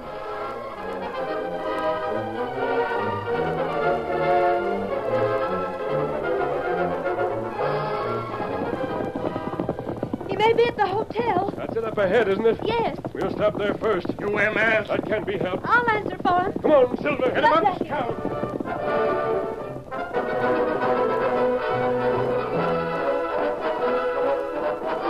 That's the whole truth, Ted. I swear it. I didn't have anything to do with the ambush. And as for the rest of it, well, you'd have to know a lot more about the Black Arrow to understand how you can get mixed up in it without really wanting to. You must feel bad enough, Carol. You're getting punished for your part in it. I am. So they wanted him to smuggle rifles to the Indians. And he wouldn't. I thought he could say yes or no, and that's all there'd be to it. Well, it doesn't interest me much what led up to it. Mike Rafferty killed my brother. Ted, you promised. You promised you'd go to the sheriff. He can't shoot any straighter than I No, can. you've got to listen to me. There's nobody in Wyoming got a faster draw than Mike. It's my job. Just tell me where I can find him. Scar's with him all the time. You'd end up the same way Johnny did. Where can I find him? Howdy, Carol. Mike, I want you to meet Johnny's twin brother. This is Ted Donovan.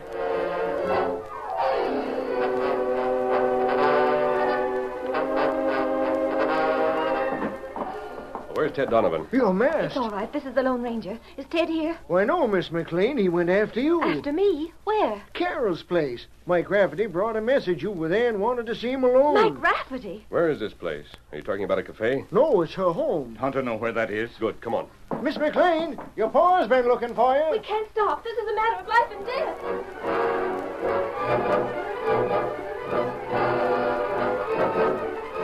What's the matter, Carol? You seem to be kind of nervous. Why don't you sit down? I'm not nervous. Shut the door, Scar. Yeah. You're standing right in my way, Carol. I can't see Donovan's face. I want you to get things straight. It isn't Johnny. It's Ted. Hadn't you better leave? Get out of the way. Go ahead, Carol. I thought so. You've been talking too much, haven't you? No. Always knew you were soft, and now you've double-crossed us. You're the one who's talking too much. Well, maybe so. I won't waste any more time. If you don't get out of the way, I'll shoot you first and him next. What happens then? They'd hang you, sure. You'd never get away with it. It's his life or mine, and you know Look, it. Mike, without me, he hasn't got any proof. Can we make a deal? Let him go, and I promise, I swear I won't say anything. There's only one way I can be sure of that. All right, then. Go ahead and kill me, but let him go. One murder's as good as another as far as he's concerned. If I killed you in front of him, he could turn me in for that. Tie him up. Leave him here. Take me with you. You can't make any proposition like that with me around. Stand aside and I'll shoot it out with him. You wouldn't have a chance. Here goes, Carol. Wait, there's somebody outside. The lamp. They shot the lamp out. Get down, Ted. Up with your hands, Mike. It's the Lone Ranger in the doorway. Let him have it. I got him. I saw him fall. No, he ain't there now. He ducked into the room. He's coming toward us. Keep your back to the wall. Shoot wherever you hear a sound. You're making a lot of noise yourself. Over there. Do you hear anything? Nope. He must be done for. I gotta reload. That's what I've been waiting for. What? Let go of me. Mike! Don't shoot, Scar. You might hit me. He's got my arm, so I can't move him. But I've got a gun hand free for you, Scar. No, don't shoot. Let's hear your gun hit the floor. There. Ted, where are you? I'm afraid he's unconscious. I pushed him down when the shooting started, and I think he hit his head on the table. How about another lamp? I'm lighting one now. Here you are. All right, Tonto. Tie these two up. Time to do that. Ted, are you hurt? Oh, I don't think so. Just my head. I'll help you stand up. If you turn us over to the sheriff, you gotta jail her, too. I'm ready to go. Did you help plan Johnny Donovan's murder? No. But I've been working for the Black Arrow. You can't put her in jail. It's her evidence that'll send these two to the gallows. Are you willing to give it? More than willing. Will you help the government against the Black Arrow? All I can. She won't live to do it. Yes, she will. Get them moving, Tonto. We're heading for the sheriff's office. You come with me.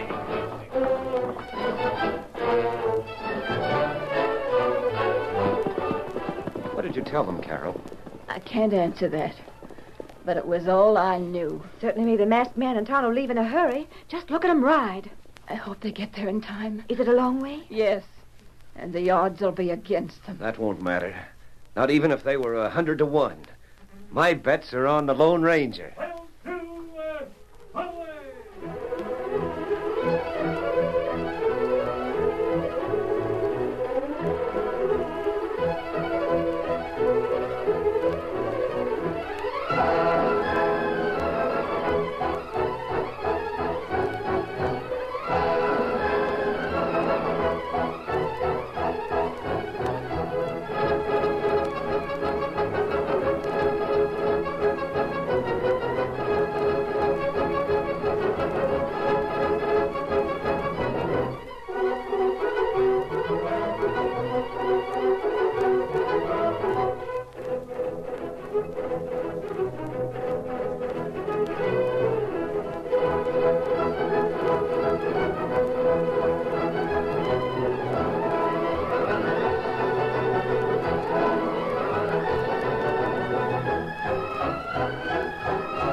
The story you have just heard is a copyrighted feature of the Lone Ranger Incorporated.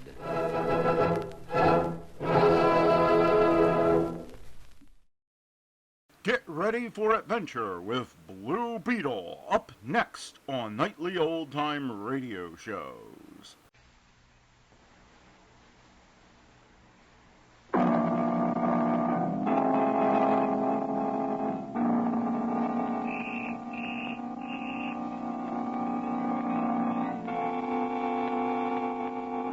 The Blue Beetle.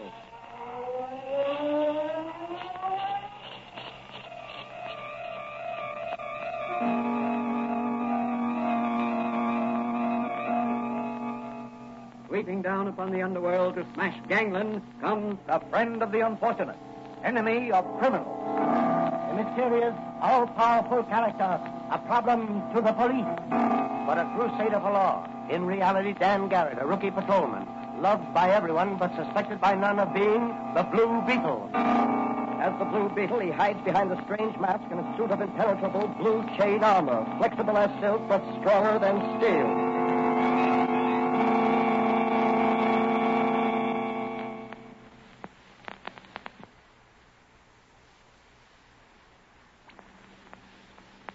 Today's episode of the Blue Beetle is entitled The Invisible Ghost.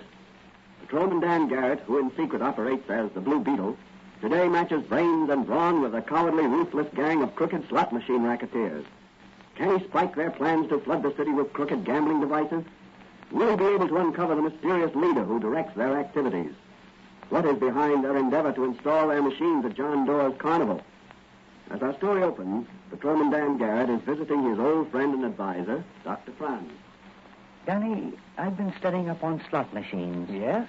You find out anything interesting? Well, I'm convinced that the difference between an honest machine and a dishonest or crooked machine is very slight. In fact, I'd say the difference was purely academic. What do you mean, Doc?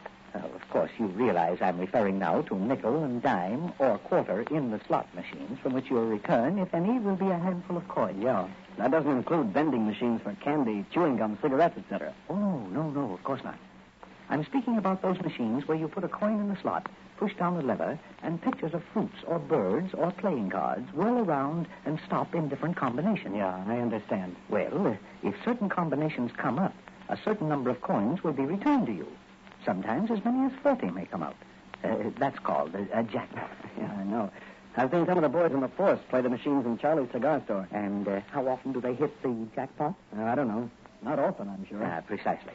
Those machines are fixed in advance to release a jackpot once every 1,000, 5,000, 10,000, yes, even every 100,000 times. In other words, if you were the only one playing the machine, you would have to put in 1,000 or more coins before you'd win the jackpot. At a nickel apiece, that's $50. $50 to win $2. There must be enormous profits in those machines. Yes, there is. Now, let's suppose the machines these racketeers are trying to install are reasonably honest. Say, 1,000 to 1, which is average. Yeah. In a place like John Doerr's Carnival, each machine should average 2,000 players a day. Let's say 10 machines were installed throughout the area. Well, that's conservative. Yes, I know, but let's be conservative. 10 machines would get a play of 20,000 players a day, and the average amount spent on such machines is about 20 cents per person. Well, that's 100,000 nickels at 1,000 to 1 ratio. The machines would pay back 100 jackpots, or about $200. Yes, but the intake would be $4,000. Precisely. Intake, $4,000. Outgo, $200. And crooked operators will go to any lengths to make profits like that. Just a minute, Dan. I'll see who it is, okay? Hello, Doc. Is the pride of the police force here? If you mean Patrolman Dan Garrett, he's waiting for you, Madigan. Hello, Mike. Got the car outside? Yep. Are you ready, Daddy? Ready and waiting. So long, Doc. Those crooked slot machine operators are going to get a big surprise when they run up against Officer Madigan and Patrolman Dan Garrett. Come on, Madigan. Let's go.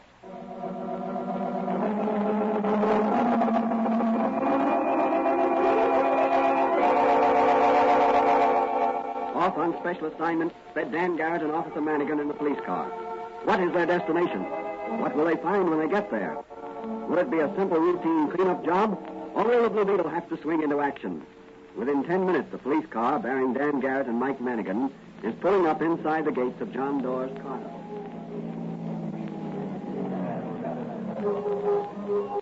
Well, here we are at the carnival, Mike. Yeah, where do we head first? Now, let's look around a bit. Okay, Danny.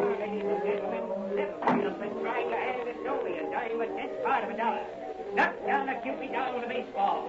Giant, you're on, big boy. Maybe you should be with the Giant. Come on here, step right up. I used to play baseball with the Brooklyn Sandlotters. Why don't you try your hand at that baseball game? I think I will. Maybe I can win a Cupid doll for my youngster. Step right up, kid.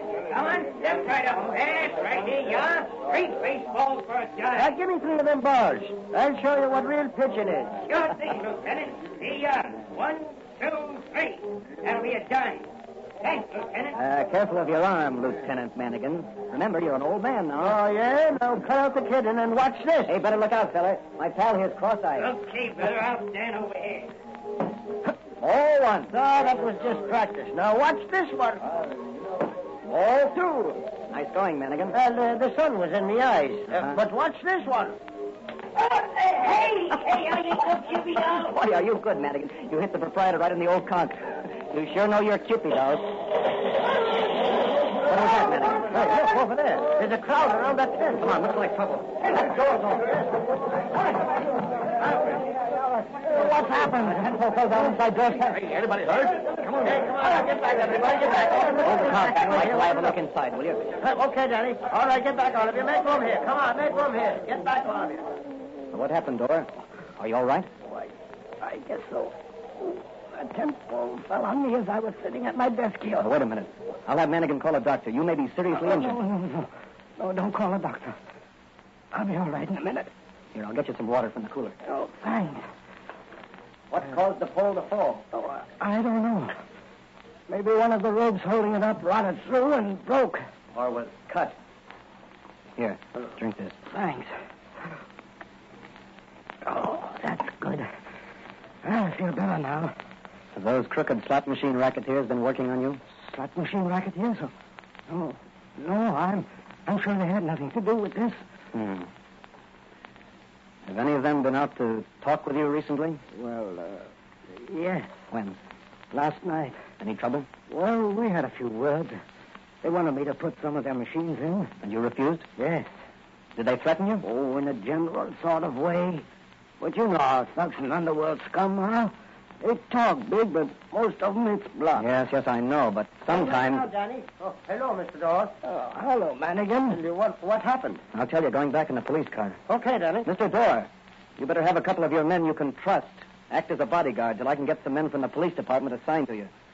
In the meantime, we're going to track down this gang of crooks and put them where they can do no more harm. Come on, Manigan. Back to headquarters.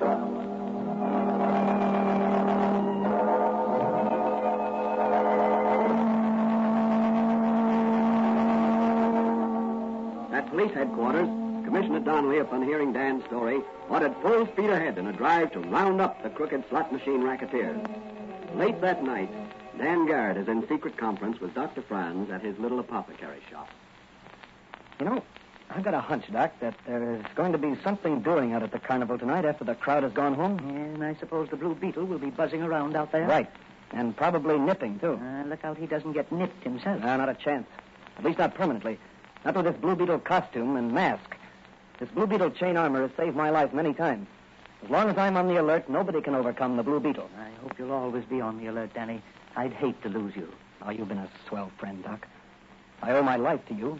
And this chain armor you made me. I'm working on something else that will be a great help to you, I believe, in your crusade against crime. What's that, Doc? A fluid that painted on your body or your suit of armor will make you practically invisible. Hey, have you got any of it here? Yes, but it isn't perfected yet. What's it like? Well, you know that every object we can see has some color to it. Yeah. And as long as that color is in the color spectrum, the human eye can see the object. Yes. But if the object is some shade outside the color spectrum, it is invisible to the human eye. I see. And this liquid you're working on is outside that color band. Then if I painted myself with this liquid, I'd be invisible.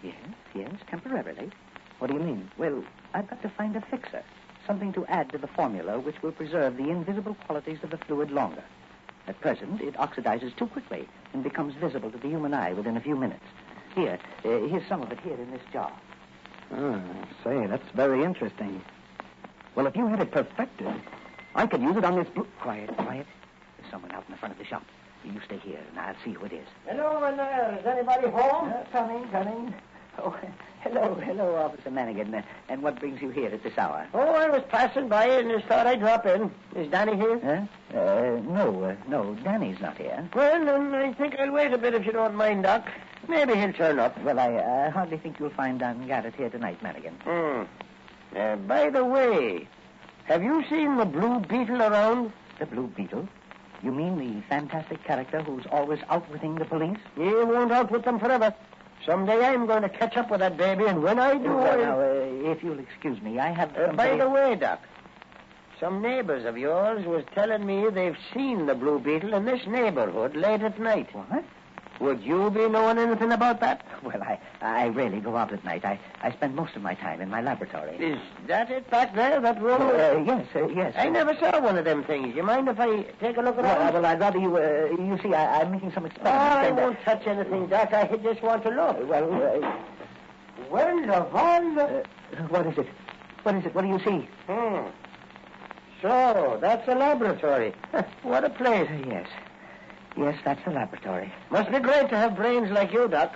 Well, so long, I've got to be going. Tell Danny I was in. Yes, I will, Manigan. Good night, and keep your eyes open for the Blue Beetle. Danny, where are you? Right beside you. What? Yes, when I heard Manigan outside, I quickly coated myself with your new formula. When he looked into the laboratory, I was standing right in front of him. Well, that certainly was a great test. But the effects are beginning to wear off. I can see a slight tinge of the Blue Beetle armor shining through. Hey, Doc, I've got to be on my way. I'd like to take some of this liquid along with me and use it tonight. All right, Danny, all right. But be careful. Remember, the effects fade away quickly. Thanks, Doc. Say, those racketeers will get the surprise of their lives when they hear the Blue Beetle but can't see him. You'd better hurry, Danny. It's about closing time for the carnival. Yeah. The Blue Beetle will have to really ride the night wind tonight.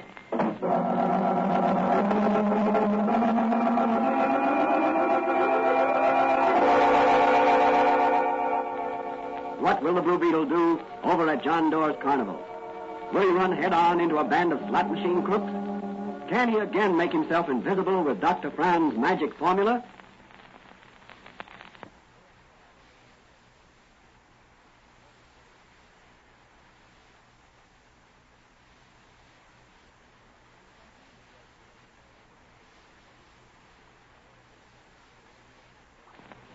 On through the night speeds the Blue Beetle in his fast motor car.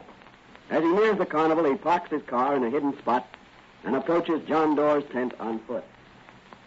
So you won't sign up, eh? No, not for any crooked schemes like yours. Okay, it's your funeral, Doerr. Work on him, Frenchie. How about it, Doerr? The answer is still no. Give it to him again, Frenchie. So you won't sign, eh? Well, here's some more of the same. The Blue Beetle. Yes, the Blue Beetle. Oh, there is no Blue Beetle here. It's a trick. Doerr's got a phonograph planted someplace. That's so. Well, here's something planted, and it wasn't a phonograph. No. Hey, Frenchie, what is it? Me, I do not know. I see nothing. Well, maybe you can see stars. Come on, let's get out of here before I go up me nuts. I can't fight ghosts. Wait a minute. Let me help you on your way with my foot. Now get going, both of you. And if the Blue Beetle ever sees you again, I'll blast you wide open. Come on, Frenchie. We got to tell the boss about this. Are you all right, Dora? I don't know. I can't see. Am I blind? No, Dora, you're not blind. Now do as I tell you. Phone police headquarters and report what just happened. All right. I will. And don't worry. The Blue Beetle's on the job. I'm going to trail those men. Maybe they'll lead me to their hangout. Now get going. The Blue Beetle's got a lot of nipping to do.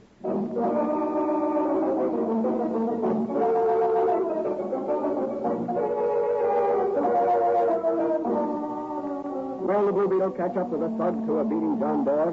What about the invisible paint? Will it wear off before the Blue Beetle reaches his destination? What will he find when he gets there? Out of the carnival grounds dashed the Blue Beetle, just in time to see the two thugs drive off in a long sedan. Jumping into his own car, the Blue Beetle gave chase until out on the river road. Those thugs are taking the road that leads to the old haunted house. That must be the headquarters. I'll have to take a chance. My invisible paint is wearing off. I'll force them off the road, and they'll have to stop. All right, you thugs. out and make it snappy. It's the Blue Beetle. Oh, I can see him now. Come on, let's get him. This time we don't fight ghosts. Come on, me hearties. I'll take you both at once. That's for Old Man Door. And that's for law and order. Set up, Frenchie, set up. Kick him in the head. Oh, no, you won't, Frenchie. That'll take care of you. Put up your hands, Blue Beetle, or I'll drill you so help Not tonight, you won't. Here's a face full of knuckles for you. Oh. Well, he's done for a while. Let's see. I'd better not use my invisible paint. I may need the little that's left to use later. How can I get into that house up there? I think I'll just take one of these thugs over here and...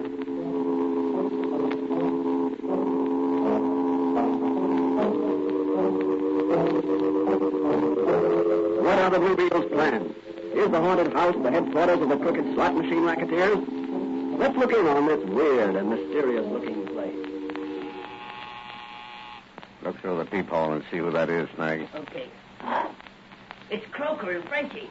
All right, raise the iron panel and admit them. Okay. Hello, Chief. Me and Frenchie's back. Yeah, so I see. What have you to report? Well, Frenchie and me, we went to see Old Man Door like you told us, and we gave him the works. But he wouldn't sign up for the machines. Did you tell him the Duke sent you? Sure, boss. Why didn't you use further persuasion? We was just going to, and suddenly there was a funny humming sound and a crackle. Go on. Well, from out of the air, a voice what said he was the Blue Beetle told us to lay off the old man. Was it dark? No, it was light enough, but we couldn't see nobody but the old man. Go on. Then what happened? The Blue Beetle started slapping us around. Ah, ridiculous. You must have been drunk. On me word, Chief. We were sober as a judge. Am I right, Frenchie? Oui, it is as you say. Huh? What's the matter, Frenchie? Why don't you raise your head? Oh, my neck, she is hurt. The Blue Beetle, he hit me hard. Yeah, like I said, Chief. When we couldn't see no one to fight, we beat it out of there. But the Blue Beetle followed us in his car, and just down the road here, he forced us over to the side, and we had to stop. Then he rushed us, and before we could plug him, he conked us both on a bean, and we passed out.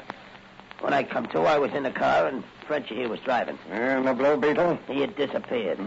A likely story, Croker. Suppose you step aside. I want to talk to Frenchie. He'll tell you the same story. Gee, boss, we got to be ready. The Blue Beetle may be here any minute. Yeah, the Blue Beetle is here. What do you mean? Frenchie, take off that hat and coat. Gee, the Blue Beetle himself, disguised as Frenchie. Yes, the Blue Beetle, and he is going Where you to... are, Blue Beetle. I've got you covered. Put away that gun. You can't injure the Blue Beetle. The Blue Beetle seems fond of appearing and disappearing. Every time he does appear, another bunch of rats are brought to justice. I'm happy at last to have met the Blue Beetle face to face. But I regret that the meeting must be so brief. I have seen you. I wish to see you no more, so... Down you go, Blue Beetle, through the trapdoor into my subterranean sewer. You like to chase rats, as you call them. Well, you can get your stomach full of them down there. Maybe they'll turn the tables and chase you, Mr. Blue Beetle.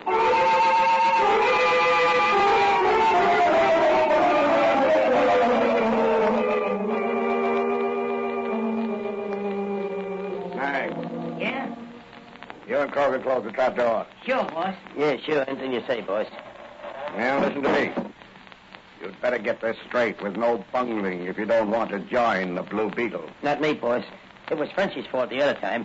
He didn't slug the old man hard enough before the Blue Beetle showed up. I don't want any excuses. I want results this time. Yes, boss. You go and see John Doe again. Tell him there's $1,000 a week in it for him if he signs up with us. If he refuses again, tell him the Blue Beetle's dead.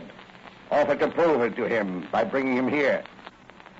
Go easy on him this time. But either get his signature to a contract to install our slot machines at the carnival or bring him out here. Have you got that straight? Sure, boss. You better have. Now, one thing more. If you don't come back with Doe's signature or with Doe himself, you'll be pushing up daisies when spring comes round again. Hey, listen, boys. That's the cop. Yeah. How did they find out? You stupid fool. You must have left the trail a mile wide. No, boss. Nobody saw us but the Blue Beetle. You hide, Croker. Behind that screen over there. They'll get nothing on me. I'll meet them at the snag. You stand by. Okay, boss. Open up the name of the law. Snag, raise that iron panel. Yeah, sure. All right, boys. You got your guns? Here we go. Come on. Good evening, gentlemen. Calling rather late, aren't you? The law's on the job 24 hours a day. Well, that's admirable. Something wrong? Yes, you. Me? What have I done? Your thugs have tried to kill an old man, and you were trying to install your crooked slot machines at the carnival. I assure you, you've made a mistake, Sergeant. I ain't, Sergeant. It's plain Officer Mannigan, and we ain't made no mistake. The Blue Beetle phoned us 10 minutes ago. Now I know you're mistaken, Officer Mannigan. The Blue Beetle couldn't have phoned you. The Blue Beetle. Yes, the Blue Beetle. It must be a ghost. The Blue Beetle. No, not dead. Just invisible. No, it can't be. I saw him drop down that wall. Well, what's that you're trying to say? He's trying to tell you, Mannigan, that he saw me drop to my death through that trapdoor you're standing on. Holy Moses, I never noticed it. Let's get off quick. Hey, where are you, Blue Beetle? I'm here, there, everywhere a criminal tries to hide. Let me out of here. Let me out of here. Not till you confess to this crime. Oh, I don't know what you're talking about. Come on, confess, you crook, or I'll choke it out of you. No. Take me away from here. Take me to police headquarters. I'll confess. Only don't let the Blue Beetle's ghost get me. All right, boys. Put the handcuffs on. All right, Mannigan. Very good work, Blue Beetle, wherever you are, and thanks. But don't forget, someday I'm going to catch up with you. And when I do, I'm going to run you in just on general principles. That's okay with me, Mannigan. But remember, you first got to catch me. So long, Mannigan. Give my regards to the commissioner.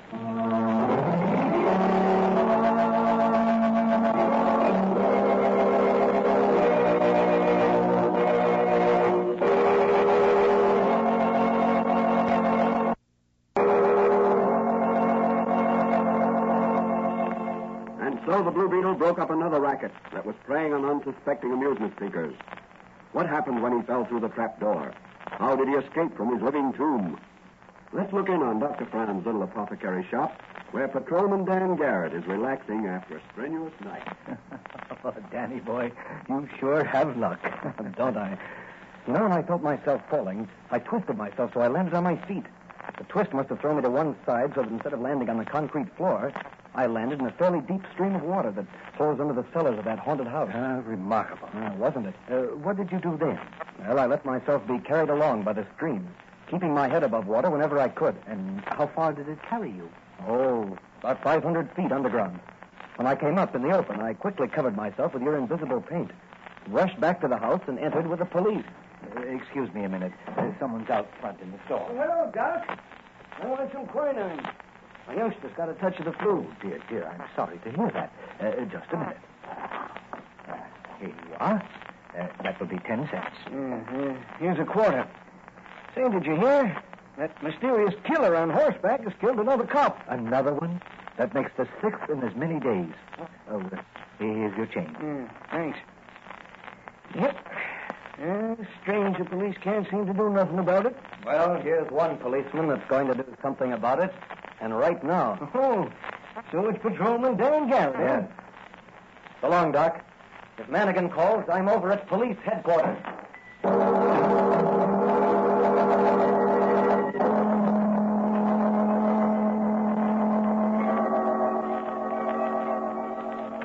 What is this new scourge that has struck the city? 6 policemen shot in 1 week by a mysterious horseman. Undoubtedly a strange, deadly maniac. Will Dan Garrett run him to earth? Or will it take the Blue Beetle to avenge these deaths? These questions will be answered in the next episode of The Blue Beetle.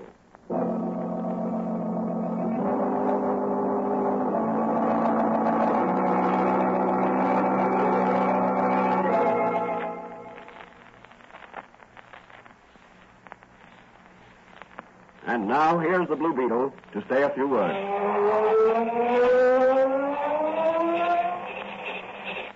The moral of this story is that courage will often win against any and all odds.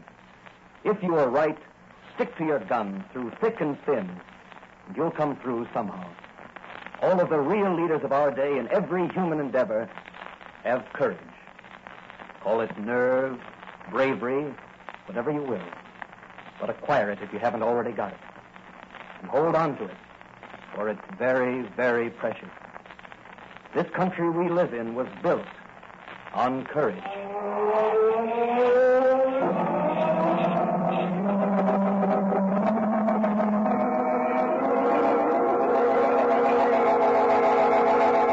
The Blue Beetle is a copyrighted Fox feature appearing in Mystery Men Comics magazine and the Blue Beetle magazine, on sale at your newsstand. The Blue Beetle is on the air twice a week on this same station.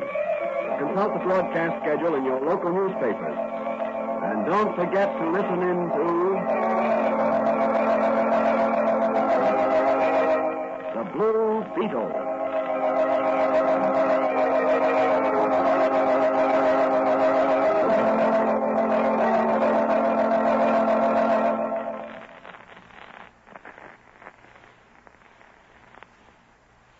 The man of 1,000 voices, Mel Blanc, is up next.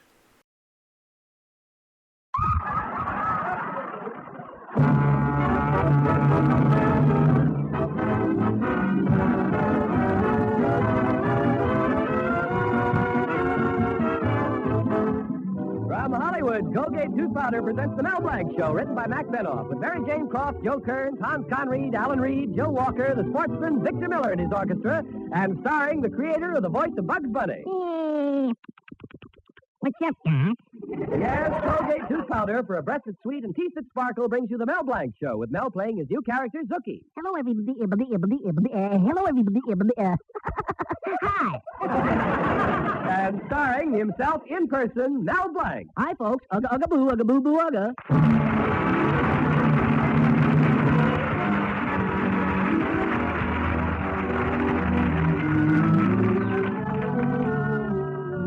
Tonight is a big night in Mel Blanc's little town, for it's the evening of the annual masquerade ball given by the Loyal Order of Benevolent Zebras.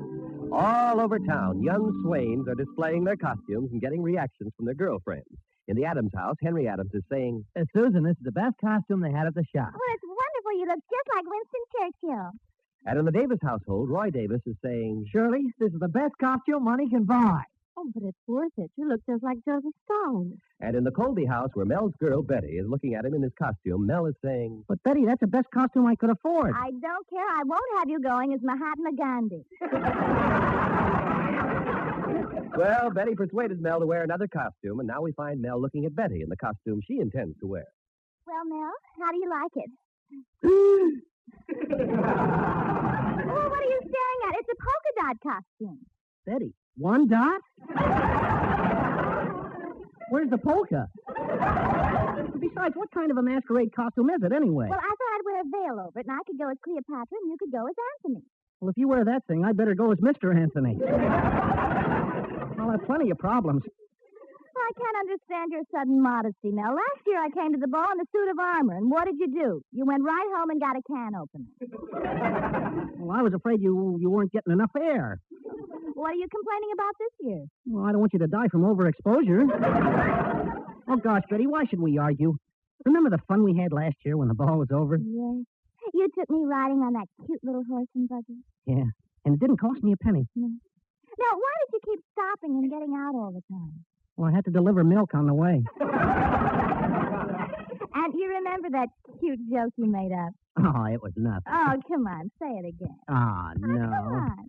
All right. We had a grade A time.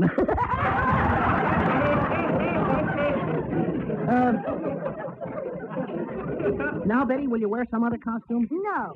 Maybe you're ashamed of me in this costume. Well, I am not, but I won't go with you in it. I'll go with you without it. I mean with it. I mean with it if you were in it. Oh, what am I saying? Well, if that's the way you feel, Mel Blanc, then I'll go by myself. Well, that suits me fine. Here's your ticket. And about the money... Mel Blanc, you wouldn't. I insist. Take the money. I'm paying for my own ticket. Goodbye. Gosh, my first fight with Betty. We may never get married. Mel Blanc, single. What a life. No steady girl. Going out every night with a different girl. To parties. Dancing with new faces. Movies. Good times. Hey, what's so bad about that? Hey, maybe... Hello, Mel. Hello. Where are you going? Oh, hello, Professor Potchnick. Oh, just walking back to my fix-it shop. What's the matter, Mel? You look like the last throes of summer. Oh, Professor, this is winter. In either case, you ain't no American beauty. Oh, Professor, I'm so sad I could cry. Betty and I have broken up. Oh. Oh, no. Pull yourself together, Professor. After all, it's my girl. Who's crying about your girl? I was thinking of my own. I was once in love with a beautiful girl. What a romance. But we had to break up on account of Sonia. Well, who was Sonia? My wife. Mel, take my advice. Never lead a double life in a single room. Besides, you can't trust a woman. Oh, not my Betty. I trust her with any fella in town. With Getting a little worried already, eh? Mel, the only way you could really find out about your girl is by testing her. Testing her? That's right. Once I was going with the girl for 6 years. Then, to test her love, I am introducing her to a friend of mine and telling him to make love to her. And then, in 2 weeks, I am positive. She came back to you, huh? No, she is marrying my friend. But that's all right. All right? Sure, instead of me being worried about him, he's worried about me. Well, I know just the fellow who can test Betty for you, Hartley Benson. He's going to be at the masquerade tonight, too. Well, I don't know. I don't have to test Betty. She loves me. I'm sure of it. You're sure of it? Well, let's go to Hartley's house.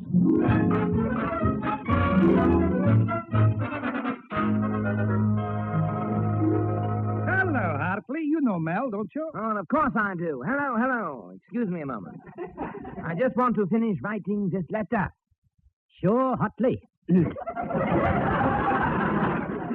know that there is no one more wonderful in the entire world. I have the greatest admiration for you and will continuously go on feeling that way. Your admirer, Hartley Benson.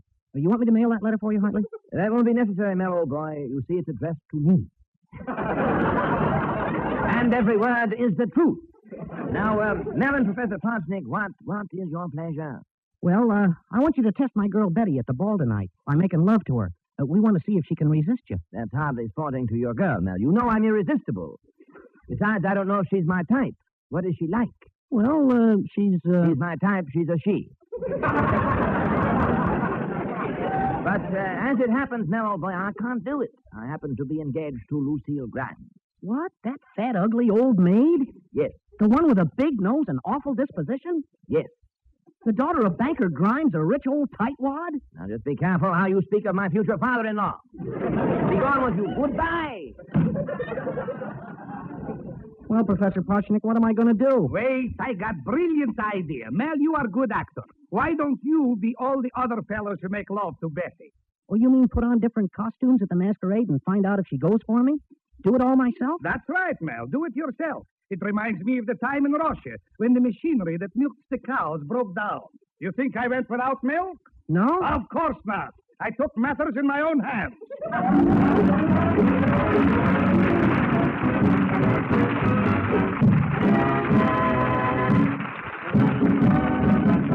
Use Colgate tooth powder, keep smiling just right. Use it each morning and use it each night.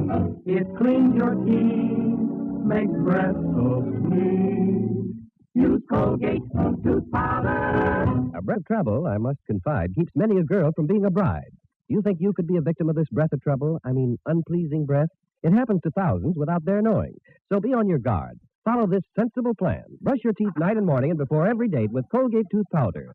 For Colgate tooth powder cleans your breath as it cleans your teeth.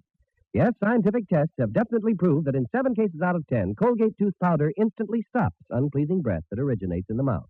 What's more, no dentifrice at any price cleans your teeth more quickly and thoroughly than Colgate tooth powder. Remember to buy it first thing, and remember the name, Colgate tooth powder with the accent on powder. Use Colgate tooth powder. Well, back to Mel Blanc again. The Loyal Order of Benevolent Zebras is holding its annual masquerade ball, and Mel has chosen it as the ideal opportunity to test the love of his girl, Betty. Right now, we find him as he enters the party in the lodge hall with Professor Parsnick. Gosh, everybody's here. There's Mr. Ross and his wife. There's Mr. Green and his wife. There's Mr. Brown and his... His wife must be out of town. Mel, that's Betty. Oh. Well, you see, she doesn't even recognize me. I sent Zuki over to tell her I wasn't coming at all. Gosh, I wonder how it'll turn out. Oh, look, Mr. Cushing, the large president, is climbing up on the stage. Good evening, ladies and gentlemen, and fellow zebras. I welcome you all to our fair, and wish you a happy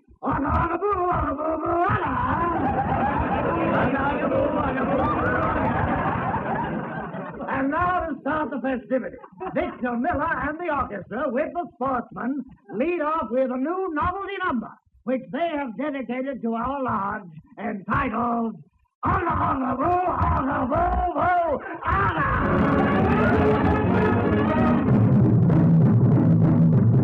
Aga boo, aga boo boo, aga. Can't get it off my mind. It's a magic little password. It'll help you if you're shy. Just say aga boo boo, aga. That'll get you by. If you're in a conversation and you need a quick reply, just say aga boo boo, aga. That'll get you by. Although the sound reminds you of a couple of lovey-dovers, it's perfect when it finds you with your lips too busy for words. So be sure to keep it handy. If the moon gets in your eye, just say ugga boo boo, ugga. That'll get you by. Gather round me, mighty zebras. You must answer Brother Mel. I'll say ugga boo boo, ugga. Members, that was swell. When we praise the happy marriage of a mighty potentate, he said ugga boo boo, ugga. And what a face! Although the sound reminds you of a couple of lovey-duffers, it's perfect when it finds you with your lips too busy for words. When Gromyko went to Russia, yes, they asked him what was new. He said, ugga boo boo. That means, how do you do? A little ugga boo boo, ugga will always see you through.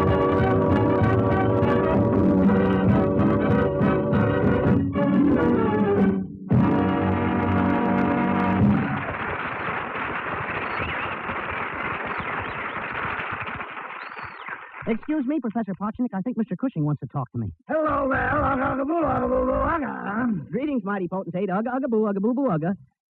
Mighty potentate, what kind of costume is that? A housemaid's cap, apron, duster, dust mop? Well, that's not a costume, Mel. I left the house in such a hurry I didn't have time to change. Oh, gosh, I thought you had hired a new maid who was very beautiful. Well, why should you be in the kitchen? Ha! Well, now the kitchen's more crowded than ever. I'm there with the maid, and after dinner, my wife comes in. Well, what does your wife do? She watches, and I wipe. But I'm happy anyway. I've got a little cold. And you're happy? Yes. The doctor told me to stay out of drafts, so my wife hasn't been able to open her mouth for 2 days. The size of that mouth, Mel. Every time she opens it, I think I hear Jonah screaming, "Let me out!" Well, Mel, I think I'll go over to the bar and drown my sorrow. Mel, loan me $1. Well, what do you want $1 for? Why don't you find your wife and dance with her? Mel, look over there. There she is. She's taking off her mask. You see? Here's the $1. Thanks, Mel, and so long. Where are you going? Well, Mel, I can do one or two things. I can go to the bar and get a Singapore sling, or I can go to my wife and get Shanghai. So long, Mel. So long, mighty potentate. Ugga boo boo, ugga. Mel, I just saw Zuki going over to Bessie. Oh, he's probably going over to deliver my message. Where is he? Over there. Hello, Zuki. Hello, Betty. How do you like my costume? Oh gosh, it's a beautiful. It's a little. It's awful,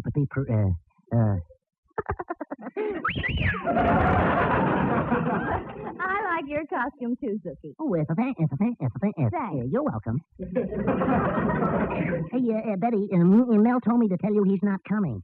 He's not coming? I don't believe it. Well, I cross my heart and hope to I swear on a stack of it's the truth and nothing but the ask him yourself. He's standing over there. I smell a rat. No, he's dressed like a count. A count? Yeah, he's going to test you. He's going to make believe he's somebody else to see if you love him or not. Oh, I suppose he didn't want you to tell me that. Yeah, that's right. So you better not listen. I guess Boston. Suki, what are you trying to say? I spilled a bean. So, that's it. Well, Dookie, I'm going to show Mel Blanc. Two can play at that same game, you know. Oh, here comes Mel now. I better go. I'll see you later, Dookie. Ah, madame, I must talk to you. You intrigue me. You have such a mysterious look on your face. Your eyes say yes. Your lips say no. And your nose says maybe. How dare you talk to me? I never saw you before in my life. Allow me to introduce myself. I am the Count de la Inn. What's your first name? Come. Come in. Thank you. Don't mind if I do. See how easy I get along with you women? My real name is Lafitte. And for you, I climb the deepest river, swim the highest mountain. You mean swim the river and climb the mountain? No. For you, I do it the hard way. Why do we stand here talking? Do you know what lovers are doing on the Eiffel Tower? Yes. Do you know what lovers are doing in the Champs-Élysées? Yes. Do you know what lovers are doing in the Rue de la Paix? Yes. Zut alors, what a terrific eyesight. Oh, but I'm disappointed. I thought you'd take me in your arms and hug me and crush me to you. Just a second. Don't you have a boyfriend? Oh, nothing to speak of. Just a boy I went to school with. You went to school with? Yes. Kiss me. I want to graduate. High school or college? Oh, you American girls are all alike. Someone proposes to you, and right away you think he wants to get acquainted. Well, Betty, I see you struck up a friendship with someone new. I'm glad it's not that idiot Mel Blanc. Thank heavens he isn't even here. Oh, Father, meet a distinguished visitor to our affair, the Count Lafitte de Lafitte de Lafitte. Please, that time you gave me 3 feet. Did I hear you mention the name of Blanc? Yes, he runs a fix-it shop here. He's the town's tinker.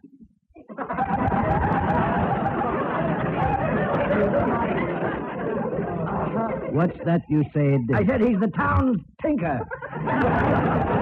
That's what I thought you said. That is very odd. In France, the Blancs are a very big name. They are in the front of the French who's who. Oh, really? Certainement. In fact, the first 3 pages are blank. Oh, mademoiselle, marry me. I am a lord. I will make you a lady. Well, I'm her father. What about me? I'll talk to the king, but I don't think he can make you a lady, too. What's that you said? Oh, excuse me. I got to go. Lafayette does not know I am here. Okay, what? Mel, I was watching you. I think you were overdoing it a little. You mean because I kissed Betty's hand? No, because you kissed her father's hand. No, Professor, I got very nervous. It looked like Mr. Colby was beginning to catch on. Oh, this idea isn't working. I'm sure Betty loves me. Now, Mel, I got one more character for you to do. If Betty can resist that, she really loves you. You got to do it. Remember, faint heart never won fair, Lassie. Professor, I resent that. Betty is much better looking than Lassie. Betty, do you suppose that man was really a French count? Why, I think so, Father. He kissed your hand, didn't he? Yes, and the teeth marks are still there. Oh, here comes the young man, Betty. I think I'll leave you. Hiya, babe. You know I could go for a dame like you. All right. Why don't you? Well, where do you want me to go? To drugstore, grocery? Boy, you sound tough. I'll bet you got plenty of girls. Girls? Oh, you mean girls. That's not what we mugs call them. Ever hear of a tomato? Tomato? No. Try it with bacon sometime. Makes a terrific sandwich. Gosh, you're the toughest guy I ever met. I'm tough, all right. Feel this muscle. Gee, what a muscle. That's only the thumb. Now feel the other finger. I'll bet you got a skirt in every town. Yeah, but I'd feel more comfortable in pants. Hey, you got any boyfriends, babe? Yes, just a little squirt named Mel Blanc. You know, you're a beautiful thing. What a picture you'd make. You should be framed. Oh, pardon me. I'm this girl's father. You're quite a picture yourself. You should be hung. Clam up, Grandpa. Go back in your cage. Somebody throw this seal a fish. It's 12 o'clock. Everybody on that. Now I'll see who you are. Take off your mask. Well, so long I gotta be going. Why? Well, if I don't leave before 12, I might turn into a pumpkin. Oh, no, you don't. Mel Blanc. Uh-oh. Pumpkin pie. I'll break every bone in your mouth.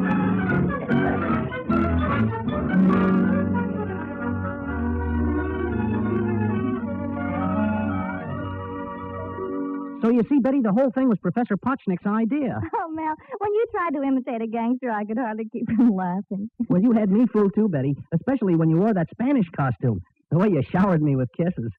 Spanish costume? No, I never wore a Spanish costume. You didn't? Oh, and I thought I was fooling you. Well, there was one time when you really did, when you made love to me as a Russian. Oh. Betty, I never made believe I was a Russian. You didn't? No. Why, that double-crossing Potchnick.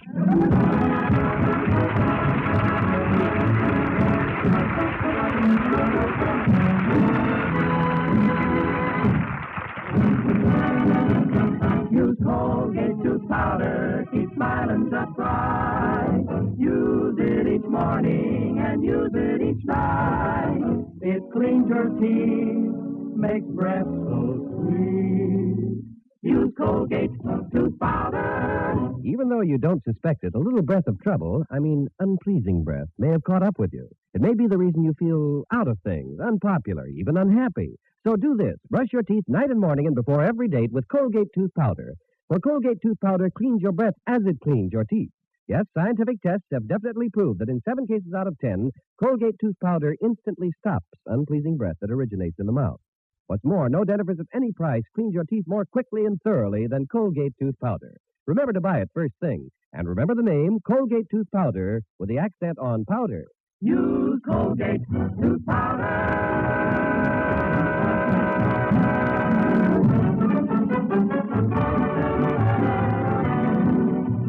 This is Bud Heaston reminding you that Colgate tooth powder for a breath that's sweet and teeth that sparkle brings you the Mel Blanc Show every Tuesday at this time. Be sure to join us again next Tuesday night for more fun with Mel and the people you meet in Mel Blanc's Fix-It Shop.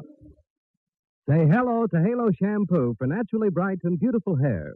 Remember, even finest soaps and soap shampoos hide the natural luster of your hair with dulling soap film. But Halo Shampoo contains no soap, therefore leaves no dulling soap film. Even in hardest water, Halo makes oceans of rich, fragrant lather, quickly banishes loose dandruff and dirt. Halo needs no lemon or vinegar rinse. Say hello to Halo and goodbye to dulling soap film. Get Halo Shampoo at any cosmetic counter. Infantile paralysis, the great crippler, struck at 24,000 victims last year. Act now to help prevent infantile paralysis from claiming more victims. Send your dimes and dollars to the March of Dimes, care of your local March of Dimes headquarters.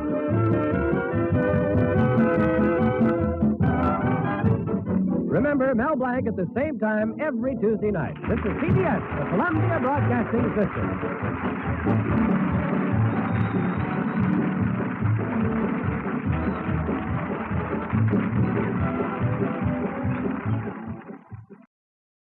Mystery and adventure are up next with the new adventures of Nero Wolfe. Ladies and gentlemen, the ringing of that phone bell brings you mystery, adventure. Nero Wolfe's office, Archie Goodwin speaking. Willie Inch, did you say? Just a second. Do you want to talk to a fellow named Willie Inch, which I doubt? No. He says he's got to see you. Got to. Who is he? I'll ask. Mr. Wolfe doesn't recognize your name, Mr. Inch. He wants to know who you are. Just a second, I'll tell him. Mr. Inch says he's a sneak thief. He says you never heard of him, but he's heard of you. Should I tell him to get lost? Wait a minute, Archie. Ask him what he wants. Inch, Mr. Wolfe wants to know what you want to see him about. A phony murder rap. Says a phony murder rap. It'd have to be, wouldn't it, Archie? How do you mean? Phony, I mean. Did you ever hear of a sneak thief committing murder if it could possibly be avoided? Yes, Archie. Tell Mr. Inch. I'll listen to his story.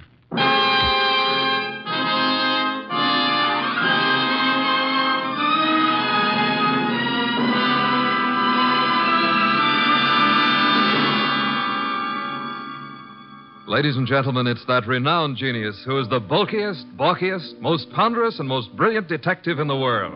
Yes, none other than that chair-borne mass of unpredictable intellect, Nero Wolfe, created by Rex Stout and brought to you in a new series of adventures over this NBC network in the person of Mr. Sidney Greenstreet.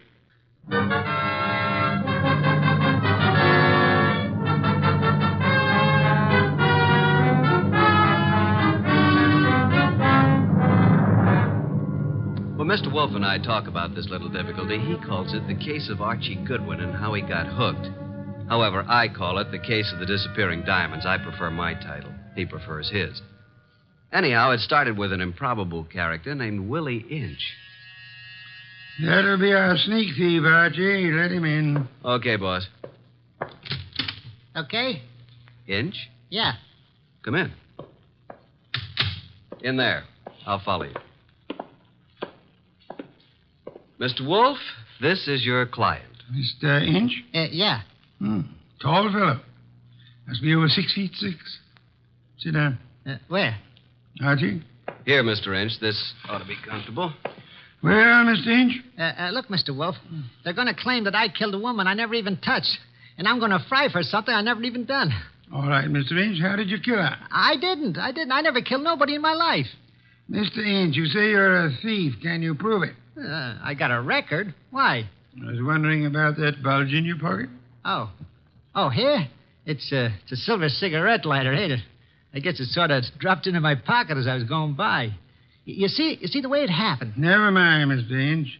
Now tell me how you didn't kill the woman for whose murder you will fry. Well, Mr. Wolfe, sir, it was like this.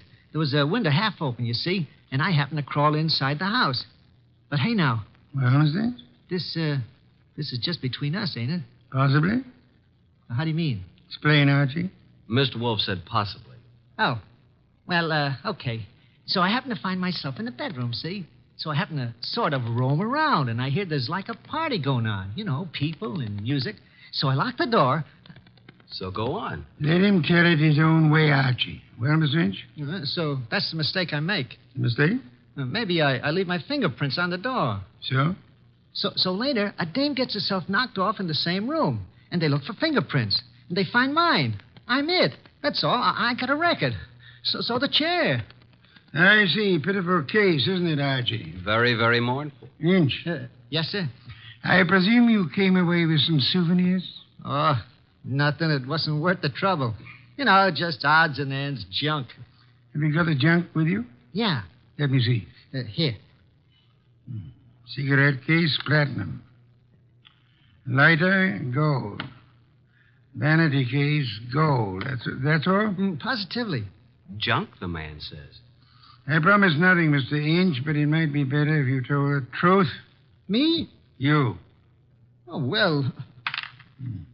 One square-cut emerald ring. I just happened to find it. Here's something more. A pewter ashtray. Look, the room is dark. I can't see. Piles of coats under beds and hats and handbags. I take what I find. Why didn't you turn on the lights? One of these big standing lamps. You know what I mean. Go on. I bump into it, and it scares the living... it scares me. So? I turn the switch. It don't work. Archie. That sounds like the law, boss. The law? Stay right where you are, Willie. May I suggest that there is a way to find out, Archie? Okay. We don't want any. Good morning, Goodwin. You remember me, your old friend, Inspector Kramer? Two gentlemen with me are also with the department, Pearlie and Ostrakovich. May we come in? What do you want? We want a murderer, and we want some rocks worth $250,000. Does that answer your question? What makes you think you'll find all those goodies here? Come in, men. We know Willie Inch is here. Where is he? Now, just a second. We're coming with you, Goodwin. Okay, Inspector, come along. Well, Archie? The law. That's Willie Inch. Frisk him. No weapons? Okay, just put the cuffs on him. Inspector Kramer. Oh, yes. Hello, Wolfe. I want to tell you something about this man whom you and your men have so bravely captured in my office. You don't need to tell me about him, Wolfe. We know about him. Do you indeed? Yes. We know he killed Mrs. Florence Avery March and stripped $250,000 worth of diamonds off her. That's all we need to know. I didn't do no such a thing. Where's the ice, Willie? I never even seen none, honest. Take him away, boys. I'll make the charge when I get back to my office. Wait. Mr. Wolfe, sir. Take him. Look, I ain't done nothing, I tell you. Inspector Kramer. Yeah. We're going to have a little talk now, aren't we? If necessary. How do you mean? Explain, Archie. Mr. Wolfe means you're going to have a little talk, if necessary. Very funny. I will now draw up a chair and show you why it's necessary. In the first place, $250,000 worth of diamonds makes it necessary. Archie, if you please, a bottle of beer. Okay. Will the inspector name his poison? You know I never drink on duty. And just for me, Archie, please. On my way.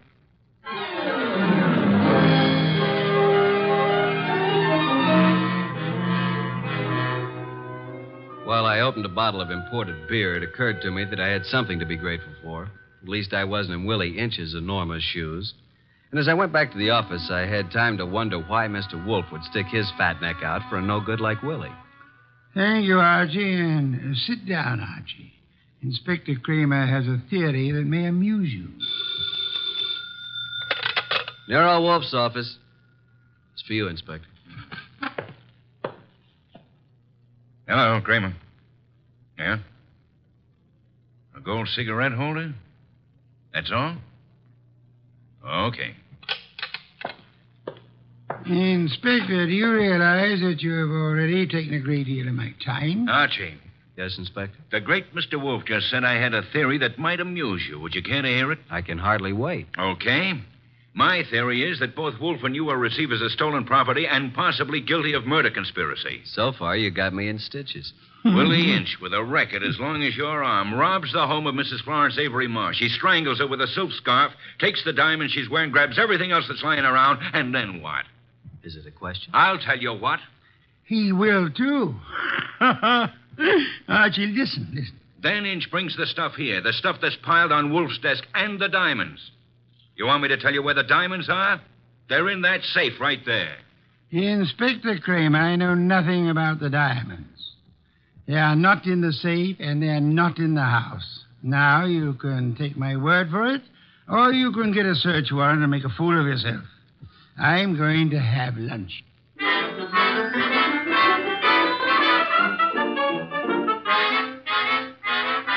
By 2 o'clock, the newspapers were full of the murder of Mrs. Florence Avery March. The suspect was already in custody, caught at the home of Nero Wolfe, well-known private investigator. Some of the stolen jewelry had been recovered, but not the diamonds. Then we had a visit from Mr. Anson Stark, who had opened Mrs. March's door and found her dead. Stark was a big athletic guy of about 30 or so, with the large, capable hands of a surgeon or a laboratory worker. He seemed annoyed at the inconvenience we caused him, but that was only natural. That's the story, Mr. Wolfe. I don't see how I can add anything more to it. You had known Mrs. March for several years, huh? Casually. When you broke the door open, was it difficult? Not very. You were the first into the room? There were 3 or 4 of us. We pushed in together. You saw the body of Mrs. March immediately? She was lying across the bed that was heaped with coats and hats and handbags. You knew she was dead? Of course not. In fact, somebody else discovered that she had been choked to death. And who discovered that the diamonds were gone? I don't know. I didn't. Were there many diamonds, Mr. Stark? No, just a few, but big ones. She wore them on a pendant around her neck. Mr. Stark, I want to thank you again for having been so patient. I have been patient, Mr. Wolfe. I have my own business to attend to. Which is? Oh, I have a small but hopeful enterprise. Electronics, tubes for radio and television, mostly experimental. Well, that reminds me, Mr. Stark. When you entered the bedroom, was the light on or off? Let me see. Of course, it was on. It must have been on. Why? Just curiosity, Mr. Stark. Oh? Anything more? That's all, except thank you for coming here. Archie, will you take Mr. Stark to the door?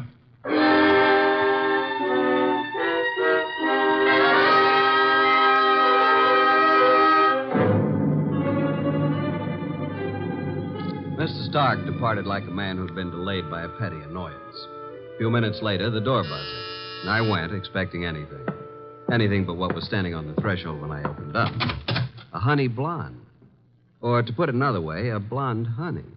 I said hello. No, more like hello. Are you Mr. Wolfe? I'm his assistant, Archie Goodwin, and what can we do for you? Well, I'm Valerie Ladd. And I'm Archie Goodwin. Or did I tell you that? Well, that's exactly where I came in. Well, I mean, where I thought you were going to ask me to come in. Oh, come in. I'm sorry. Well, is he here? Wolfe? Mm-hmm. Does he know you? No. Is he expecting you? No. I see. Of course you don't see, do you? Well, this is it, Mr. Goodwin. I'm a writer. Well, I may not look like it, but that's what I am, and I want to do a profile, a character study of Mr. Wolfe for a magazine. Uh-oh. Well, what's wrong? Well, you see, there's a writer named Rex Stout. Oh, I know. He's written a lot about Nero Wolfe, but, well, can't I write about him, too? I don't know if he's going to like it, but you can't be shot for trying. Come on. Mr. Wolfe, this is Valerie Ladd. Pardon me for not rising, Miss Ladd. It is not impolite. It is merely impracticable. Miss Ladd wants to write about you for a magazine. Please, Mr. Wolfe. Nonsense. Mr. Wolfe, if I could just spend a few hours with you, that would be enough. Would it indeed? Oh, yes. Have you written much, Miss Ladd? Oh, reams. You know, the habits of writers interest me. The habits? Yeah, the writing habits. For instance, do you use a pen or a pencil? Do you dictate, or like most writers, do you do your own typing? Mr. Wolfe, if you knew the hours and days and years that I've pounded a typewriter. Of course. Archie. Yes, sir? Why don't you take Miss Ladd up and show her the orchids?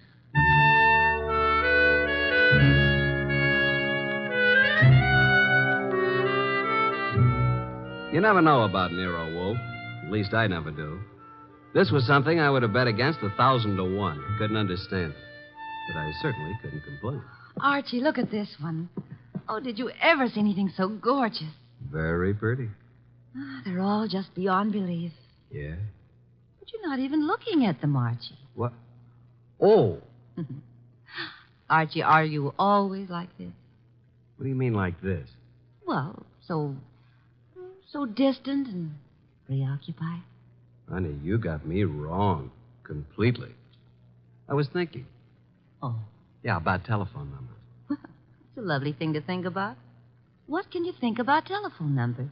I was thinking how some girls have them and some don't. Oh, I see. Archie, I apologize. For what? I did have you wrong. You're not a bit distant. I can be a lot closer than this, honey. What is it? What's what? The number. Oh, well, it's in the book. Yeah? No wonder. Sound as if you don't believe me. Oh, I believe you, but here's a telephone book here. Let's look it up together, shall we? Archie. Yeah. I'm afraid I lied to you. I was afraid of that, too. Are you angry? Well, I can take no for an answer, honey. Even when it's hard to take. Archie, I've changed my mind. I want you to have my number. And I want you to use it, too.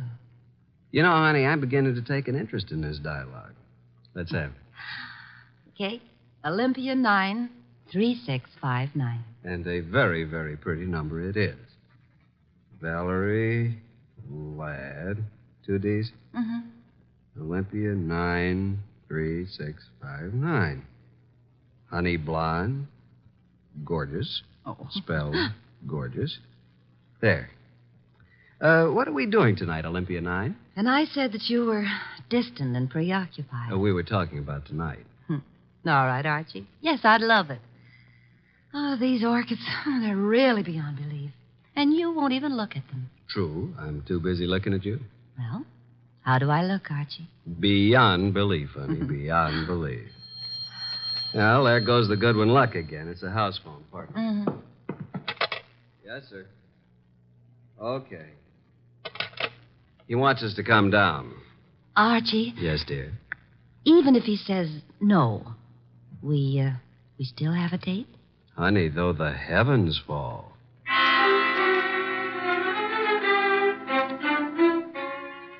When we entered the office, Mr. Wolfe was frowning over a sheet of letter paper in his hand. He looked up and tossed the paper to me. That is a peculiar thing, Archie. The sheet of letter paper just arrived. Since Miss Ladd is interested in detection, show it to her. Thank you. Well, some sort of code, isn't it? QWERTYUIOP. That's all. What do you suppose it means? You're kidding. Archie. Oh. What? Did I say something wrong? No. Miss Ladd, I'm sorry, but I'm afraid I haven't time for an interview just now. Goodbye, Miss Ladd. Oh, but Mr. Wolfe. Goodbye. Archie? Say goodbye to Mr. Wolfe and let's go, honey. Goodbye. That's the way things can be around here. Well, here's the door, and shall we pause for station identification?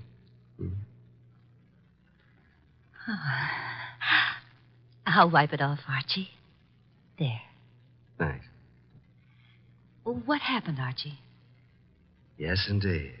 Yeah, Mr. Wolfe, I mean. Oh. Why did he suddenly want me to go? Well, I'll tell you, though I don't know whether I should. That code message he showed you? Yes. Quirt you up. You remember. Yeah, sure. Because I use a typewriter. From left to right, it's the first bank of letters on any typewriter. I see. It was a test. Yeah. And you flunked it, baby. You're no writer. Archie, I can explain it. Sure. Tonight. Tonight, Archie.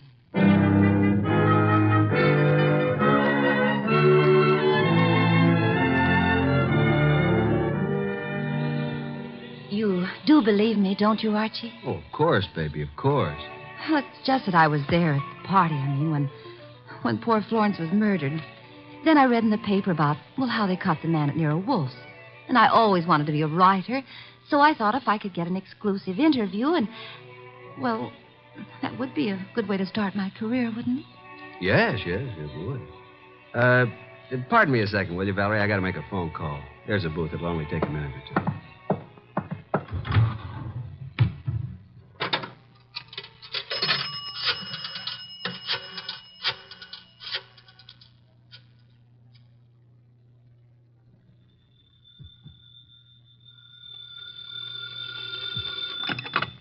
Nero Wolfe speaking. Archie, I'm at the Riviera with Valerie Ladd. I'm happy for you, Archie. I will remind you that I have not seen you since Valerie left the house. I was otherwise occupied, Archie. With orchids. With orchids? What do you want, Archie? Look, with that typewriter gag, you practically told me she was a phony, didn't you? Of course. Just for the record, how did you know? Have you looked at her fingernails? She never touched a typewriter in her life. I wanted to be sure. Okay, now do you want me to tell you something? You mean that your charming companion Valerie was at the party when Mrs. March was murdered? How did you know that? Simple, Archie. I got a list of the guests from Inspector Kramer. Among them was the name of Valerie Laddway. Simple? Ladd. Yeah, sure. Okay, what am I supposed to do about it? Just hang on, Archie. Just hang on.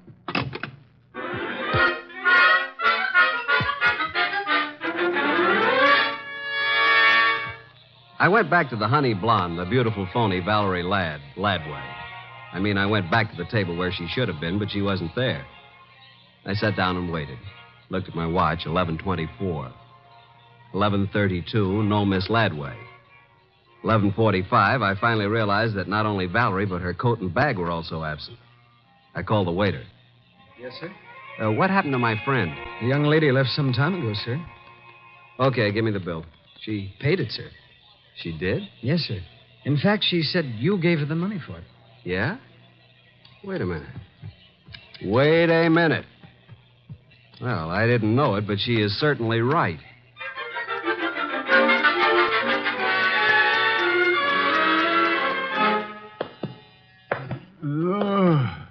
Oh, my.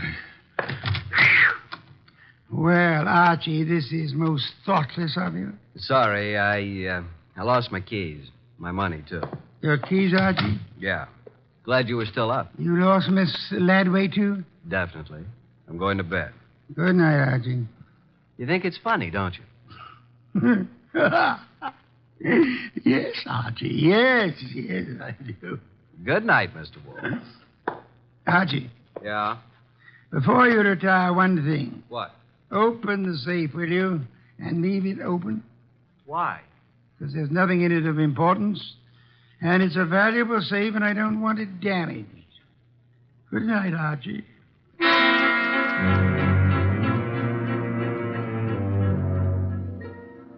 At about 2 o'clock in the morning, I thought I heard a noise.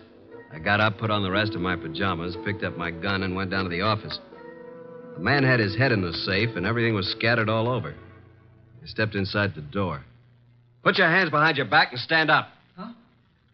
Okay. Now, just what are you after, Bud?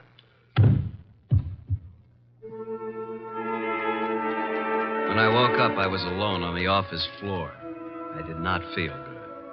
The place looked as if a hurricane had struck it. Every file drawer had been empty. I felt a draft from somewhere.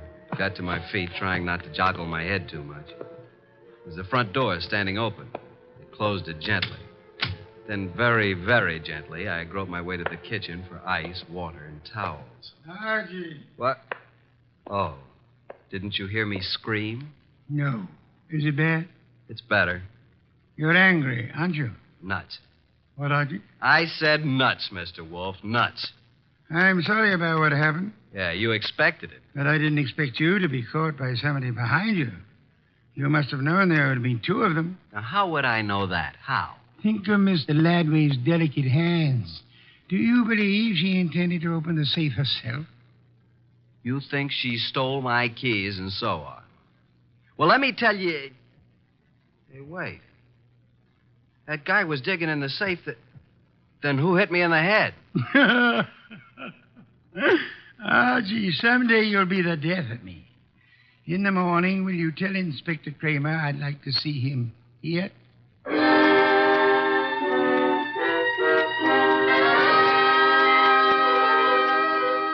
Fuming and protesting, Kramer arrived about 1:30.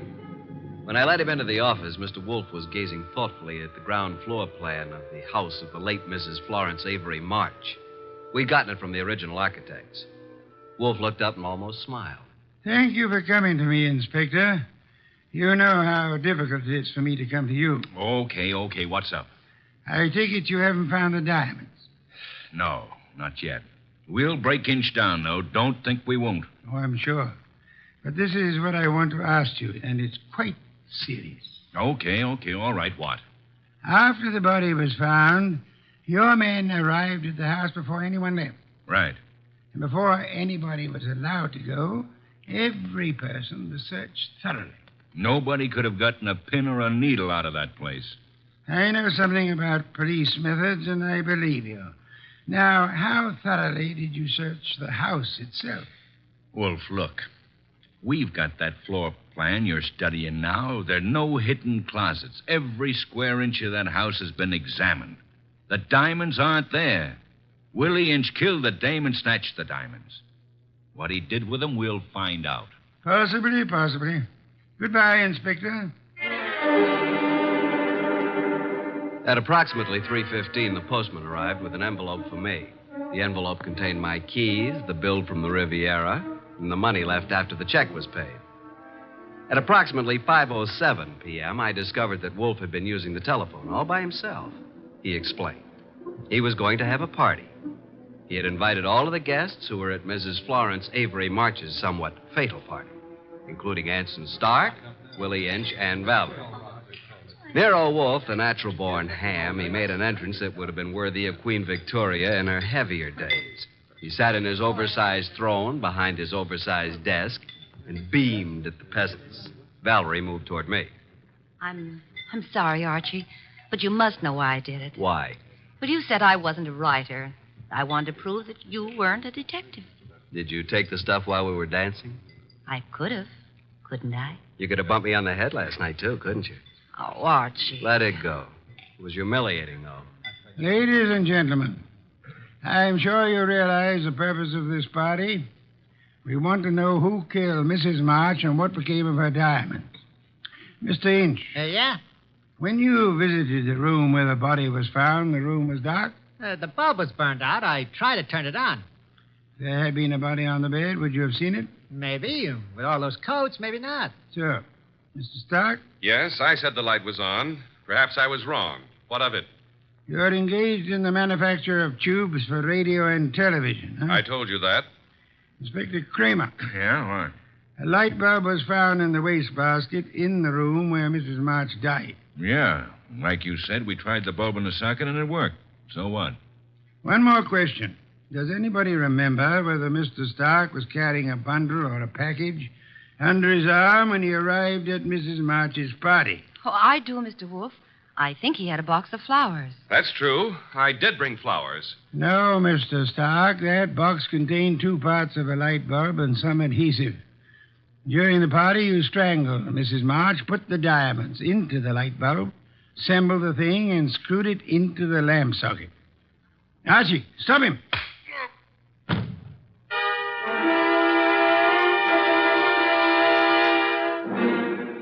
Really, Archie, it was quite simple. Light bulbs are only a stem glass bowl and a brass sheet. Yet nobody, including the police, would think of looking inside one. Mr. Stark could come back and collect his treasure any time after the excitement had died down. What's the matter, Archie? I got a headache. Valerie Ladby. Poor girl. She and whoever the man was with her must have thought the diamonds were here. That bump on your head will be better in the morning. A bottle of beer, please, Archie. I'm going to bed. Yes. Why must you place such confidence in women? Remember what happened to Mark Antony and Samson and Archie Goodwin. Good night, Archie.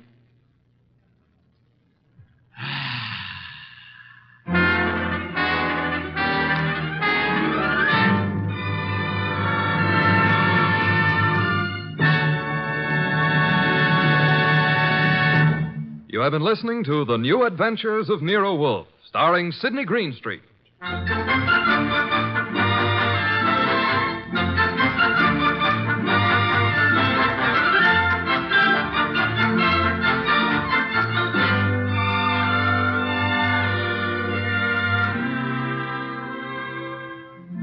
Tonight's transcribed story by Mindred Lord was based on the characters created by Rex Stout, produced and directed by J. Donald Wilson. This is an Edwin Fadiman production. In the cast were Harry Bartell as Archie Goodwin, and G.G. Pearson, Bud Heaston, Gray Stafford, Dick Ryan, and Bill Johnstone. Next week at this same time, Nero Wolfe and Archie will bring you The Case of the Midnight Ride. Don Stanley speaking. 3 chimes mean good times on NBC.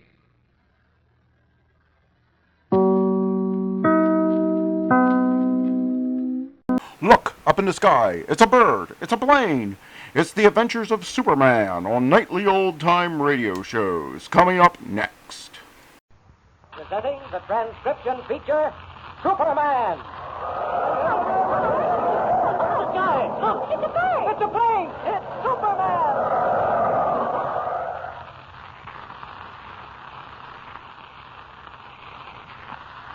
And now, Superman, champion of the weak and the oppressed. He came to Earth from the planet Krypton with physical powers far beyond those of mortal men, and who fights a never-ending battle against crime and injustice, disguised as Clark Kent, mild-mannered reporter for a large metropolitan newspaper.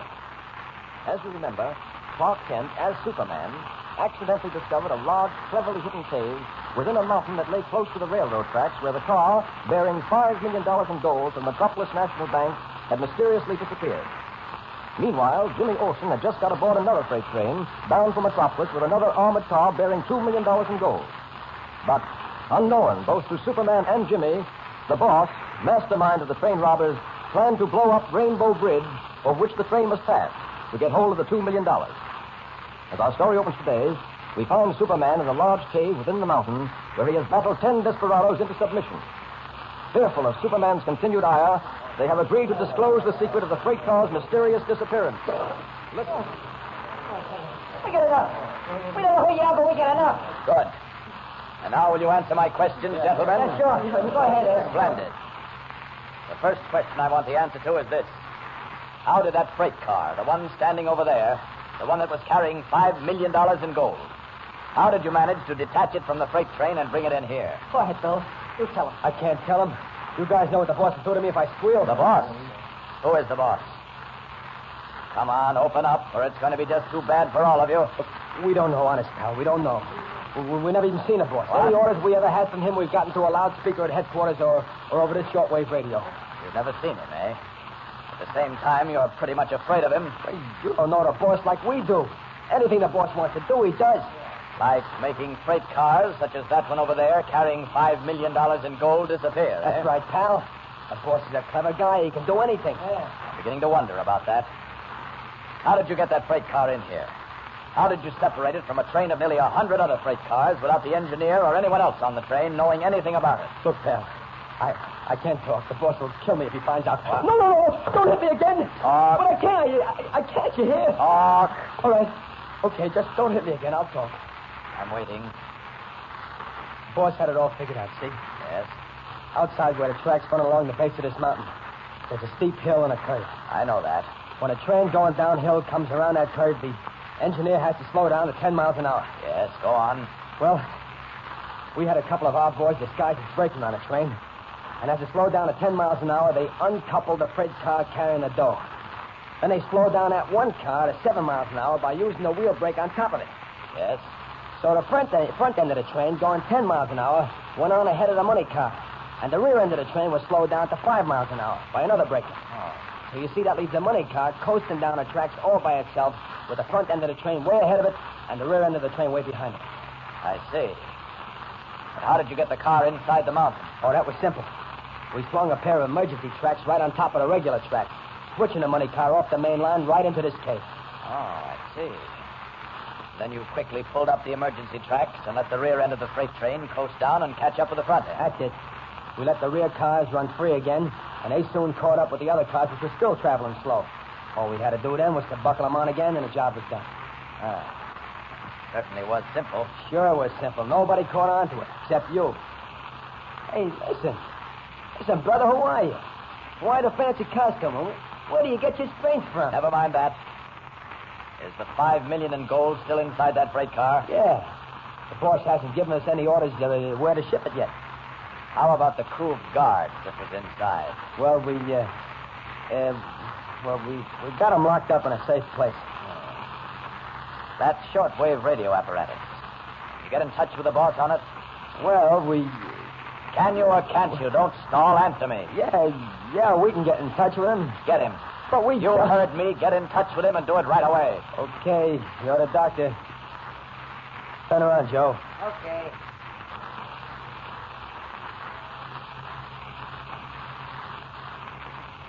I'll start sending a signal. QX4 calling QXW. QX4 calling QXW. QX4 calling QXW. QXW answering QX4. Come in, QX4.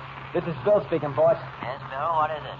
Nothing's gone wrong at Rainbow Bridge, I trust. Rainbow Bridge? What do you mean by that? Go on, question him. You know what I want. Well, what could go wrong at Rainbow Bridge, boss? Nothing that I know of, but there must be some reason for your call. What do you want, Bill? Tell him to come here at once. Tell him you've simply got to see him. He'll never come. He'll expose himself by coming here. No one has ever seen him. Bill, why don't you answer me? Tell him to come here, quick. Hello, boss. What I wanted was this. Can you come here right away? Why, you know I can't come there. Are you out of your mind, Bill? Tell him it's an emergency. You can't explain. It's an emergency, boss. I can't explain. An emergency? Why, what sort of an emergency? Just say the $5 million. Just that, nothing more. Oh, what are you driving at? Why should I stay to Bill. Do as I tell you, or by heaven. Okay, I'll do it. Bill, why don't you answer me? Why do I have to come there? What emergency are you talking about? Boss, the $5 million in gold. Not another word. $5 million? Well, what about it, Bill? What about Shut off that sending apparatus. But I can't. What I say. Okay, shut it off. Bill, what about the $5 million? What's happened to it? Why must I come? Good. Say, I don't savvy this, pal. Just what are you getting at? The boss knows there's something wrong. He doesn't know what it is. Except that it has something to do with the $5 million. So what? Just this, my friend. If the boss doesn't arrive here within the next hour, I'll be very much surprised. He'll be so worried about that $5 million he won't be able to wait. What, he'll kill me if he finds out what I've done? Don't worry. He won't be in a position to do anyone any harm when I get done with him. one thing bothers me. What did he mean by asking if anything had gone wrong at Rainbow Bridge? I don't know. The boss wouldn't have asked you if you didn't know something. Now, come on, I'm not wasting time with you. What about Rainbow Bridge? I tell you, I don't know. There's a friend of mine on that train, the one that crosses Rainbow Bridge in about an hour. I'm not taking chances. Talk, friend. Talk. I'll talk. Don't hit me again. Please don't. I'm waiting. The Metropolis National Bank is shipping through another $2 million in gold. Yes? The boss plans to blow up Rainbow Bridge and hijack the gold car that way. Oh. How is that to be done? There's a crew of men out at the bridge now. The dynamite's been laid. And when the engine gets to the other side of the bridge, the dynamite will go off. I see. Well, there's plenty of time. It's 5:45 now, and the train doesn't start out from Larimer until 6 o'clock. It'll take it an hour to reach Rainbow Bridge. Won't arrive at the bridge until 7 o'clock. I've got at least an hour. 1 hour in which I can wait for the boss before starting for Rainbow Bridge. But, unknown to Superman, the train schedule has been changed. Instead of leaving Larimer at 6 o'clock, the train left at 5, and is now only 15 minutes from Rainbow Bridge. Listen.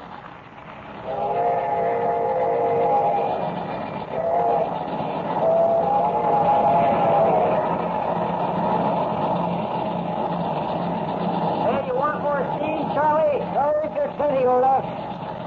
All right, how are you enjoying your first ride in the cab of a locomotive? Oh, gee, it's swell. Sure, I'm getting a kick out of it. One thing worries me, though, and that's why my friend Clark Kent didn't meet me at Larimer. I wouldn't worry about that. Yeah, but you see, he expected the train to leave at 6 o'clock, not 5. He didn't know the schedule had been changed. What time is it now?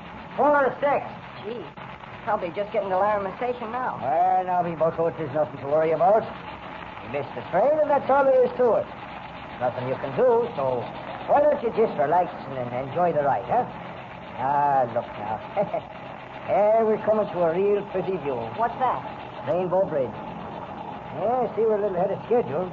There's the bridge right ahead. Now, look, you know. You see how beautiful it arches across the valley there? Gee, sure is beautiful. How soon before we start to cross it? Well, I guess it's about another 5 minutes, lad. Yeah, another 5 minutes and we'll be crossing Rainbow Bridge. And then, me bucko, you'll be having one of the biggest trips of your life.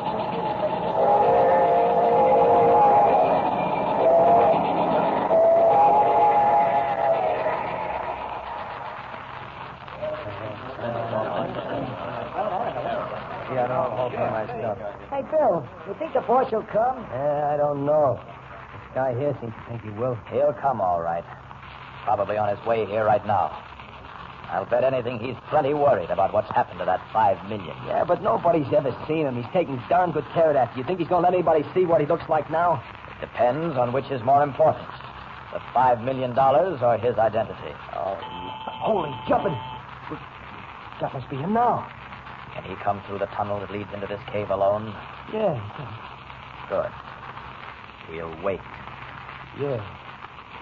Wait for the boss. You ain't kidding. I never laid eyes on the boss. But when I do it, it's going to be a shock. He'll be the one to be shocked. He's at the door. Yeah. Gee, I'm nervous. Is that the signal? Yeah. Good. Now to see who the boss really is. Bill, open that door. Who is the boss? Do you know? And what about Jimmy Olsen? In a few minutes, the train on which he is riding will cross Rainbow Bridge. And the boss's gang is waiting to explode that bridge as the train passes over it. Can Superman, unaware of his young friend's danger, possibly find out in time to save him? Be sure to listen to the next thrilling episode with Superman. And remember, tune in the next thrilling installment of the transcription feature, Superman. Up in the sky, look! It's a bird! It's a plane! It's Superman!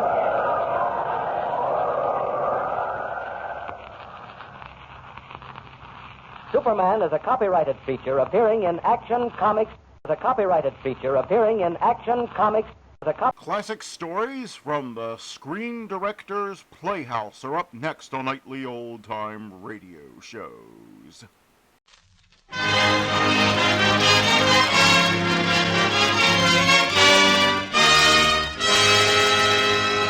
RCA Victor, world leader in radio, first in recorded music, first in television, proudly presents...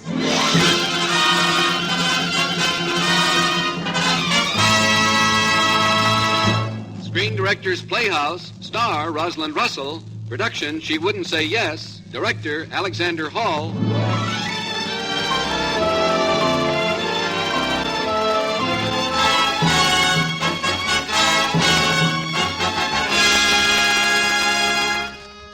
The Hollywood Screen Directors present a scheme for psychiatry.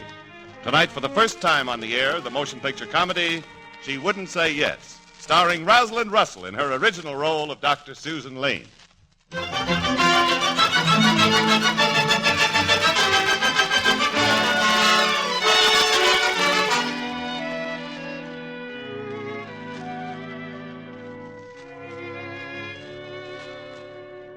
There was once a girl named Susan Lane, Dr. Susan Lane?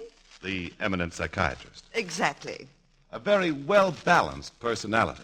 Strongly disciplined. No time for love. Well, not that strongly disciplined. There was also a young man named Michael Kent. The cartoonist. The eminent cartoonist. And creator of the Nixie. Nixie? Yes, my cartoon character. He's the little elf who sits on your shoulder when you see a beautiful girl and says, "Go get her." Well, does he say it very often? Well, that's between you and the Nixie. Well, is the girl usually cooperative? Well, that's between you and the girl.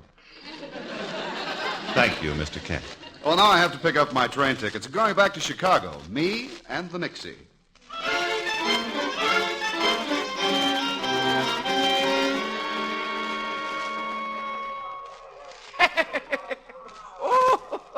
Pardon me?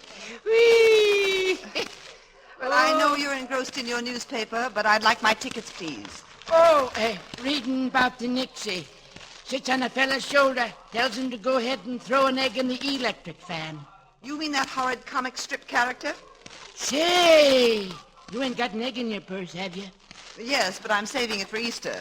Now, I'd like my tickets to Chicago, please. My name is Dr. Lane. Say, you a medical man? Only around the edges of my diploma. The tickets, please. Lane. Say, got them here. Say, I'll take them.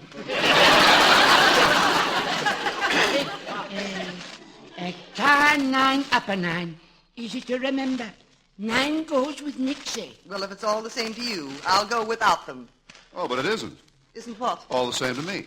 Say, can I help you, bub? Yes, I'd like my tickets, please. Berth to Chicago. Do you usually barge into other people's conversations? It all depends on the people. Now, take you, for instance. You'll do nothing of the kind? Attractive, slim ankles, neat legs. Oh, brother, a nylon salesman. You got a reservation, bub? Yes, name's Michael Kent. Kent! Say, you the fella what draws the Nixie? Yeah, I happen to be the fellow who does that. You ought to be ashamed of yourself, creating that little fiend who goes around wheedling people to destruction. Not destruction, freedom. You ought to listen to him sometime. Sorry, bub. No reservation. Pardon me, bub. But if I can just have my tickets, you and Mr. Kent can put your Nixies together and talk this thing over. Here's your ticket. Thank you. You leaving? Just as fast as my slim ankles and neat legs can carry me. Just a warning, Mr. Kent. You and your Nixie might well conceivably be undermining the morals of this country. Well, what about yours, personally? Undermining my morals, Mr. Kent, is a job for a bulldozer. And not a Nixie. Goodbye. Interesting girl. It's too bad. I know where you can rent a cheap bulldozer, bub. No, just a berth to Chicago, please. Ain't got one. Say, I can hear that Nixie whispering in my ear now. Yeah, what does he say? Just found a berth to Chicago. Bub, I'm a nip. Car 9, upper 9. 9 goes with Nixie.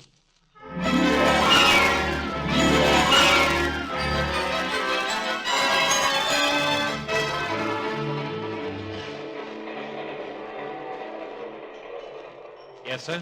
Cuba Libre, please. Pardon me, miss, if I could just... Uh-oh. Oh, no. Not the Nixie again. My, you're sure a sight for sore eyes. Just keep your sore eyes off my ankles. Right, can I buy you a drink? No, thank you. I'm just waiting for my berth to be made up. Like this. The wrong car, the wrong train. Tell me, conductor, it is a train, no? Well, it isn't the night boat to Albany. Take me away from all this. That blonde blizzard that just went by was Allura. Allura? Yes, she's the gal who wrote Biography of a Blonde. 315 pages and a different man on every page. Oh. Now, there's a girl with too many Nixies in her grape nuts. I had nothing to do with it. By the way, what's your name? Dr. Susan Lane. Doctor? Why doctor? Well, it's really very simple. I call myself doctor because I'm a doctor. Selling much snake oil lately? I happen to be a psychiatrist. You mean you go around messing in people's minds? You don't have to worry. Your mind's already a mess. Well, as a psychiatrist, what would you suggest? A slush pump connected between your ears. Well, I guess that settles my hash. Your hash, Mr. Kent, was settled the moment we met. And now, good night. I'm very tired. Good night. And, Susan. Yes? Don't forget to dream of Nixies. Mr. Kent. Yes, Susan? Nuts to your Nixies.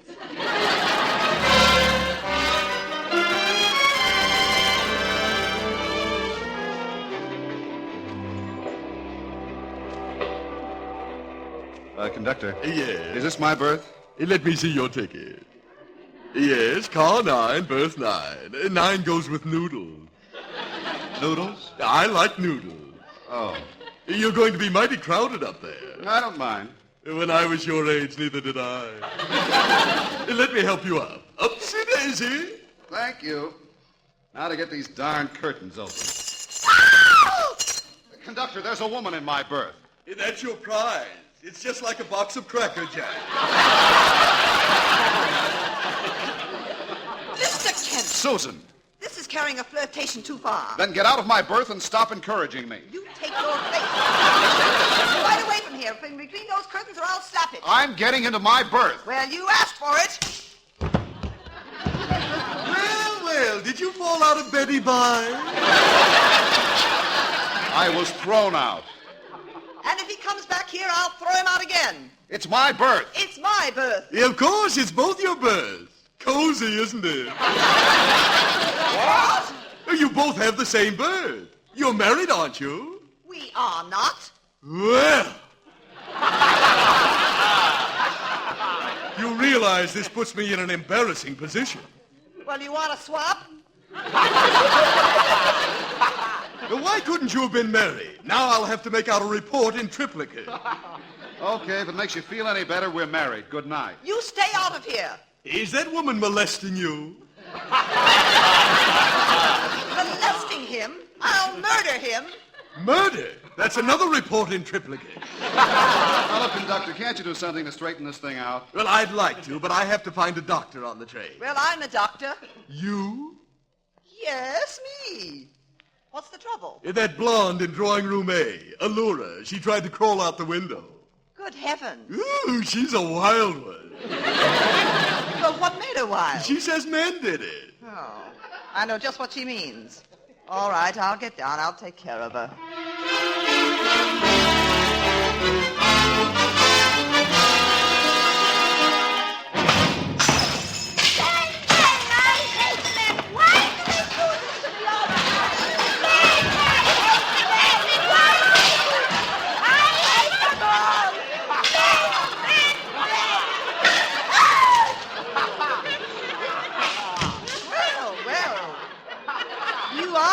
Aren't you? Go away. Well, I'd like to talk to you first. I'm Dr. Lane, a psychiatrist. I am Allura. How do you do? And now you will excuse me. I must go kill myself. But why? I read my own book. It makes me sad. I am Bolivian. When Bolivians are sad, it is terrible. Well, nothing is that terrible. Look at my life. Really, I love only 3 men. Well, that's a pretty good average. But I killed them.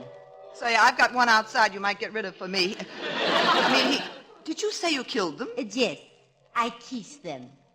And that killed them? Yes. Bolivia must be quite a country. I kiss them, and they die. Right in your arms? No, they wait a while. Then they get hit by trucks. Trucks? They all have accidents. Oh, but Allura, you can't blame yourself for that. Oh, Jess. 3 times the men belong to other women. The women blame me because their men are killed. It is my fault. I kissed them to death. Now, that's ridiculous. You're merely the victim of an unfortunate coincidence. Oh, no. When Allura loves another woman's man, woof, he dies. So, I kill myself and remove the menace. I see. Now, Allura, as a psychiatrist, I find your neurosis comparatively simple. All you have to do is kiss a man who's attracted to you. And when he continues in good health, you'll know that your neurosis has been completely cured. It's like taking an aspirin. I want no aspirin. I want page 1. Page 1? Of my book. Oh? I make him up. He is my favorite. He is a beautiful hunk of man. So handsome and tall.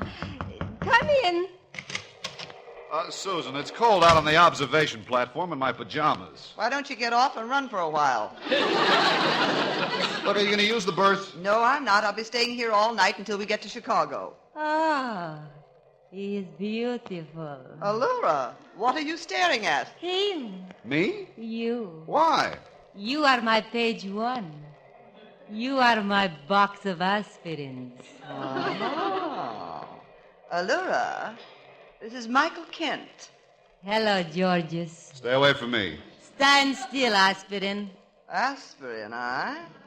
Mr. Kent, I just had a wonderful idea. You stay away from me, too. How would you like to have dinner tomorrow night? With you? At my apartment. You have crossed me double. Well, thank you. The Nixie did it, huh? Yes. For what I have in mind, he certainly did. Then it's settled. Good night. Good night. So, you are fiddling in my box of aspirin. Oh, look. You're the one who's going to have dinner with the aspirin. What? It's a plan. I won't even be there. No? He's all yours, from his knees to his nixies. Why do you do this for me? Because I'm a psychiatrist, and I think that Mr. Kent is the proper treatment for you. It'll remove your neuroses. No other reason? Well, it'll also remove Mr. Kent. I happen to know that he's bothering a certain woman. Oh, he bothers me, too. Well, he bothers her in a different way. For this, I send you stupendous gifts. Just the usual fee. I send you flowers, lilacs. I love lilacs. I send you so many lilacs, you will hate lilacs. Isn't psychiatry wonderful? You'll have a treatment, Mike will have a romance, and me... Yes. I'll have lilacs. You know, I think I ought to see a good psychiatrist.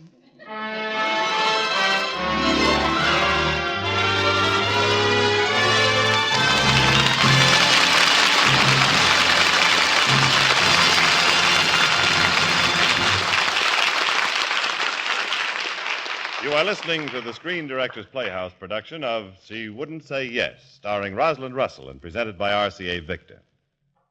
According to RCA Victor, dealers across the country, thousands of American families are spending their 1950 vacation money in a brand new way.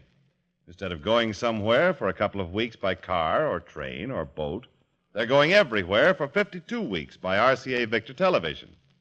Yes, every day's a holiday when you own a television set like RCA Victor's beautiful 16-inch console, the TC-166. Its handsome cabinet, in your choice of rich mahogany, walnut, or limed oak finish, is designed in traditional style, so it blends into any living room as if it were born there. You'll never stop marveling over its huge, clear, radiant, steady pictures and its glorious golden throat tone. They're RCA Victor's finest, which, as you know, means the finest in the world. Find out from your RCA Victor dealer how easily this superb console can be yours. Here's wishing your whole family a daily holiday trip to everywhere by RCA Victor Television. America's first, America's finest, America's favorite.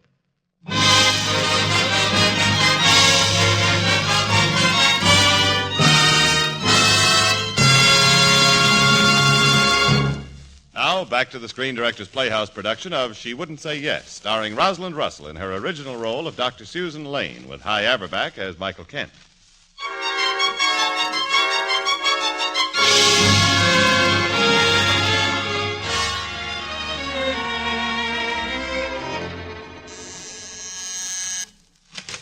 Yes, sir? I'm Michael Kent. Oh, yes, sir. Come in.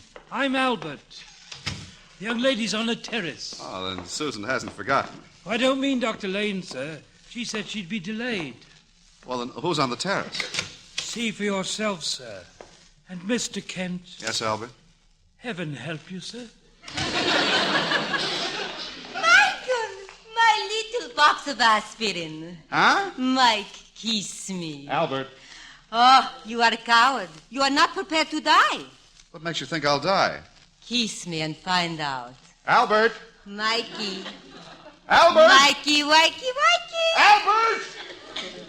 Look, Blondie, I've got other plans. Dr. Lane. Oh, Hal, she described you for me. For what?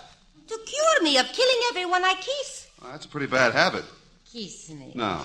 Kiss I've got my me. future to think about. Kiss My me. insurance isn't paid up. Kiss No, me. no, Kiss no, me. no, no!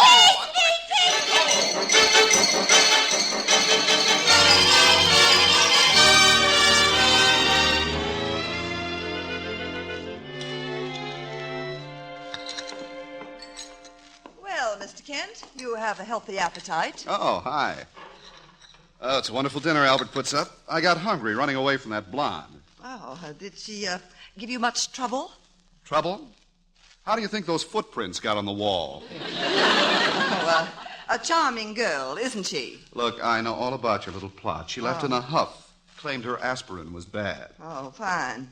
You're letting your own stubbornness come between this girl and her neurosis. I explained to Allura that the treatment wouldn't work. You see, I don't belong to anyone. And her neurosis is a fear of killing another woman's man. However... Now, don't say however with that wild gleam in your eye. If I have to belong to someone, it might as well be you. Uh-oh, the Nixies are in again. Well, it's perfectly natural. I happen to have fallen in love with you. Let's try an experiment.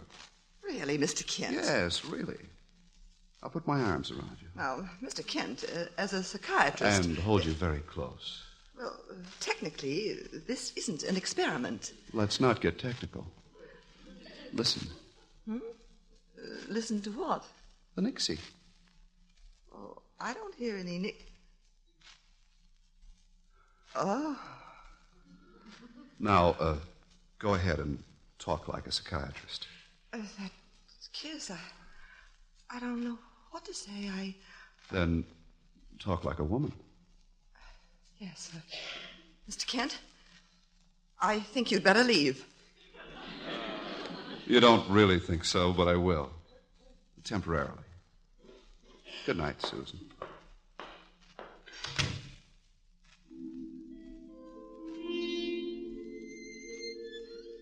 Hey, Tootsie. What? Who's that? Me, stupid. The Nixie. Nixie? That's ridiculous. There's no such thing. Okay, have it your way. Why didn't you kiss him some more? Now, don't be revolting. Why not? You're revolting. You're revolting against the things you want to do. Think it over, kiddo.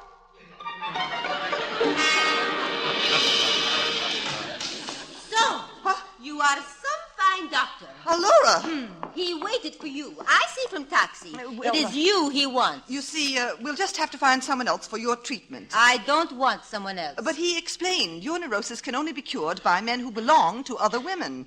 And Mike doesn't belong to anyone. The treatment doesn't have any teeth in it. I take him without teeth. But maybe you want him for yourself. Me? Well, now that's fantastic. Okay. But if you don't help me, I will help myself. Oh, no, don't do that. What then? I'll let him think he belongs to me. Then you can do what we planned. And I will send you lilacs. Good night, Doctor. Good night.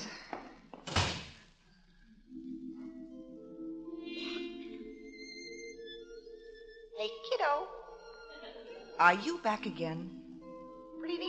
told there. Pretending to allure you don't want Mike for yourself. I was not pretending. Okay. I'm only a nixie. What do I know? But turning that blonde loose on him. What do you mean giving me that? You must think I'm so much in love I'm out of my senses. Well, you're talking to a nixie, aren't you?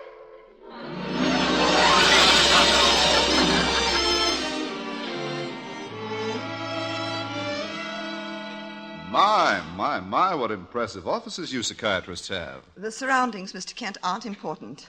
I've asked you to drop around because of our psychiatric problem. I don't have any psychiatric problem. But I have. Well, what's the trouble? Nixies. Nixies? I hear them. Well, just lie down on the couch. Oh, thank you, Doctor. What? Now, you wait just a minute, Doctor. Well, certainly not. This is serious. You hear Nixies. What do they say? Oh, terrible things. It's like what? Like I'm in love with you.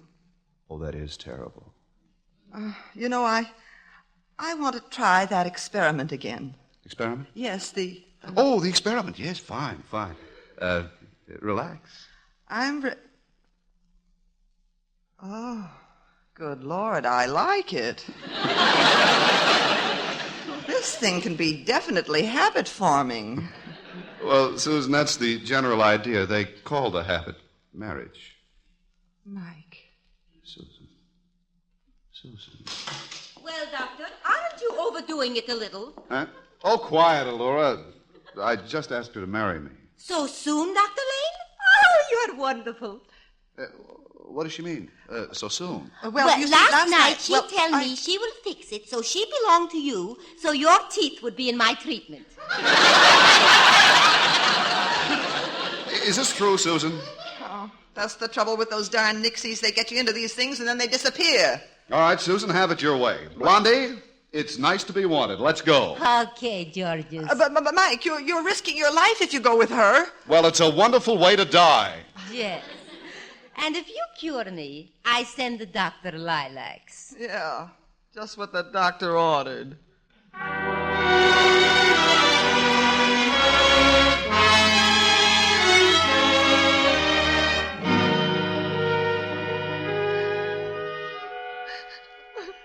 Dr. Lane. Please, Albert. I'd like to be alone. The boy from the florist delivered these flowers. Lilacs. Lilac bushes.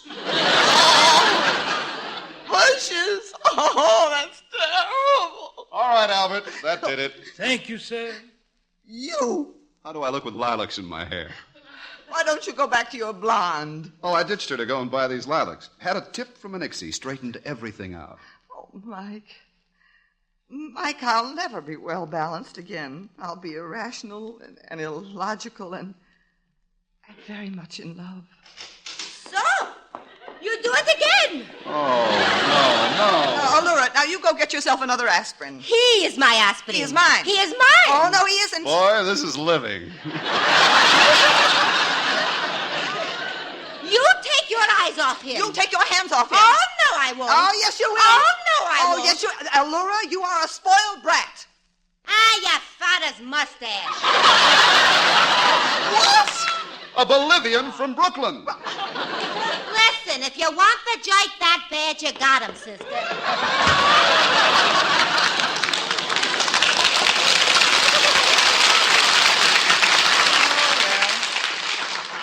Psychiatry doesn't work in Brooklyn anyway.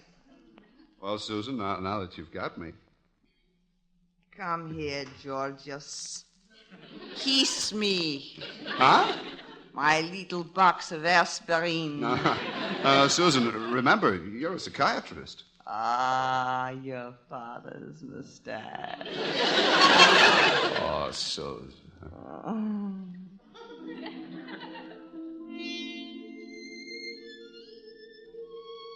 Well, kiddo, that's the way it's done. See you in the funny papers. Who's got time for funny papers? What, darling? Just to kiss me.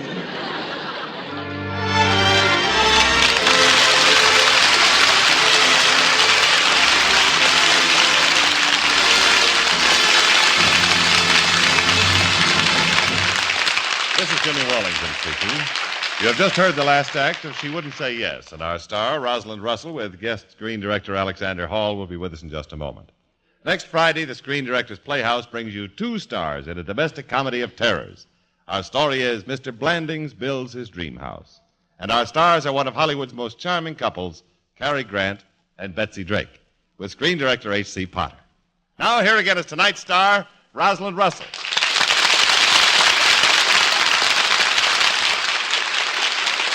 Well, Rosalind, you know, I was certainly relieved when you finally said yes. Why, Jimmy, you should have expected that right along. Now, fiction's just like real life. We girls may stall for a while, but really our motto is always double or nothing, especially in June. Yes, especially in June is right. You know, it seems as if all the kids I know are getting married this month. Well, it's that way every year. When June is busting, I'm busted buying wedding presents. Well, there's a remedy for that this year, Roz. Just give every young couple the finest and the least expensive automatic phonograph ever made. RCA Victor's new Victrola 45. Now, that is an idea, Jimmy. I remember I only paid $29.95 for my Victrola 45. It's a marvelous buy. Oh, it certainly is. But when it comes to marvelous buys, you ain't heard nothing yet. Now, Jimmy, do be careful of your English. It might be somebody's mother tongue. Well, all right, I'll try to put it a little more elegantly. In honor of the first anniversary of the evolutionary 45 RPM system of recorded music, RCA Victor dealers are now offering a special anniversary album of 10 delightful records, along with every Victrola 45 purchased for the usual price of the Victrola 45 alone, only $29.95. You were right, Jimmy. I hadn't heard nothing yet. Now, what is in the album? 24 examples of the music America loves best, Roz, on 10 records by such favorite RCA Victor performers as Vaughn Monroe, Freddie Martin, the Boston Pops, Tommy Dorsey, everything from Ave Maria by Perry Como to the Donkey Serenade by Alan Jones. Well, you might say, Jimmy, my favorite music for my favorite man or girl. Right, Roz. And another favorite with every young couple is the low price of 45 records. They start at only 46 cents apiece. Well, now, that's just about what my young friends will be able to spend per person per week, perhaps. Jimmy, as far as I'm concerned, you've solved the wedding present problem for both the giver and the givee. Thank you. Yes, and that's what Americans by the million are saying, Roz. Thanks to RCA Victor for bringing the finest recorded music ever achieved within the easy reach of even the newest American families.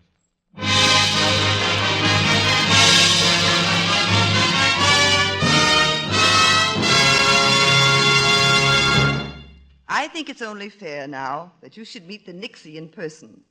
On the set of She Wouldn't Say Yes, he was the voice at our shoulder that whispered strange and beautiful commands. Actually, he's part Nixie, part Pixie, and every inch a director. For he's the fellow who's created such fine entertainment as Little Miss Marker, Here Comes Mr. Jordan, and The Great Lover. Ladies and gentlemen, Alexander Hall.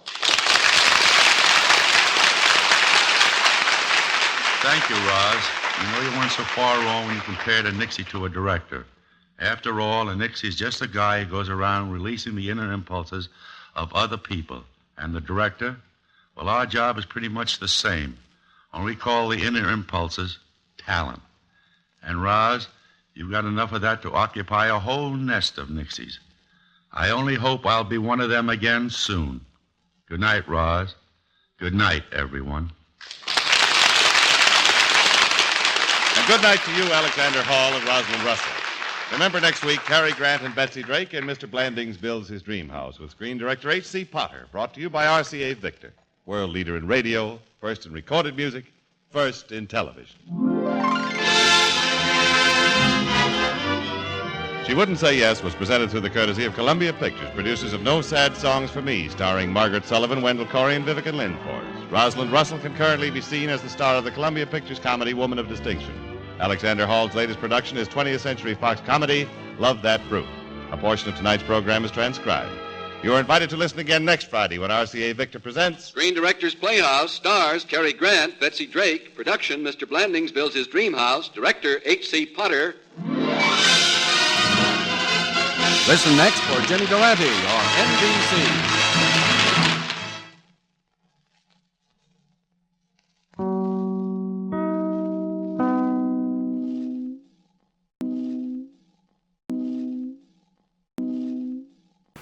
And now you will hear the rest of the story with Paul Harvey up next.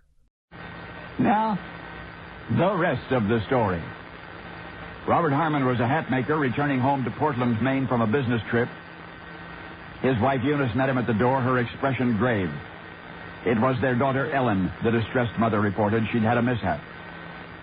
Robert did not wait for an explanation. He hurried up the stairs to the 9-year-old girl's bedroom, but there, lying in Ellen's bed, was a stranger. Another little girl, it seemed. One with grotesque facial features and in an all but unconscious stupor. The child whom Robert did not at first recognize was, of course, Ellen herself. The doctor did not expect her to survive, Eunice whispered, fighting back tears. The injury that had caused this occurred thus. Ellen and her twin sister Elizabeth and a classmate had been walking home from school through a public park. They'd been followed by a 13-year-old girl who, angered over something, now forgotten, began chasing them. Ellen's unwitting mistake was turning to see how far behind the girl was when at that instant a stone hurled by her pursuer struck her in the face, hard. Ellen fell unconscious, awakened at a nearby general store where her sister and friend had taken her. Her clothing was soaked with her own blood. A concerned customer offered to rush her to the town doctor in his carriage, but Ellen insisted that she would be fine, how wrong she was. When it became evident that Ellen could not walk, her two companions carried her home. She'd been in a coma ever since, and Robert Harmon, listening incredulously to the account of his daughter's misfortune, wept bitterly.